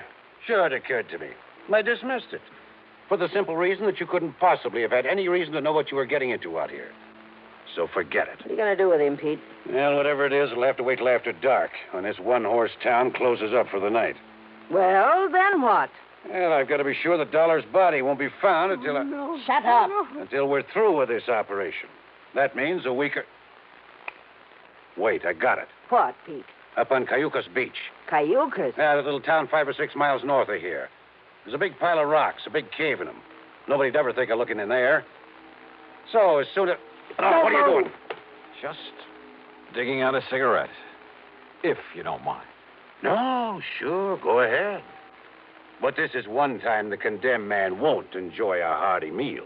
Johnny, isn't there anything? To think I got you into this. I told you to shut up. Listen, I told you. Oh, no, you don't.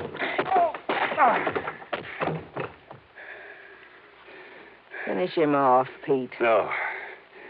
No, we'll wait for dark and do it right.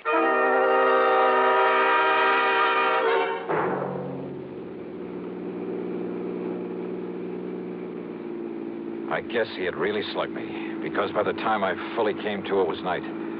I was in the back seat of a car driving along the highway beside the ocean. Pete was at the wheel. Beside him, leaning over the back of the seat watching me, was Bessie. And the .38 in her hand was aimed straight at my head. You're sure the old lady won't be able to work herself loose, Bessie? I'm sure. If we'd had any sense, Pete, we would have brought her along on this ride, too. It would have saved us a lot of trouble. Oh, so you've woke up, Dollar. Yeah. Well, just stay put in that back seat. Any funny business? I said any funny business. Just trying to dig out a cigarette. Stay back in that seat. Yeah.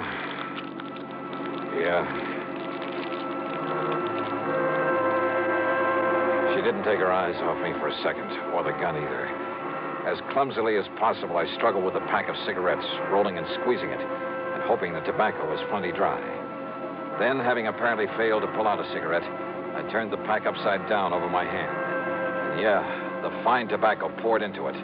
I took a deep breath. What's the matter, Dollar? You need some help with that. Oh, no! No, my eyes! Bessie! My eyes! Liza. Instinctively, she dropped the gun, put her hands to her eyes, now filled with tobacco dust. With what little strength I had, I picked up the gun and slammed it against the side of Pete's head.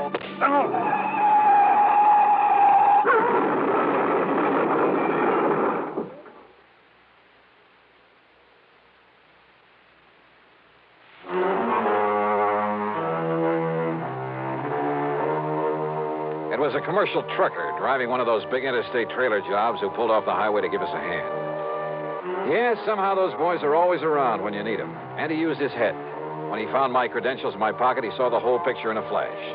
So he hailed down the first police car that came along and turned both Pete and Bessie over to them. Miss Helen Daner, bless her heart, the spunky little old character was tickled pink to be involved in the whole thing.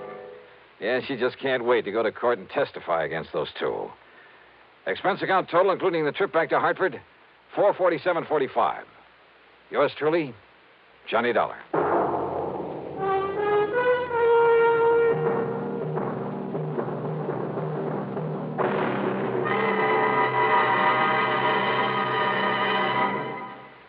Now, here is our star to tell you about next week's story. Next week? Well, so help me, it's the wildest case I ever got messed up with. Join us, won't you? Yours truly, Johnny Dollar.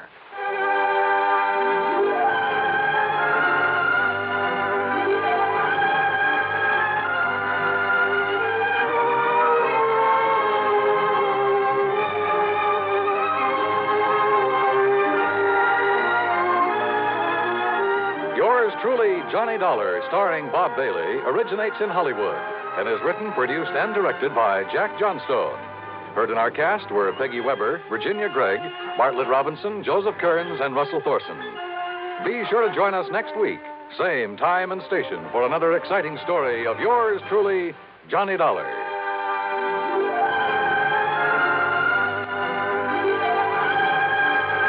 This is Dan Coverly speaking.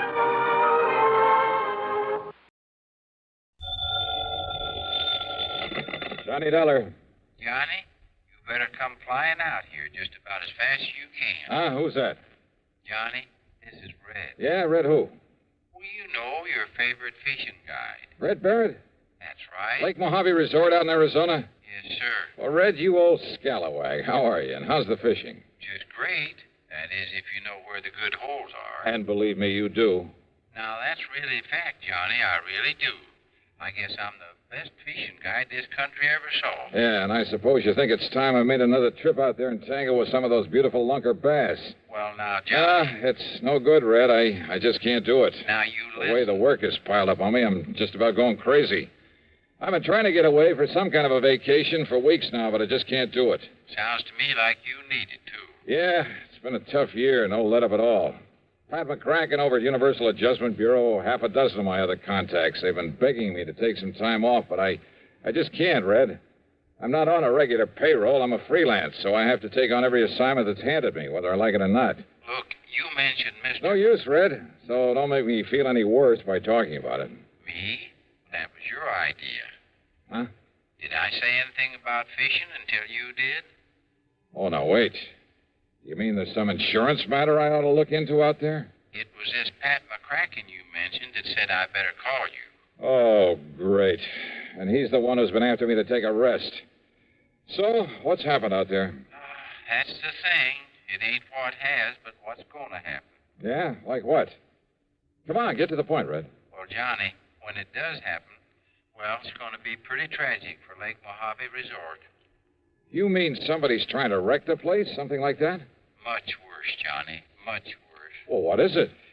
Well, I just don't think I ought to tell you over the phone. But, Red, unless I know... And if somebody was to hear me talking to you this way... Red, look. And anyhow, you'll find out soon enough when you get here, Johnny. And you won't like it.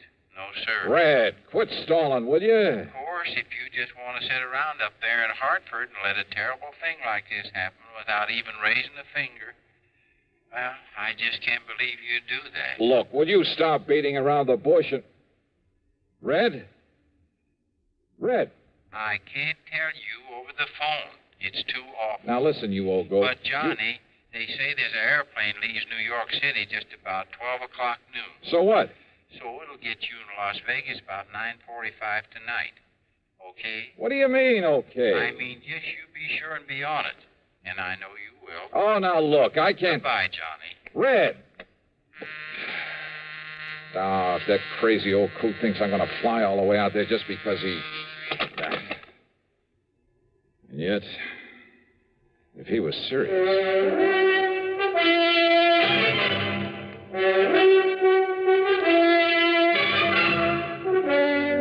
CBS Radio brings you Bob Bailey in the exciting adventures of the man with the action-packed expense account, America's fabulous freelance insurance investigator. Yours truly, Johnny Dollar.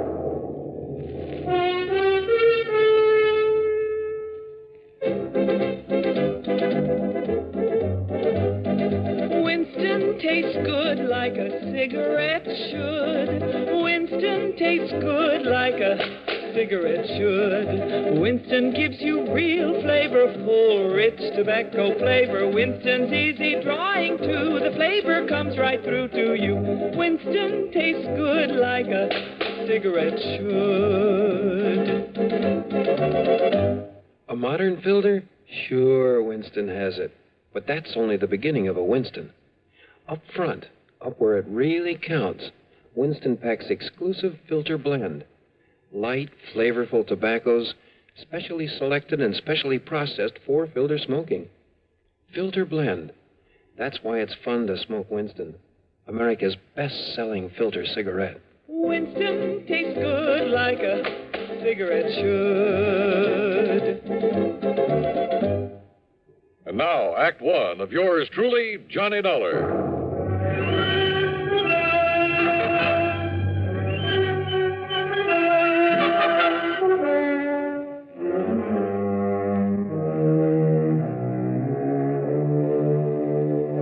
Expense account submitted by Special Investigator Johnny Dollar to the Universal Adjustment Bureau, Hartford, Connecticut. Attention, Mr. Pat McCracken.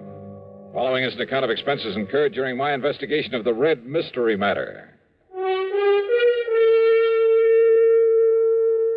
That crazy phone call from Red Barrett. I know that wild old character pretty well. I'm fully aware of his faculty for stretching the truth, making a couple of mountains out of a molehill or two. And once or twice before, I'd wound up making the trip across the country just to wet a fishing line with him. And yet, those other times I'd fallen for his gag, I'd run headlong into serious insurance matters. Trouble with a capital T. And if he really meant what he said about something terrible impending at Lake Mojave Resort, well, there was one way to find out. Expense account item 1, $153, plane fare, Hartford to New York to Las Vegas, Nevada.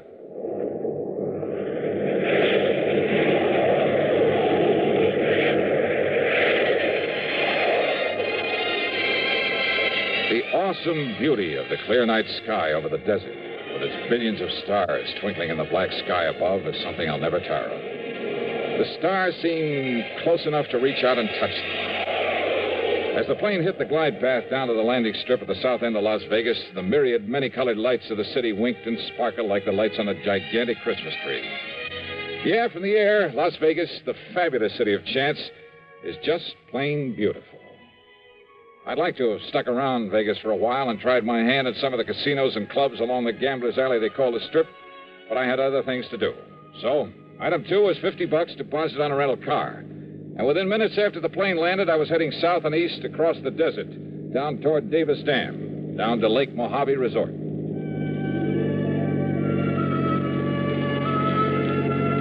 The desert, mile after mile of nothing but sand and sagebrush and Joshua trees, of tumbleweed and cactus, of high plateaus and broad windswept mesas.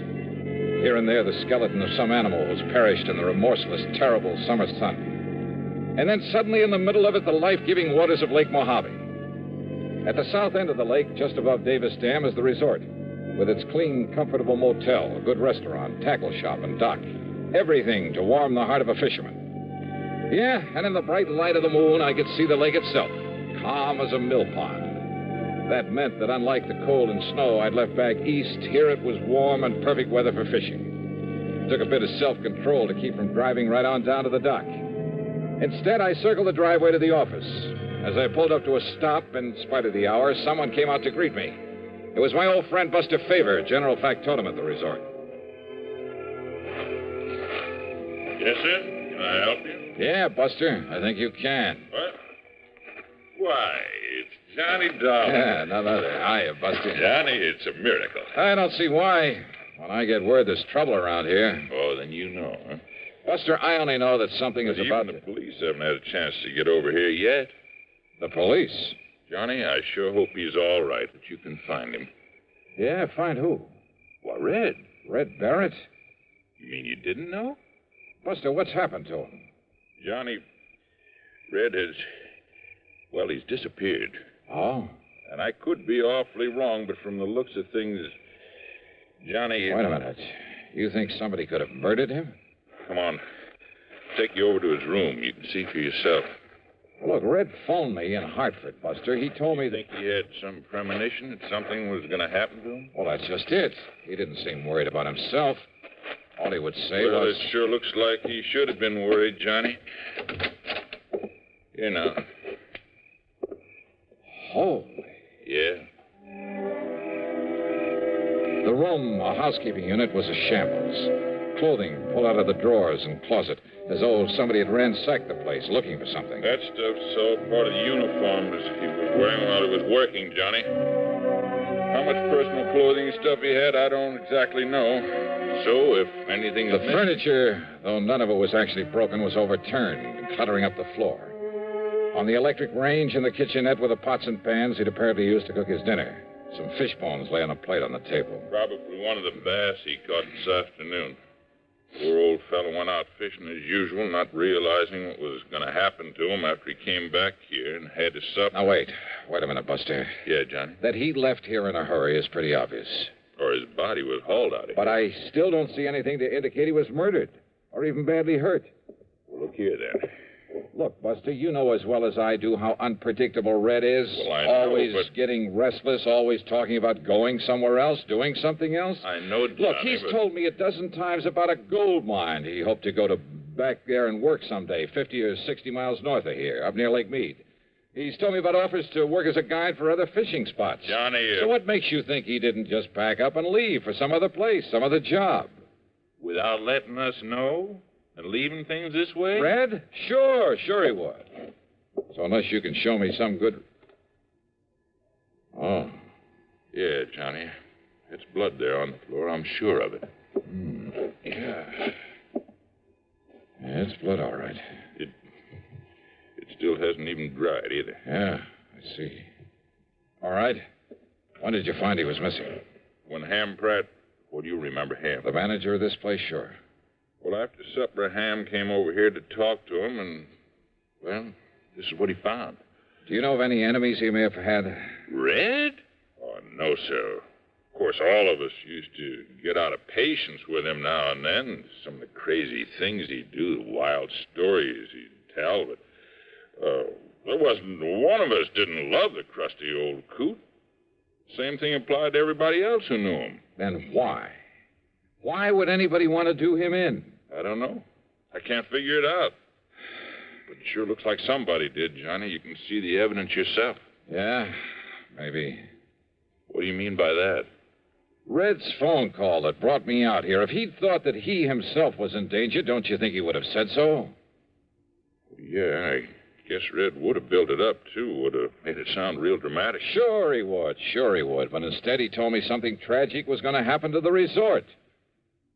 Like what, Buster? Like nothing I can possibly think of. But now, Johnny, this blood on the floor. Yeah. Hey, did Red have a car? Yeah. Where is it? It's gone, Johnny. Whoever did whatever they did to him must have used it to carry away his body. The poor old... Buster, I've just got a lead on it. Oh, Ham, come in. You see, I phoned everybody up and down the lake to look out for Johnny. Ham, how are you? Buster's told you about Red? Yeah, and in spite of this so-called evidence around here, I still Johnny simply doesn't believe that Red was murdered. But there's blood on the floor, the way things were left around. Or, Johnny, have you some reason for thinking he wasn't?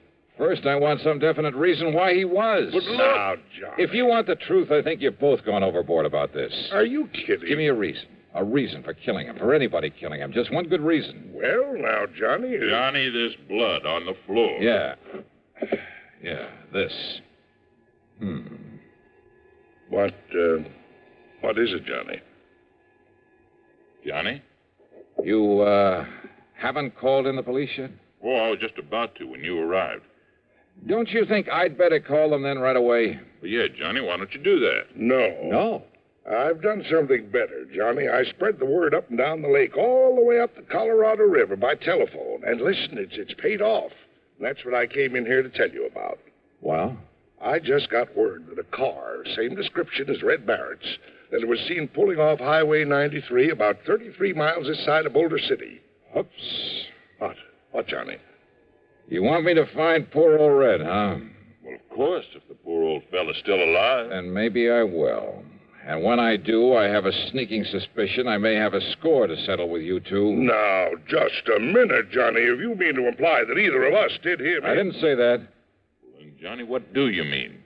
You don't know, Buster? Well, if you think you can find Red, and if I can be of any help to you... No. That's exactly what I don't want. Well, now, Johnny... Just let me work out this little mystery myself. Well, of course. No help, no interference from either of you. Johnny, this isn't like you. I don't understand. You don't, huh? I swear it. Yeah? We'll see.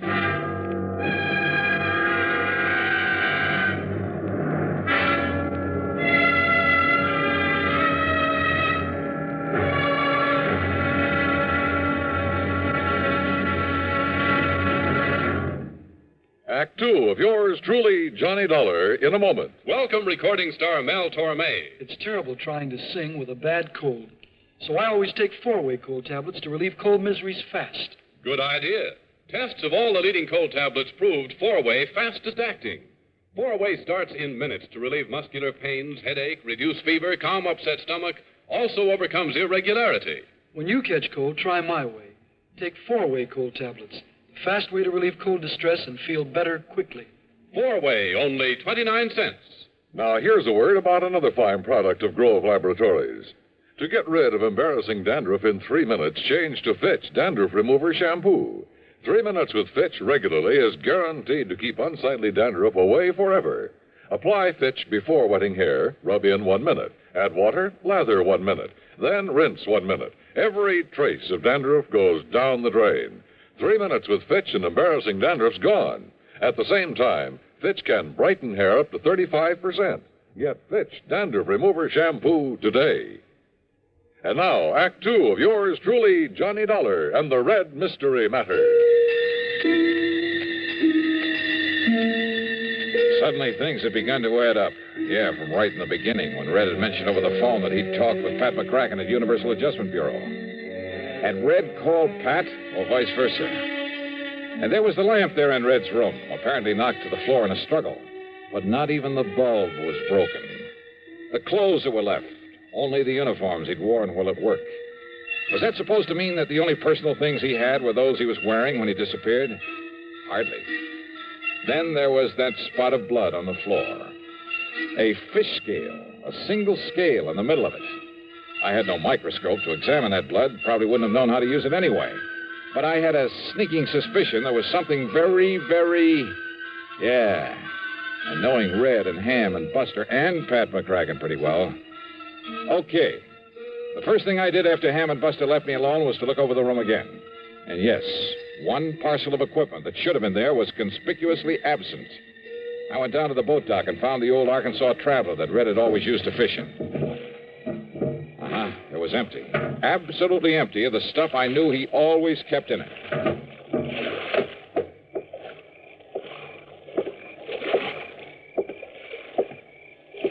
Johnny? Wow. What are you doing up and around this time of night, Ham? Oh, just sort of checking up on things. Yeah? Or checking up on me? Oh, now, Johnny. You hoping to find some lead on Red there and his boat? I found exactly what I expected, Ham. Nothing. I don't understand. Don't you? Johnny, what goes with you? You've certainly been acting kind of feisty this trip. Yeah, well, I'm sorry. Now, if you feel you have some lead on Red, on what may have happened to him, well... Yeah, I think I have. And you helped to give it to me. I did. But there's no point in following it up till morning. What is the lead? No help, no interference, remember? Okay, Johnny, whatever you say. No use doing anything till morning, eh? That's right. Then you, Well, what? Oh, I was just thinking. Remember a couple of moonlight nights like this when you were here before, how you and I took the workboat and a couple of fishing rods, how we plugged those deep coves just above the dam? Yeah. Yeah, we took some nice fish out of there, didn't we? Yeah. I'm going to be blunt with you, Johnny.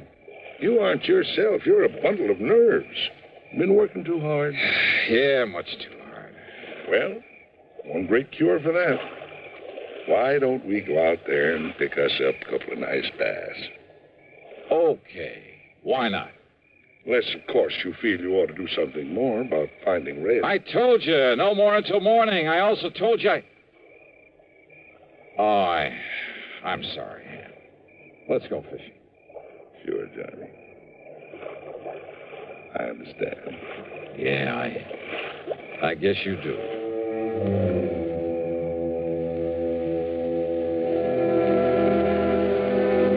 Maybe I had been a little feisty, as Ham had put it.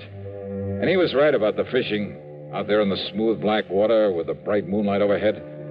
When those 2 6-pounders hit my lure and I carefully played them into the boat, believe me, they did more to bring me back to normal than anything else in the world could have. That night, for the first time in weeks, I slept like a baby. Then, first thing in the morning, well, the whole thing really wasn't too hard to figure out. Red was a fisherman every day of his life. But I'd found no sign of his tackle there in the room or in the boat he'd always used. In other words, no matter how or why he'd left, he himself must have taken those things with him. Also his personal clothes and stuff, but naturally not the uniforms that belonged to the resort. The blood on the floor from one of the bass he'd had for dinner, carefully put there after he'd turned the room inside out. As for his whereabouts, Ham had given me the clue when he told me Red's car had been seen at the highway turnoff 33 miles south of Boulder City. That turnoff led to only one place, a fishing camp at the lower end of Lake Mead, known as Temple Bar. And when I got there, sure enough, waiting for me in his outboard beside the dock, Red Barrett. All ready for you, Johnny. Why, Red, you rascal. Got an extra rod and reel and a bucket of live bait. You and me'll go out there and slay him. Get in, Johnny. Get in. Sure, Red, why not? That's a boy. Here we go. Yeah, I just knew a smart man like you could track me down. Hey, you're working here now, huh? Well, I got kind of restless and thought maybe I'd make a change. And as long as Ham Pratt was willing... Then Ham was in on this plot to get me out here. Why, sure he was. And the terrible things to happen at Lake Mojave? Why, of course, Johnny. They've lost me, haven't they? Ah, you old son of a gun. Hey, Buster in on it, too? No, Ham's probably telling him about it right now. Probably showing him the letter he got from Mr. McCracken. McCracken? Pat McCracken? Yeah. Now, maybe you better read this one that he wrote to me. First part's just the usual howdy-do's, but here. And Red, I'm convinced a man can take only so much, even Johnny Dollar. And I'm afraid that unless he gets some rest and relaxation, he'll crack up one of these days.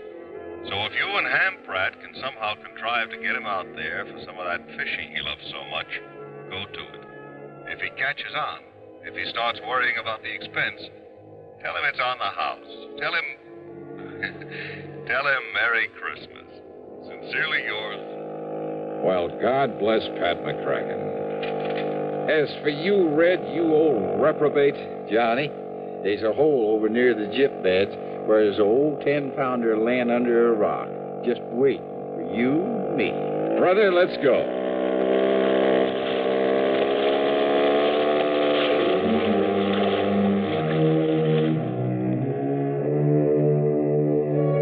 A very wise man once said that the time a man spends in fishing is never deducted from his lifespan. And you know something? I, for one, am convinced that he was right. So, well, Merry Christmas to you all, too. All of you. Yours truly, Johnny Dollar.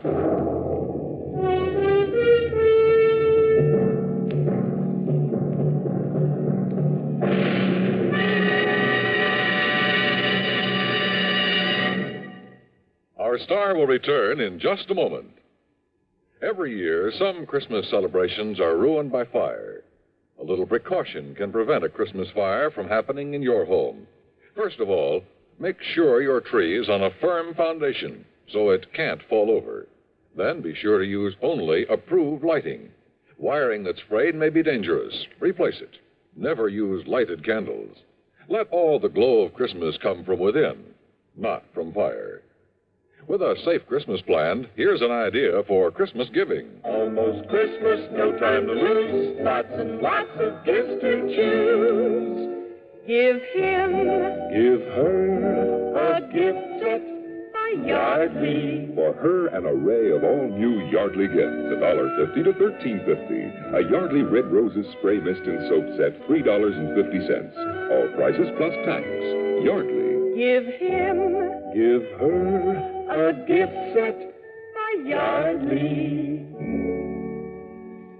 Now, here is our star to tell you about next week's story. Next week, a man, a girl, and a gangster. That's right. They add up to trouble. For me. Join us, won't you? Yours truly, Johnny Dollar.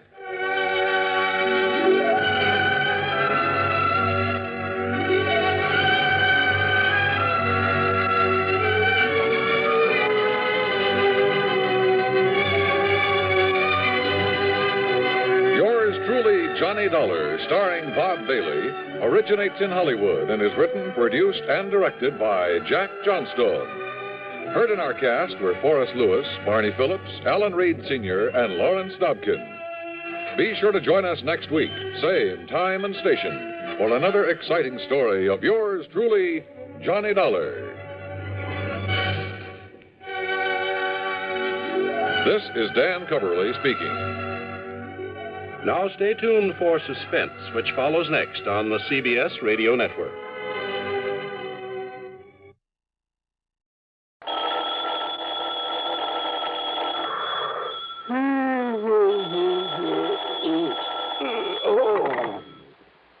Johnny Dollar. Betty Lewis, Huh? Oh, hi, honey. marry me? Well, what's that? I said, will you marry me? Oh, just round up a preacher and I'll meet you at the church. Serious, Johnny? Oh, I wish you were, you rascal. Well, with you, Betty, I sometimes wish I could. No, wait a minute. Catch me still half asleep this way. Betty, what in the city are you doing up at the crack of dawn? What are you talking about? It's almost 8 o'clock. Exactly what I said, the crack of dawn. You're just spoiled, Johnny, and, well, I don't know whether to forgive you this time or not. Uh-oh, now what have I done? My housewarming party.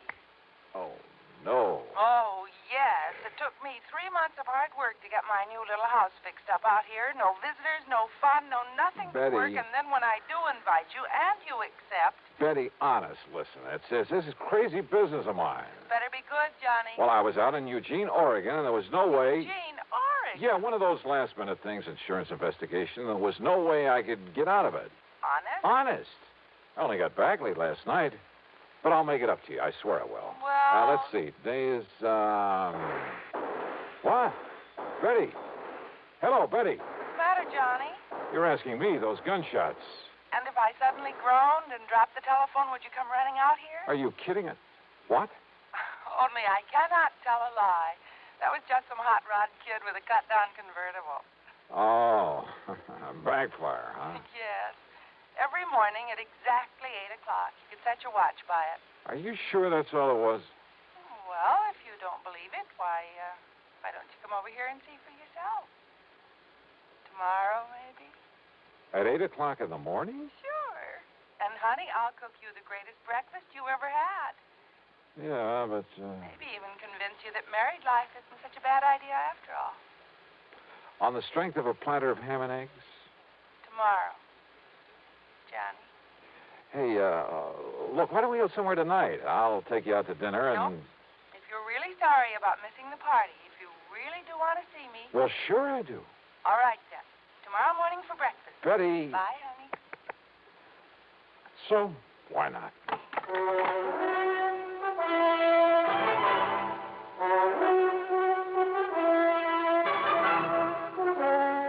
CBS CBS Radio brings you Bob Bailey in the exciting adventures of the man with the action-packed expense account. America's fabulous freelance insurance investigator. Yours truly, Johnny Dollar.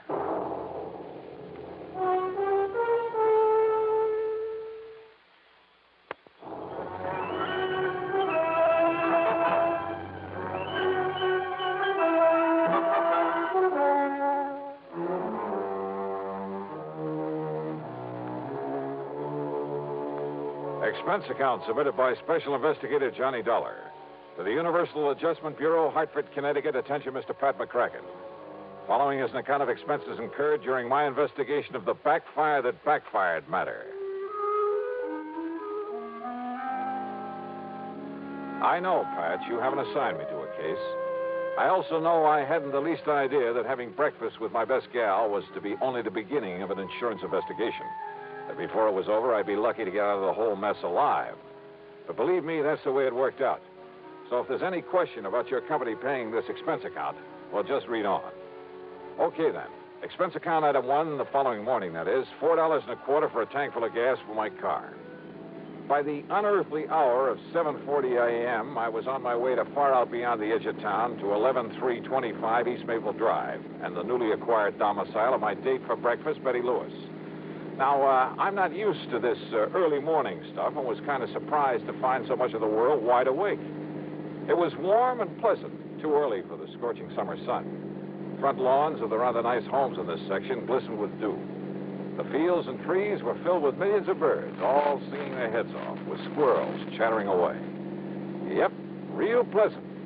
Something I'd have to try again sometime.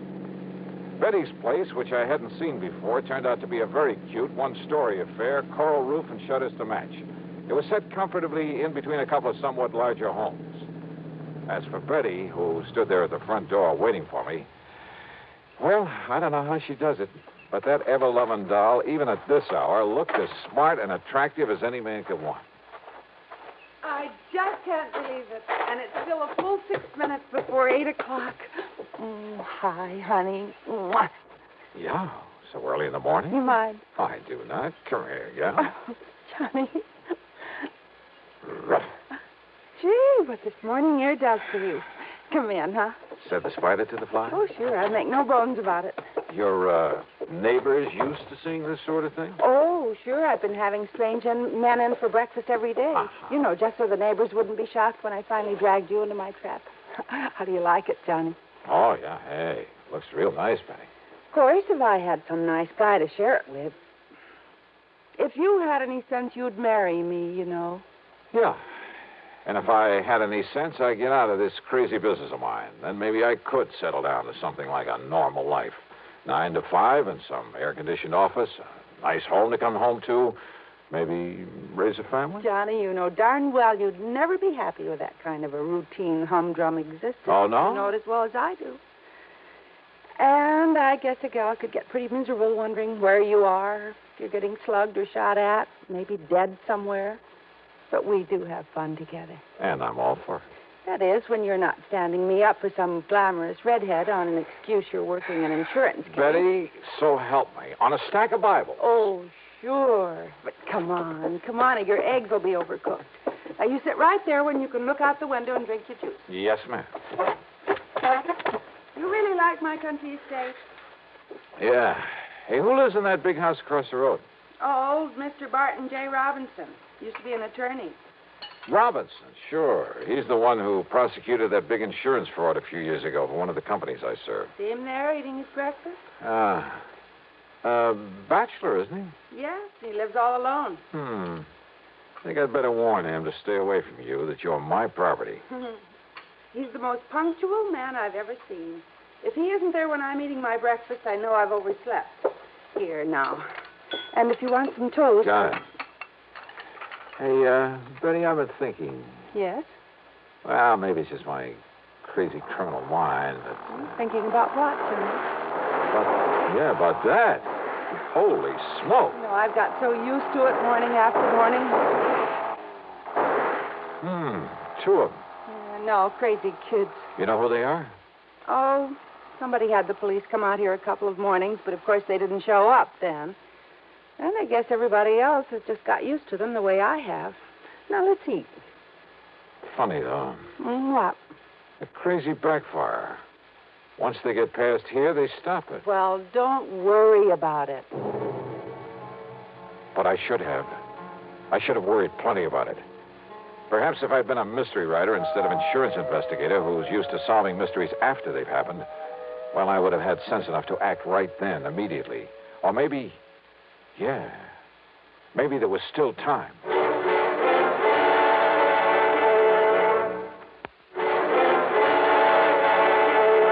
And you have no idea who those two are, the ones who go barreling by in that hot rod every morning? Nobody could seem to find out, Johnny, and as I said... Yeah, everybody's got used to the noise of that backfiring.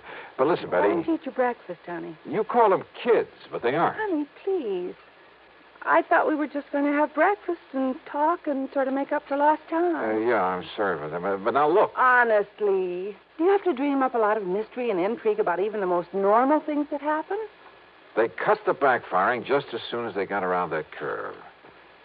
3CFU 160. What? The license on that car. Oh, Johnny. Hey, listen, honey, let me use your phone. Didn't I see one right here in the living room? Oh, yeah. But why? And, Johnny, your breakfast will get cold. Be right back.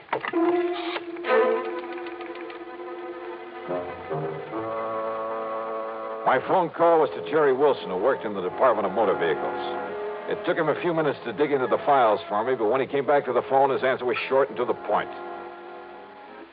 Sorry, Johnny, but you must have made a mistake. You're sure about that? Absolutely. But what happened? Why do you want to know? Well, just curious, that's all. Oh, now, Johnny, I know you better than that. Back, Jerry, and thanks. Thanks a lot. Now, Johnny... Oh, sorry, buddy. Oh, I guess you're right, Johnny. About driving a wife crazy, I mean. I was right about that car. What? That license on it is a phony. There ain't no such number here in Connecticut. All right, so a couple of kids didn't have enough money to buy a license. I tell you, they aren't kids. Now that I've had a chance to think about it, I'd swear there was something familiar about the looks of the one beside the driver. Oh, sure. Some nasty criminal you've tangled with and... Oh, Johnny, listen. This isn't why I asked you out here, to cook up some deep mystery. Hey, Betty, this lawyer, this Barton Robinson, who lives in the big house across the road. I don't care about him, Johnny. I care about you. You say that every morning at this same time he's there beside that window eating his breakfast? The same time that car comes roaring by? Yes. When he's here, that is. He was away for 5 or 6 weeks. Until when? He must have come back last night. This morning's the first time in 5 or 6. And when did those hot rodders start coming around? Oh, well, I guess it was about a week after Mr. Robinson went away. Casing the joint, huh? What? Johnny, for heaven's Betty, listen to me. You probably won't forgive me for this. Johnny. Now, listen. Sometimes when I'm working on a case... Not, dear. Well, sometimes when I run out of leads, all I have to work on is a hunch. 3 months I've been But waiting. strangely enough, the hunches usually pay off. I wasn't going to tell you until So later. maybe my hunch is right this But time. I called the office and told them I wouldn't Because be in. I got a real big fat one I about thought that you car. and I could go somewhere, drive out in the country, Oh, I'm maybe. sorry, honey. I really am Like sorry. I said, kind of make up for lost But time. I got to get on this thing, and right now. Oh, Johnny, how can you do this Look, to I'll me? pick you up tonight. We'll have dinner, taking a show, make a night of it, anything you want. I know that walking out on you this way's a dirty trick, and if you want to, you can just tell me to... Please, honey, tonight for sure. Oh, sure, Johnny. You know what a pushover I am. Thanks, hon. See you later.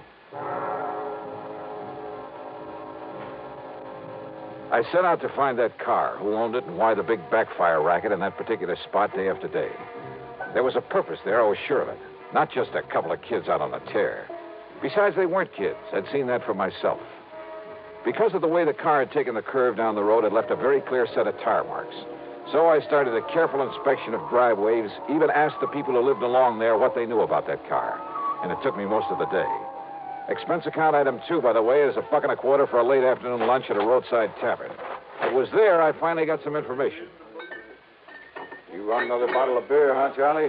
Okay. I got one already. Now, as I was saying, mister, I think I know the very car you mean. Yeah?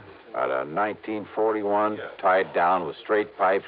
Must have been a convertible before they throwed the top away. Makes a lot of noise. You know who owns it? Where I can find it? Well, I think I seen it take the cutoff one morning. Cutoff? Yeah, when I was on my way to work here. What cutoff? About a mile up the road to cut off over to Barley Swamp. Good. Thanks a lot. Here's for the food. Well, you interested in buying that old crate? Something like that.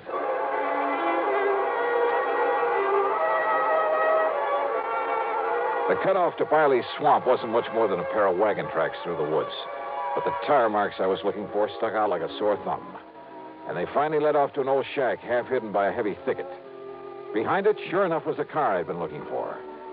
The windows of the shack were boarded up. No sign of life about. Slowly and carefully, I circled the place. Then I walked over to the door, turned the knob, opened it. And you know something? I'd been awfully wrong about there being nobody around. Okay, mister. Oh, no, you... Kill him, kill him! You asked for it. Clip him, Ringer, clip him! Yeah! Oh.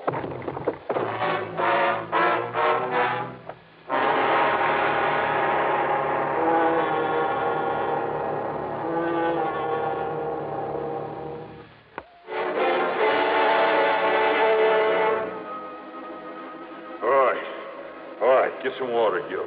Bring him to. We'll find out what he's doing around here. Let me go through his pockets, Ringer, see who he is. Yeah, go ahead. The one called Ringer was too big for me. So rather than take any more of it for the moment, I lay there and let them go through my pockets. And of course, they took my gun. When the little one, Gil, started pouring water not only on but into me, well, I had to come to or choke to death. Oh, give him the whole bucket. Yeah, sure. Johnny Dollar, huh? Insurance stick. No, don't try getting up on your feet. You think I could if I wanted to? Yeah, you really clipped him, Ringer. Shut up. So the coppers have been after me since I got out of their clink, huh? But they couldn't find me, so they had to send you out. Is that it, Dollar? What do you think? I think you're going to be awful sorry. And awful dead. You think you or anybody else could keep me from knocking off that fancy mouthpiece after sending me up the way he did? Well, nobody's smart enough. You're gonna knock him off, Ringer, huh? You're gonna kill him? After we get that lawyer. Well, why not now, huh? Anything goes wrong, I might need Dollar for a hostage. Oh, sure. Only what's a hostage? Only nothing is gonna go wrong. I'm too smart for that. Yeah, I guess you are at that, Ringer. That business of driving by his house every day, the backfire. That's right, so nobody worries about it no more. And the backfire will cover the shots when you murder Lawyer Roberts. That's right. Nobody will even notice. And all it takes is one good shot through his window. Just a little hole in that window nobody will notice unless they go up and look at it. An elaborate scheme like that just to show how smart you are? No, because knowing I'm on the loose again, he has that house locked up like a bank vault. Not even Gil and me could get in without setting off an alarm. And he keeps the blinds down at night. Can't even see him in there. But every morning at the same time, he's there at the window. So now that he's home, we get him. Tomorrow morning... Shut up, Gil. Soak up some of that rawhide so we can tie him up and get out of here. Yeah, sure, Ringer. I want to get some food and some sleep. Then, Dollar, we'll be back to see you in the morning. And after we do, you won't see anything anywhere anymore. Wet rawhide that shrinks when it dries, cuts into ankles and wrists like a steel band. By the time they finally left in their hot rod, the pain was excruciating. Sure, I could roll around a bit, maybe even out the door. What good was that? There was nobody. Nobody ever came around this neck of the woods. So I lay there, straining against the bonds, hoping they wouldn't cut off the circulation completely as the rawhide slowly, inexorably... Wait. It was raining hard. I rolled myself painfully out the door into a puddle in front of it. It seemed like hours. It was hours. It was long after daylight before the rawhide finally stretched enough for me to get a hand free and take off the rest of the thongs that bound me. I looked at my watch. 8:15, which meant they'd done their job. And yeah, now they'd come back here to... Then I heard it. The hot rod coming down the soggy wagon road. Quickly, I ducked back into the shack, waited behind the door.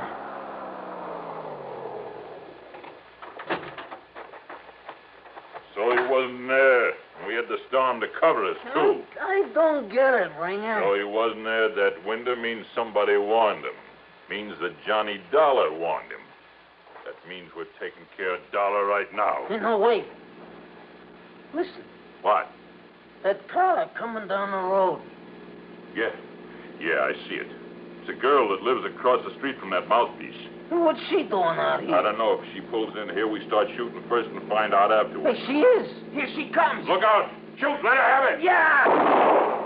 Oh, no, you don't, baby. Dollar, I'll kill you. I'll blast you. Oh, no!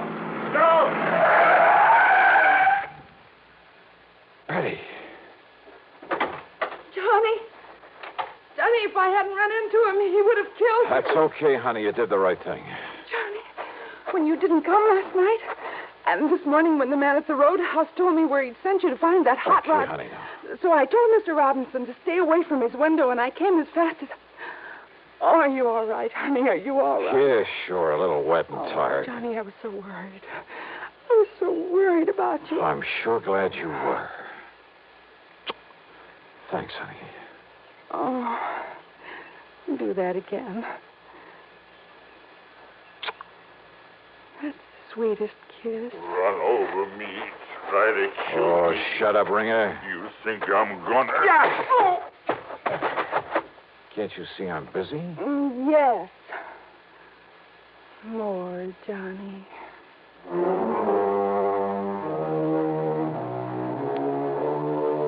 It was Betty Lewis who really saved the life of that insurance attorney. So most of this expense account covers some well-earned entertainment, plus a little gift for her.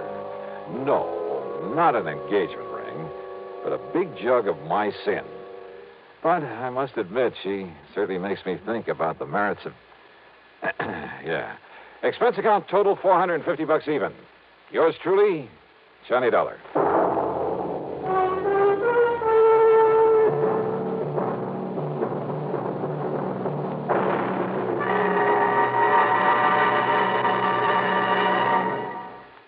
Now, here is our star to tell you about next week's story. Next week? Well, next week, the funniest combination of names I ever saw. And, brother, what trouble they cause. Join us, won't you? Yours truly, Johnny Dollar.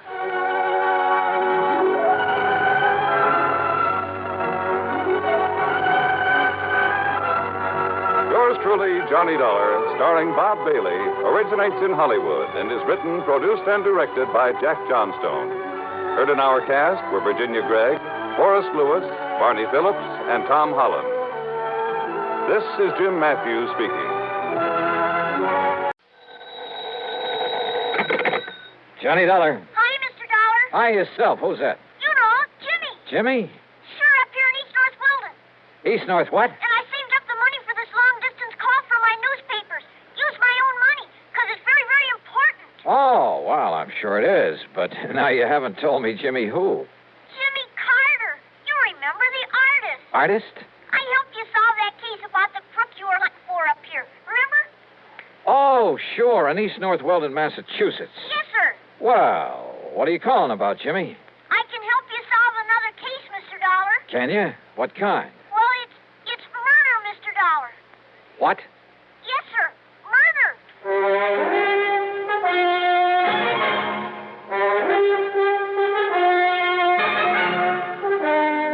Bob Bailey in the exciting adventures of the man with the action-packed expense account. America's fabulous freelance insurance investigator. Yours truly, Johnny Dollar.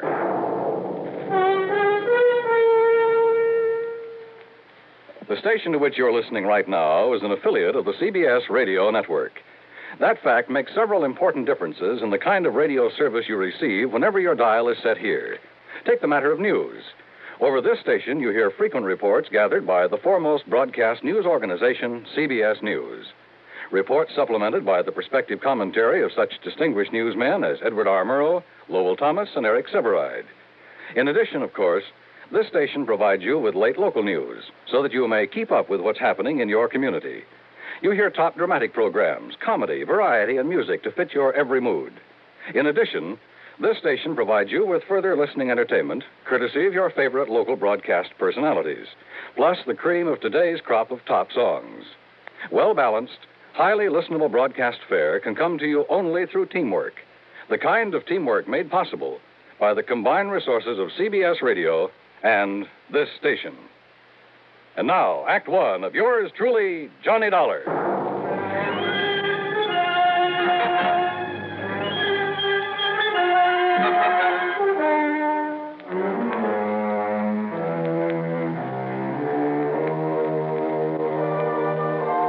Expense account submitted by Special Investigator Johnny Dollar to the Amalgamated Life Association, Home Office, Hartford, Connecticut.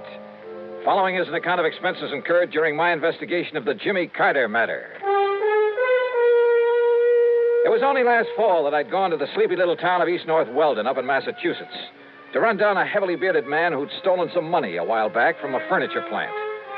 It was little Jimmy Carter who'd really solved the case for me by drawing some hair and a beard on a poster. A poster of the bald-headed, clean-shaven mayor had shown him up as he looked before as the criminal. Sure, I remember Jimmy Carter. Well, yes, sir. That's why I'm spending my own money to make this long-distance telephone call from the telephone booth here in the drugstore. Because if you come right up here right away, I can help you solve a murder. Whose, Jimmy? But if that murderer ever finds out that I know who he is, well, that's why I think you better come up here right away. Yeah, well, Jimmy... See, everybody around here, and even his own insurance company, too, they all thought he just had an accident. His name was Mr. Andrew Parkinson. Parkinson, I see. I'm talking kind of fast because I used up all my money in this telephone, but Mr. Dollar, I saw this other man throw him off that bridge. Did he know you saw him?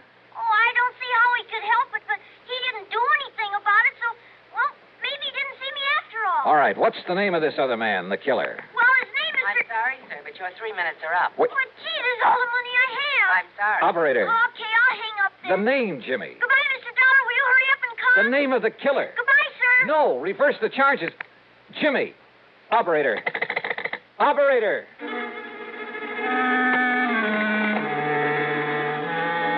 Expense account item 1, 10 cents. Phone call to the Auto Club for some route information.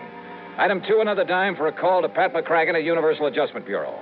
It was pretty early in the morning, but fortunately he was in his office.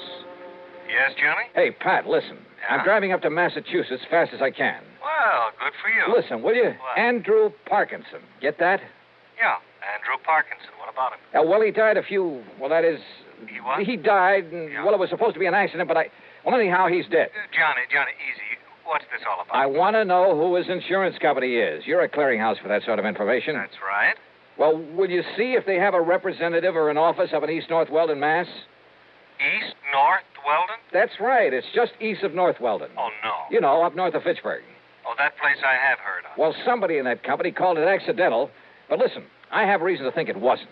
What? So if I can contact whoever it is up there, and listen, Pat, there may be a kid's life at stake. Johnny, this is about as confusing as anything. Yeah, I know. I'm sorry. Just get me the name of the company that insured the life of Andrew Parkinson. Well, whatever you say. Good. But it may take a couple of hours. Okay, just get it for me. I'll call you when I get up there.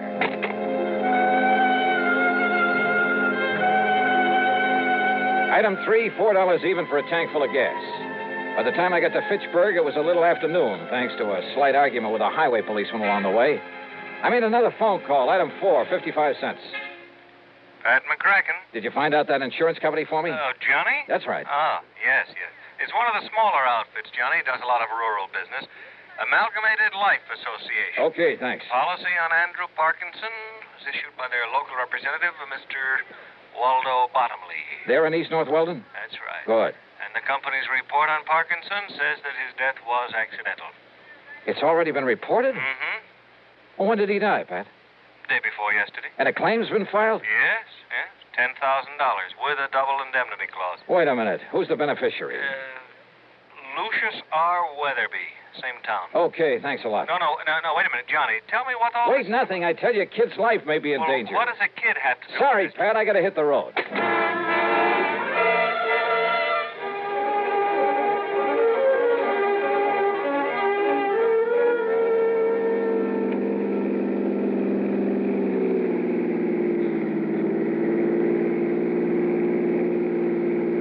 It was after 2 p.m. when I finally pulled up in front of the combination drugstore and mercantile at the one business corner in the village of East North Weldon. One of the local citizenry, looking slightly under the weather, sat on the rickety porch of the store, hacking away at a stick of wood with an old pocket knife. Howdy. Hiya. You happen to have a little drink about you, sir? No, but listen, where's the little boy who usually sells newspapers around here? His name is Jimmy Carter. Yeah, that's right, sir. Jimmy Carter. Well, have you seen him? Do you know where he is? Seen him this morning. But he's not around here now. Nope. Do you know where I can find him? Nope. Do you know where he lives, where his home is? Yeah. Well, where? Up the street. Oh, sure. What street? Spruce. North Spruce. And the number? 18. Okay, thanks. Listen, my name is Johnny Dollar. If you see him, please tell him I'm looking for him. Johnny Dollar, eh? Yeah. You got the price of a drink on you? Some other time. Just be sure and tell him. Yeah.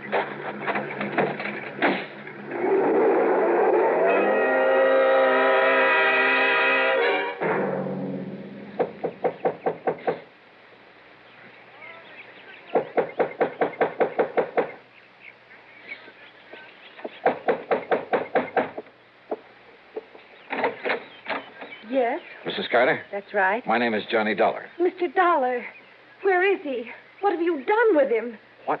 Jimmy, my son Jimmy. He said he had to talk to you. Oh, well, he did. That is, he called me on the He's phone. just sitting around the house like he was sick or something all day yesterday. And he tossed and turned all night in his sleep. Mrs. Carter. Then this morning he jumped up from his breakfast, only he wasn't eating any of it. And he said he had to see you. He had to talk to you. He said he'd be right back. All right, now but listen. That was early this morning. So when he didn't come back, I went to the school, but he wasn't there. So I went down to the corner where he picks up his papers every noon from the bus.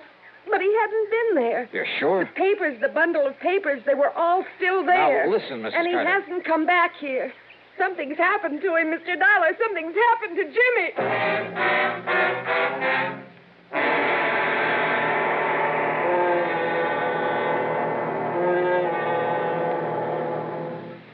Act 2 of yours truly, Johnny Dollar, in a moment. Coming up to 10 gallons, Mr. Johns. There. Check your oil filter and air filter might pay you $1,000. How's that? Well, haven't you heard about Fram's big silver treasure hunt? Oh, yes. Heard something about it over my car radio this morning. What's it all about? Well, a regular filter check is so important that Fram Corporation is paying $60,000 to get car owners to check their filters now. $60,000 in cash? Yeah, this is Fram's silver anniversary. Last year, 10,000 secretly numbered Fram filters were distributed all over the United States and installed in cars during regular servicing. You may have one in your car and not even know it. A Fram filter cartridge worth 1,000 silver dollars. And if you do, I get $1,000 too. Well, what are we waiting for? Let's check those filters now. Hurry, folks. You could win up to $1,000 in cash. Join the big Fram treasure hunt. Check your car filters now. And now, Act 2 of yours truly, Johnny Dollar and the Jimmy Carter Matter.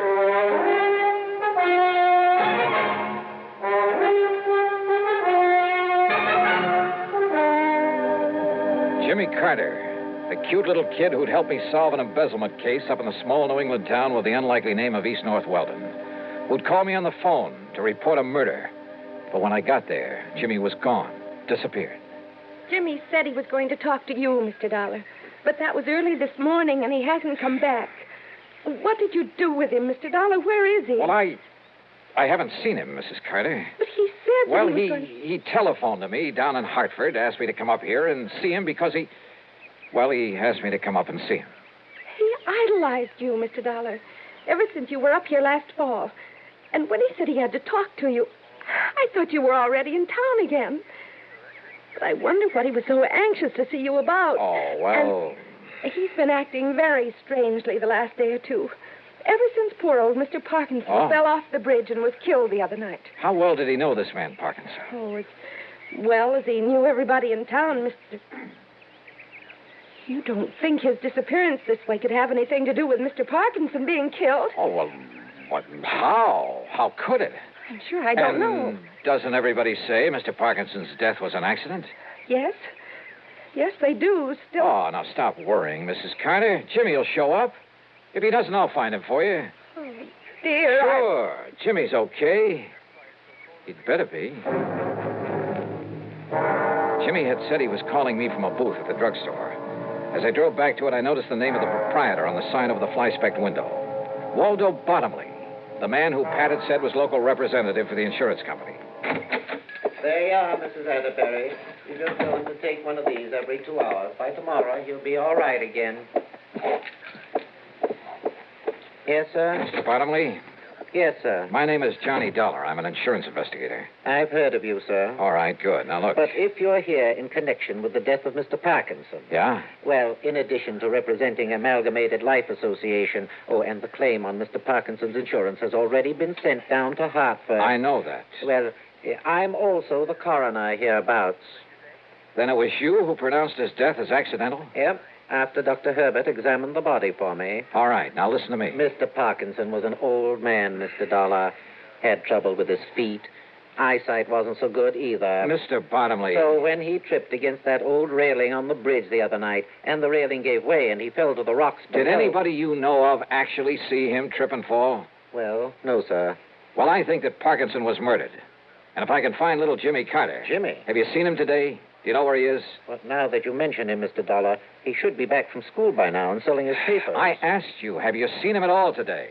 Early this morning he was in. Yeah? I changed a lot of pennies for him into nickels and dimes and quarters. All right, and then?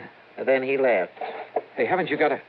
Isn't there a phone booth here in the store? Booth is out the door, Mr. Dollar, around the side of the building. Then you wouldn't have seen him if Jimmy went out there to make a phone call. Only one might have seen him is old Lucius Weatherby. Lucius Weatherby? The town drunk. Wait a minute. You talking about that old character sitting out front? Well, I've asked him not to sit there in his condition, but now that he's... Well, you see, Lucius is the beneficiary... Yeah, wait a minute. Lucius Weatherby is the beneficiary of Parkinson's insurance. Yep, as I was about to say. No wonder he wouldn't tell me anything about Jimmy. What's that, sir? So he killed Parkinson to collect the insurance. Jimmy saw him. What was that? Bottomley, I have a few questions I'd like to ask that Lucius Weatherby. Now, wait, sir. Yeah? If you expect old Lucius to remember anything... You bet I do. Plenty. Then you'd best take along this bottle of medicinal brandy. What? Yes, sir. That'll be $3.75. Well, break it over his head. But you don't understand. No? He can't remember a thing unless he's had a little... Mr. Dollar! All right, Weatherby. Howdy.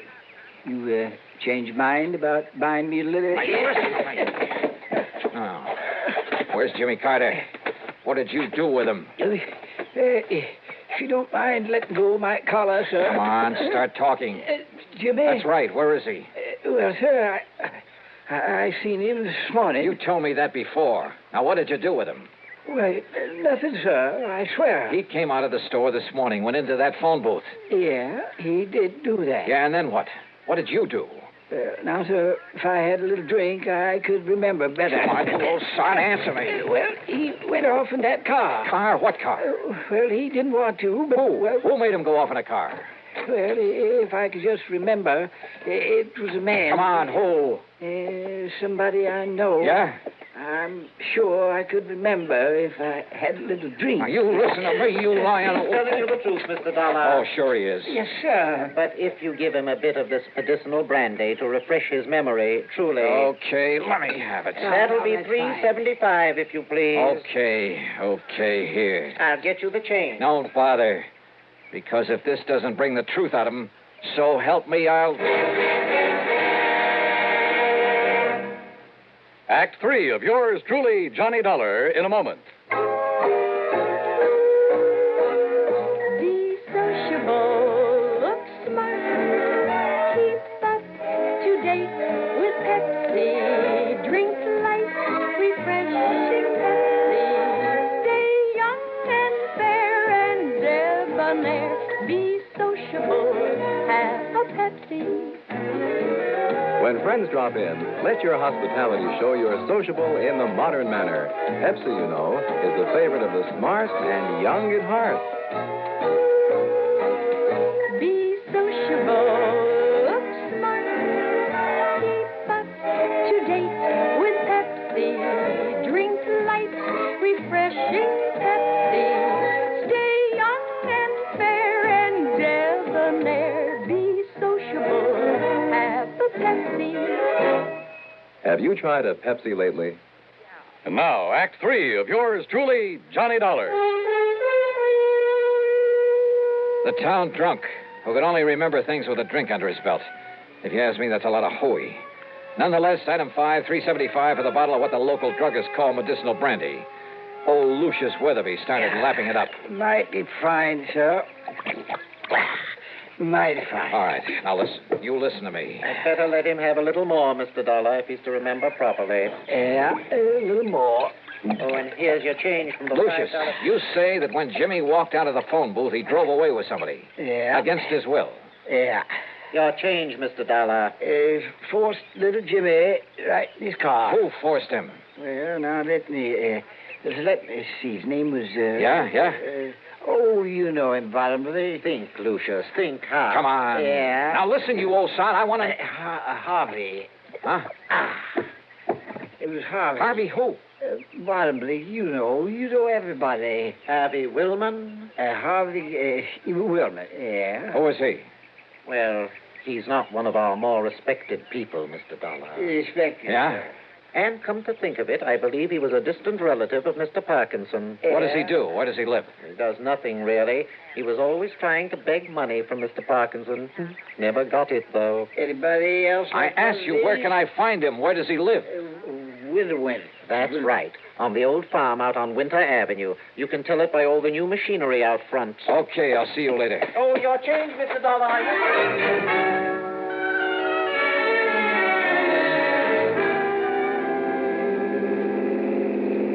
On the way out to Harvey Woolman's farm, I suddenly realized that for once in my life, I'd forgotten to bring along a gun. Judging by all the equipment out front, Woolman must have gone through the Alice Chalmers catalog and taken one of everything. But the farmhouse was nothing but a one-story clapboard shack. Half hidden at the back of it was a beat-up old sedan. Come on, open up. Jimmy! All right, Willman, open up this door. I'll break it down. Willman! Okay, brother, you asked for it.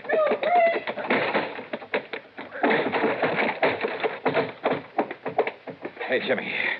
Jimmy, are you okay? Where's Harvey? Behind you. Back at the door. Don't move, Dollar. I was afraid the kid got that phone call through to you. Too bad for you, he did. All right, look, Willman. No, don't, Mr. Dollar. He'll shoot you. I know he will. He was going to kill me. He's still in. The kid's right, Dollar. Up against the wall. Face the wall. Put your hands up high against it. Go ahead. I'm not carrying a gun, woman, if that's what you're worried about. Now, that's something I'm going to find out for myself. Yeah? Yeah. That could be a mistake. I got the gun! Ah. Jiu-jitsu, huh? Not this one. Oh, well. Mr. Dollar. Oh. Mr. Dollar. Oh, hey. Come on now, Jimmy. Hey, Jimmy, it's okay now. Everything's okay. He was going to kill me. He was going to kill you. Oh, look, you and I kind of stopped him in his tracks, didn't we? And you know something, Jimmy? Now you're a real hero. Because this time you trapped a killer for me. Gee.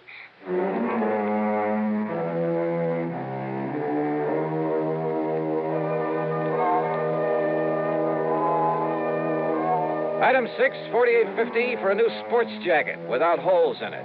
Yeah, Harvey Woolman had managed to get off that one shot. Item 7, $61 even, a brand new bike for Jimmy. Why? Because he saved the company from having to pay double indemnity. Expense account total, including mileage on my car, $117. Unless you'd like to tack on a little extra fee. Yours truly, Johnny Dollar.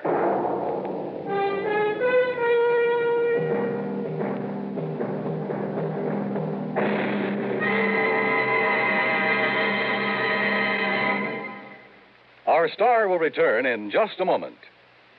If your 1957 income was more than $5,000, last year, when you filed your federal income tax report, you had to use Form 1040, the long form.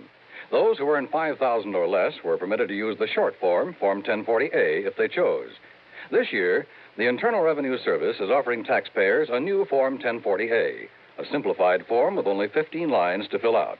The most important difference about this new form is that those whose 1958 incomes were $10,000 or less, and if you take only standard deductions, you're now permitted to file your return on the new short form 1040A. If you earned over $10,000 during 1958 or intend to itemize your deductions or other income variations, the long form 1040 must be used. The Revenue Service again reminds you to be sure to attach all W-2 withholding tax certificates pertaining to your earnings to the form you intend to file. Send your return to the District Director of Internal Revenue at the appropriate district office. Now, here is our star to tell you about next week's story. Next week, San Francisco, a wonderful town. Yeah, for a murder. Join us, won't you? Yours truly, Johnny Dollar.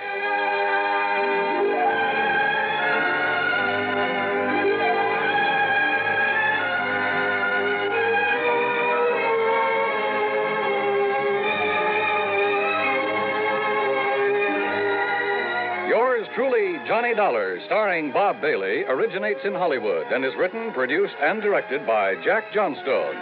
Heard in our cast were Virginia Gregg, Dick Beals, Larry Dobkin, Forrest Lewis, Edgar Barrier, and Jack Crucian. Be sure to join us next week, same time and station, for another exciting story of yours truly, Johnny Dollar. This is Dan Coverly speaking. A father goes to extremes to protect a demented son as suspense follows next on the CBS Radio Network. WROW, Albany, New York. Everything is going at Henry S. Mantel's in Latham. Everything must be gone by Tuesday night. Going. Everything must go. Yes, the values are going at Henry S. Mantel's of Latham. Mantel's is closing its Latham store forever. Everything is being sold at cost or less. Save up to 87% on these famous names: Simmons, Haywood Wakefield, Kraler, Lane, and many others. Here are just two of the fantastic values at Mantel's. A three-piece Kraler curved sectional living room suite, regularly $279.95, now $148.77. Inner spring mattresses, all sizes, regularly $29.95, now $17.95. Come out to Mantel's and make an offer. No reasonable offer refused. Remember, Mantel's of Latham closes its doors forever at 10 p.m. Tuesday, March 31st. Convenient terms and free delivery within a 100-mile radius at Mantel's of Latham, south of the Latham Shopping Center, open until 10 p.m. 5:30. Time now for Johnny Dollar. George Reed, Johnny, at Floyd's of England. How are you, George? Do you by any chance remember Durango Laramie Dalhart? From that place out in Oklahoma with the crazy name of Bum Spung? That's right. Now, Johnny... How could I ever forget him? And more to the point, has he ever forgiven you? Forgiven me? After all, you were the one who accused him of passing counterfeit money. Well, I know. All he did was wash and starch and iron a few $100 bills to make them look nice and new and crisp. Well, I'm quite frank to admit I was entirely wrong about him that time. Hey, tell me, does he still pay his premiums in brand new money and in person? Yes, and that's what has me worried. How do you mean? Well, he wrote me some time ago and said he'd be here on the 10th of last month to pay his regular $4,500 premium. The 10th of last... Well, that's nearly 6 weeks ago. Exactly.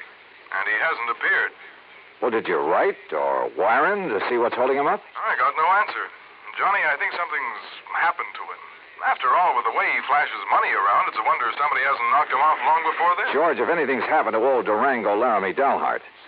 Yeah, I thought you'd feel that way about it. Yeah. I'll let you know what I find out when I get to, if you'll pardon the expression, Bum Spung.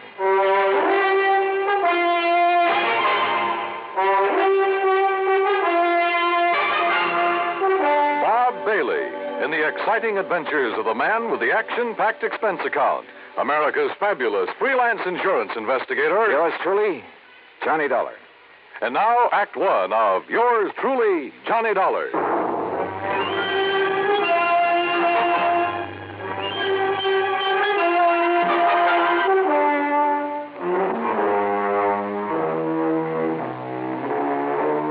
Expense account submitted by Special Investigator Johnny Dollar to Floyd's of England, American Office, Hartford, Connecticut. Following is the account of expenses incurred during my investigation of the Durango Laramie matter. George Reed has quite a penchant for handing me really offbeat cases, but for once this looked like serious business. Expense account item 1, 9420, transportation. I arrived in Enid, Oklahoma shortly after 4 a.m. Item 2, $1.85 for breakfast. Item 3, $50 deposit on a rental car. I headed due north on Highway 81, across some of the flattest plains country I've ever seen, that I hadn't expected to see again so soon. About 26 or 7 miles further on, after crossing what remains of the Salt Fork of the Arkansas, I spotted the familiar weather-beaten sign indicating that Bum Spung was somewhere up a rough dirt road to the left. Bum Spung, named by the Indians. It means bad water. And finally, there it was, the same old broken wooden fence surrounding a couple of acres of poor sandy ground. The same ramshackle house, the broken-down barn. propped up in spots with timbers. And in the yard were the same two sad-looking cows I'd seen on my previous visit. The swayback horse and the friendly, mangy, toothless hound, some decrepit-looking chickens. Bum Spung, so-called ranch of Durango Laramie Delhart, who'd made it in oil and who chose to settle down in this lonely, desolate spot. And standing there looking at it, it was hard to believe that the inside of the huge, unpainted house was clean, modern, well-furnished, thanks to his niece Carol, who occasionally came up to see the old man. As I swung aside the sagging wire gate, I wondered if she was here now. I wondered if anyone was here, but not for long. Durango! Durango, it's Johnny Dollar. Stay outside that fence, you meddling young varmint. This here now is private property. Wait a minute. You're not Durango. I came here to see Durango Laramie Delhart. Oh, you did, eh? Well, Durango ain't here. Now, look, you. Oh, you shut up that gate and drive away from here. You see this here now, 30-30? Drive away? After you've blown a hole in one of my tires? I did, eh? Well, I guess that wasn't very sociable, now was it? Hey, look, lower that gun for a minute, will you? Oh, no, you don't. No, you don't. You try anything funny and I'll let you have it. Only, I guess it is up to me to fix that there tire for you, ain't it? Huh? After all, as long as I done it. Now, let me take a look and make sure you just ain't up to some trick here. Give it, I am. Hey! Just give me that gun now. Oh, no, you don't. No, you... Okay. Now, who are you and what are you doing here and where's Durango? My hoppers, sonny. You sure pack a punch. Start talking, mister. Who are you? Who am I? Sidewinder Wilson, that's who I am. Who'd you think? And who are you? Johnny Dollar, insurance investigator. What are you doing here? What am I doing here? Why, old Durango sent me a telegram, that's why. Oh, yeah? Sure. Here now. Read it for yourself. To Mr. Sidewinder Wilson, Gunside Oil Field, somewheres near the Petterdale River, Texas. Yeah, that's where the field is, and that's where I got this telegram. Get yourself up here to Bum Spung. That's what it says. Take care of my ranch for a while and get here fast, signed Durango. Yeah. Now, you satisfied? Just who are you, Sidewinder? Who am I? Durango's oldest, bestest friend is all. Known him since we rigged together in the oil fields before he made his gold strike up in Colorado, that's who. So when he tells me to come up here and take care of things, I come, that's all. What do you expect? But now look here, Johnny, is what you say your name is? Johnny Dollar. Yeah, well, there's something I don't like about Durango's going away this time. What do you mean? What I mean? Well, I mean the way he must have left in a powerful hurry, that's what. You know Durango pretty good? Pretty good. Well, can you see him leaving this nice house of his'n with all the doors and windows unlocked? He wasn't here when you arrived? No, sir. He'd already went away. And can you see him leaving no food around for the cattle and Methuselah and Primrose? Methuselah and Primrose? What is this? The horse and this nice old dog here. And what about the tractor? Just sitting out there in the field, plows down halfway up a furrow. What are you getting at, Sidewinder? What am I getting at? I'm saying he must have left in an awful hurry, that's all. And if you ask me, there's something funny about it, and I don't mean funny, ha-ha. Yeah, I think you got something there. You see, he was due in Hartford, Connecticut over 6 weeks ago. Pay up on his insurance, huh? That's right. All loaded down with brand new money, I bet. Probably. Yeah, I've told that crazy old coyote 1,000 times that he oughtn't to go traipsing all over the country with all that money in his kick. Johnny, if he ain't showed up the way he was supposed, it just means one solitary single thing. Like what, Sidewinder? Like what? Well, like somebody's waylaid and bushwhacked him for his money, that's what. Yeah, I'm afraid so. But, Sidewinder, I sure hope you're wrong. Johnny, I sure hope I'm wrong. Act 2 of yours truly, Johnny Dollar, in a moment. And now for another episode in the life of Sergeant Donald Bellweather, my husband.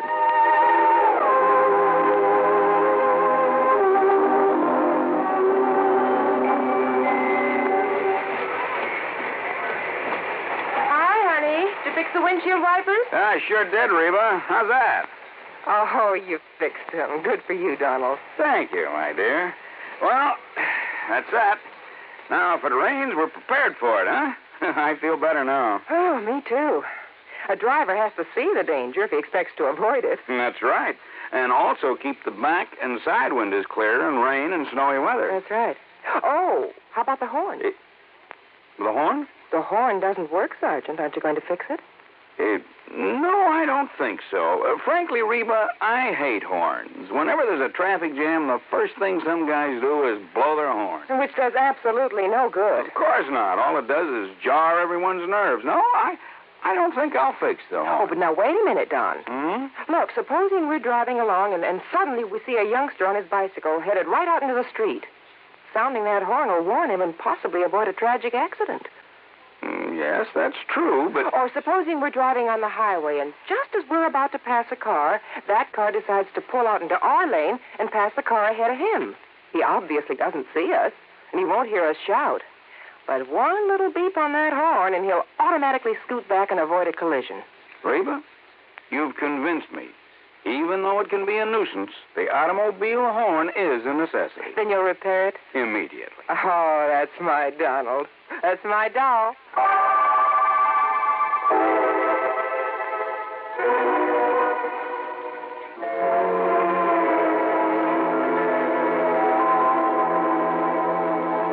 And now, Act Two of yours truly, Johnny Dollar, and the Durango Laramie Matter.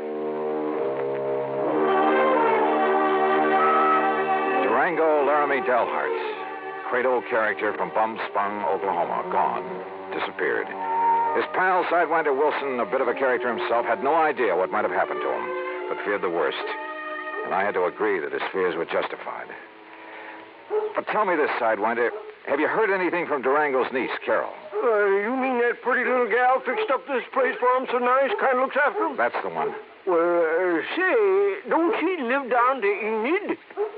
Enid, yes, runs a gas station. That's right, sign of the Flying Red Horse. Come on, help me fix this tire. We'll drive back to Enid. Well, I'll help you fix the tire, but I'm staying right here. Oh, why?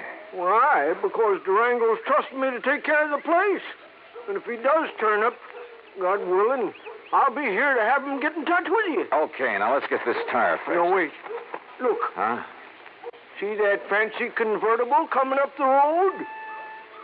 I not only saw the convertible, but more important, who was in it, who pulled up alongside the fence and stepped out. She was 23 or 4, a tall, slim brunette wearing a neatly tailored skirt, a tight-fitting silk blouse. Neat, trim. She looked like she'd just stepped out of Charles of the Ritz. Well, I'll be dog-breasted, Johnny. Carol, how are you? You couldn't resist my fatal charms. I couldn't stay away. Just with that. Oh, now, wait a minute. What's the matter with you? You don't like that? Oh, no, come here, gal. Oh, now, Johnny, Yeah? Carol? Oh, Johnny. Gee, I've missed you. Oh, you shut up, Sidewinder. Johnny. By coming, by gory, Durango could see Durango. Oh, yeah. Carol, listen to me. You gonna propose, Johnny? Where's Durango?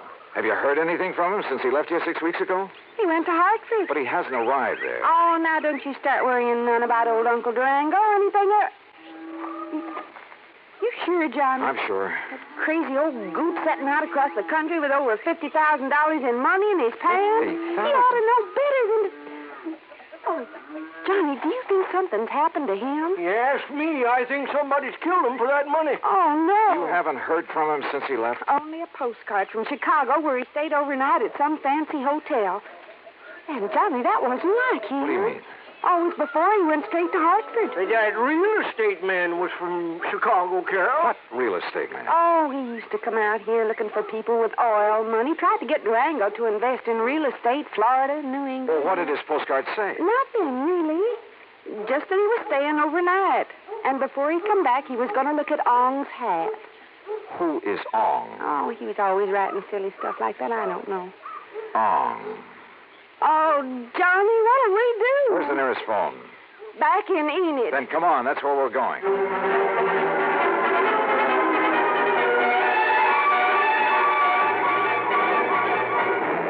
In Enid, I put in a long-distance call to Phil Avery, an old friend at International Press Service, in the hope that if Durango's body had been picked up anywhere in the country, the news files would have some note of it.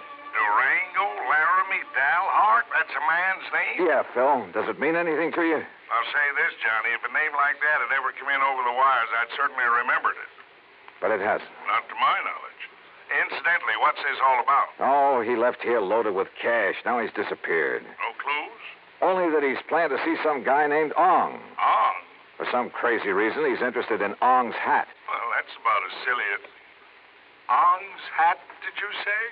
Oh, no. You mean that rings a bell? Are you kidding? Of course it does. Oh, no. Phil. Phil. Phil, listen, will you? This may be a matter of life or death. Phil.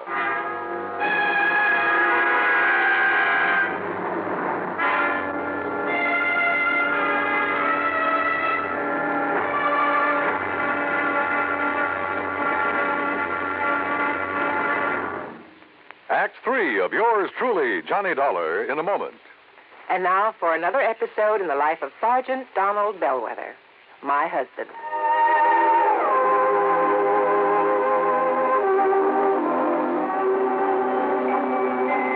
Reba!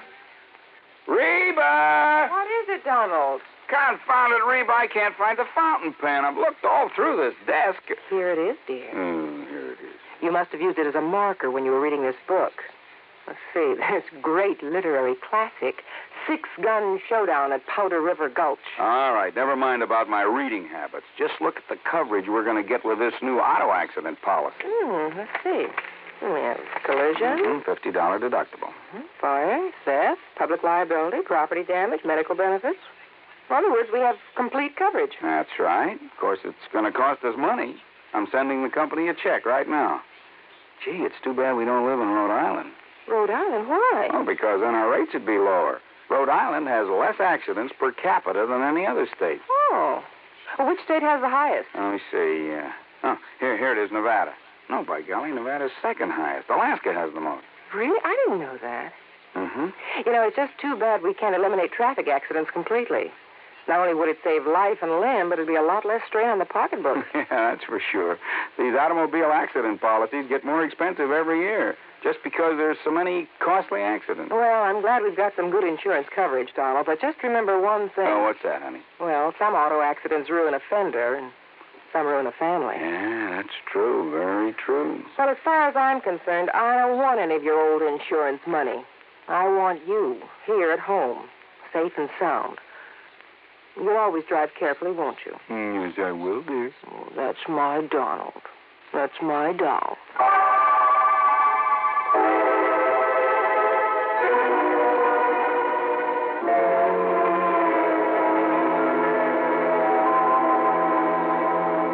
And now, Act 3 of yours truly, Johnny Dollar, and the Durango Laramie matter.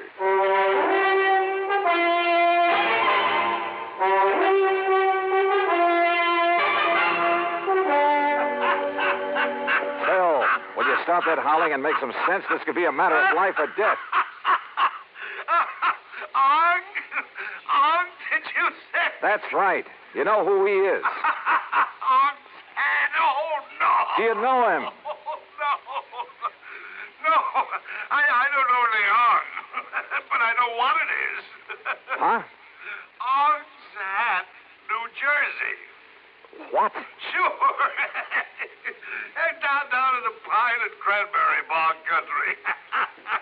Down near Mount Holly, south of Trenton. Are you serious? Of course I'm serious. Johnny. Okay, Phil. Well, that's where the big Okay, Phil, thanks. Johnny, I found the car to that real estate promoter from Chicago. Good. We'll take the first flight we can get out of Tulsa. Come on, Carol, we're on our way. Expense account item 4, $164.80, plane fare and incidentals. In Chicago, we stopped over long enough to pay a brief, unpleasant visit with one J. Harry Cramlin, real estate promoter, at his office just off the loop. So, what if I did sell this Dalhart character some land over in New Jersey? What's it to you? You trying to cut in on a good thing? How much did you sell him, Mr. Cramlin? Oh, a little over $35,000 worth. But now if you... What was it, a lot of worthless swampland? He didn't seem to think so after the glowing report I gave him. But why did he buy it? Because the old fool thinks there's oil on it. Lamlin, if you've taken Durango... Now, ain't that a name? Durango Laramie Dalhart. If he's been chipped in this deal, well, you better duck the next time you see me coming. You threatening me? About a cash, perfectly legal deal? Oh, I'm sure it was legal. But oil in South Jersey. Cramlin, my warning still goes. The next leg of our flight took us to Philadelphia. There I rented another car. That's $50 deposit, item 5. We drove across the Delaware River and picked up Route 537 to Mount Holly. There we stopped for a sandwich and a Coke. That's item 6. And there a passing glance at a newspaper headline stopped me in my tracks. Something about a big oil development at... Yeah, you guessed it. At Ong's Hat. We burned up Highway 530 to Pemberton, then hit a sandy back road that led deep into the pine and scrub oak. Finally, suddenly, we came to a clearing. And there, well, there must have been 100 cars, expensive ones, some of them chauffeured limousines, and people milling about, haranguing each other, shouting each other down. And right in the middle of the crowd, a tall, angular man in blue jeans and a 10-gallon hat. Durango. Johnny, there he is. Durango! And then I saw something else on the edge of the clearing. 2 brand-new towering oil derricks. Come on, Johnny, let's get him away from that mob. Not only was he cheated by that shyster real estate operator into thinking he was buying oil land, but he's thrown more money away building those derricks. Oh, Johnny. Oh, that mob is probably trying to sell him enough rigging and pumps and equipment to fleece him royally. 10 to 1, somebody in that crowd's offered him the Brooklyn Bridge to boot. But then we gotta stop him. If only I'd run the shooting Hey, iron. Durango's seen us.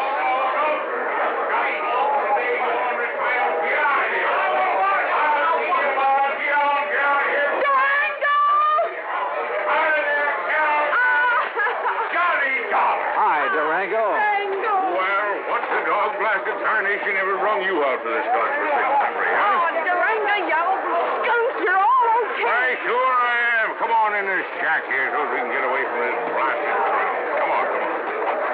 You look here, Johnny. What are you doing with my little Carol, huh? I'll tell you, Durango. You sneak out to Enid behind my back and hitch up with her? All right, get on in there now where we can have some peace. Just sit down where you can. All right, now, you young rascals. Is that what you done? Gone and got married? Well, of course not, you old goot. Oh, well, doggone it. That's what I was hoping for. Oh, goot. Well, don't you give me that, gal. I know how you was talking ever since Johnny come out to Bumspung last year. Durango, you What'd shut you up. say? I'm afraid this trip is on business, Durango. Business? With a pretty gal like Carol here? And how'd you two get here, anyway? Johnny brought me on the plane, but what difference does that... Oh, he did, eh? Transported you across state line, huh? A whole lot of them. And if there ain't no law about that, why, Jake, you two are going to have to get married. Durango. And I'm just the one to see that you do. Durango! I don't carry this old 6-gun for nothing. Durango, will you shut up and let Johnny tell you why he's been looking all over for you? What do you mean, looking, Jake? Huh? Durango, you've been had. Me?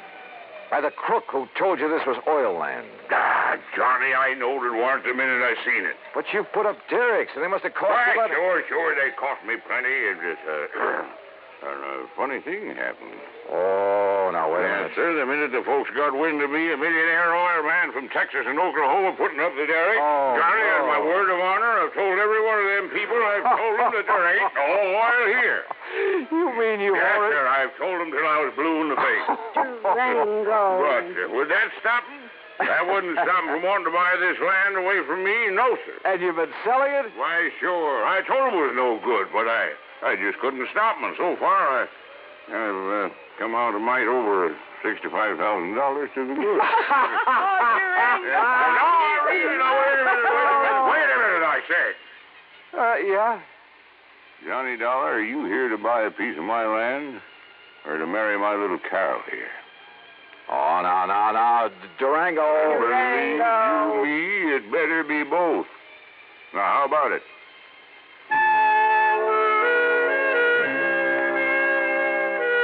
Expense account item 7, $1,000 even. the company now owns a small hunk of land in Ong's Hat, New Jersey. As for Carol, that ever-loving doll, well, someday, maybe someday. Expense account total, including incidentals and transportation back to Hartford, $1,416 even. Yours truly, Johnny Dollar.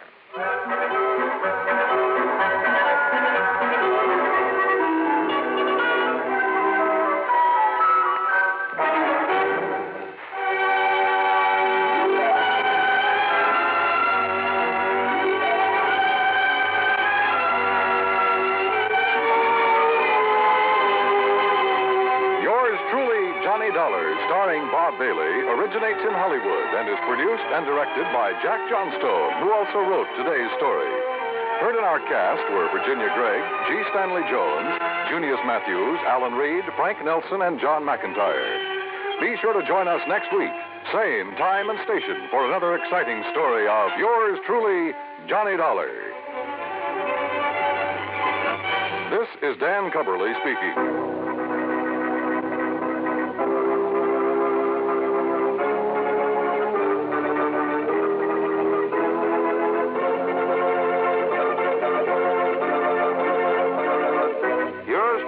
Johnny Dollar has been a presentation of the United States Armed Forces Radio and Television Service.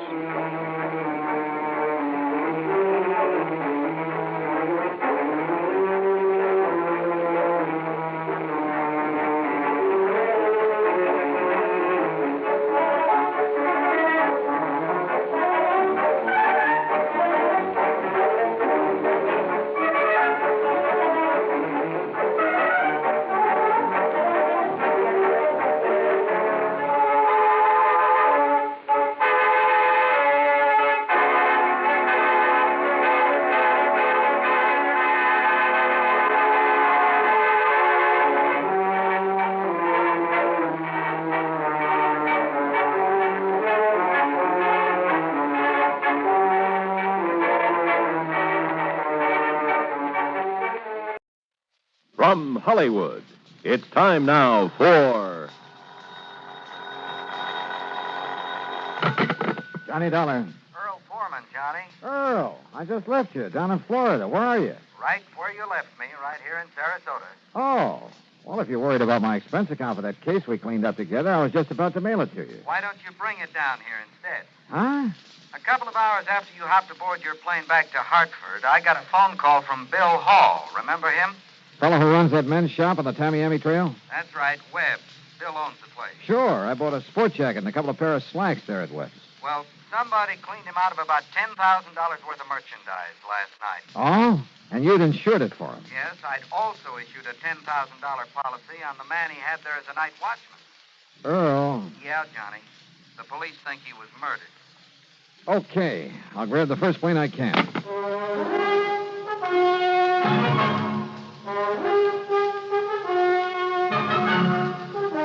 Bob Bailey in the exciting adventures of the man with the action-packed expense account. America's fabulous freelance insurance investigator. Yours truly, Johnny Dollar.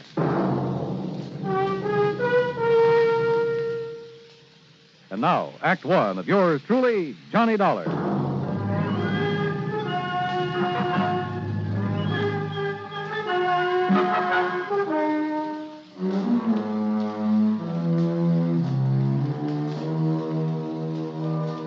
Expense account submitted by Special Investigator Johnny Dollar to the Tri-State Life and Casualty Company, Sarasota office. Following is an account of expenses incurred during my investigation of the net of circumstance matter. Expense account item 1, $75, plane fare and incidentals, Hartford to Tampa, Florida. There I'd figured on changing planes, but Earl Portman met me in his car, and by 7 p.m. we arrived in Sarasota. We drove straight to Webb's. The place was in a mess. Well, I'll say this, Mr. Pullman. You certainly didn't waste any time. Well, I didn't see any reason to, Bill. Johnny, you remember Bill Hall. Yeah, sure. How are you, Bill? Not good, Dollar. Not good. Look at the place. Yeah, I see. You've lost a lot of your stock. We haven't finished checking yet. I sent the boys home to get some sleep, but as nearly as we can tell, whoever did this got away with over $9,000 worth of clothing and accessories, and heaven knows what they did to old Jimson. Jimson? Jimson Cooley, the night watchman. Earl, you said over the phone that you thought he's been murdered. Yes, sir. Somehow they must have got old Jimson to open the back door for them. Then when he saw what they were up to, he tried to fight them off. You'll see the marks of a big struggle out back. And bits of his clothing were lying around, covered with blood. But no sign of him. Johnny, the police figure that they must have killed him and then dumped his body somewhere. You keep saying they, Bill. They had so little time that, well, one man couldn't have done it alone very well. You see, it all happened between the regular rounds of the PD's prowl car. Last time this sort of thing happened, there were 3 men in on it. Were you been robbed before? About a year ago, something like 18,000 worth. The police managed to track down 2 of them. Oh? What about the third? Well, he was never identified, or rather, he was identified but never located. Anyhow, it was after that we put old Jimson on as night watchman. I wonder about that third man. Was your store the only place that Jimson watched? Yeah, after all, he was a pretty old man. I gave him the job to help him out as much as anything else. And I figured his just being around would keep something like this from happening again. I guess I was wrong. Jimson used to run a shrimp boat in his spare time. He used to work the spot east of Humpback Bridge a lot, south of City Island. That's right. Come to think of it, I heard a boat working out there last night. The point is, he couldn't really make a living at it, so he was glad to take what little we could give him for this watchman's job. And in return, somebody's taken his life. I'm afraid so. Of course, you can't be sure until his body's found. What are you thinking of, Johnny? Well, if by any chance this Jimson Cooley isn't dead... The police say that according to all the evidence... If he's still alive, he's the one person who could tell us something about whoever cleaned out this shop. Have the police found any actual clues to work on? Well, no. That's where you're wrong, sir. Sergeant Drummond. That's right. Johnny boy, how are you? Hiya, Sergeant. So they dragged you in on this. Yeah, I'm afraid so. Well, you know how it is, Drummond. When the police can't get anywhere, you call in the expert. Oh, and I thought you were a friend of mine, Mr. Pullman. You said that Bill was wrong, Sergeant. What's it? When he told me your boys haven't found any clues to who did this job and knocked off Jimson Cooley. Knocked him off, huh? Well, now, what's that mean? One of the boys picked up a drunk last night right in this neighborhood. Yeah? Late this morning, when he'd sobered up enough, we sent him home. But a little while ago, he comes barging back to headquarters. Seems he'd suddenly remembered something he saw around here last night. Come on, Sergeant. Oh, it must have been around 2 or 3 a.m. That's when we figured the robbery occurred. And the murder of Jimson Cooley. Yeah? Please, get to the point, Drummond. Well, he was holding up that building across the street, minding his own business and his bottle, when all of a sudden he saw a car come round from in back of this building and head north on the trail. Maybe 2 of them, he wasn't sure. Anyhow, the one he noticed was a little pickup truck. But in his condition, I suppose he didn't get a license number. Didn't need to, Johnny, because he recognized that truck. Oh? Yes, sir. And he said it was all loaded down with something, with an old piece of canvas stretched over it. The stuff that was stolen from me. Maybe. You say he recognized that pickup? Whose was it? Yeah. Johnny, it was that old 1930 model he used to haul shrimp in. What? Whose? That's right. That's right. It was that old truck of Jimson Cooley. Act 2 of yours truly, Johnny Dollar, in a moment. And now for another episode in the life of Sergeant Donald Bellweather, my husband.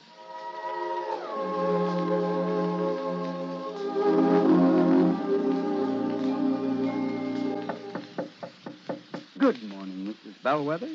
Would my lady prefer to have her breakfast in bed this morning? Oh, well, perfect husband. Thank you, darling. Here's the tray with the coffee, the toast, and the orange. Oh, fine. I forgot the orange juice. Hold the tray, honey. I'll be right back. Oh, darling, what happened?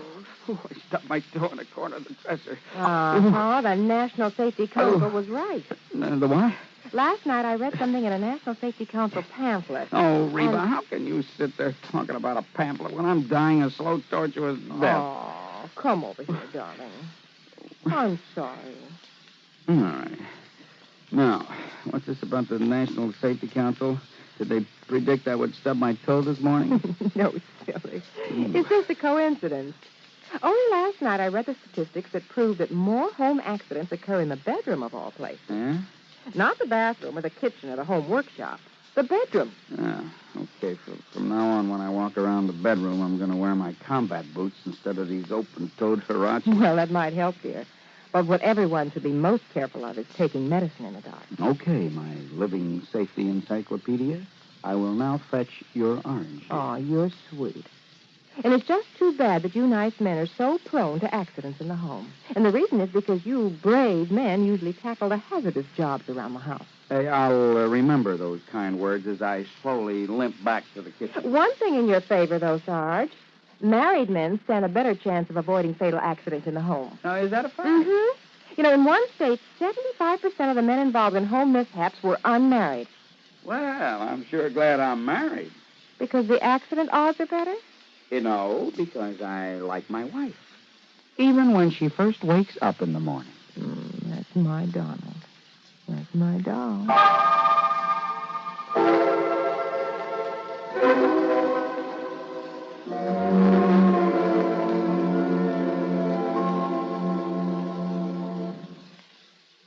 And now, Act Two of yours truly, Johnny Dollar and the Net of Circumstance Matter.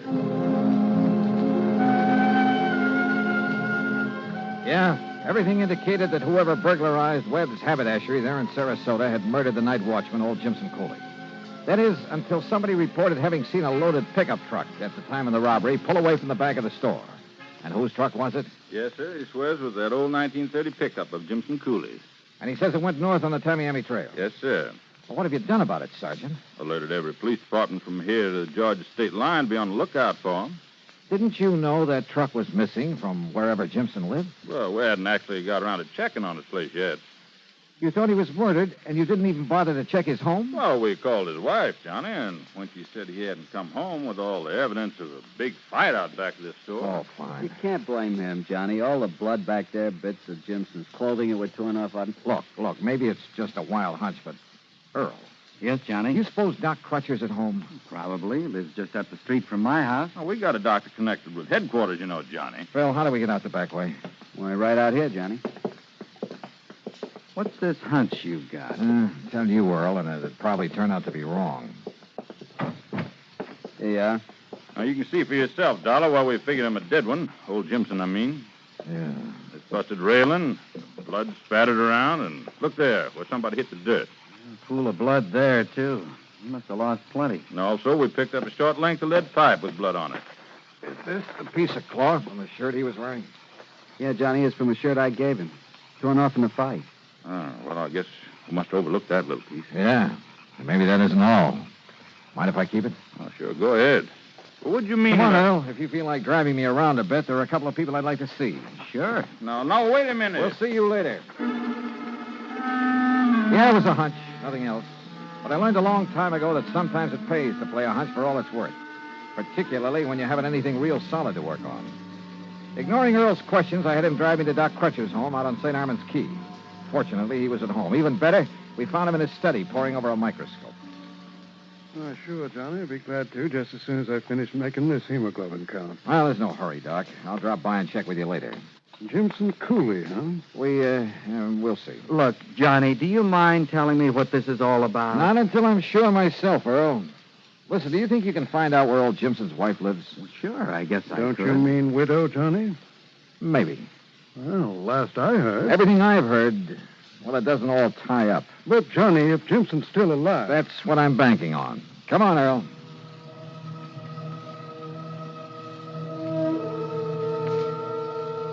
The Cooley place, far out on the edge of town, was a shack and nothing more. In the darkness, it didn't look much better than the beat-up chicken house at the back of it. As for the chickens, well, half of them were asleep out in the yard until we got there. Yes, I'm coming. Yes, what... Oh, Mr. Pullman. Mrs. Cooley, this is Mr. Johnny Dollar. Listen in now, Mr. Pullman. They found Jimson's body yet? Well, no. As a matter of fact... Well, I sure hope they do. That's all I got to say. Because if they don't, at least what Miss Canterwell told me today, if they don't, I might have to wait 5-6 years before I can collect that insurance that Webb's bought on him. Scared. Well, got any news about him or not? Johnny? You don't seem to care much whether your husband's alive or not, Mrs. Cooley. Now, why should I? You lazy bum. If it wasn't for me raising these here... I said scared!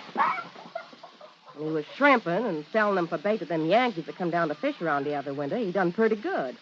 We had meat on the table now and then, besides chicken. But ever since they gotten that soft job sitting around that store every night. Did you notify the police when he failed to come home this morning? I did not. No. Besides, when I seen that one of them nets was missing. You see where he keeps them hung over the limb of that tree out there? Mrs. Cooley... Well, what I figured is maybe he'd gone out to do some more shrimping. Or else he'd taken it out and sold it so he could buy some more of that rot gut he's been drinking lately. So I got this broom handy by the door. What do you mean? To keep him out so he wouldn't try to come in and beat me. Beat you? Sure, like he always does when he's been drinking. And then when he didn't come home at all, Mrs. and Cooley. when Miss Canterwell stopped by and told me he'd been killed. Well, you know who I think done it? Who? One of that gang that tried to rob Webb's last year. Now, why do you think that? Because Jimson told me one of them was around town. That's why. Jimson knew who he was and didn't report it to the police? Well, how should I know? I wonder why not. Now, look, if you all didn't come around to pay me my insurance, what is it you want? Well, what I really stopped by for, Mrs. Cooley, was to see if you'd sell me one of your chickens. What? Yeah. Why, sure. Only it'll cost you money.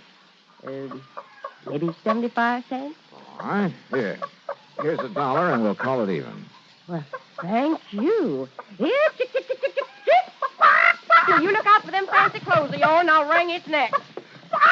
There you are. Only I suppose you want it plucked, too. No, thanks. Suppose you just give me the head. Eh? Yeah, you can have the rest of it for dinner tomorrow. What? And come on, Earl. Let's get back to St. Armand's Key.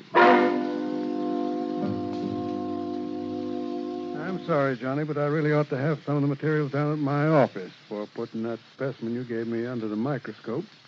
Of course, if you could wait until morning. Oh, sure, why not? Once more, I could use a little shut-eye. But here. Yeah. Take along a sample of the blood from this, too, will you? You've been out raiding somebody's chicken coop? Well, you may want it for comparison, if you know what I mean. Yes, Johnny, I think I do. Well, I don't. Earl, why don't you and I go home and get some sleep?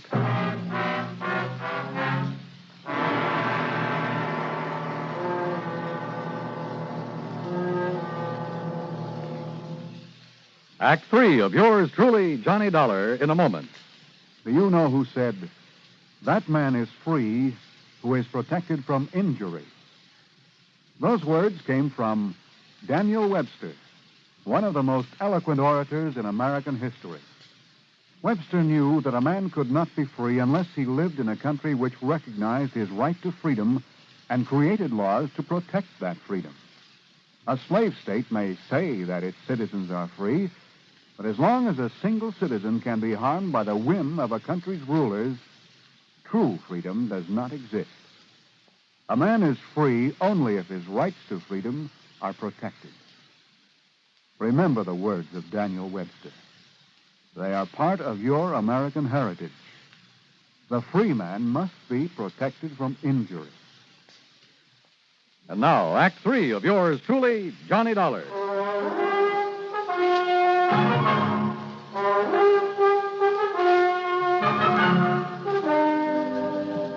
Early the next morning, I got a phone call from Sergeant Drummond down at headquarters. Yes, sir, Johnny. Some of the boys found him laying in his car on a little wagon trail just off Bee Ridge Road. Jimson Cooley? Jimson Cooley. Must have been laying there unconscious ever since a burglar slugged him and took him out there. But he's a rugged old cuss, so he's in pretty good shape now. What did he say about that burglary, Sergeant? Same as we figured. Man made him open the back door, beat him up, cleaned out the place, and probably thought he'd killed him. So he drove him out to that side road and left him there. What about the stuff that was stolen? Must have transferred it to his own car when he left Jimson there. Was Jimson able to identify him? Said he claimed to be the man we never did get for robbing that store the first time. You want to talk to Jimson? Yes, Sergeant. I'll be right over.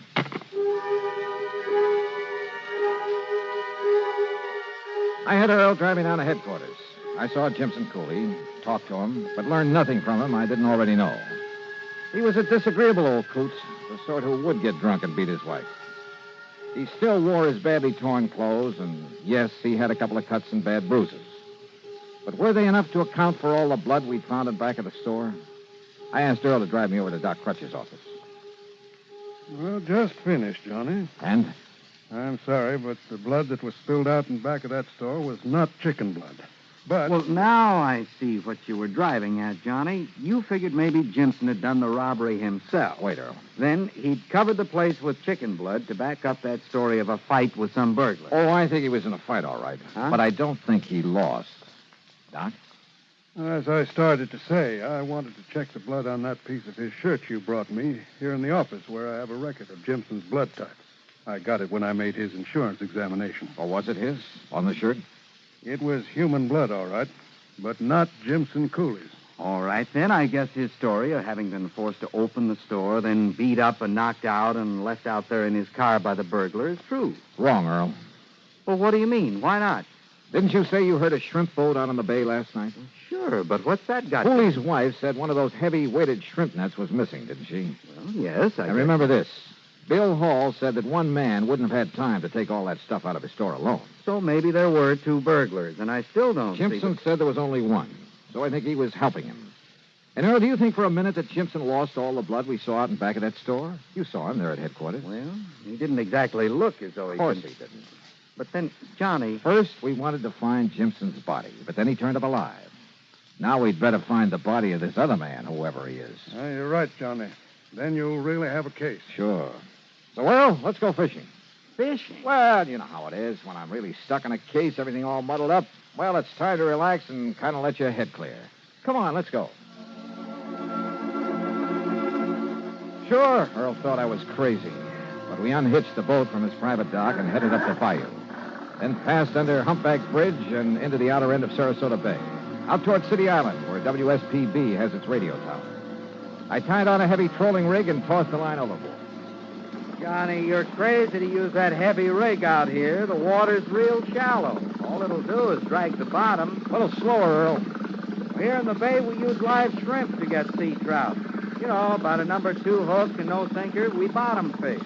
Slower, will you? Okay, whatever you say. And so we trolled back and forth over the place where Jimson ran his shrimp line.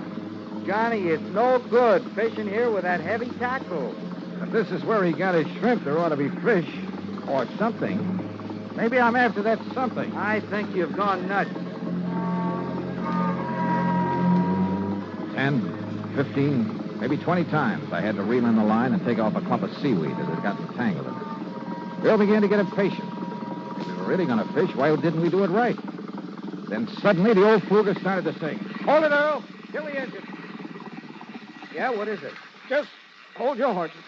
What under the sun have you tied into, Johnny? If this line will hold, we may have what I've been looking for. Can't imagine what kind of a fish would be that big here in the bay. Oh, fine, fine. All you've done is get snagged up in some old hunk of rotten fish net. Yeah, or a shrimp net. If you'll just help me get it aboard. Sure. Just a little more, Johnny, and I'll be able to reach the part where you've hooked into it. A little more. There. I got it. Now give me a hand. Right. Here now. Oh, they put a lot of lead on these nets. But I never thought they could be this. John, look what's in it. Yeah. Good Lord. When Jimson was faced with the man's body wrapped in the net he'd sunk out there in the bay, he broke down and told us what had really happened. Even told us where the stolen stuff was hidden. Yeah, the dead man was one of the gang who'd robbed the store a year ago. He'd persuaded Jimson to help him do it again, offered him $100. But then when he had the stuff, he tried to run out without paying off. So, Jimson had killed him. Now the courts will have to take over. Incidentally, I understand that Webb's is installing a foolproof burglar alarm system. Expense account total $151.50. Yours truly, Johnny Dollar.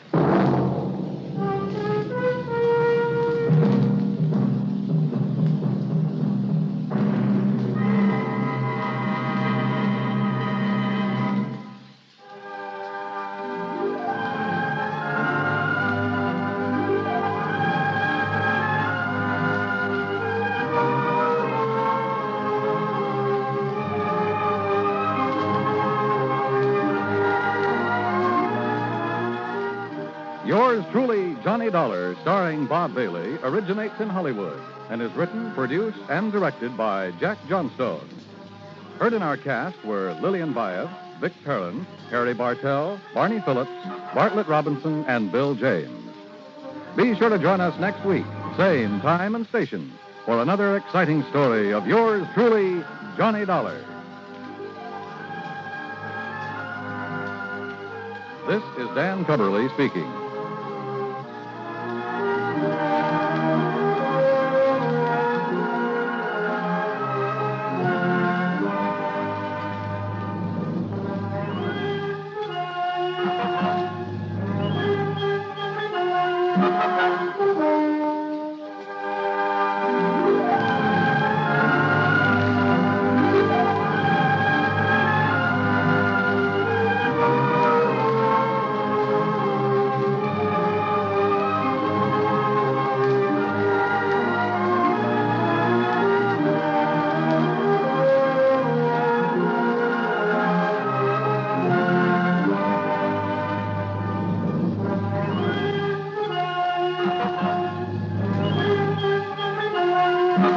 Johnny Dollar has come to you through the worldwide facilities of the United States Armed Forces Radio and Television Service.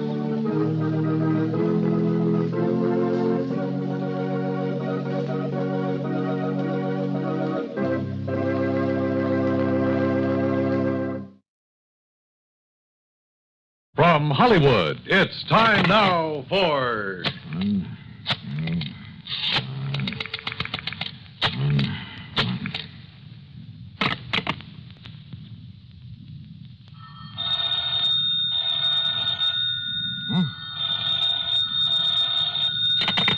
Johnny Dollar. Betty Lewis. Hey, it worked. Sure it does. So hang up that extension. Come on back here in the living room. We'll finish up our cocktails and be on our way. Yes, sir. How about that, John? Where'd you learn that trick of making your own phone ring?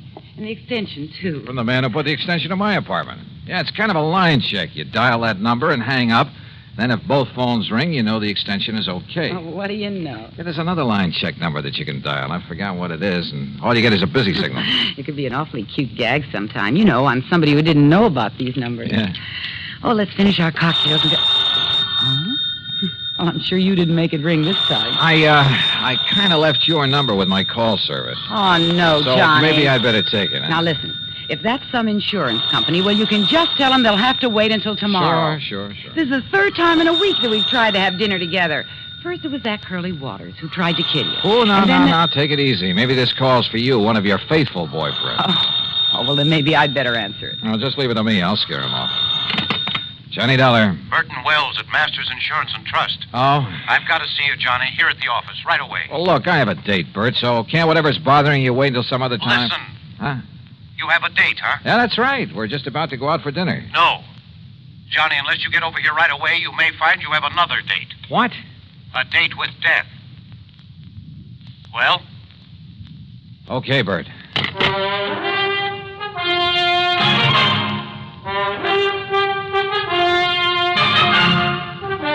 Bob Bailey in the exciting adventures of the man with the action-packed expense account. America's fabulous freelance insurance investigator. Yours truly, Johnny Dollar.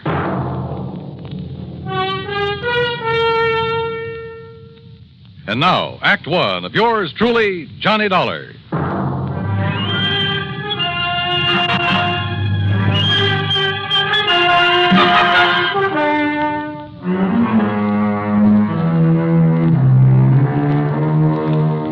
Expense account submitted by Special Investigator Johnny Dollar to the Masters Insurance and Trust Company, Home Office, Hartford, Connecticut. Following is an account of expenses incurred during my investigation of the date with death matter.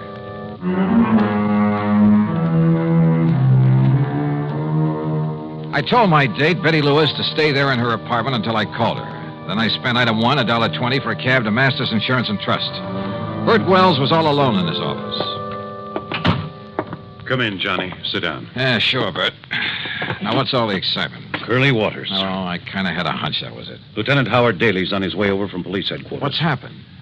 2 years ago, you had Curly sent up to the pen. Yeah, that's right, for the Maley's department store job he pulled. Then, just a few days ago... He swore that he'd get you for that he'd kill you, didn't he? So what happened?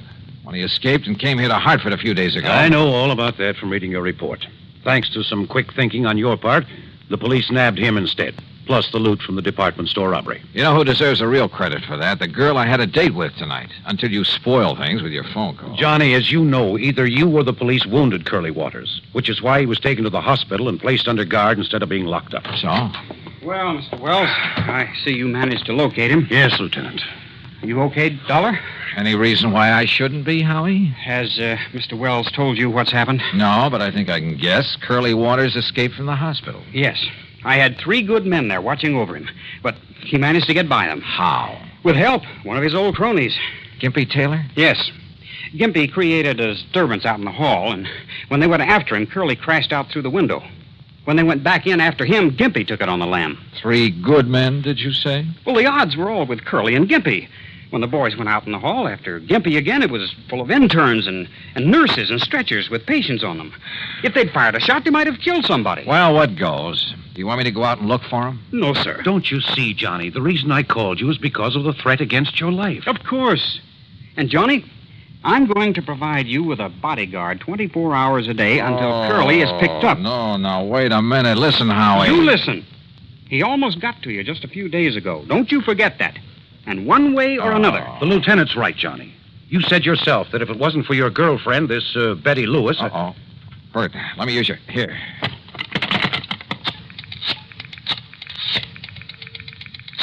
You said one way or another, Howie. That's right. And yeah, maybe through your girl. Is that who you're calling? Yes. Are you sure she's at home, Johnny? That's where I just left her.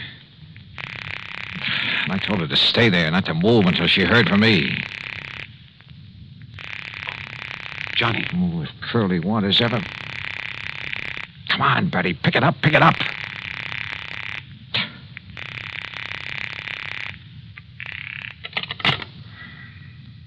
No answer.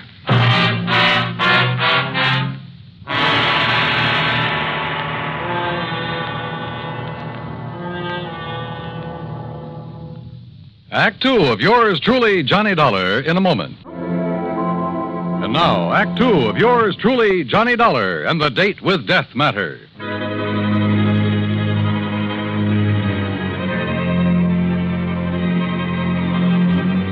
Curly Waters, killer, on the loose again.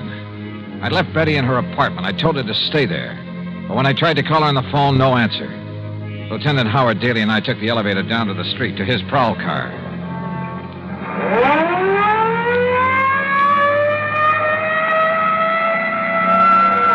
Next turn left, Howie. Take the next left. No. We'll make it the one after that. But it's one way, the wrong way. Yeah, but it'll give us a shortcut after a couple of blocks. Hang on, Johnny. Hold. Now, it's the third building in the block.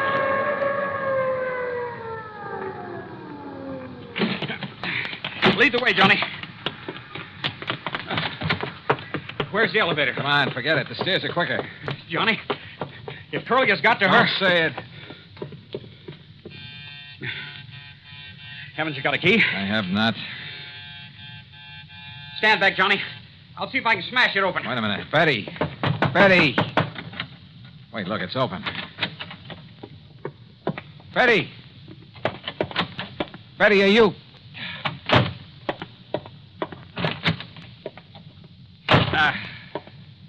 I'm afraid she's gone, Johnny. Just gone.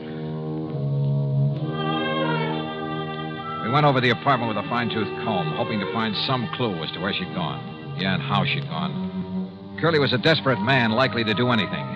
Betty had left in a hurry, we were sure of that, because the closet in the foyer was left open, the coat hanger lying on the floor, and because of the way she'd left the front door unlocked. But that was all we knew. At least there was no sign of a struggle. Because he probably had a gun. And your girlfriend probably knows he's one of the best shots in the country. All right, Howie, now listen. Huh? No, let me take it, Johnny. But it may be. I'll get it. Hello? Lieutenant Howard Daly there? Who's calling? Riley down at headquarters. Who'd you think? Oh, it's Riley. Thanks. Yeah? We got one of them, Lieutenant. Gimpy Taylor. What's that? Where? About 11 miles up North Road. Yeah? He wrapped a stolen car around a big elm tree, you know, up at Dead Man's Cave. Did it kill him? I managed to crawl a couple of 100 yards into the brush before he conked out. Was Curly Waters with him? Riley. Was Curly Waters with him? There was no sign of him, but the man they stole the car from said there was two of them. There was two of them then. Ask him. Any sign of Betty there? Riley, any sign of a passenger, a girl? No, sir, Lieutenant. Okay, I'll keep checking with you. You hear it all, Johnny? Yeah. 2 men stole the car. So the other one must have been Curly. Yeah, but whether they were both on the rack and Curly was able to get away. After all, if Gimpy was able to crawl a couple of 100 yards... Yeah. Curly may be a couple of 100 miles away by now. Or maybe not. Howie, I don't think he left town with Gimpy. Helped him steal the car, yeah, to make it look as though he was leaving. Why do you say that, Johnny? Because of Betty. Because I think he's holding Betty to get me to him. Then maybe you'll agree to a 24-hour-a-day bodyguard after all, huh? No, absolutely not. Johnny, You think that Curly's a jerk? I Well, he know. isn't. He's smart. He's smart enough to smell a cop a mile away. Just the no, same, Howie, no. There's only one thing to do, only one way to flush him out. Johnny. Betty. Betty, what happened? Where have you been? What happened to you? Well, I got a phone call. Yeah? From the hospital. At least they said it was the hospital. Yeah? They said you were down there. That you'd been shot by Curly Waters. See, I told you he's clever, Howie. Oh, Betty, thank heaven he isn't out to get you. Oh, this is Lieutenant Daly from headquarters. Hi, Lieutenant. Hello. What were you going to say, Johnny? I say he's clever. This means that Curly's still in town, still gunning for me. He called Betty to get her away from this apartment, knowing that I'd come here. Johnny. Yeah. And he might have been here waiting for me if you hadn't come, too. But he's smart enough to want to catch me alone.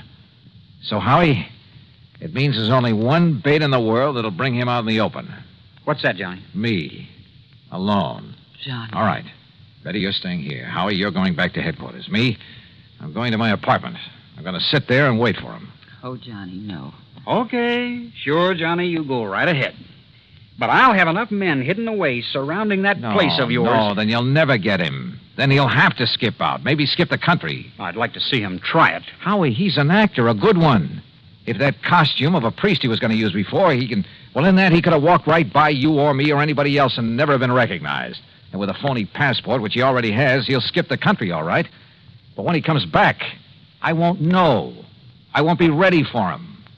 Right now, I am. Oh, but please, Johnny. Yeah, listen. No, Howie. But you'd be a sitting duck for him. Sorry. It's the only way. Act 3 of yours truly, Johnny Dollar, in a moment. Now, Act 3 of yours truly, Johnny Dollar. Johnny Dollar, pigeon, maybe soon to be a dead one. But the only way to bring Curly Waters out in the open was for me to wait for him. Wait for him to come and try to kill me. So after making Betty promise to stay in her apartment and Lieutenant Daly to go back to headquarters, I went over to my own apartment. And I waited. Believe me, I felt anything but brave.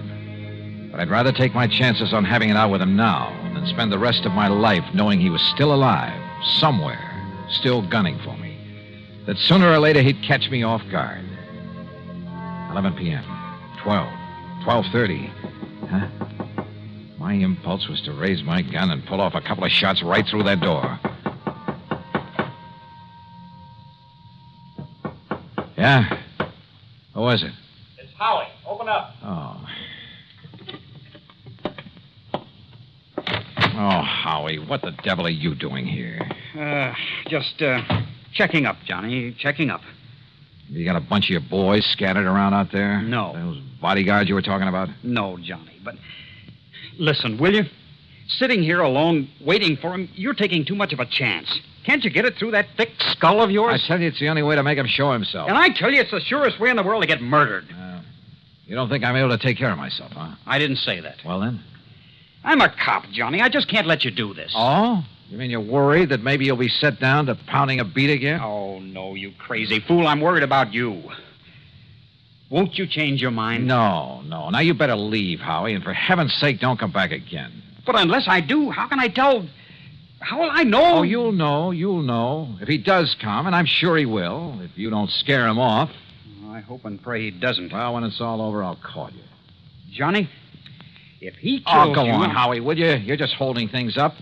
And don't tell me he doesn't know you've come here. So go on, baby, beat it. Okay. And you give me your word that you won't come back until I call you. But what if he gets you? Your word on it? Okay, Johnny.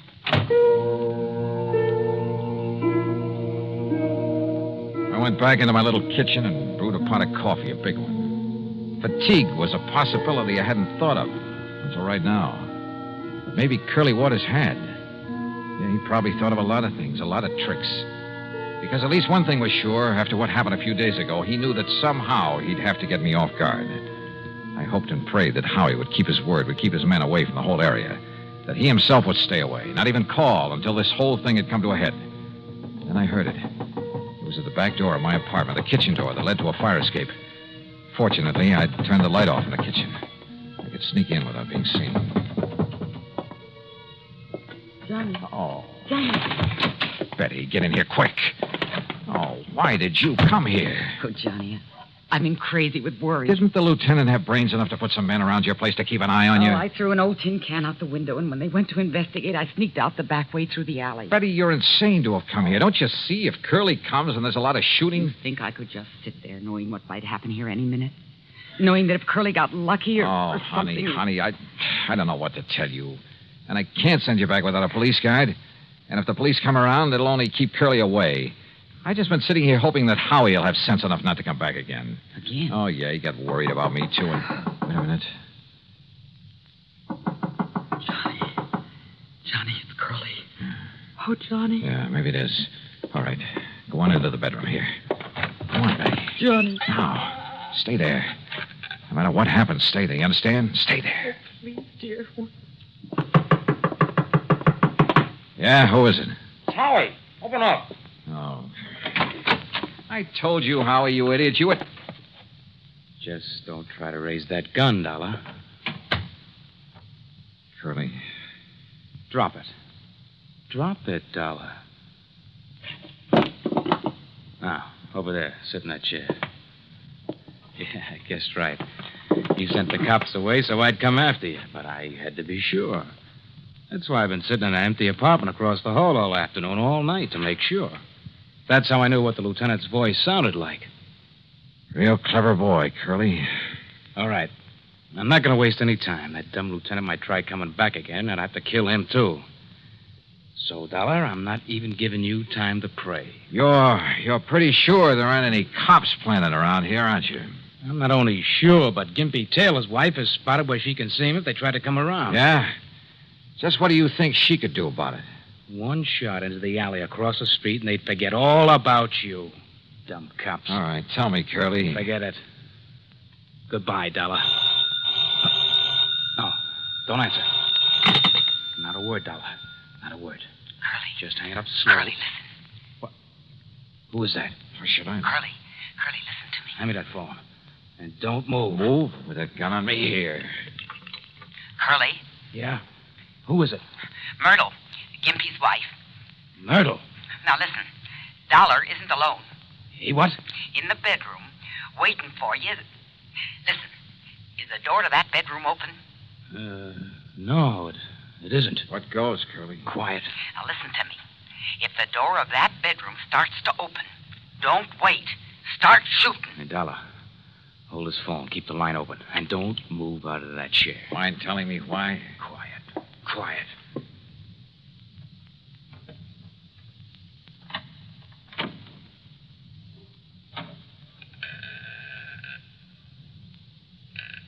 No, you don't. But I do.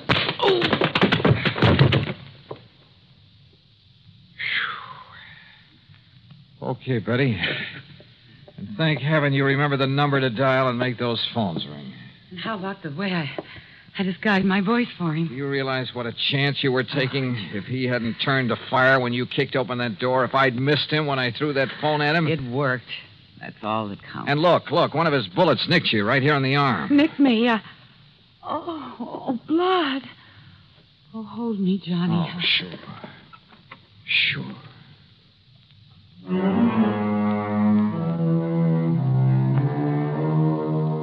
Yeah, Curly's back in the clink. And this time to stay. When the necessary papers were signed, I hauled him over to the state pen myself. So, expense account total, including transportation, $47 even. Ready? Ready, Lewis? Well, I'll tell you this. If I were the marrying kind, believe me. Yours truly, Johnny Dollar.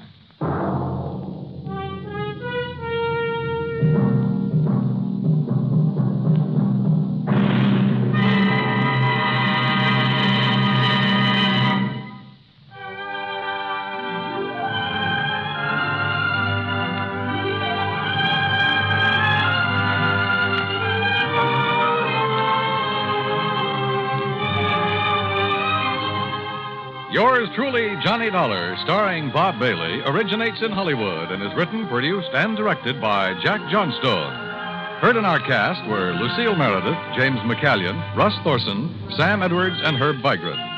Be sure to join us next week, same time and station, for another exciting story of yours truly, Johnny Dollar. This is Dan Coverly speaking.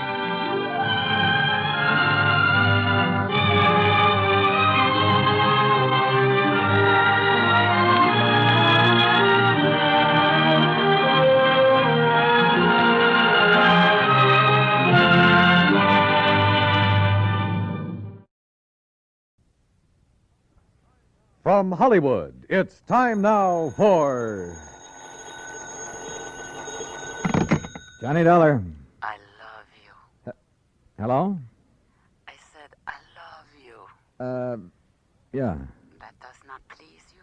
Oh, pleases me fine. Now, why don't you and I get together and we'll be able... That would be nice. Well, just name the time and the place and, Hey, wait a minute. Who are you? Carmela Jocares, Johnny. Oh, well, let's get down to earth. Carmela? Yes, Johnny. Well, Well, usually when my phone rings this way on a Sunday night, well... I know. You expect some dull insurance agent to be calling you. Yeah. With a dull insurance matter for you to worry about, no? Yeah, that's usually the case. But this one does not need to be dull. You mean you have an insurance problem on your mind? Of course. So maybe you will help me? Well, just name the company, any company, and I'm on my way. The Universal Adjustment Bureau would be interesting. So who cares if they're interested? Come on, Carmela, get to the point, huh? Come see me, Johnny. Tell your friend, Pat McCracken at the Universal. Yeah, sure. Tell him what? That I called you. Will you, Johnny? Are you kidding? Goodbye. Yeah, well, where can I... Hello? Hello? Huh?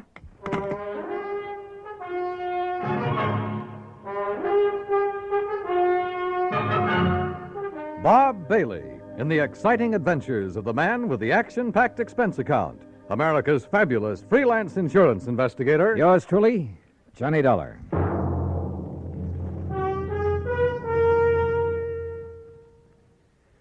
Now that the holiday season is with us, there are 3 different reasons why you should have several packages of Chef Boyardee Pizza Pie Mix handy in the house. The reasons are friends who drop in for lunch, friends who drop in for supper, and friends who come over just to say hello. Because pizza is perfect to serve friends and family any time of the day. And when you use Chef Boyardee Pizza Pie Mix, it's so easy. You see, everything you need is right there in the one Chef Boyardee pizza package that you keep on your cupboard shelf. Needs no refrigeration. You get the flour that turns into crispy golden crust.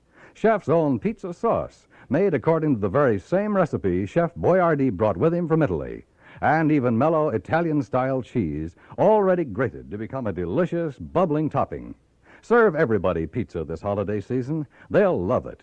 And you'll find pizza is so easy to make when you use Chef Boyardee Pizza Pie Mix. Get several packages. And now, Act 1 of yours truly, Johnny Dollar.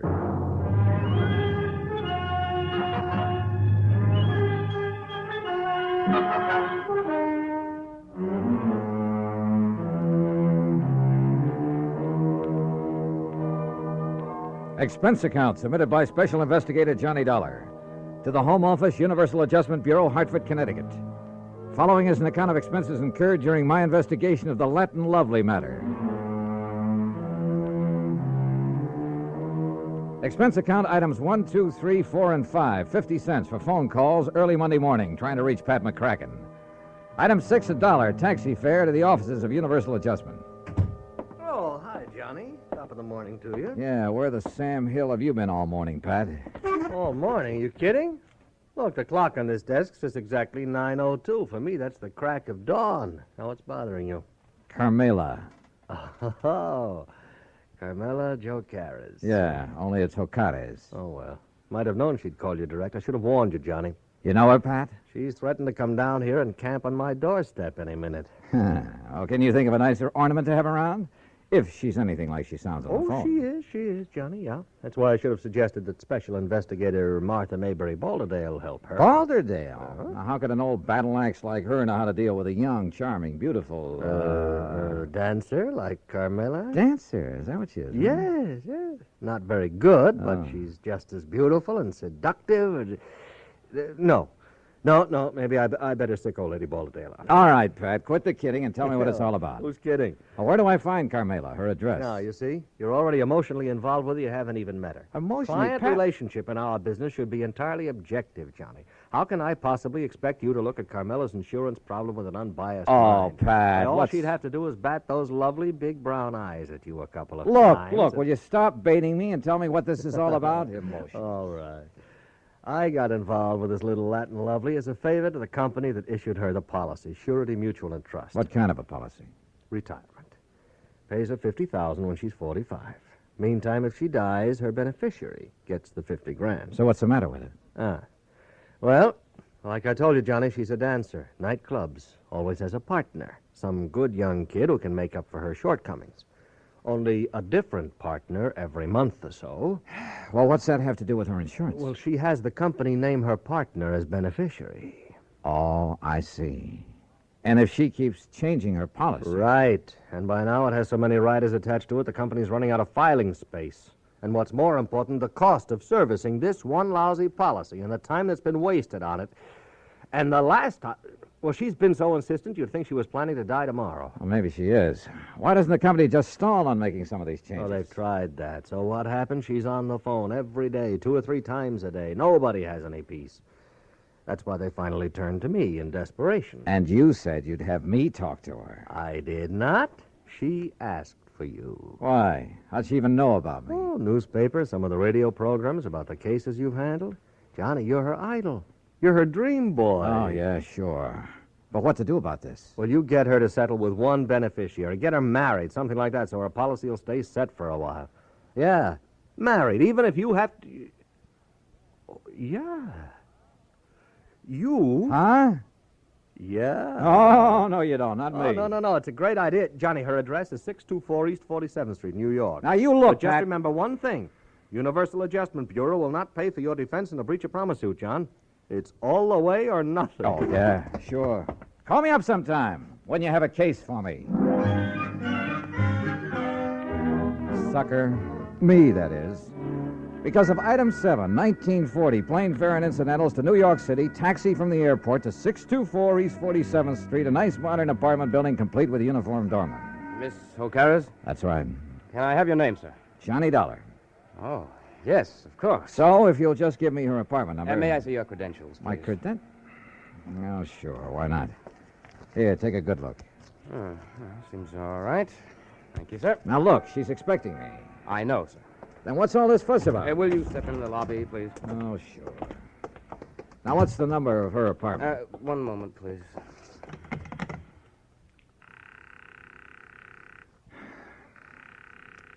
She is in, isn't she? Yes, sir, she is. I don't understand about answering the house phone, though. You're certain that she's in? Absolutely, sir. But why she doesn't answer... Where's her apartment? It's number 7 up the stairs. Come on, show me the way. Yes, sir. She only came in a few minutes ago. And nobody else has called on her? No, sir. Were all those precautions of yours on her orders? Yes, sir. She seemed to be fearful of something lately. Fearful? Right here, sir, number 7.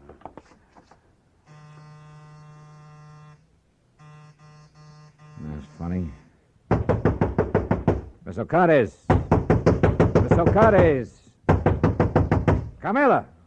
Listen. Now what? That sound inside.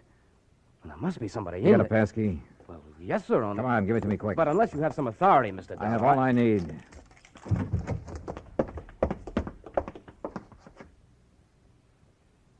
Carmela. Mr. Dollar. She's been killed. No, she's alive, all right. But that's about all.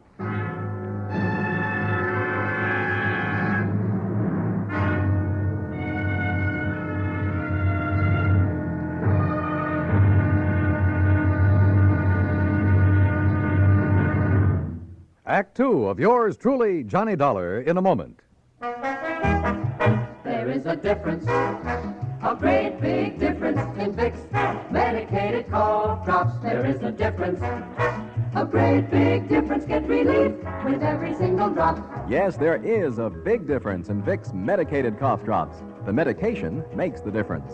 Only Vicks cough drops are medicated with the exclusive throat-soothing ingredients of Vicks Vapor Rub. 2 delicious flavors, Vicks Regular and new Wild Cherry. Next time your throat feels raw and irritated from coughs due to colds, remember... There is a difference, a great big difference in Vicks medicated cough drops. The medication makes the difference. Yes, the medication makes the difference. And for a stuffy nose, just one whiff. With a Vicks inhaler, and that miserable feeling of a stuffy nose goes in seconds. Use it anywhere, anytime. Vicks Inhaler. And now, Act Two of yours truly, Johnny Dollar and the Latin Lovely Matter. Carmela Jocares, beautiful Latin American dancer who kept changing the beneficiary of her insurance policy to the point where the company was going crazy, who demanded another change, this time almost desperately. We'd found her unconscious on the floor of her apartment. Bill, the doorman, discovered how her assailant had got in. Through the service entrance into the kitchen, Mr. Dollar. He must have run away when he heard us at the door. Any brandy, anything like that around here, Bill? Yeah, there's a little bar there in the corner. Okay, I see it. Do you know a doctor you can call? I have a list on my desk in the lobby. Well, then go on down and call him. Isn't this a matter for the police? Sir? I'll worry about that. You get a doctor up here. Yes, sir. Carmela.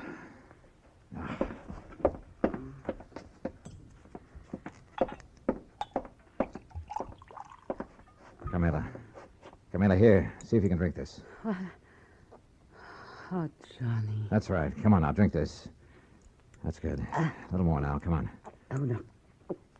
No. I'm all right now. Help me to the sofa. Yeah, sure. Here now. There you are. How's that? Oh, thank you, Johnny, darling. Are you badly hurt? What happened? He struck me. Who? He knocked on the back door. I thought it was Billy to deliver something. So I opened the door, and he struck me before I could... Oh, Johnny, it was terrible. Well, who was he? Do you know? No, darling. I'm still so afraid. Hold me, please, in your arms. Carmela, do you know who it was? No.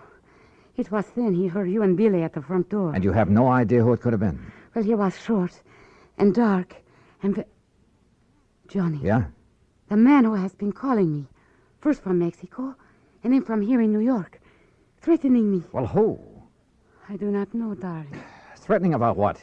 You have done it once too many, he would say. Now you will be sorry. Then he would hang up. Done what once too many or too often or whatever he meant? I do not know, Johnny. Well, I know darn well the insurance company would never carry things this far. The insurance? Oh, Johnny, you can't do it for me, can't you, darling? Do what? I only ask them to make a little change. But all they do is delay. Oh, now look, we have more important things to think about now. More important than the insurance? Oh, you do not understand. Please, my sweetheart. How can I work unless Armando is... First, we find out who attacked you and why.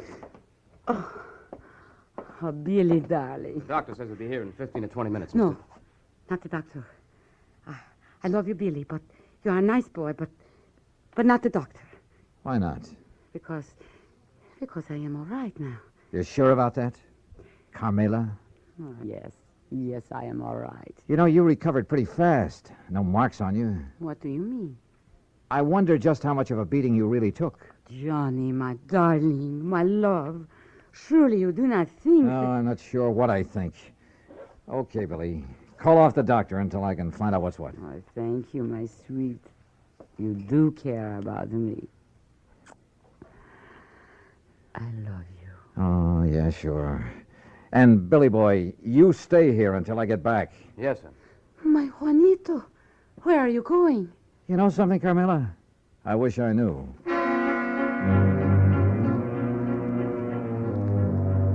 I know where I was going, all right, to 18th Precinct Police Headquarters and my old friend Randy Singer. If anybody could get me a rundown on Carmela and any of her contacts, he could. If Carmela's attacker left any fingerprints, his boys would find them. Cutting through the alley beside the apartment building, headquarters would only be a couple of blocks away. But that alley was a mistake. I didn't see the man step out of the doorway behind me. But I did feel that old familiar poke in the small of my back. No. Keep walking, senor. To the next doorway. All right, now look. If you'll take that gun out of my back. Walk. What is this, a holdup? Now, in here. Well? I am Federico, Senor Dollar. Bully for you. So what? I could hear you from the back stairway of her apartment. So you would help her, eh? Carmela? Maybe? No, you will not, because I will kill you first.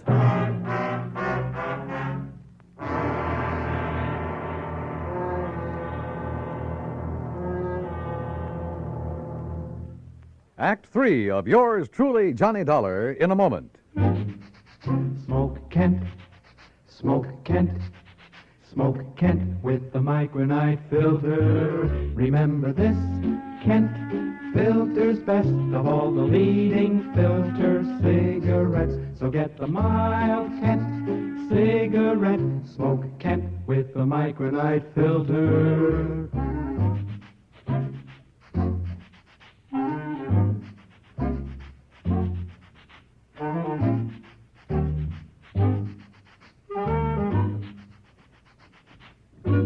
Remember this, Kent filters best of all the leading filter cigarettes. So get the mild Kent cigarette.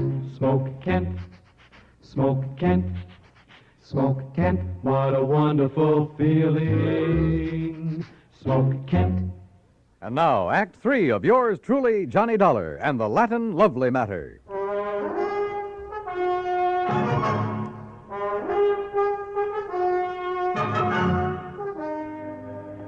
You hear me? I will kill you. You mind telling me why? I will kill you before I let you help that woman ruin my son. Your son? You are from the company for the insurance, are you not? Yeah, that's right. To make her the change in the policy, to change what you call the benefit, The beneficiary, yes. That's what she's asked for. But I will not let you. Well, I haven't said I... Oh, look, put away that gun, will you? No. Okay, Chief. What? But be careful, this man is armed. What are you calling? Policia? Just diverting your attention. No, give me that gun. No, I... All right, now we're on even terms. Just who are you and what's this all about? I'm Federico Gomez, the father of Armando. And who's Armando? Armando, my son. He would be the next fly in the web of the spider. The what? That woman, Carmela Jocares. It is my boy, my fine son, that she would make her victim like all the others. Like all what others? Look, Mr. Gomez. He is a dancer, my son. A fine dancer, the toast of all Mexico. And she would do with him what she did with the rest. Charm them, make love to them, bring them here to this city to dance with her. Unless I stop her. Well, I fail to see anything particularly... And like the others, my son would fall in love with her with all his heart, with all his soul, with all his mind. Yeah, I'm sure, and but... she... Oh, of course, she would prove her love for him with all the big insurance benefit. You mean that naming those lads in her insurance policy? Oh, now wait a minute. You do not know what 50,000 of your American dollars can mean to a young man fresh in his, what you call, career. Mr. Gomez. Is it not true? Well, yeah, it's a lot of dough to hold up in front of a young fellow, but there's a big difference between that much cash and just a promise of insurance money. The eyes of a young man are easily blinded by this beautiful woman, amigo. She has blinded so many. They have danced with her and given her their money because they loved her. All right. But when she got their money, she was through with them. When they begged her to marry them, she spit on them. She turned them out. Pedro Fernandez, you know of him? No, I'm afraid I don't. Because of this woman, he killed himself. So it was with Jimenez, the son of my friend. But she will not do this to my son. And you honestly think the mere fact of a big insurance policy? Was it not true with Jimenez, with Pedro, with Angel, with all the rest? These were young men, amigo, like my son. Unwise to the world, unwise to a woman like this. Suicide? I will do anything to keep her from using that insurance to ruin my son. Senor? The more I live in this world, the more amazed I am at some of the things that happen in it. Things that are implausible, impossible, but that sometimes do happen. I can only beg of you. Humbly. All right, look, Mr. Gomez, I'm keeping this gun. By rights, I ought to have you locked up for poking it in my back for your attack on Carmela. But Where are you staying? At the Hotel de Glen Arms. I want you to go back there. Stay there until you hear from me. You will help me, senor. If you'll do as I say. Gracias, senor. Gracias. The scene with Carmela back in her apartment was not a pretty one. She not only admitted to having used the insurance, among other things, to further her shaky career at the expense of those young and better dancers, but was quite proud of the broken hearts and broken minds she may have left behind. Until I tore into her. And believe me, I did. Murder? Oh, no, Juanito. Now, you look. No. If you didn't murder those two young kids, well, you might as well have plunged in the knife yourself. I don't know what laws, what legal action may be dragged in to make you pay for what you've done, but there are moral laws, too, laws of decency. But I did I'll tell not you this, know. Carmela, that from now on, the police of this town and of anywhere else you may go, believe me, they'll be gunning for you. And if anything like this ever happens again... No, Johnny. Johnny, please, you must believe me. I did not think. I was thinking only about myself. I did not realize... Well, it's high time you did. Your insurance? Oh, baby, that's going to be canceled. Unless you can think of someone far away from your career to leave your money to, someone you can't hurt. Oh, Johnny, I promised. Don't you see? Never before has anyone made me realize what I was doing. I have only had to think of myself. By the time I left her, she was sobbing her heart out, promising that she'd spend the rest of her life making up for the things she'd done. And who knows? Maybe... Well, who knows? Expense account total, including incidentals and transportation back to Hartford. Johnny Dollar. Pat McCracken, Johnny. Oh, hi, Pat. Well, I just got around to finishing up my report and expense account on that Carmela Jocares thing last You week. can just forget the expense account part of it. I got what? Oh, for the life of me, I don't know how you did it. What are you talking about? The company just sent me a copy of the rider, Johnny, the last and final rider on her policy. Oh? Naming the new beneficiary, and absolutely, irrevocably, can never be changed again. Whom did she name, Pat? Some old childhood... Are you kidding? You! What? You sly dog. Hello? Hello? Well, I'll be... Yours truly, Juanito Peso.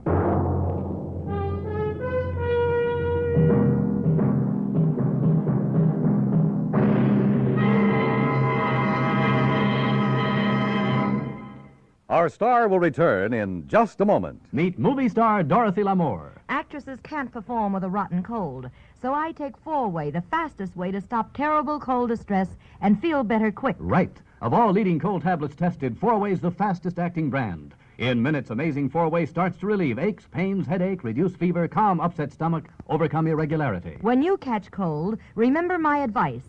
Take Four-Way, fastest way to stop these awful cold miseries. Four-Way, 29 cents. Now let me tell you about another fine product of Grove Laboratories. Imagine a shampoo so effective it gets rid of embarrassing dandruff with one lathering, but won't dry hair, won't split ends, won't leave a medicinal odor. It's wonderful new Fitch Dandruff Remover Shampoo. One lathering with Fitch removes dandruff, can brighten hair up to 35% too, without harsh medication. Only Fitch guarantees to do all this with one safe, easy lathering or money back. Contains no strong medication, so it's gentle enough for every shampoo. And then dandruff need never be a problem again. Fitch Dandruff Remover Shampoo, only 59 cents. Now, here is our star to tell you about next week's story. Next week, some priceless jewelry, a beautiful girl, and believe me, they add up to trouble. Join us, won't you? Yours truly, Johnny Dollar. Yours truly, Johnny Dollar, starring Bob Bailey, originates in Hollywood and is produced and directed by Jack Johnstone, who also wrote today's story. Heard in our cast were Lucille Meredith, Larry Dobkin, Jimmy McCallion, and Harry Bartell. Be sure to join us next week, same time and station, for another exciting story of yours truly, Johnny Dollar. This is Dan Cubberly speaking.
Johnny Dollar. Pat McCracken, Johnny. How's the weather in Palm Springs? A blonde in a bikini just melted past my poolside window. Goodbye now. Oh, don't hang up.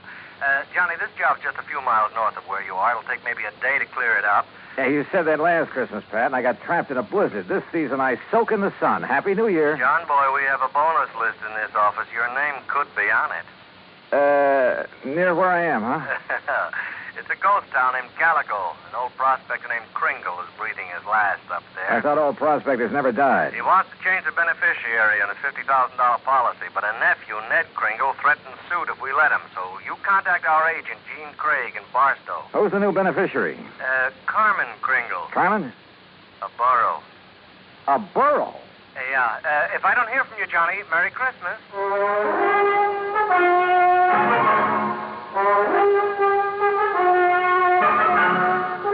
Bob Bailey in the exciting adventures of the man with the action-packed expense account. America's fabulous freelance insurance investigator. Yours truly, Johnny Dollar. And now, Act One of yours truly, Johnny Dollar.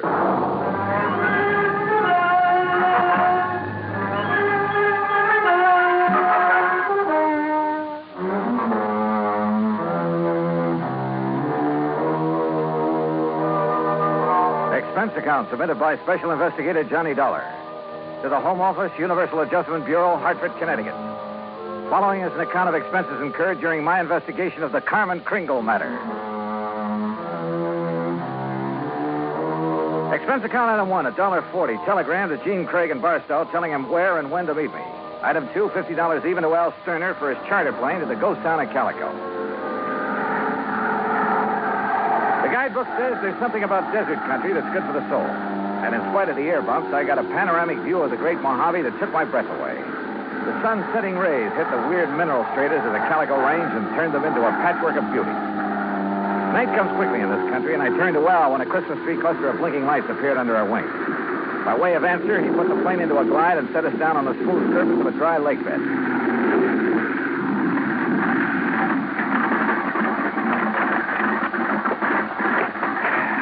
Johnny, you want me to wait around till your friend shows up?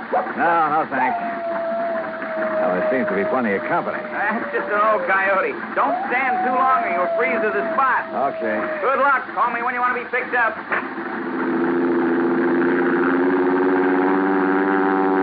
I watched Al's plane until it was swallowed by the darkness. Then suddenly I got that feeling in the hair on the back of my neck that I wasn't alone. The moon was up enough to make out shadows, and silhouetted in a circle around me was a strange collection of figures. One of the pack moved toward me. And for a crazy second, I thought I'd bumped into Santa Claus's reindeer. Then a car without lights came rushing at me. The headlights slammed on, and I got a glimpse of a donkey herd scattering into the night. All right, mister. Walk toward me. Slow, with your hands high. I've learned never to argue with a Winchester 94, so I followed orders. I spotted the weaving headlamps of another car approaching and prayed it was the agent, Gene Craig. Close enough, Sonny. I can pop the rattlers off a sidewind at 60 yards. So don't you make no sudden move. He was maybe 60 with gray sideburns and a frosty goatee. A marshal's badge was pinned to his leather jacket. All right, now, mister. Marshal, that's all right. That's Mr. Dollar. Huh? I was supposed to meet him earlier. I'm awfully sorry, Mr. Dollar. I'm Gene Craig. Huh? I couldn't get here until I drove Doc Spangler up to Chris. He's had another setback, Marshal. Yeah, some darn fool let down a rail on his corral, and Chris Kringle's whole herd got loose. He don't give a chuck for most of them, though, except Carmen. Now he's fretting because she's running wild. Almost had him tracked down when this here fella showed up. If you vouch for him, huh, Gene? You are Johnny Dollar, aren't you? Well, a frozen facsimile. Come on, I'll drive you into Calico. You tell Chris that I'll have his Carmen back in the corral before the moon's full. And, Gene. Yeah, Marshal. Tell the old sourdough to stay alive, will you? We need him around here. Sorry about mistaking you, Mr. Dollar.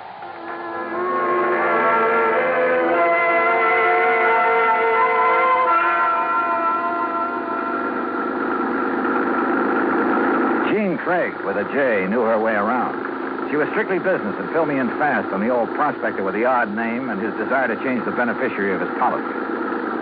Everybody calls him Chris because every year he loads up his burros with toys and presents for the miners and their families back in the hills. Huh? The kids really think he is Santa Claus. I'm afraid it won't be a very merry one for them this year. Well, what makes everyone so sure Kris Kringle is giving up the ghost?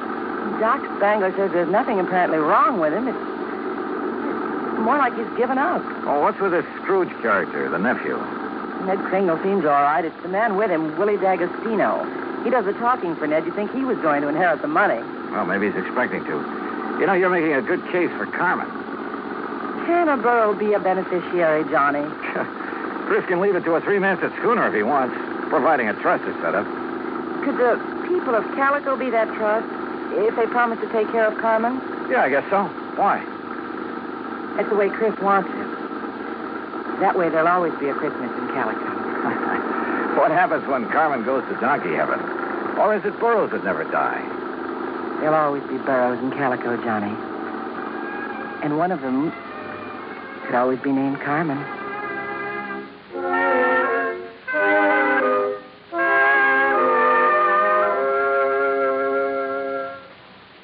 Act two of yours truly, Johnny Dollar, in a moment. Act two of yours truly, Johnny Dollar, and the Carmen Kringle matter.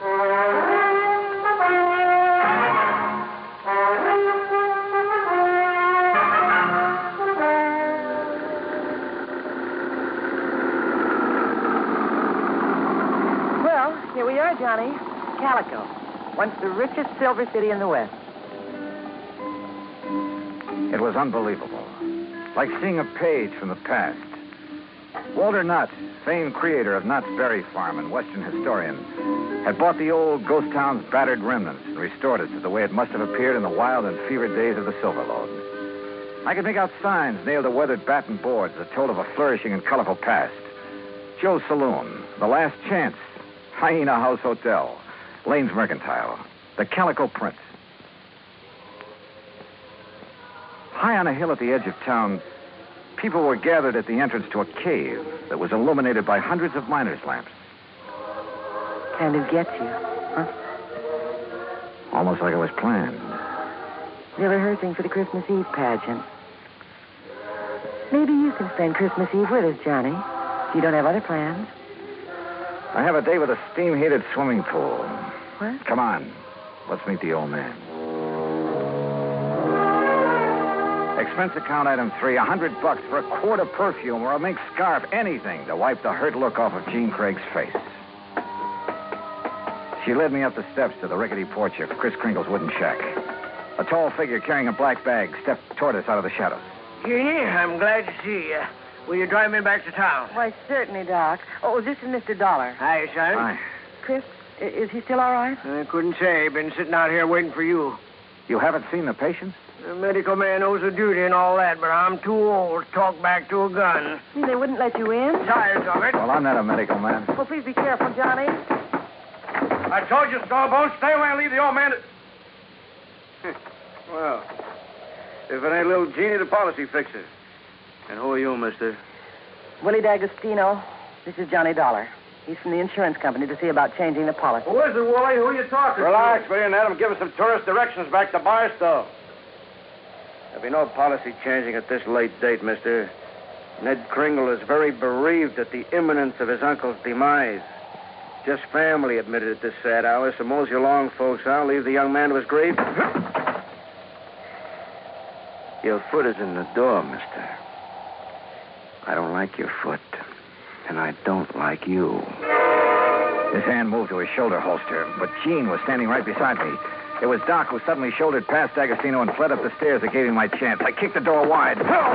Threw him off balance. I shoved Jeannie aside, and that was a mistake. Because a million Christmas tree lights blazed up in my skull.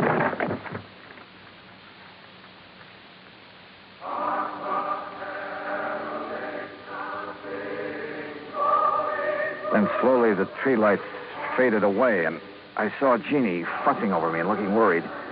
A young, nice-looking fellow was seated next to a marble-top table. D'Agostino leaned against the stone fireplace and dangled his gun, smiling like he had a stacked deck. He's all right, Doc? A nasty cut, but no fracture. I know how to pull my punches, Doc. The old man. How is he? No better, no worse. Just lying up there staring at the ceiling. I want to see Chris. I have a right to, Ned. I'm an old friend. Wooly, wouldn't it be okay if Gene just went up? No, let him die in peace. He's past carrot hoe season. Wooly, these people have a right. I said no. I'll get a hero boy on his feet and shove off. Go on. Come on, Johnny. Help me, Doc. How's it going to feel, Ned? Sharing blood money with a hoodlum. Your uncle paid for that policy with a pick and a shovel. It took a lot of years, a lot of sweat. And he's had your name on that policy ever since you were born. Oh, man, Kringle never saw pay dirt in his life. Ned had given money to live on, paid the premiums on his policy. Chris was always tapping the kid, claiming he had a new find. He was going to mine $1 million. Boy, shut up. The old man's dying. Tell him, Ned. Tell him how the old phony was always taking the bows, making like Santa Claus with the money you give him. Willie, haven't you got a... Tell him to hold on to the money! I know he's been waiting a long time for this. Me. Willie D'Agostino, that's who. Is that true, Ned? Yeah. I thought my uncle would make a strike someday. I honestly thought he'd strike it rich. I know he tried. He did strike it rich, Ned. When he dies, every man, woman, and child in this town will mourn him. He'll live in their hearts. What will people remember about you, Mr. D'Agostino? All right, get out and stay out before I... Willie, this rifle will make a hole in your belly big enough to pass a borax team through. So you just drop that gun. Well, I don't know what the shouting's about, but you're guilty of carrying sidearms and you're threatening violence, Mr. D'Agostino. And ain't nobody does that in Calico, as long as I'm the marshal. Now, you better get. Ed Noller, I love you. So let Gladys hear that. Well, I'll see how Chris is. Doc, you tell the old buzzard that I got his Carmen back in the corral. Jingle bells and all. Yeah, nice work, Ed. Now, what's holding you, mister? Okay. All right, let's go, Ned. Let the squares have a round, huh? I'm going to stay here, Willie. I want to be here when Chris... Hey, that's a good idea. That way, no fooling around with the will, huh? Smart kid, that Ned. See you at the funeral, huh? I'll go up now. You were wonderful, Marshal. And you too, Johnny. Oh, yeah, sure. I take a nice sock on the head. Say, you folks better come up, too. Chris wants to say something. Oh, wait a second. I forget on this. The corral. Come on.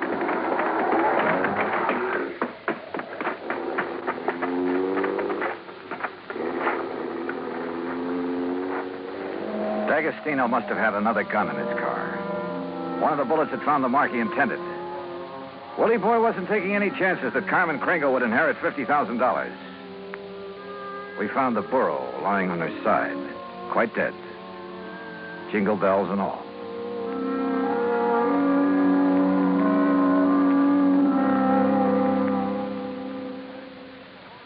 Act 3 of yours truly, Johnny Dollar, in a moment. Oh, Act 3 of yours truly, Johnny Dollar, and the Carmen Kringle matter.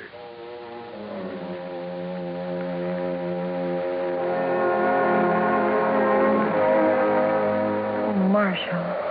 Johnny, how could he have been so cruel? Carmen dead. It's just not right. Yeah. I figured D'Agostino might be mean enough to try killing Chris's pet burro. We can't tell him about it. It would kill him for sure. You'll have to know the truth, Gene. You'll have to decide about the will. Yeah, truth is always the best. And easy this time. Easy? Huh? Yeah. I'll just take these bells off of this poor little feller, and I'll put them where they belong. Carmen? What? Carmen? Oh. Mosey over here now. Well, you pulled a switch. You put these bells on another boat. Yeah. I didn't trust that greasy character, and I was right. A nice girl, Carmen. I'll be. Now, you folks going up and see old Chris. I'll keep an eye on this here $50,000 jackass.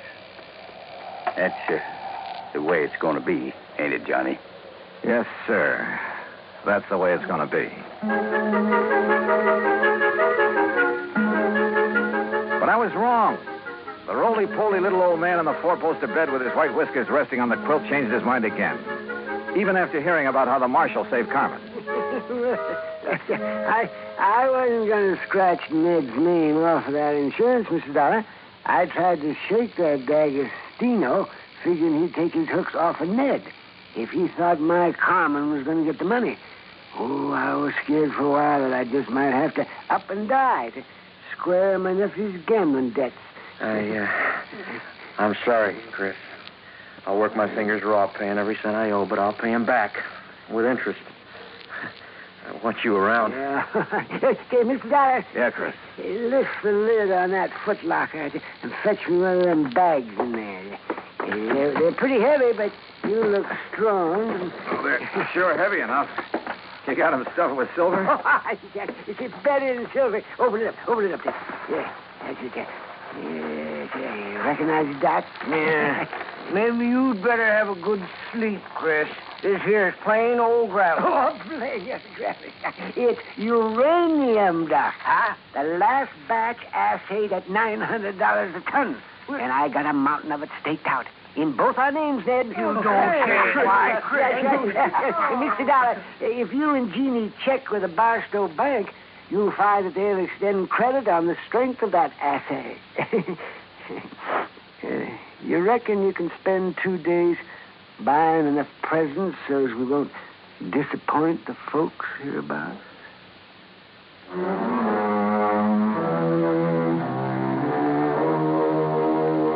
Expense account item 4, $68 even. Telephone calls to 5 principal cities where I thought Willie D'Agostino might be remembered.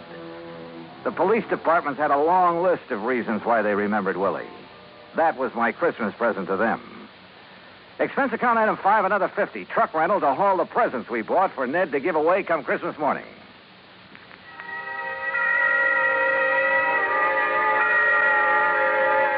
And then it was Christmas Eve. We sat on the Kringles' porch and watched the procession up to the Maggie mine. The flickering lights from the miners' lamps reflecting on the faces of the happy children. Old Chris was bundled up in blankets, his little eyes twinkling, chuckling to himself like he knew all the answers to the universe. Jean was there, too. Kind of nice. Isn't it, Johnny? Kind of nice.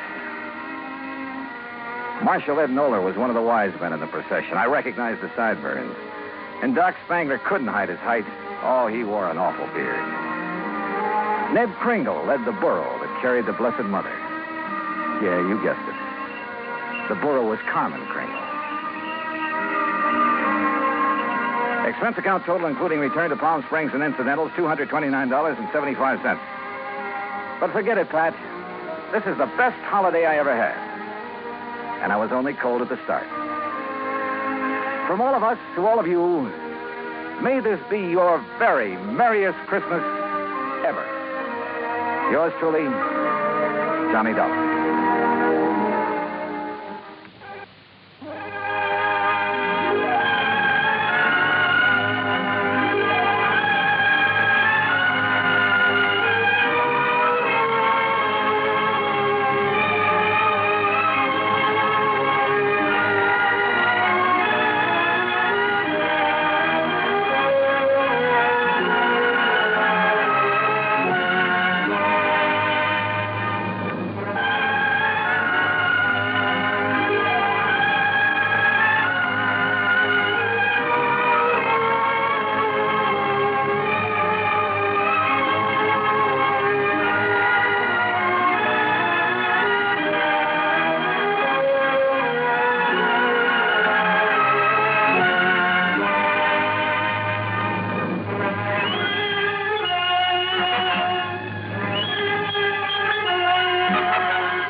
From Hollywood, it's time now for...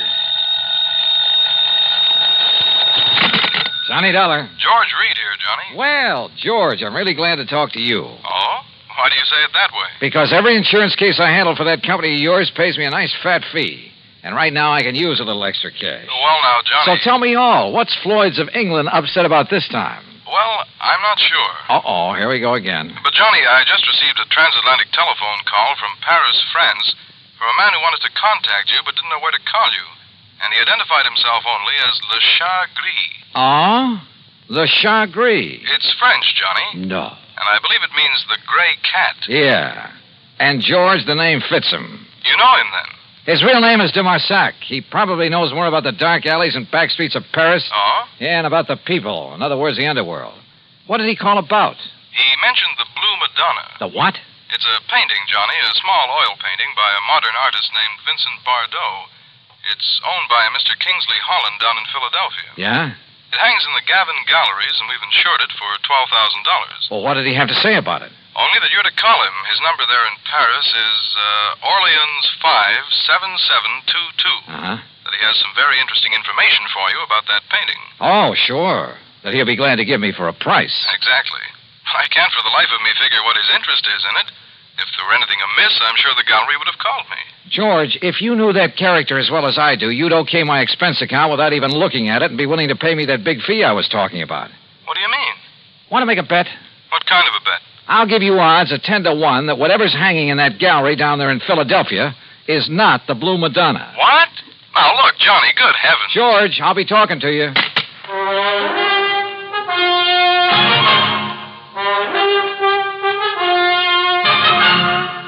Bob Bailey in the exciting adventures of the man with the action-packed expense account. America's fabulous freelance insurance investigator. Yours truly, Johnny Dollar.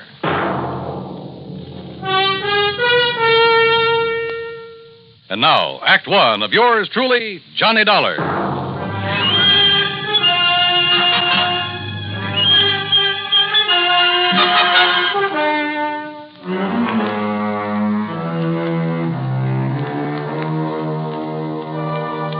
Expense account submitted by Special Investigator Johnny Dollar to Floyd's of England, North American Office, Hartford, Connecticut.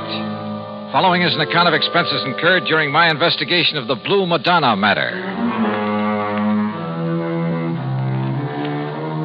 Expense account item 1, $12 even for a phone call to my underworld contact in Paris, France, a man by the name of de Marsac, who calls himself the Gray Cat. Oh, oui, Monsieur Dollar.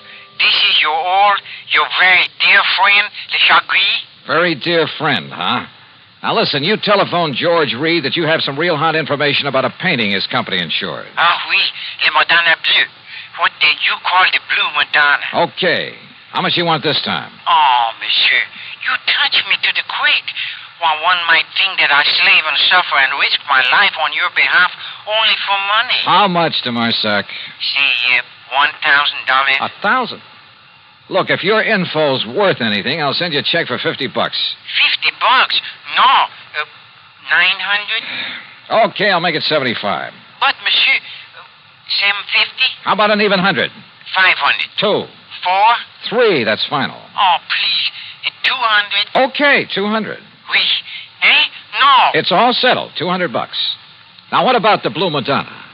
Yes. It is now here in Paris. Yeah, where? In the shop of Monsieur Dubuisson on the Rue des Pas de la Moule. Dubuisson? Huh. You sure it isn't just a copy? That he'll try to foist it off on some wealthy sucker?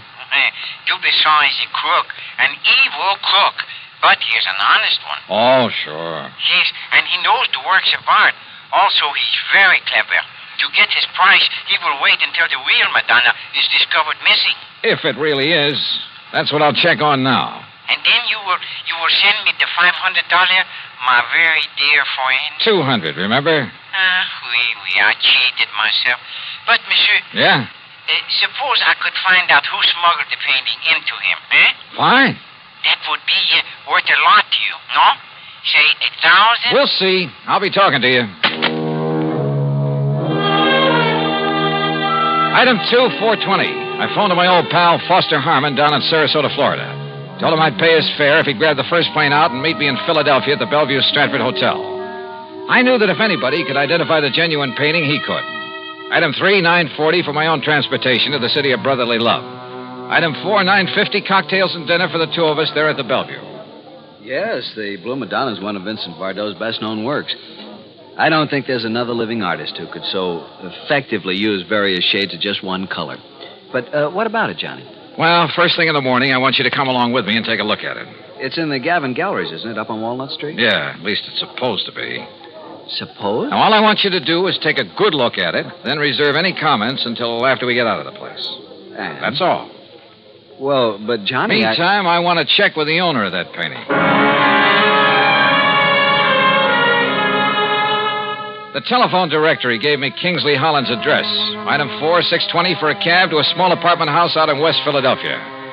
Holland turned out to be, well, I'd say he was about 30, short, lean, and nervous, with the surly expression of a man who feels the world hasn't done right by him. Yeah? You mean you're interested in buying the Blue Banana? Well, it all depends, Mr. Holland. Uh-huh. Look, Dollar, that's what you said your name is? Yes, that's right, Johnny Dollar. Sounds familiar. Well, anyway, listen. Yeah? That gallery's got a price of $18,000 on it. But if you want to buy it direct from me, and right now, I'll give it to you for $12,000. Save yourself a few $1,000, and it'll save me having to pay them their 20%. But if you've already commissioned the gallery to sell it for you...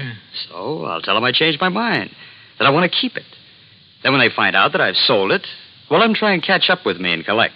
Because me, I'll be right back in little old gay Paris.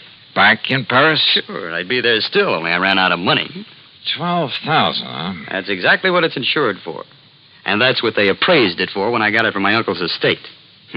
With all his money, what does he die and leave me with but a lousy painting? Well, do you want it? Let me think about it. I'm staying at the Bellevue Stratford. Sure. Just don't tell them at the Gavin Gallery about our little deal, huh? What those crooks don't know won't hurt them. Crooks? You think for a minute all that stuff they've got laying around the place is genuine? But the Blue Madonna is. You're sure? Huh? What do you mean by that? Just stick around, Mr. Holland. Any reason why I shouldn't? I don't know. Is there? Now, wait a minute, Dollar. I'll be in touch with you. Act 2 of yours truly, Johnny Dollar, in a moment. Now, Act 2 of yours truly, Johnny Dollar, and the Blue Madonna matter. Had Kingsley Holland, the owner of the painting, recognized my name? I thought so. And if a switch in that painting had been made and he knew about it, well, I'd do well to look out for him. Yeah, the more I thought about it, the more certain I became that whatever hung in the Gavin galleries was not the Blue Madonna. Item 5, another $6 for a taxi back to my hotel. Item 6, $5.80, breakfast the next morning for Foster Harmon and myself. By 10 o'clock, we were at the Gavin galleries, looking at a pretty modern, but I must say beautiful painting. Amazing, Johnny. Amazing. The most extraordinary. Well, I just can't believe it. Can't believe what, Foster? That it's the real thing or just a good copy? Oh, good morning, sir. That's just it. You see? I've helped these gentlemen. Johnny. Hold it, Foss. That painting, you know, is a genuine Bardot. Yeah? My name is Johnny Dollar. This is Mr. Foster Harmon. Gentlemen, I'm Arnold Gavin. You're interested in buying the Blue Madonna? If this is really it. Johnny, listen. Wait, Foster. What is the price of it, Mr. Gavin? 20,000. Mr. Dollar, did you say? Yeah, but, wow. Haven't you got a Bardot that's a bit cheaper? His Laconic Lagoon is priced at 10,000. Holy. Well, how about a copy of this? Bardot has never allowed his works to be copied. Johnny, listen. Yeah, Foster. It looks like this stuff is too rich for our blood. No. Come on, let's go back to the Bellevue Stratford. No, listen. Perhaps there's something else that might interest you. No, I'm afraid not, but thank you. That's quite all right. Now, look, suppose I come back later. Johnny, listen. Come on, will you? Yeah, I'll see you tomorrow, Mr. Gavin. Now, Johnny. Just take it easy. Well, Foss? It's a fraud, Johnny. It's a copy. I'm sure of it. Hey. Did you say that Blue Madonna's a copy, mister? Yes. Wait, well, I thought you were looking at it kind of funny there in the gallery. Yes, sir. It's a fraud. Foster. You don't mind my asking, who are you? My name is Foster Harmon. Harmon? From the John Ringling Museum down in Florida? That's right. Well, then you ought to know. Now, just a minute, mister. Say, aren't you Johnny Dollar, the insurance investigator? So what? Who are you? Me? Well, I'm Rube Alloway of Transworld News Service. News Service? Oh, fine. Yeah, I'll see you, boys, and thanks a lot. Well, Foss, it looks like you opened your mouth and stuck my foot in it. Well, I'm sorry, Johnny, but what I said is true. That Blue Madonna is an imitation, a phony. That much I already knew. At least I was pretty sure of it. But don't you see the amazing thing? Well, Johnny, that copy is so perfect, so exactly in the style of Vincent Bardot. even to little things, little idiosyncrasies that even the finest copyist couldn't match. Certain minute details about an artist's work are as distinctive, as impossible to copy as a man's own fingerprints. Yeah, What I'm trying to say is that if I didn't know every brush mark on the original... Okay, Foss, forget it. Forget it? Hey, listen. Kingsley Holland, the owner, and I wouldn't trust him for a minute. I think he knows who I am. If so, and if he knows that painting is just a copy, well, he's pretty sure to figure out what I'm doing here. Johnny, he must know it's a copy. If he gave it to the galleries to sell. Perhaps. Or maybe the switch was made after it was hung there. Then what you're saying is that either one of them could be responsible for the fraud. That's right. How well do you know the Gavin galleries? Well, they're not very big. You could see that for yourself. And, of course, they're rather new in the business. I think I'd better get a rundown on this Arnold Gavin while we're waiting at the hotel. Waiting? What for? Well, you plant a couple of seeds. You hope that one of them will sprout. I'm afraid I don't understand. Foss, I told both of them who I am in the hope they'd guess at why I'm here. I also gave them reason to suspect I think that Blue Madonna's a phony. Well, I'm afraid that I may have led Arnold Gavin to feel that way. Same thing. I also made it very plain to them that I'm staying at the Bellevue Stratford. In other words... Good heavens, Johnny, if you mean what I think you do. Yeah? Like what, Foss? You think that one of them, the crook, will come to the hotel and try... Well, don't you see, Johnny, knowing that you're on to him, he might try to kill you. Can you think of a better way to bring him out in the open? Johnny. Come on, let's get back to the hotel. And wait.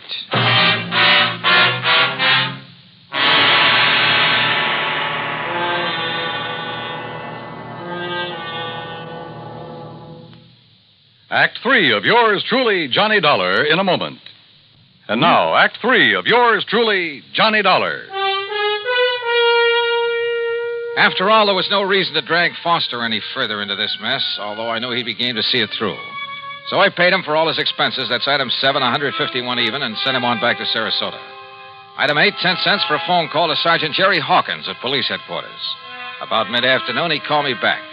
Boy, did you ever start a riot. Well, what'd you find out for me about Gavin and Holland? Well, Holland's just a lazy kid that's been trying to live off his relatives all his life. And Gavin? Okay, so far as we know. But listen, you seen the papers? No. The story about that phony painting is on every wire service in the country. All you can see in the headlines is that name Bardot. And I don't mean Bridget.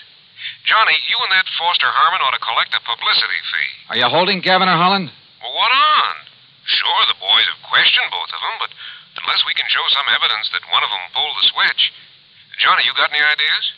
Yeah, Jerry. Suddenly, I think maybe I have. Well, then start talking so I can make a pitch. No, I don't think you will. What do you mean, if you know who did it? Well, I didn't say that. But, Jerry, I've got a hunch, a real potent one. And if it's right... Yeah? Well, read tomorrow's papers. Huh?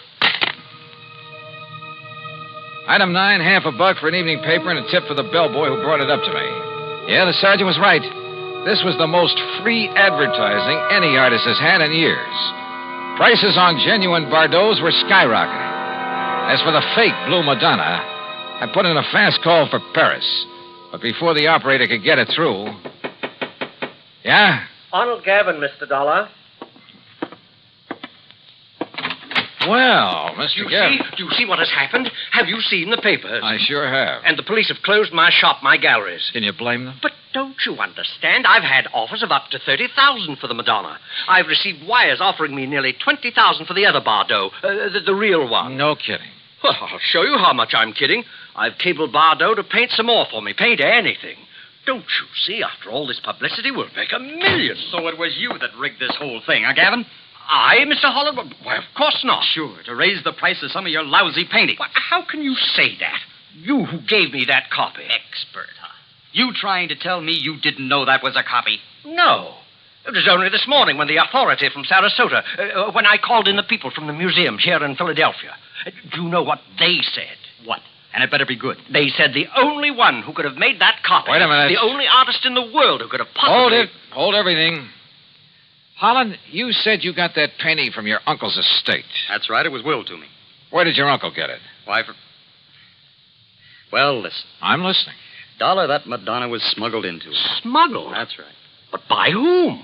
Well, believe it or not. I think I can tell you who. And if this is my call to Paris, Well, maybe I can even tell you where he is now.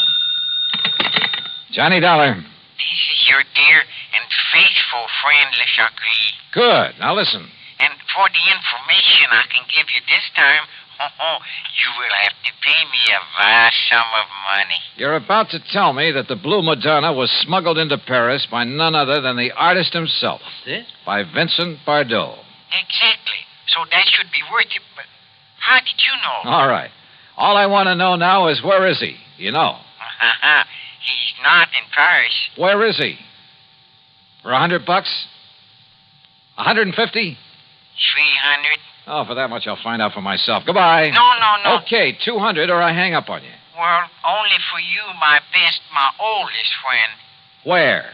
He is aboard the plane for the United States. I might have guessed it. He has the Madonna Bleu with him. He received the cable this morning. Great. I'll send you a check. You hear any of that, Mr. Gavin? Holland? Well, yes, but I'm afraid I don't understand. Oh, I sure don't. Then maybe this call will help you.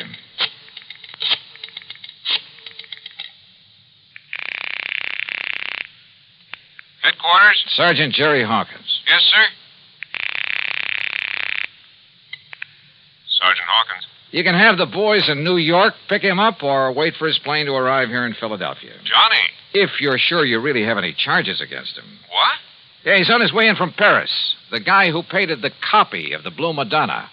Or maybe this is really the original over here. Huh? Well, at any rate, he'll have the other copy with him. So do you want to tell the papers or shall I? Look, will you make sense? Oh, and his name is Bardot. Bardot? That's right, Vincent Bardot. Well? You mean that he painted two of them? Sure, with probably something like this in mind. But I can't And believe... look what it's done for him. Put him on the map. Anything he paints now will net him a fortune. And I don't think you'll suffer particularly either, Mr. Gavin. Well, no. As for you, Holland, well, you'll get a lot more than you thought for that painting of yours. Man, what a fast. Sure. But you know something? What, Mr. Dollar? I just wonder if Le Chagris was in on this thing with him from the beginning. Le Chagris? So help me, I wouldn't put it beyond him.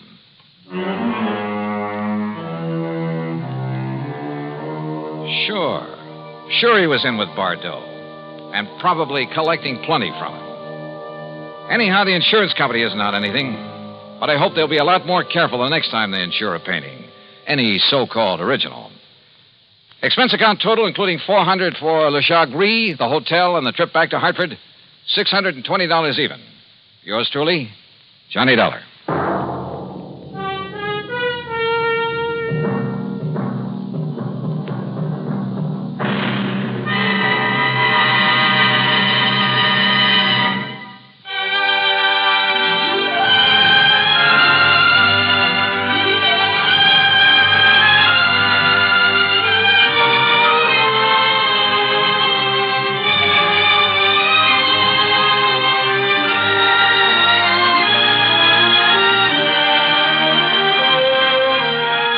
Yours truly, Johnny Dollar, starring Bob Bailey, originates in Hollywood and is written, produced, and directed by Jack Johnstone.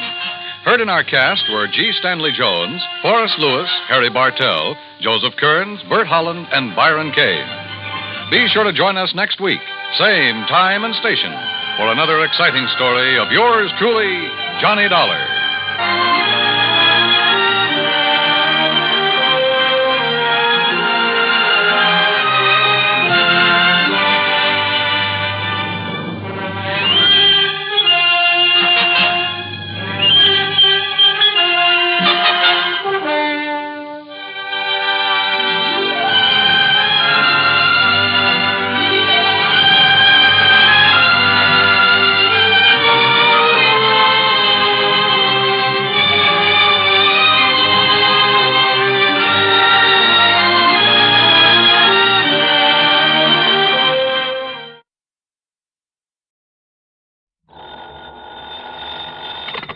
Johnny Dollar. Dollar, this is Peter H. Fillmore at the Office of Surety Mutual Insurance Limited here in Denver. Mr. Fillmore. Dollar, I want you out here. I've just uncovered a racket that has been costing our company a lot of money. What kind of a racket? Robberies, grocery store robberies, whole series of them. What's being taken, cash or goods? Cash, on Saturday nights, with most discouraging regularity. But, Dollar, with all the facts I can give you, well, I see no reason why you shouldn't be able to round up the gang that's doing this in short order. You think there's a gang involved? That's my conclusion, and I'm certain you'll agree with it when I give you the information I have. I see. Which means there may be some danger involved in this investigation. Oh, that's the understatement of the week. However, I understand you're quite used to that sort of thing. Oh? And in view of the importance to our company of putting a stop to these robberies, of bringing the criminals to justice... Now, Mr. Fillmore... Well, we shan't quibble over your expense account, or even any extraordinary expenses you may incur. Now, look. And, Dollar, there will also be the customary fee. The commission for any recovery of actual money you may be able to effect. Listen, would you please? More than ample compensation, I would say, for the fact your own life may be endangered. So, Dollar... Mr. Fillmore, Dollar, I'll expect you out here on the first possible plane flight. Goodbye, sir. Huh? Oh, sure. Goodbye. Maybe forever, huh?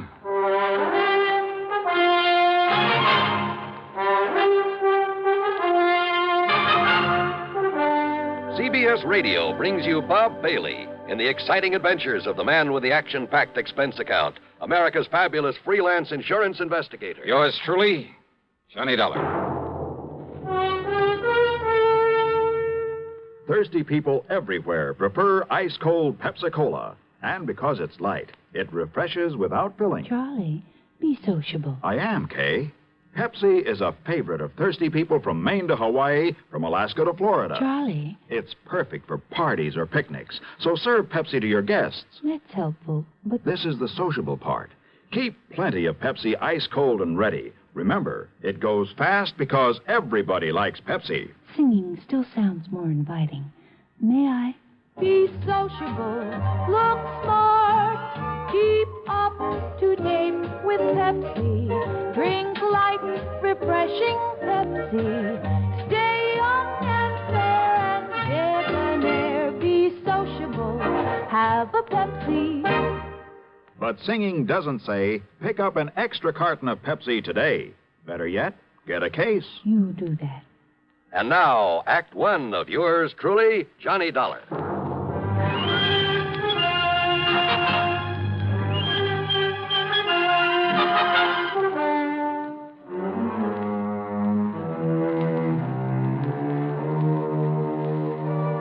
Expense account submitted by Special Investigator Johnny Dollar to Surety Mutual Insurance Limited, Denver office.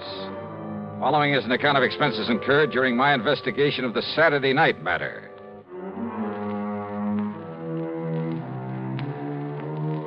After including an extra box of 38 shells in my luggage, I spent item 1, $77, plane fare, Hartford to Denver, Colorado. Item 2 is $1.95 for a cab to the office of Surety Mutual and Mr. Peter H. Fillmore. Here in Denver? No, Dollar. All over the state. In a regular pattern. A pattern that has finally, today, enabled me to realize there's a connection between these robberies. Well, you better tell me all about it, Mr. Fillmore. Well, in the first place, you must understand that insurance against loss of actual cash, well, not many companies issue it. Without limit, that is. So I understand. However, since virtually all of our accounts are the commercial type, you understand what I mean by that? Yeah, I think so. Instead of individual life and home policies, endowments, that sort of thing. Exactly. Manufacturing plants, merchandising organizations, that sort of thing. Including a great many stores, both large and small, including 50 or more grocery stores, supermarkets. I see. Dollar, it was my own idea to insure them against unlimited loss by robbery. And I must say it's increased our number of clients considerably. Yeah, I think so. But don't the premiums for that kind of protection have to come pretty high? Oh, very high. As a result, the company has shown a very nice profit over the past couple of years.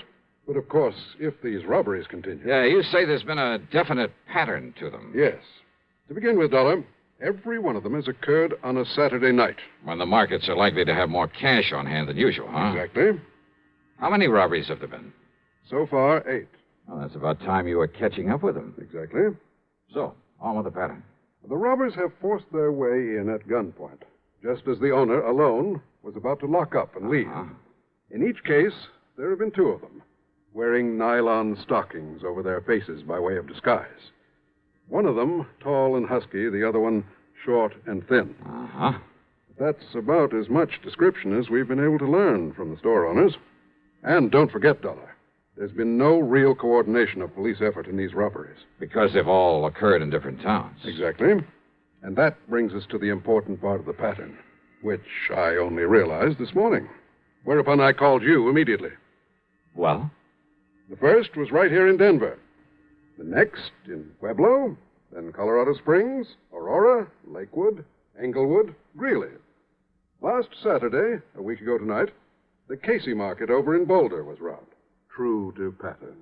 I'm afraid I don't quite see it. Denver, the largest city in the state.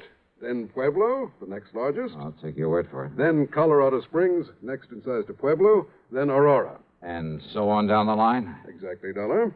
Exactly. And the last robbery was in Boulder? Just a week ago. So there may be another one tonight. Uh-huh. All right. If you know the population of the various towns in the state as well as you seem to, you ought to be able to tell me where they'll go next, whether it's tonight or next Saturday or whenever. That's just the trouble. What? Until I get the latest population figures, well, I don't know. It'll be either in Wheat Ridge, barely northwest of Denver here, or in Grand Junction. How far away is that? Some 260 miles. Oh, great. Now, the last figures I have show 18,014 in Wheat Ridge, 18,021 in Grand Junction. But that may have changed by now. And there's no way of checking? Not before tonight, when there may be another robbery. Yet somehow you must decide on one of those towns and be there to prevent it. I must decide? Of course. And I'm certain you realize how important your decision is. Oh, sure. Very well, then, Dollar. Which is it? Wheat Ridge or Grand Junction? Well, come on, man. There isn't much time. Well, let me see if I have a quarter in my pocket. Hmm? Yeah, here we are. I'm afraid I don't understand. Pretty important decision, huh? It certainly is. Okay, then. Heads, I go to Wheat Ridge. Huh? Tails, I go to Grand Junction. What? Can you think of a better way?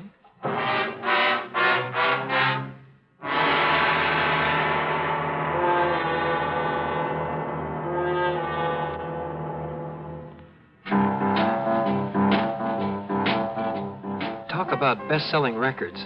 Here's a familiar tune about America's best-selling filter cigarette, Winston.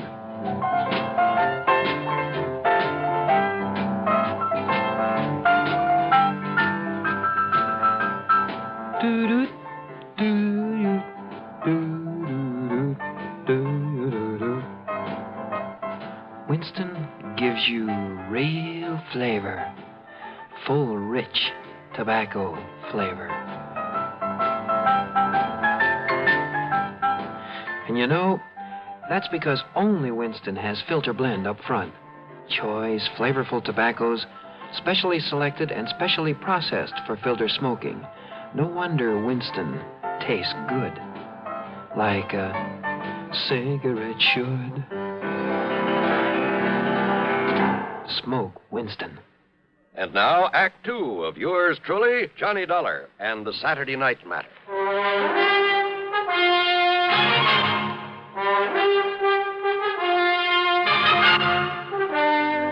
Now, Dollar, do you mean to say you think you can determine which city this gang of grocery store robbers will hit by the flip of a coin? This is ridiculous. I asked you, can you think of a better way? Well? All right, Dollar. Okay, then. But don't you see, if you go to Wheat Ridge, they strike in Grand Junction. Be kind of too bad, wouldn't it? Exactly. We'd have to pay off another big insurance claim. Perhaps thousands of dollars. And, Dollar, I'd hold you responsible. Me? Yes. Responsible for what, Mr. Fillmore? Huh? And I take it you're Johnny Dollar. Now, In look that here, case, Dollar, right? this is the most... Easy, PH. Dollar, this is Albert Berry, my assistant. How are you, Johnny? Al? Albert is the one who really built up this plan of mine for insuring the stores against loss of cash. I see. And if you want my opinion, PH, and I've said this before, we'd better stop issuing any more such policies right away. No. Cancel those that are outstanding. Give them a rebate and forget this whole thing. No, Albert. Admit that we're beaten by a bunch of crooks? You know I wouldn't. Yes, I know you wouldn't. But I still think you should. If we have to face any more of these losses... Let me worry about the losses. You just keep running up your nice big commissions on those policies and be glad you're getting them. No, sir. Well, what do you mean by that? I mean that I won't let you. PH. Well? PH, I'd rather leave the company than have to continue feeling responsible as I do. Responsible? For what? Don't you understand, sir? I'm the one who sold the policies. And if any more of these robberies occur... Oh, don't worry, my boy. They won't. Thanks to my perceptive mind, little ingenuity, my own deductions, Dollar here is going to put a stop to them. Well, I knew you were sending for Mr. Dollar, but How will he know where the gang plans to operate next? Well, of course he will. At least, well... Very easy, Al. Look here. What? Tails. Okay, that means that I'm about to head for, Yes? Where? Dollar, good heavens, Just man. keep your shirt on, Mr. Fillmore. What if these criminals... If they hit the other town on the list, they won't stand a chance of getting away with it there either. How can you be sure? Just leave it to me, huh? Dollar. Now, I'll see you later. I gotta get busy. The coin had come up tails. That meant I was to head for Grand Junction. Yeah, I know it's crazy, but that's the way it was. Since it was afternoon, I'd have to make good time to get there before dark. So, expense account item $350 deposit on a rental car. But first I drove to Wheat Ridge, to the police headquarters there. I talked with the Sergeant Keesley. Oh, sure. The supermarket's just a couple of blocks south of here. You must have passed it. Yeah, I did. Well, don't worry, Dollar. If they hit again tonight and that's their target, they won't stand a chance. We'll have that place so well covered. Good. Well, now, wait. What if they pick Grand Junction? You want me to phone the boys in the department over there? No, that won't be necessary. I'm heading on over there right now. Good. That's better than me trying to explain this complicated pattern you've stumbled on. Yeah. Now, your man there in Grand Junction is Lieutenant Dick Speidel. Okay. You tell him you've talked to me, and he'll do anything you want. Good. He's a nice, cooperative guy, and he knows his way around. First, we can't be sure they'll operate again tonight. Maybe they'll skip a week. We'll still be ready for them if they follow their pattern. So will the boys in Grand Junction. Okay. Thanks, Sergeant. I'll be in touch. I picked up Route 6 and headed on west. Fortunately, the traffic was light, and I made good time over the broad winding highway. And I'll say this, it's a mighty beautiful drive through that country. More than once I spotted clear, cold streams where I knew darn well there were plenty of fighting trout to be taken during the season. And maybe with luck, I'll be able to go back someday and wet a line, there in the shadow of one of the imposing mountain peaks. I stopped at Glenwood Springs long enough to gas up and grab a sandwich. That's item 4, 5 1/4. Then drove on, hoping an early sunset wouldn't spoil the view of the scenery.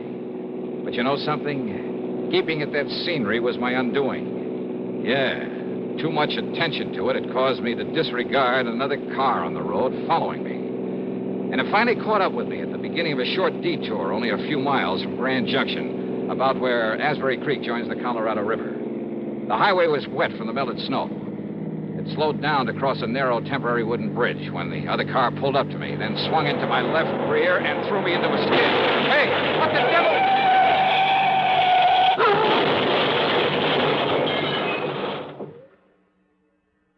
Act 3 of yours truly, Johnny Dollar, in just a moment. Meet star Stuart Irwin. Nothing's worse for an actor than a nasty cold. To feel better quickly, I take wonderful 4-way cold tablets, the fast way to relieve cold distress. Right. Tests of all the leading cold tablets proved 4-way fastest acting. 4-way starts in minutes to relieve muscular pains, headache, reduce fever, calm upset stomach, also overcomes irregularity. Take my advice. For your next cold, take 4-way cold tablets, the fast way to relieve those cold miseries. 4-way, only 29 cents. And now here's a word about another fine product of Grove Laboratories. Had dandruff for years? Now get rid of it in 3 minutes with Fitch Dandruff Remover Shampoo. 3 minutes with Fitch regularly is guaranteed to keep unsightly dandruff away forever. Apply Fitch before wetting hair. Rub in 1 minute. Add water, lather 1 minute. Then rinse 1 minute. Every trace of dandruff goes down the drain. 3 minutes with Fitch, embarrassing dandruff's gone. Fitch can also leave hair up to 35% brighter. Get Fitch Dandruff Remover Shampoo today. And now, Act 3 of yours truly, Johnny Dollar. Things were a little vague after my car got pushed off the road on the way into Grand Junction. I remember lying there in the wreckage, cold, terribly cold, but unable to move. Then the state highway patrolman who came along pulled me out from under the steering post, and I remember passing out again when the warmth inside their car hit me. I remember being wheeled along on a stretcher through a long corridor, the smell of antiseptics, then the sight of a hand with a hypo in it poised above my left arm. Nothing but shock, I'm certain of it. This will help him to sleep, and in a few hours he shall... After that, a soft, warm, comforting darkness. Oblivion. Then, when I finally came to and there was sunlight streaming in through the hospital window... Just take it easy, Dollar. What? Take it easy and get some rest, and you'll be all okay. I'm Lieutenant Dick Spidle. Oh. Lieutenant. Sergeant Keesley over at Wheat Ridge called about you. Yeah, well, Just look, wanted to make sure everything was all right over here. You're in Grand Junction, you know. Did they nab the gang behind the market robbery last night, was it? No trouble at all over there. Nothing happened. But I sure wish you hadn't skidded off the road Skidded? before you could get Listen, to me. there was another car. It came up behind me. Yeah, I know. So far, we haven't been able to get a lead on it. What if they didn't hit the market over there? Yeah, Dollar. It was the Bluebird supermarket right down the street from here. Over $3,000. Yeah? Well? A set of tire marks, same as from the car that ran you off the road. But that's all. Oh. Except for one thing. What's that? What? Now, look, you're in no shape to worry about this thing now. You said Doc except for one says thing. You need a lot of rest. What is it? But when you're up and around What is again, it, Lieutenant? Well, when Barnaby Schultes came out here from the west and opened that market. Yeah? Well, always when somebody comes here with a lot of money, I run a check on him. And? Schultes has a record of stock manipulations of phony bankruptcies across the country as long as your arm. Sure. So when his market gets robbed after he's made sure of collecting a lot of insurance for it... Worth thinking about, isn't it? Oh, you bet your sweet So life. you lie here quietly and think about it, Dollar. Oh, wait a minute, and Lieutenant. in case you're thinking about getting out of here and doing something about it before Now, you're okay again... listen, will you... Well, it just happens I have a man outside the door to see that you don't. Not until the doc says you can. Lieutenant! You take care of yourself.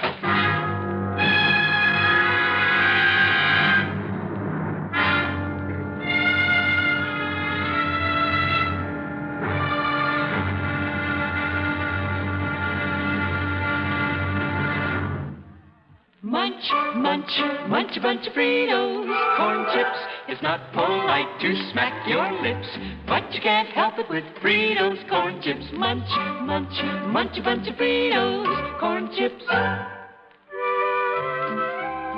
Fritos are the perfect after-school or between-meal snack. Golden chips of corn just made to munch. A nutritious treat for children and grown-ups alike. Fritos corn chips are full of such good, crisp flavor, such good-for-you nourishment. There's contentment in every munch. Munch, munch, munch a bunch of Fritos, corn chips. Whenever you want good munching, get Fritos corn chips. Whenever you want to add zip to a lunchbox, to salad, soup, or sandwiches, serve Fritos corn chips. They're America's favorite. Golden chips of corn just made to munch. Fritos, Fritos corn chips. Munch, munch, munch a bunch of Fritos, corn chips. Now, Act 4 of yours truly, Johnny Dollar.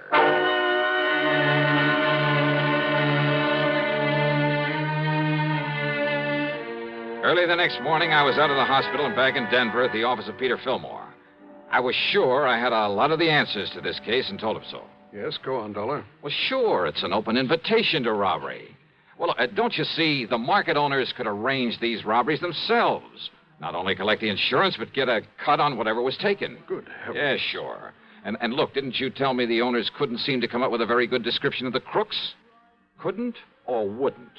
They've done it themselves. Every man has a price. No, that isn't the answer. Well, not all of it. Each one of them arranging himself wouldn't account for a whole string of them in various different towns. So it means that somebody's been getting to them, that somebody's been running a robbery ring. But that means... Why, don't you see, Dollar? That means the ringleader must be someone who knows exactly which of the markets has bought this type of insurance from us. To quote you, Mr. Fillmore, exactly. So you'd better start thinking of somebody right here in your own office. Exactly? Sure. No, I mean... You mean exactly, because he could clean up on this operation both ways. By getting a nice fat commission on all the policies that he sold. But the only and then man... by arranging the robberies, then taking a cut on them. Oh, good heavens, I simply can't believe that... Al Berry, collecting both ways. Real smart about it, too. He told you he wanted you to give up this silly insurance, but he knew that you wouldn't. Albert. But even if you did, he wouldn't care, because he's already cleaned up enough to walk out of here a rich man. And you'd better not move, either one of you. Albert. Well, hi, Al. I heard everything, Dollar. Good for you. You shouldn't have made it so obvious that you went through my files before I got here this morning. Well, now, that's right, I did. To see how your list of policies compared with the markets that have been held up. It was a dead giveaway, Al. Was it? I mean, you're pulling those jobs in the same order as the insurance you sold. Starting with the biggest accounts in the biggest towns and working on down. Pretty stupid, Al. All right, Dollar. Oh, no. Ever seen a gun with a silencer? Now, look, don't be silly, please. Do you think I'd be foolish enough to have come over here alone, knowing what I know about this? What are you talking about? The police. What else? Oh, sure. Standing right outside the door, waiting. That's right. Don't try to be cute, Dollar. It won't work. Huh? That's right. No, now, listen, Sergeant. Just relax, Al. Enough to let that thing drop out of your hand. Gently. Thanks, Sergeant.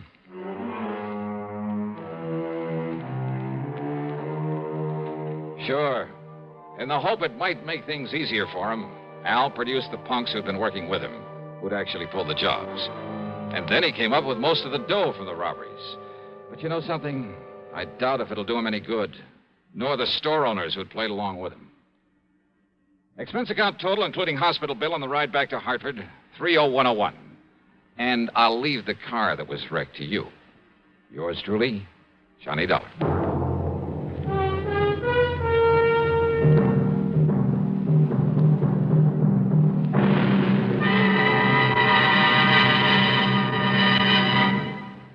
Our star will return in just a moment. Constipation is something people don't talk much about, but it can be a problem for anyone, even doctors. And when constipation occurs, it's interesting to see just what doctors consider important about a laxative they might use or recommend. Now, a majority of the doctors we heard from had this to say. A laxative should be effective, gentle, close to natural acting. A medicine that can be used with complete confidence. Well, pleasant-tasting chocolated X-Lax is effective. Overnight, it helps you toward your normal regularity. X-Lax is so gentle, so close to natural acting, there's no upset. That's why many doctors and millions of people use X-Lax with complete confidence. X-Lax, the laxative that helps you toward your normal regularity gently, overnight. Now, here is our star to tell you about next week's program. Next week, down to Sarasota, Florida, to a case of the almost perfect crime. Join us, won't you? Yours truly, Johnny Dollar.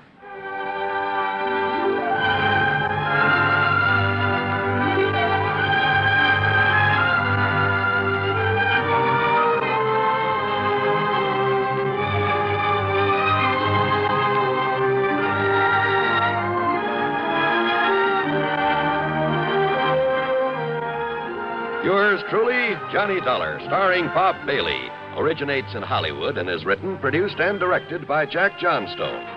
Heard in our cast were Bartlett Robinson, James McCallion, Forrest Lewis, and Russell Thorson. Be sure to join us next week, same time and station, for another exciting story of yours truly, Johnny Dollar.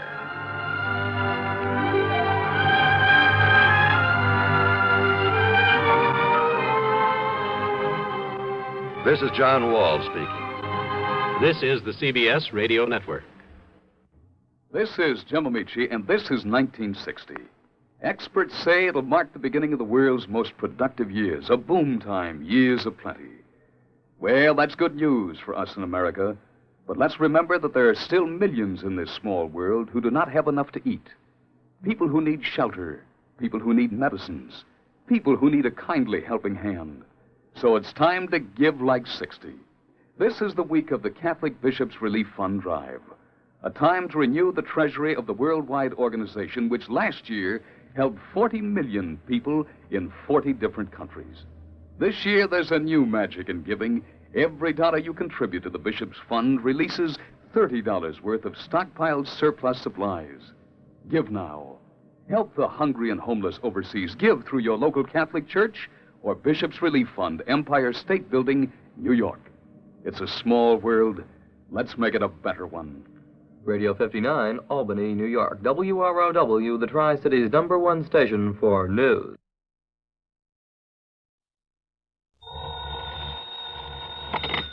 Johnny Dollar. John, this is Harry Branson at Philadelphia Mutual Liability and Casualty Insurance Company. Well, it's about time, Harry. How come I haven't heard from you lately? Fortunately, we've had no problems recently. That is, nothing requiring investigation. Until now, huh? Oh, well, yes. So what's the trouble? Arson, mayhem, murder? John, it may be all of them, unless you're able to put a stop to what's going on. Sounds interesting. Who's involved in all this? And don't tell me you've been selling insurance to some gangster. Well, as a matter of fact, he is. What? An ex-gangster. At least he was known to have been mixed up with gangsters for several years. Who? Bertie Larson. Larson, huh? Well, at least the name sounds appropriate. So tell me what he's... Wait a minute. Yes, John? Isn't Bertie Larson the punk they've had before that special investigating committee? Yes. The committee on narcotics and gambling, the one that has the hearings on television now and then? That's the one. Well, then, Harry, if you want my advice, you'll cancel his policy, pay him off with interest, and forget him. I'm afraid that's impossible.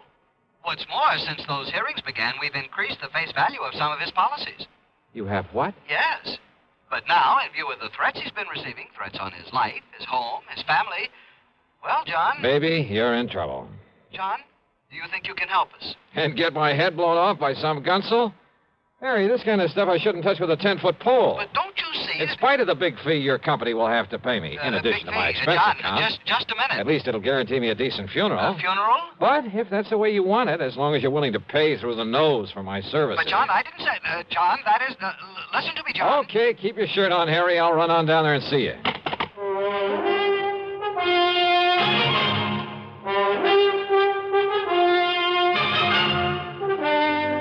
CBS Radio brings you Bob Bailey in the exciting adventures of the man with the action-packed expense account, America's fabulous freelance insurance investigator. Yours truly, Johnny Dollar.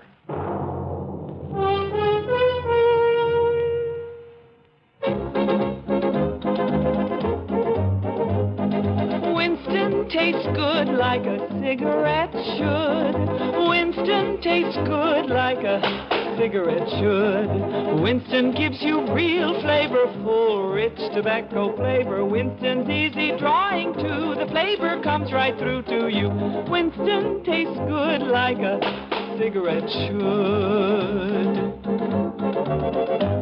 A modern filter? Sure, Winston has it. But that's only the beginning of a Winston. Up front, up where it really counts, Winston packs exclusive filter blend. Light, flavorful tobaccos, specially selected and specially processed for filter smoking. Filter blend.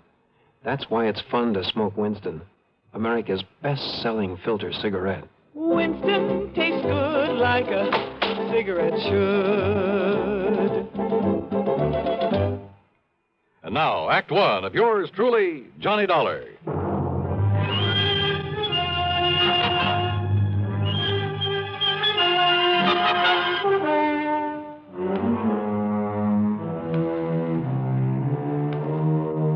Expense account submitted by Special Investigator Johnny Dollar to the Philadelphia Mutual Liability and Casualty Insurance Company. Following is an account of expenses incurred during my investigation of the Larson arson matter. Expense account item 1, 1120 for a train to Philadelphia and a taxi to Philly Mutual's office over on Walnut Street. It was late in the afternoon, but Harry Branson, the perennial worrywart, was still there waiting for me, and he wasted no time in getting down to business. Now, Bertie Larson, or more properly, Herbert James Larson, lives out in Penfield, John. Oh, yeah, that's kind of part of West Philadelphia, isn't it, Harry? Just beyond. He and his wife live in a very nice one-story brick home that we've insured for some $30,000. And he must have done fairly well in the rackets and had sense enough to put some aside. Also, John, we've insured his personal property, furniture, clothes, all the things in the house and so on, for some $20,000. No kidding. And didn't you say you've increased some of his insurance lately? To the figures I just mentioned. In the beginning, he was underinsured, but the policies provided for the increase at his option, provided, Yeah, of well, course, that's all right. You don't need to go into provided, detail. of course, that in no event should stipulated coverage exceed actual appraised valuation. Yeah, well, now, Harry, in if you... accordance with paragraphs A, B, and G of Article 21 of our standard comprehensive policy. Harry... Oh, yes, John. Also, his life is insured with us for $20,000.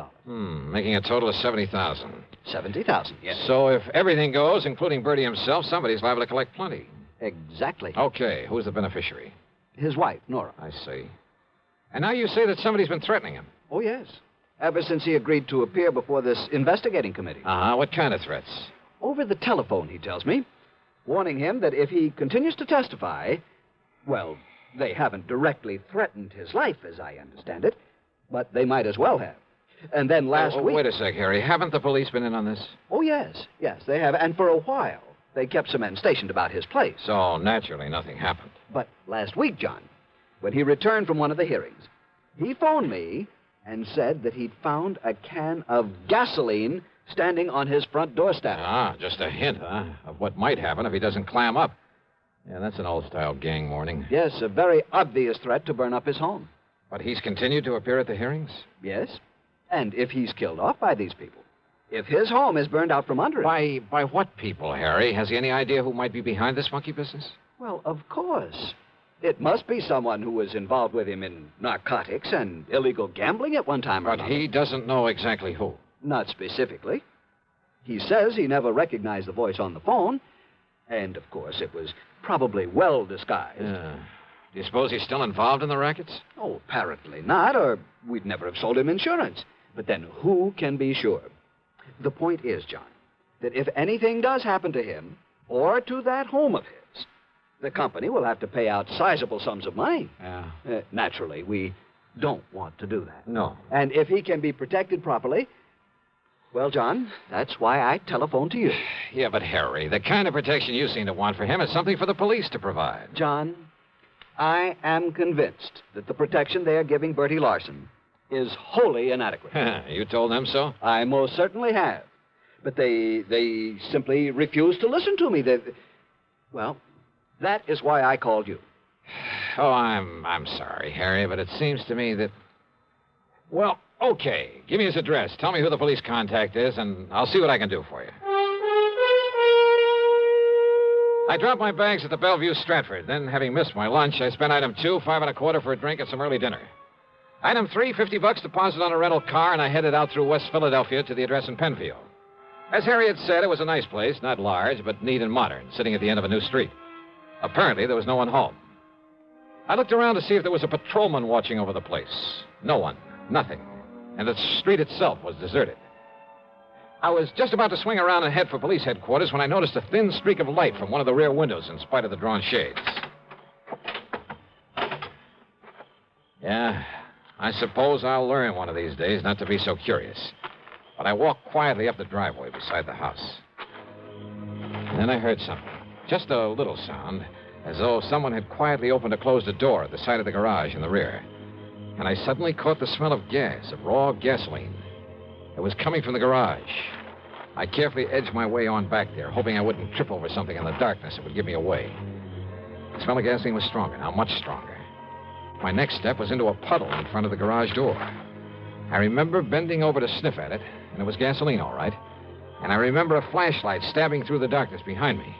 But as I rose and turned...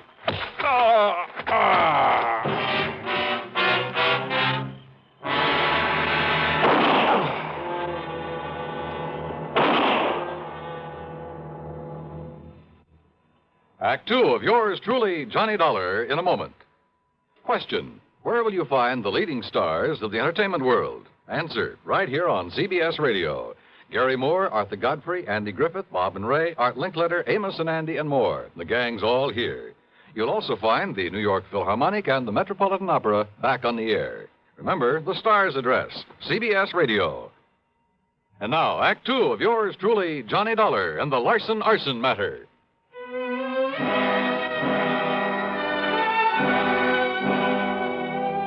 I came to in a hospital room, and I had company. One of them was in a blue uniform with brass buttons with the stripes of a sergeant on his sleeves. So you decided to come back to the land of the living, huh? The other was a man of about 40, big, beefy. And in spite of his rather flashy clothes, he looked as though he hadn't shaved his fat, truculent face for a couple of days. Oh, well, I'm sure glad he's okay, Sergeant. Only, how was I to know he wasn't somebody come to carry out them threats against me? Oh. You know, you're lucky you didn't aim those shots at him, Bertie. Me actually trying to kill somebody, Sergeant? Like I told you, I know the noise would bring on the nearest flatfoot. Bertie, huh? Yeah. Gee, Mr. Dollar. Now, you just take it easy, Dollar. Bertie nearly broke your head when he found you prowling around his home a while ago. Oh, brother, you're telling me. But I didn't know, Dollar.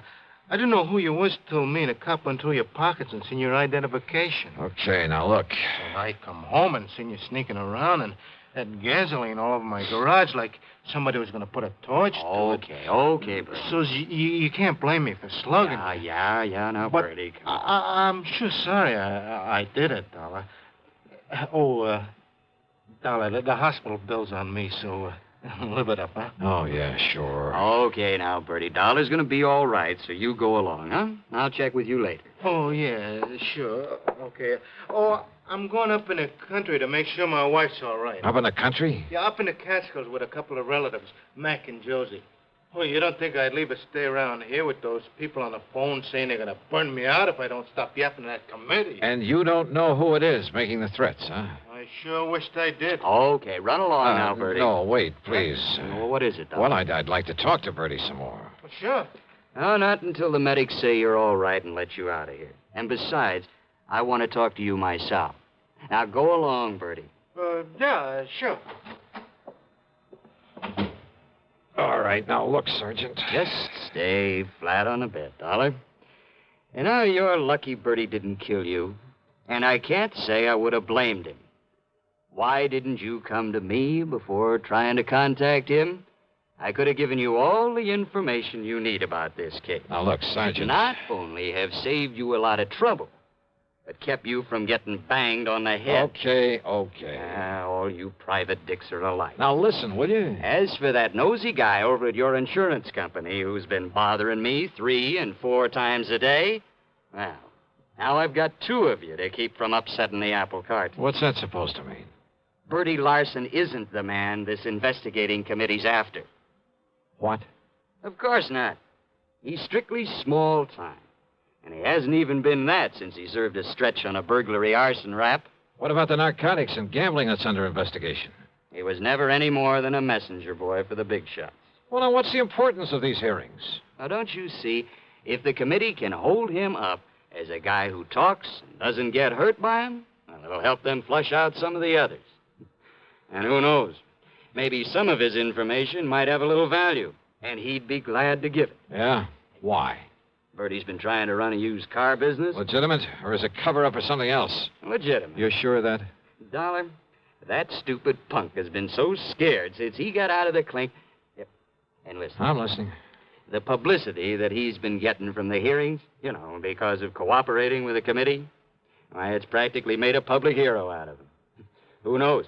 Maybe it'll help his business enough to get him out of the red for once. That's why he's singing like a canary, probably making half of it up just to keep his name in the paper. Well, what about the threats he's been getting? You know something? We've only got his word about those threats. For all we know. He's making them up himself. Maybe. Oh, all right. So what if some of his old pals are calling him up, telling him to lay off, huh? If they try anything foolish, we'll nab them. Matter of fact, there are a few of those guys around here we'd just love to have something on. So maybe all this will flush them out for us. Or get Bertie killed?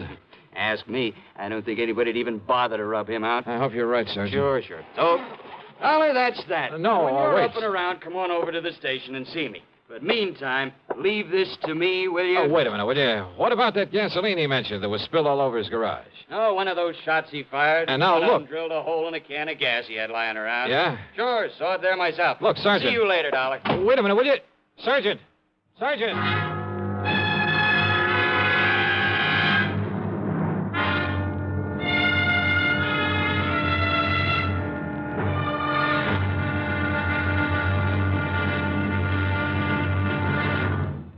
Act 3 of yours truly, Johnny Dollar, in a moment. Here's Hollywood star Mona Freeman. Who feels like acting with a miserable cold? I relieve cold distress the fast way with 4-way cold tablets. Yes, tests of all the leading cold tablets proved 4-way fastest acting. Amazing 4-way starts in minutes to relieve muscular pains and headache, reduce fever, calm upset stomach, also overcomes irregularity. When a cold strikes, do what I do. Take 4-way cold tablets. It's the fast way to relieve nasty cold distress and feel better quickly. 4-way, only 29 cents. Now, here's a word about another fine product of Grove Laboratories. Had dandruff for years, now get rid of it in 3 minutes with Fitch Dandruff Remover Shampoo. 3 minutes with Fitch regularly is guaranteed to keep unsightly dandruff away forever. Apply Fitch before wetting hair, rub in 1 minute. Add water, lather 1 minute. Then rinse 1 minute. Every trace of dandruff goes down the drain. 3 minutes with Fitch, embarrassing dandruff's gone. Fitch can also leave hair up to 35% brighter. Get Fitch Dandruff Remover Shampoo today. And now, Act 3 of yours truly, Johnny Dollar.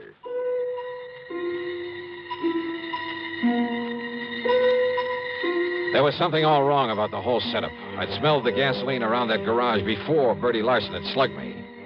And what about the can of gasoline he said was left on his doorstep as a warning? Like somebody'd burn him out if he kept on testifying before the Special Investigating Committee. Were the police overlooking that? And then, suddenly, I began to smell a rat, a big one. Don't ask me why. I climbed rather painfully out of the hospital bed, put on my clothes, and pulled the corny trick of going out by way of the fire escape. Luck was with me. The police had left my rental car in the hospital parking lot. I spent on him $4.50 and a bar and a grill for a slug of brandy and some hot black coffee. But I was still feeling pretty rocky, so I took my time driving out to Bertie Larson's place again. As I stepped out of the car, I noticed a light coming from an open window at the rear and a big sedan back in front of the garage, the trunk of it wide open. Bertie's, or the car of someone who'd come to put the torch to his home. I didn't have to wait long for an answer.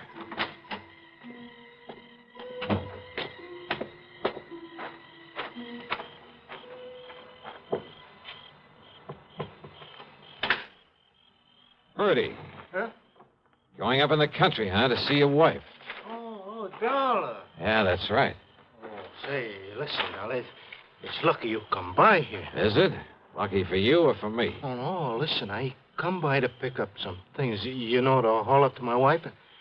You know what happens? Yeah? When I pulls up in the driveway, there's some guy running away out back.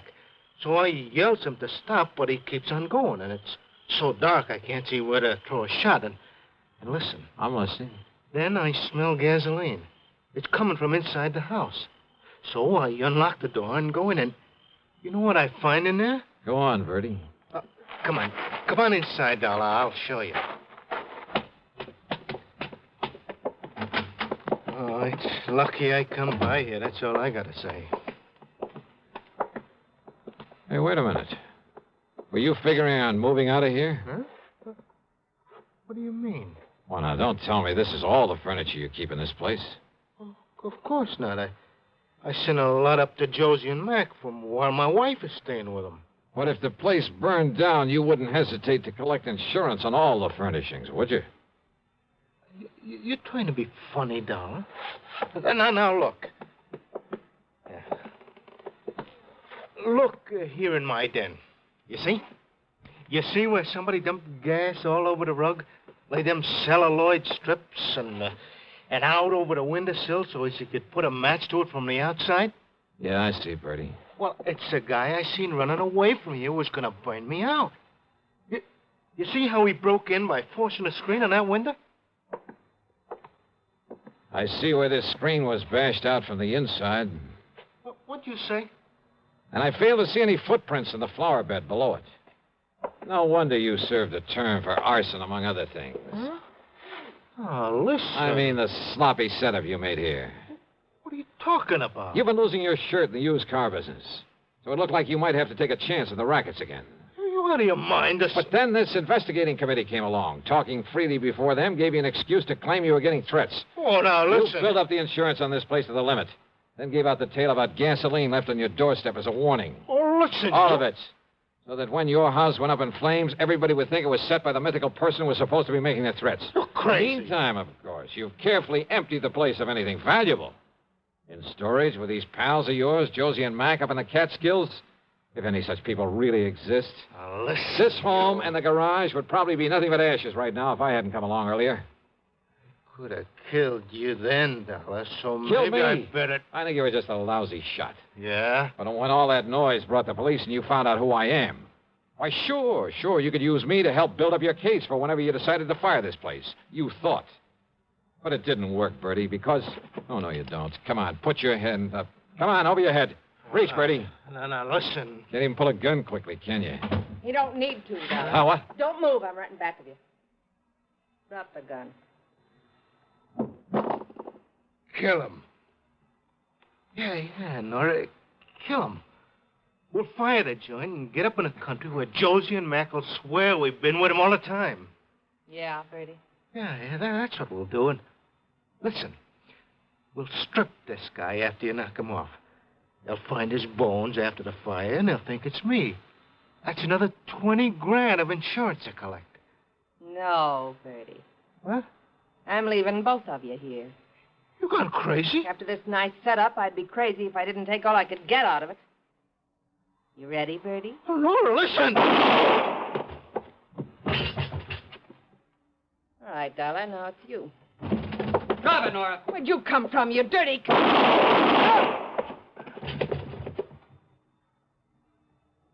Thanks, Sergeant. Well, that's okay, Dollar. But you can be mighty glad that hospital called me up when they found you'd sneaked out on them. You know something, Sergeant? Yeah? I'm mighty glad.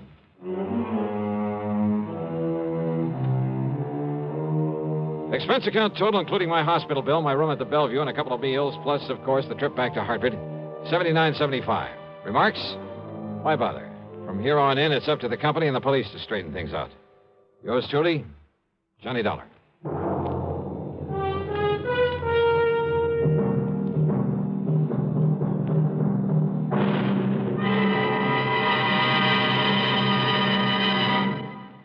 Our star will return in just a moment. Constipation can be a problem for anyone, even doctors. And when constipation occurs, it's interesting to see just what doctors consider important about a laxative they might use or recommend. Well, a majority of the doctors we heard from had this to say. A laxative should be effective, gentle, as close to natural acting as possible, and a medicine that can be used with complete confidence. Now, X-Lax has been popular with many doctors and millions of people over the years because chocolated X-Lax is effective. Overnight, it helps you toward your normal regularity. X-Lax is gentle. Next morning, it gives you the closest thing to natural action. And that's why many doctors and millions of people use X-Lax with complete confidence. X-Lax, the laxative that helps you toward your normal regularity gently, overnight. Is X-Lax in your medicine cabinet? Now, here is our star to tell you about next week's story. Next week, Sarasota, Florida. A body floating in a bayou, and one too many suspects. Join us, won't you? Yours truly, Johnny Dollar.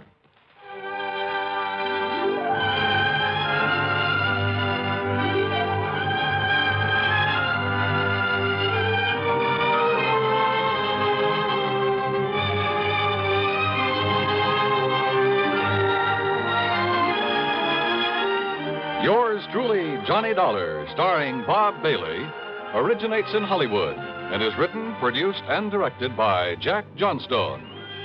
Heard in our cast were Virginia Gregg, Harry Bartell, Don Diamond, and Bert Holland. Be sure to join us next week, same time and station, for another exciting story of yours truly, Johnny Dollar.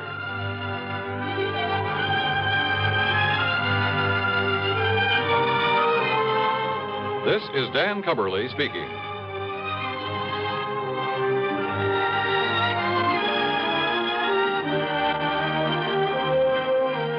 Take the Last Trip, a bizarre way to end a romantic triangle, on Suspense, next on the CBS Radio Network. Hello, my name's Henry J. Mitchell. Mrs. Mitchell and I are standing here on the second deck of this ocean liner, waiting to start our trip around the world. You know, now that the day is finally here, we can hardly wait to get going. Naturally, we started saving toward this day some time ago by investing regularly in United States savings bonds. We felt that by saving with Series E bonds, we were making the wisest, safest investment possible. What's more, our dollars were also helping our country. You see, the money that goes into U.S. savings bonds helps to keep America strong. We all know that peace costs money. Money to help keep the peace through industrial and military strength, and money to make it lasting through science and education. We're mighty proud to do our share in securing the future of our country. Are you doing your part? Start today. Invest regularly in United States savings bonds. WROW, Radio 59. From Hollywood, it's time now for... Johnny Dollar. This is Bill Chadwick, Northwest Surety Company. Howdy, Bill. How are things in Seattle? Oh, not bad, Johnny, not bad. You tell me, have you ever fallen for the spell of the Yukon? What are you trying to do? Sell me some mining stock? No, but there's a mine I'd like to have you take a look at. Up in the Yukon? Well, actually, it's across the border in Alaska. It's a gold mine, a big one, sitting on top of a rich vein. And why don't you fly on out here and let me tell you about it? Why not? Shall I bring my own pick and shovel? No, Johnny. Huh? Just be sure you bring your gun.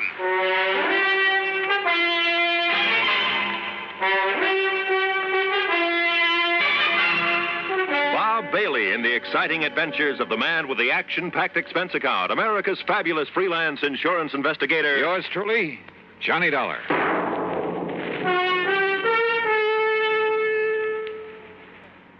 And now, Act One of yours truly, Johnny Dollar.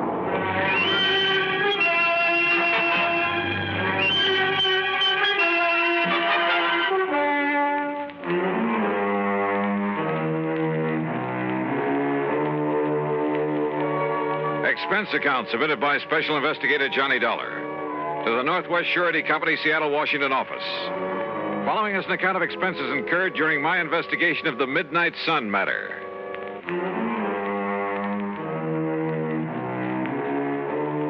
Item 1, $164.35, transportation to New York, then a mainliner through Chicago to Seattle. The pilot gave us a beautiful view of Mount Rainier and Puget Sound before we sat down, and at 4 p.m. I was in Bill Chadwick's office at 2nd Avenue and Yesler Way. I'm glad to see you, Johnny. It's been a long time. Yeah, hiya, Bill. Yeah, sit down. Okay. Now, what was that crack over the phone about bringing along a gun? Well, the men who moil for gold are a pretty tough bunch, Johnny. And sometimes it even goes for the management of a big mining operation. Like what, for instance? Like Universal Consolidated Mining Corporation. Where's that? It's north and east of Fairbanks. Alaska. Yes, even north of Fort Yukon. That means above the Arctic Circle. And what's happened up there?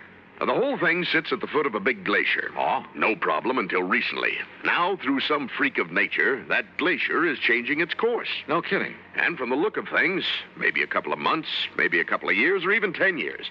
Anyhow, they seem to think that glacier is going to sweep down over the mines, the town, everything. I see. In which case, our company would have to pay for the whole loss. An all-coverage policy, huh? Yeah. And it's occurred to me, Johnny, suppose they've suddenly run out of that rich vein they found up there. You mean that somehow they deliberately caused that glacier to destroy the whole operation? It's a possibility, isn't it?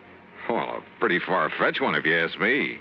Change the course of a glacier? A few sticks of dynamite carefully placed. Oh, come off it, Bill. Did you ever see a glacier? Well, why should one that's been following the same path for thousands of years suddenly decide to head for a few $1 million worth of well-insured property? Look, go up there and take a look, will you? Okay, how do I get there? One of the company's planes is taking off from here tomorrow morning. They have their own airplanes? Oh, sure, a lot of them. Big 2-engine speedcraft transports. How else do you think they'd get men and supplies up there? Anyway, you can go along with him. Okay? Okay, why not? Who knows? Maybe I'll strike it rich, come back loaded with nuggets.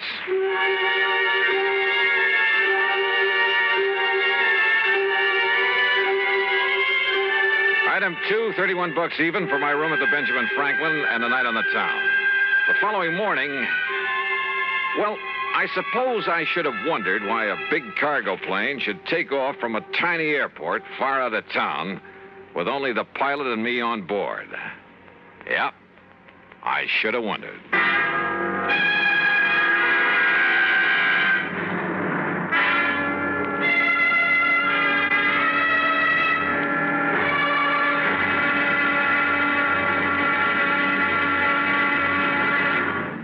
Act Two of yours truly, Johnny Dollar, in a moment. And now for another episode in the life of Sergeant Donald Bellweather, my husband.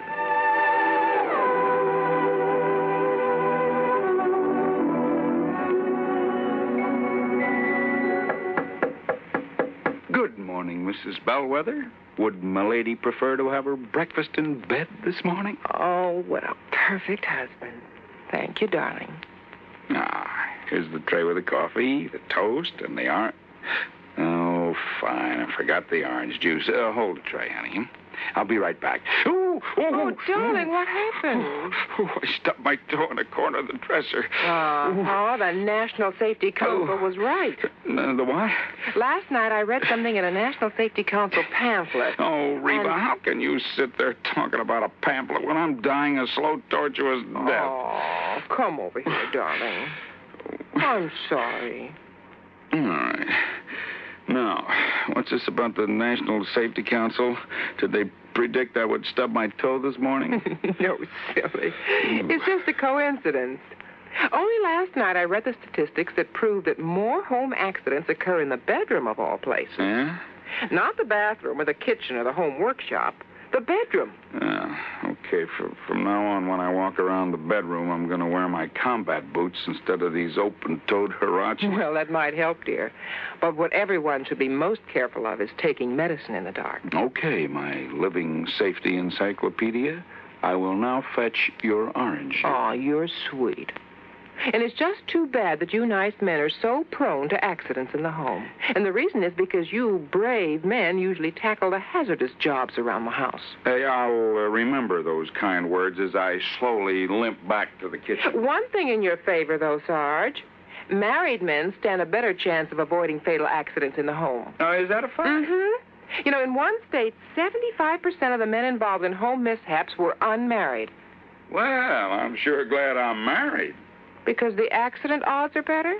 Because I like my wife. Even when she first wakes up in the morning. That's my Donald. That's my Donald.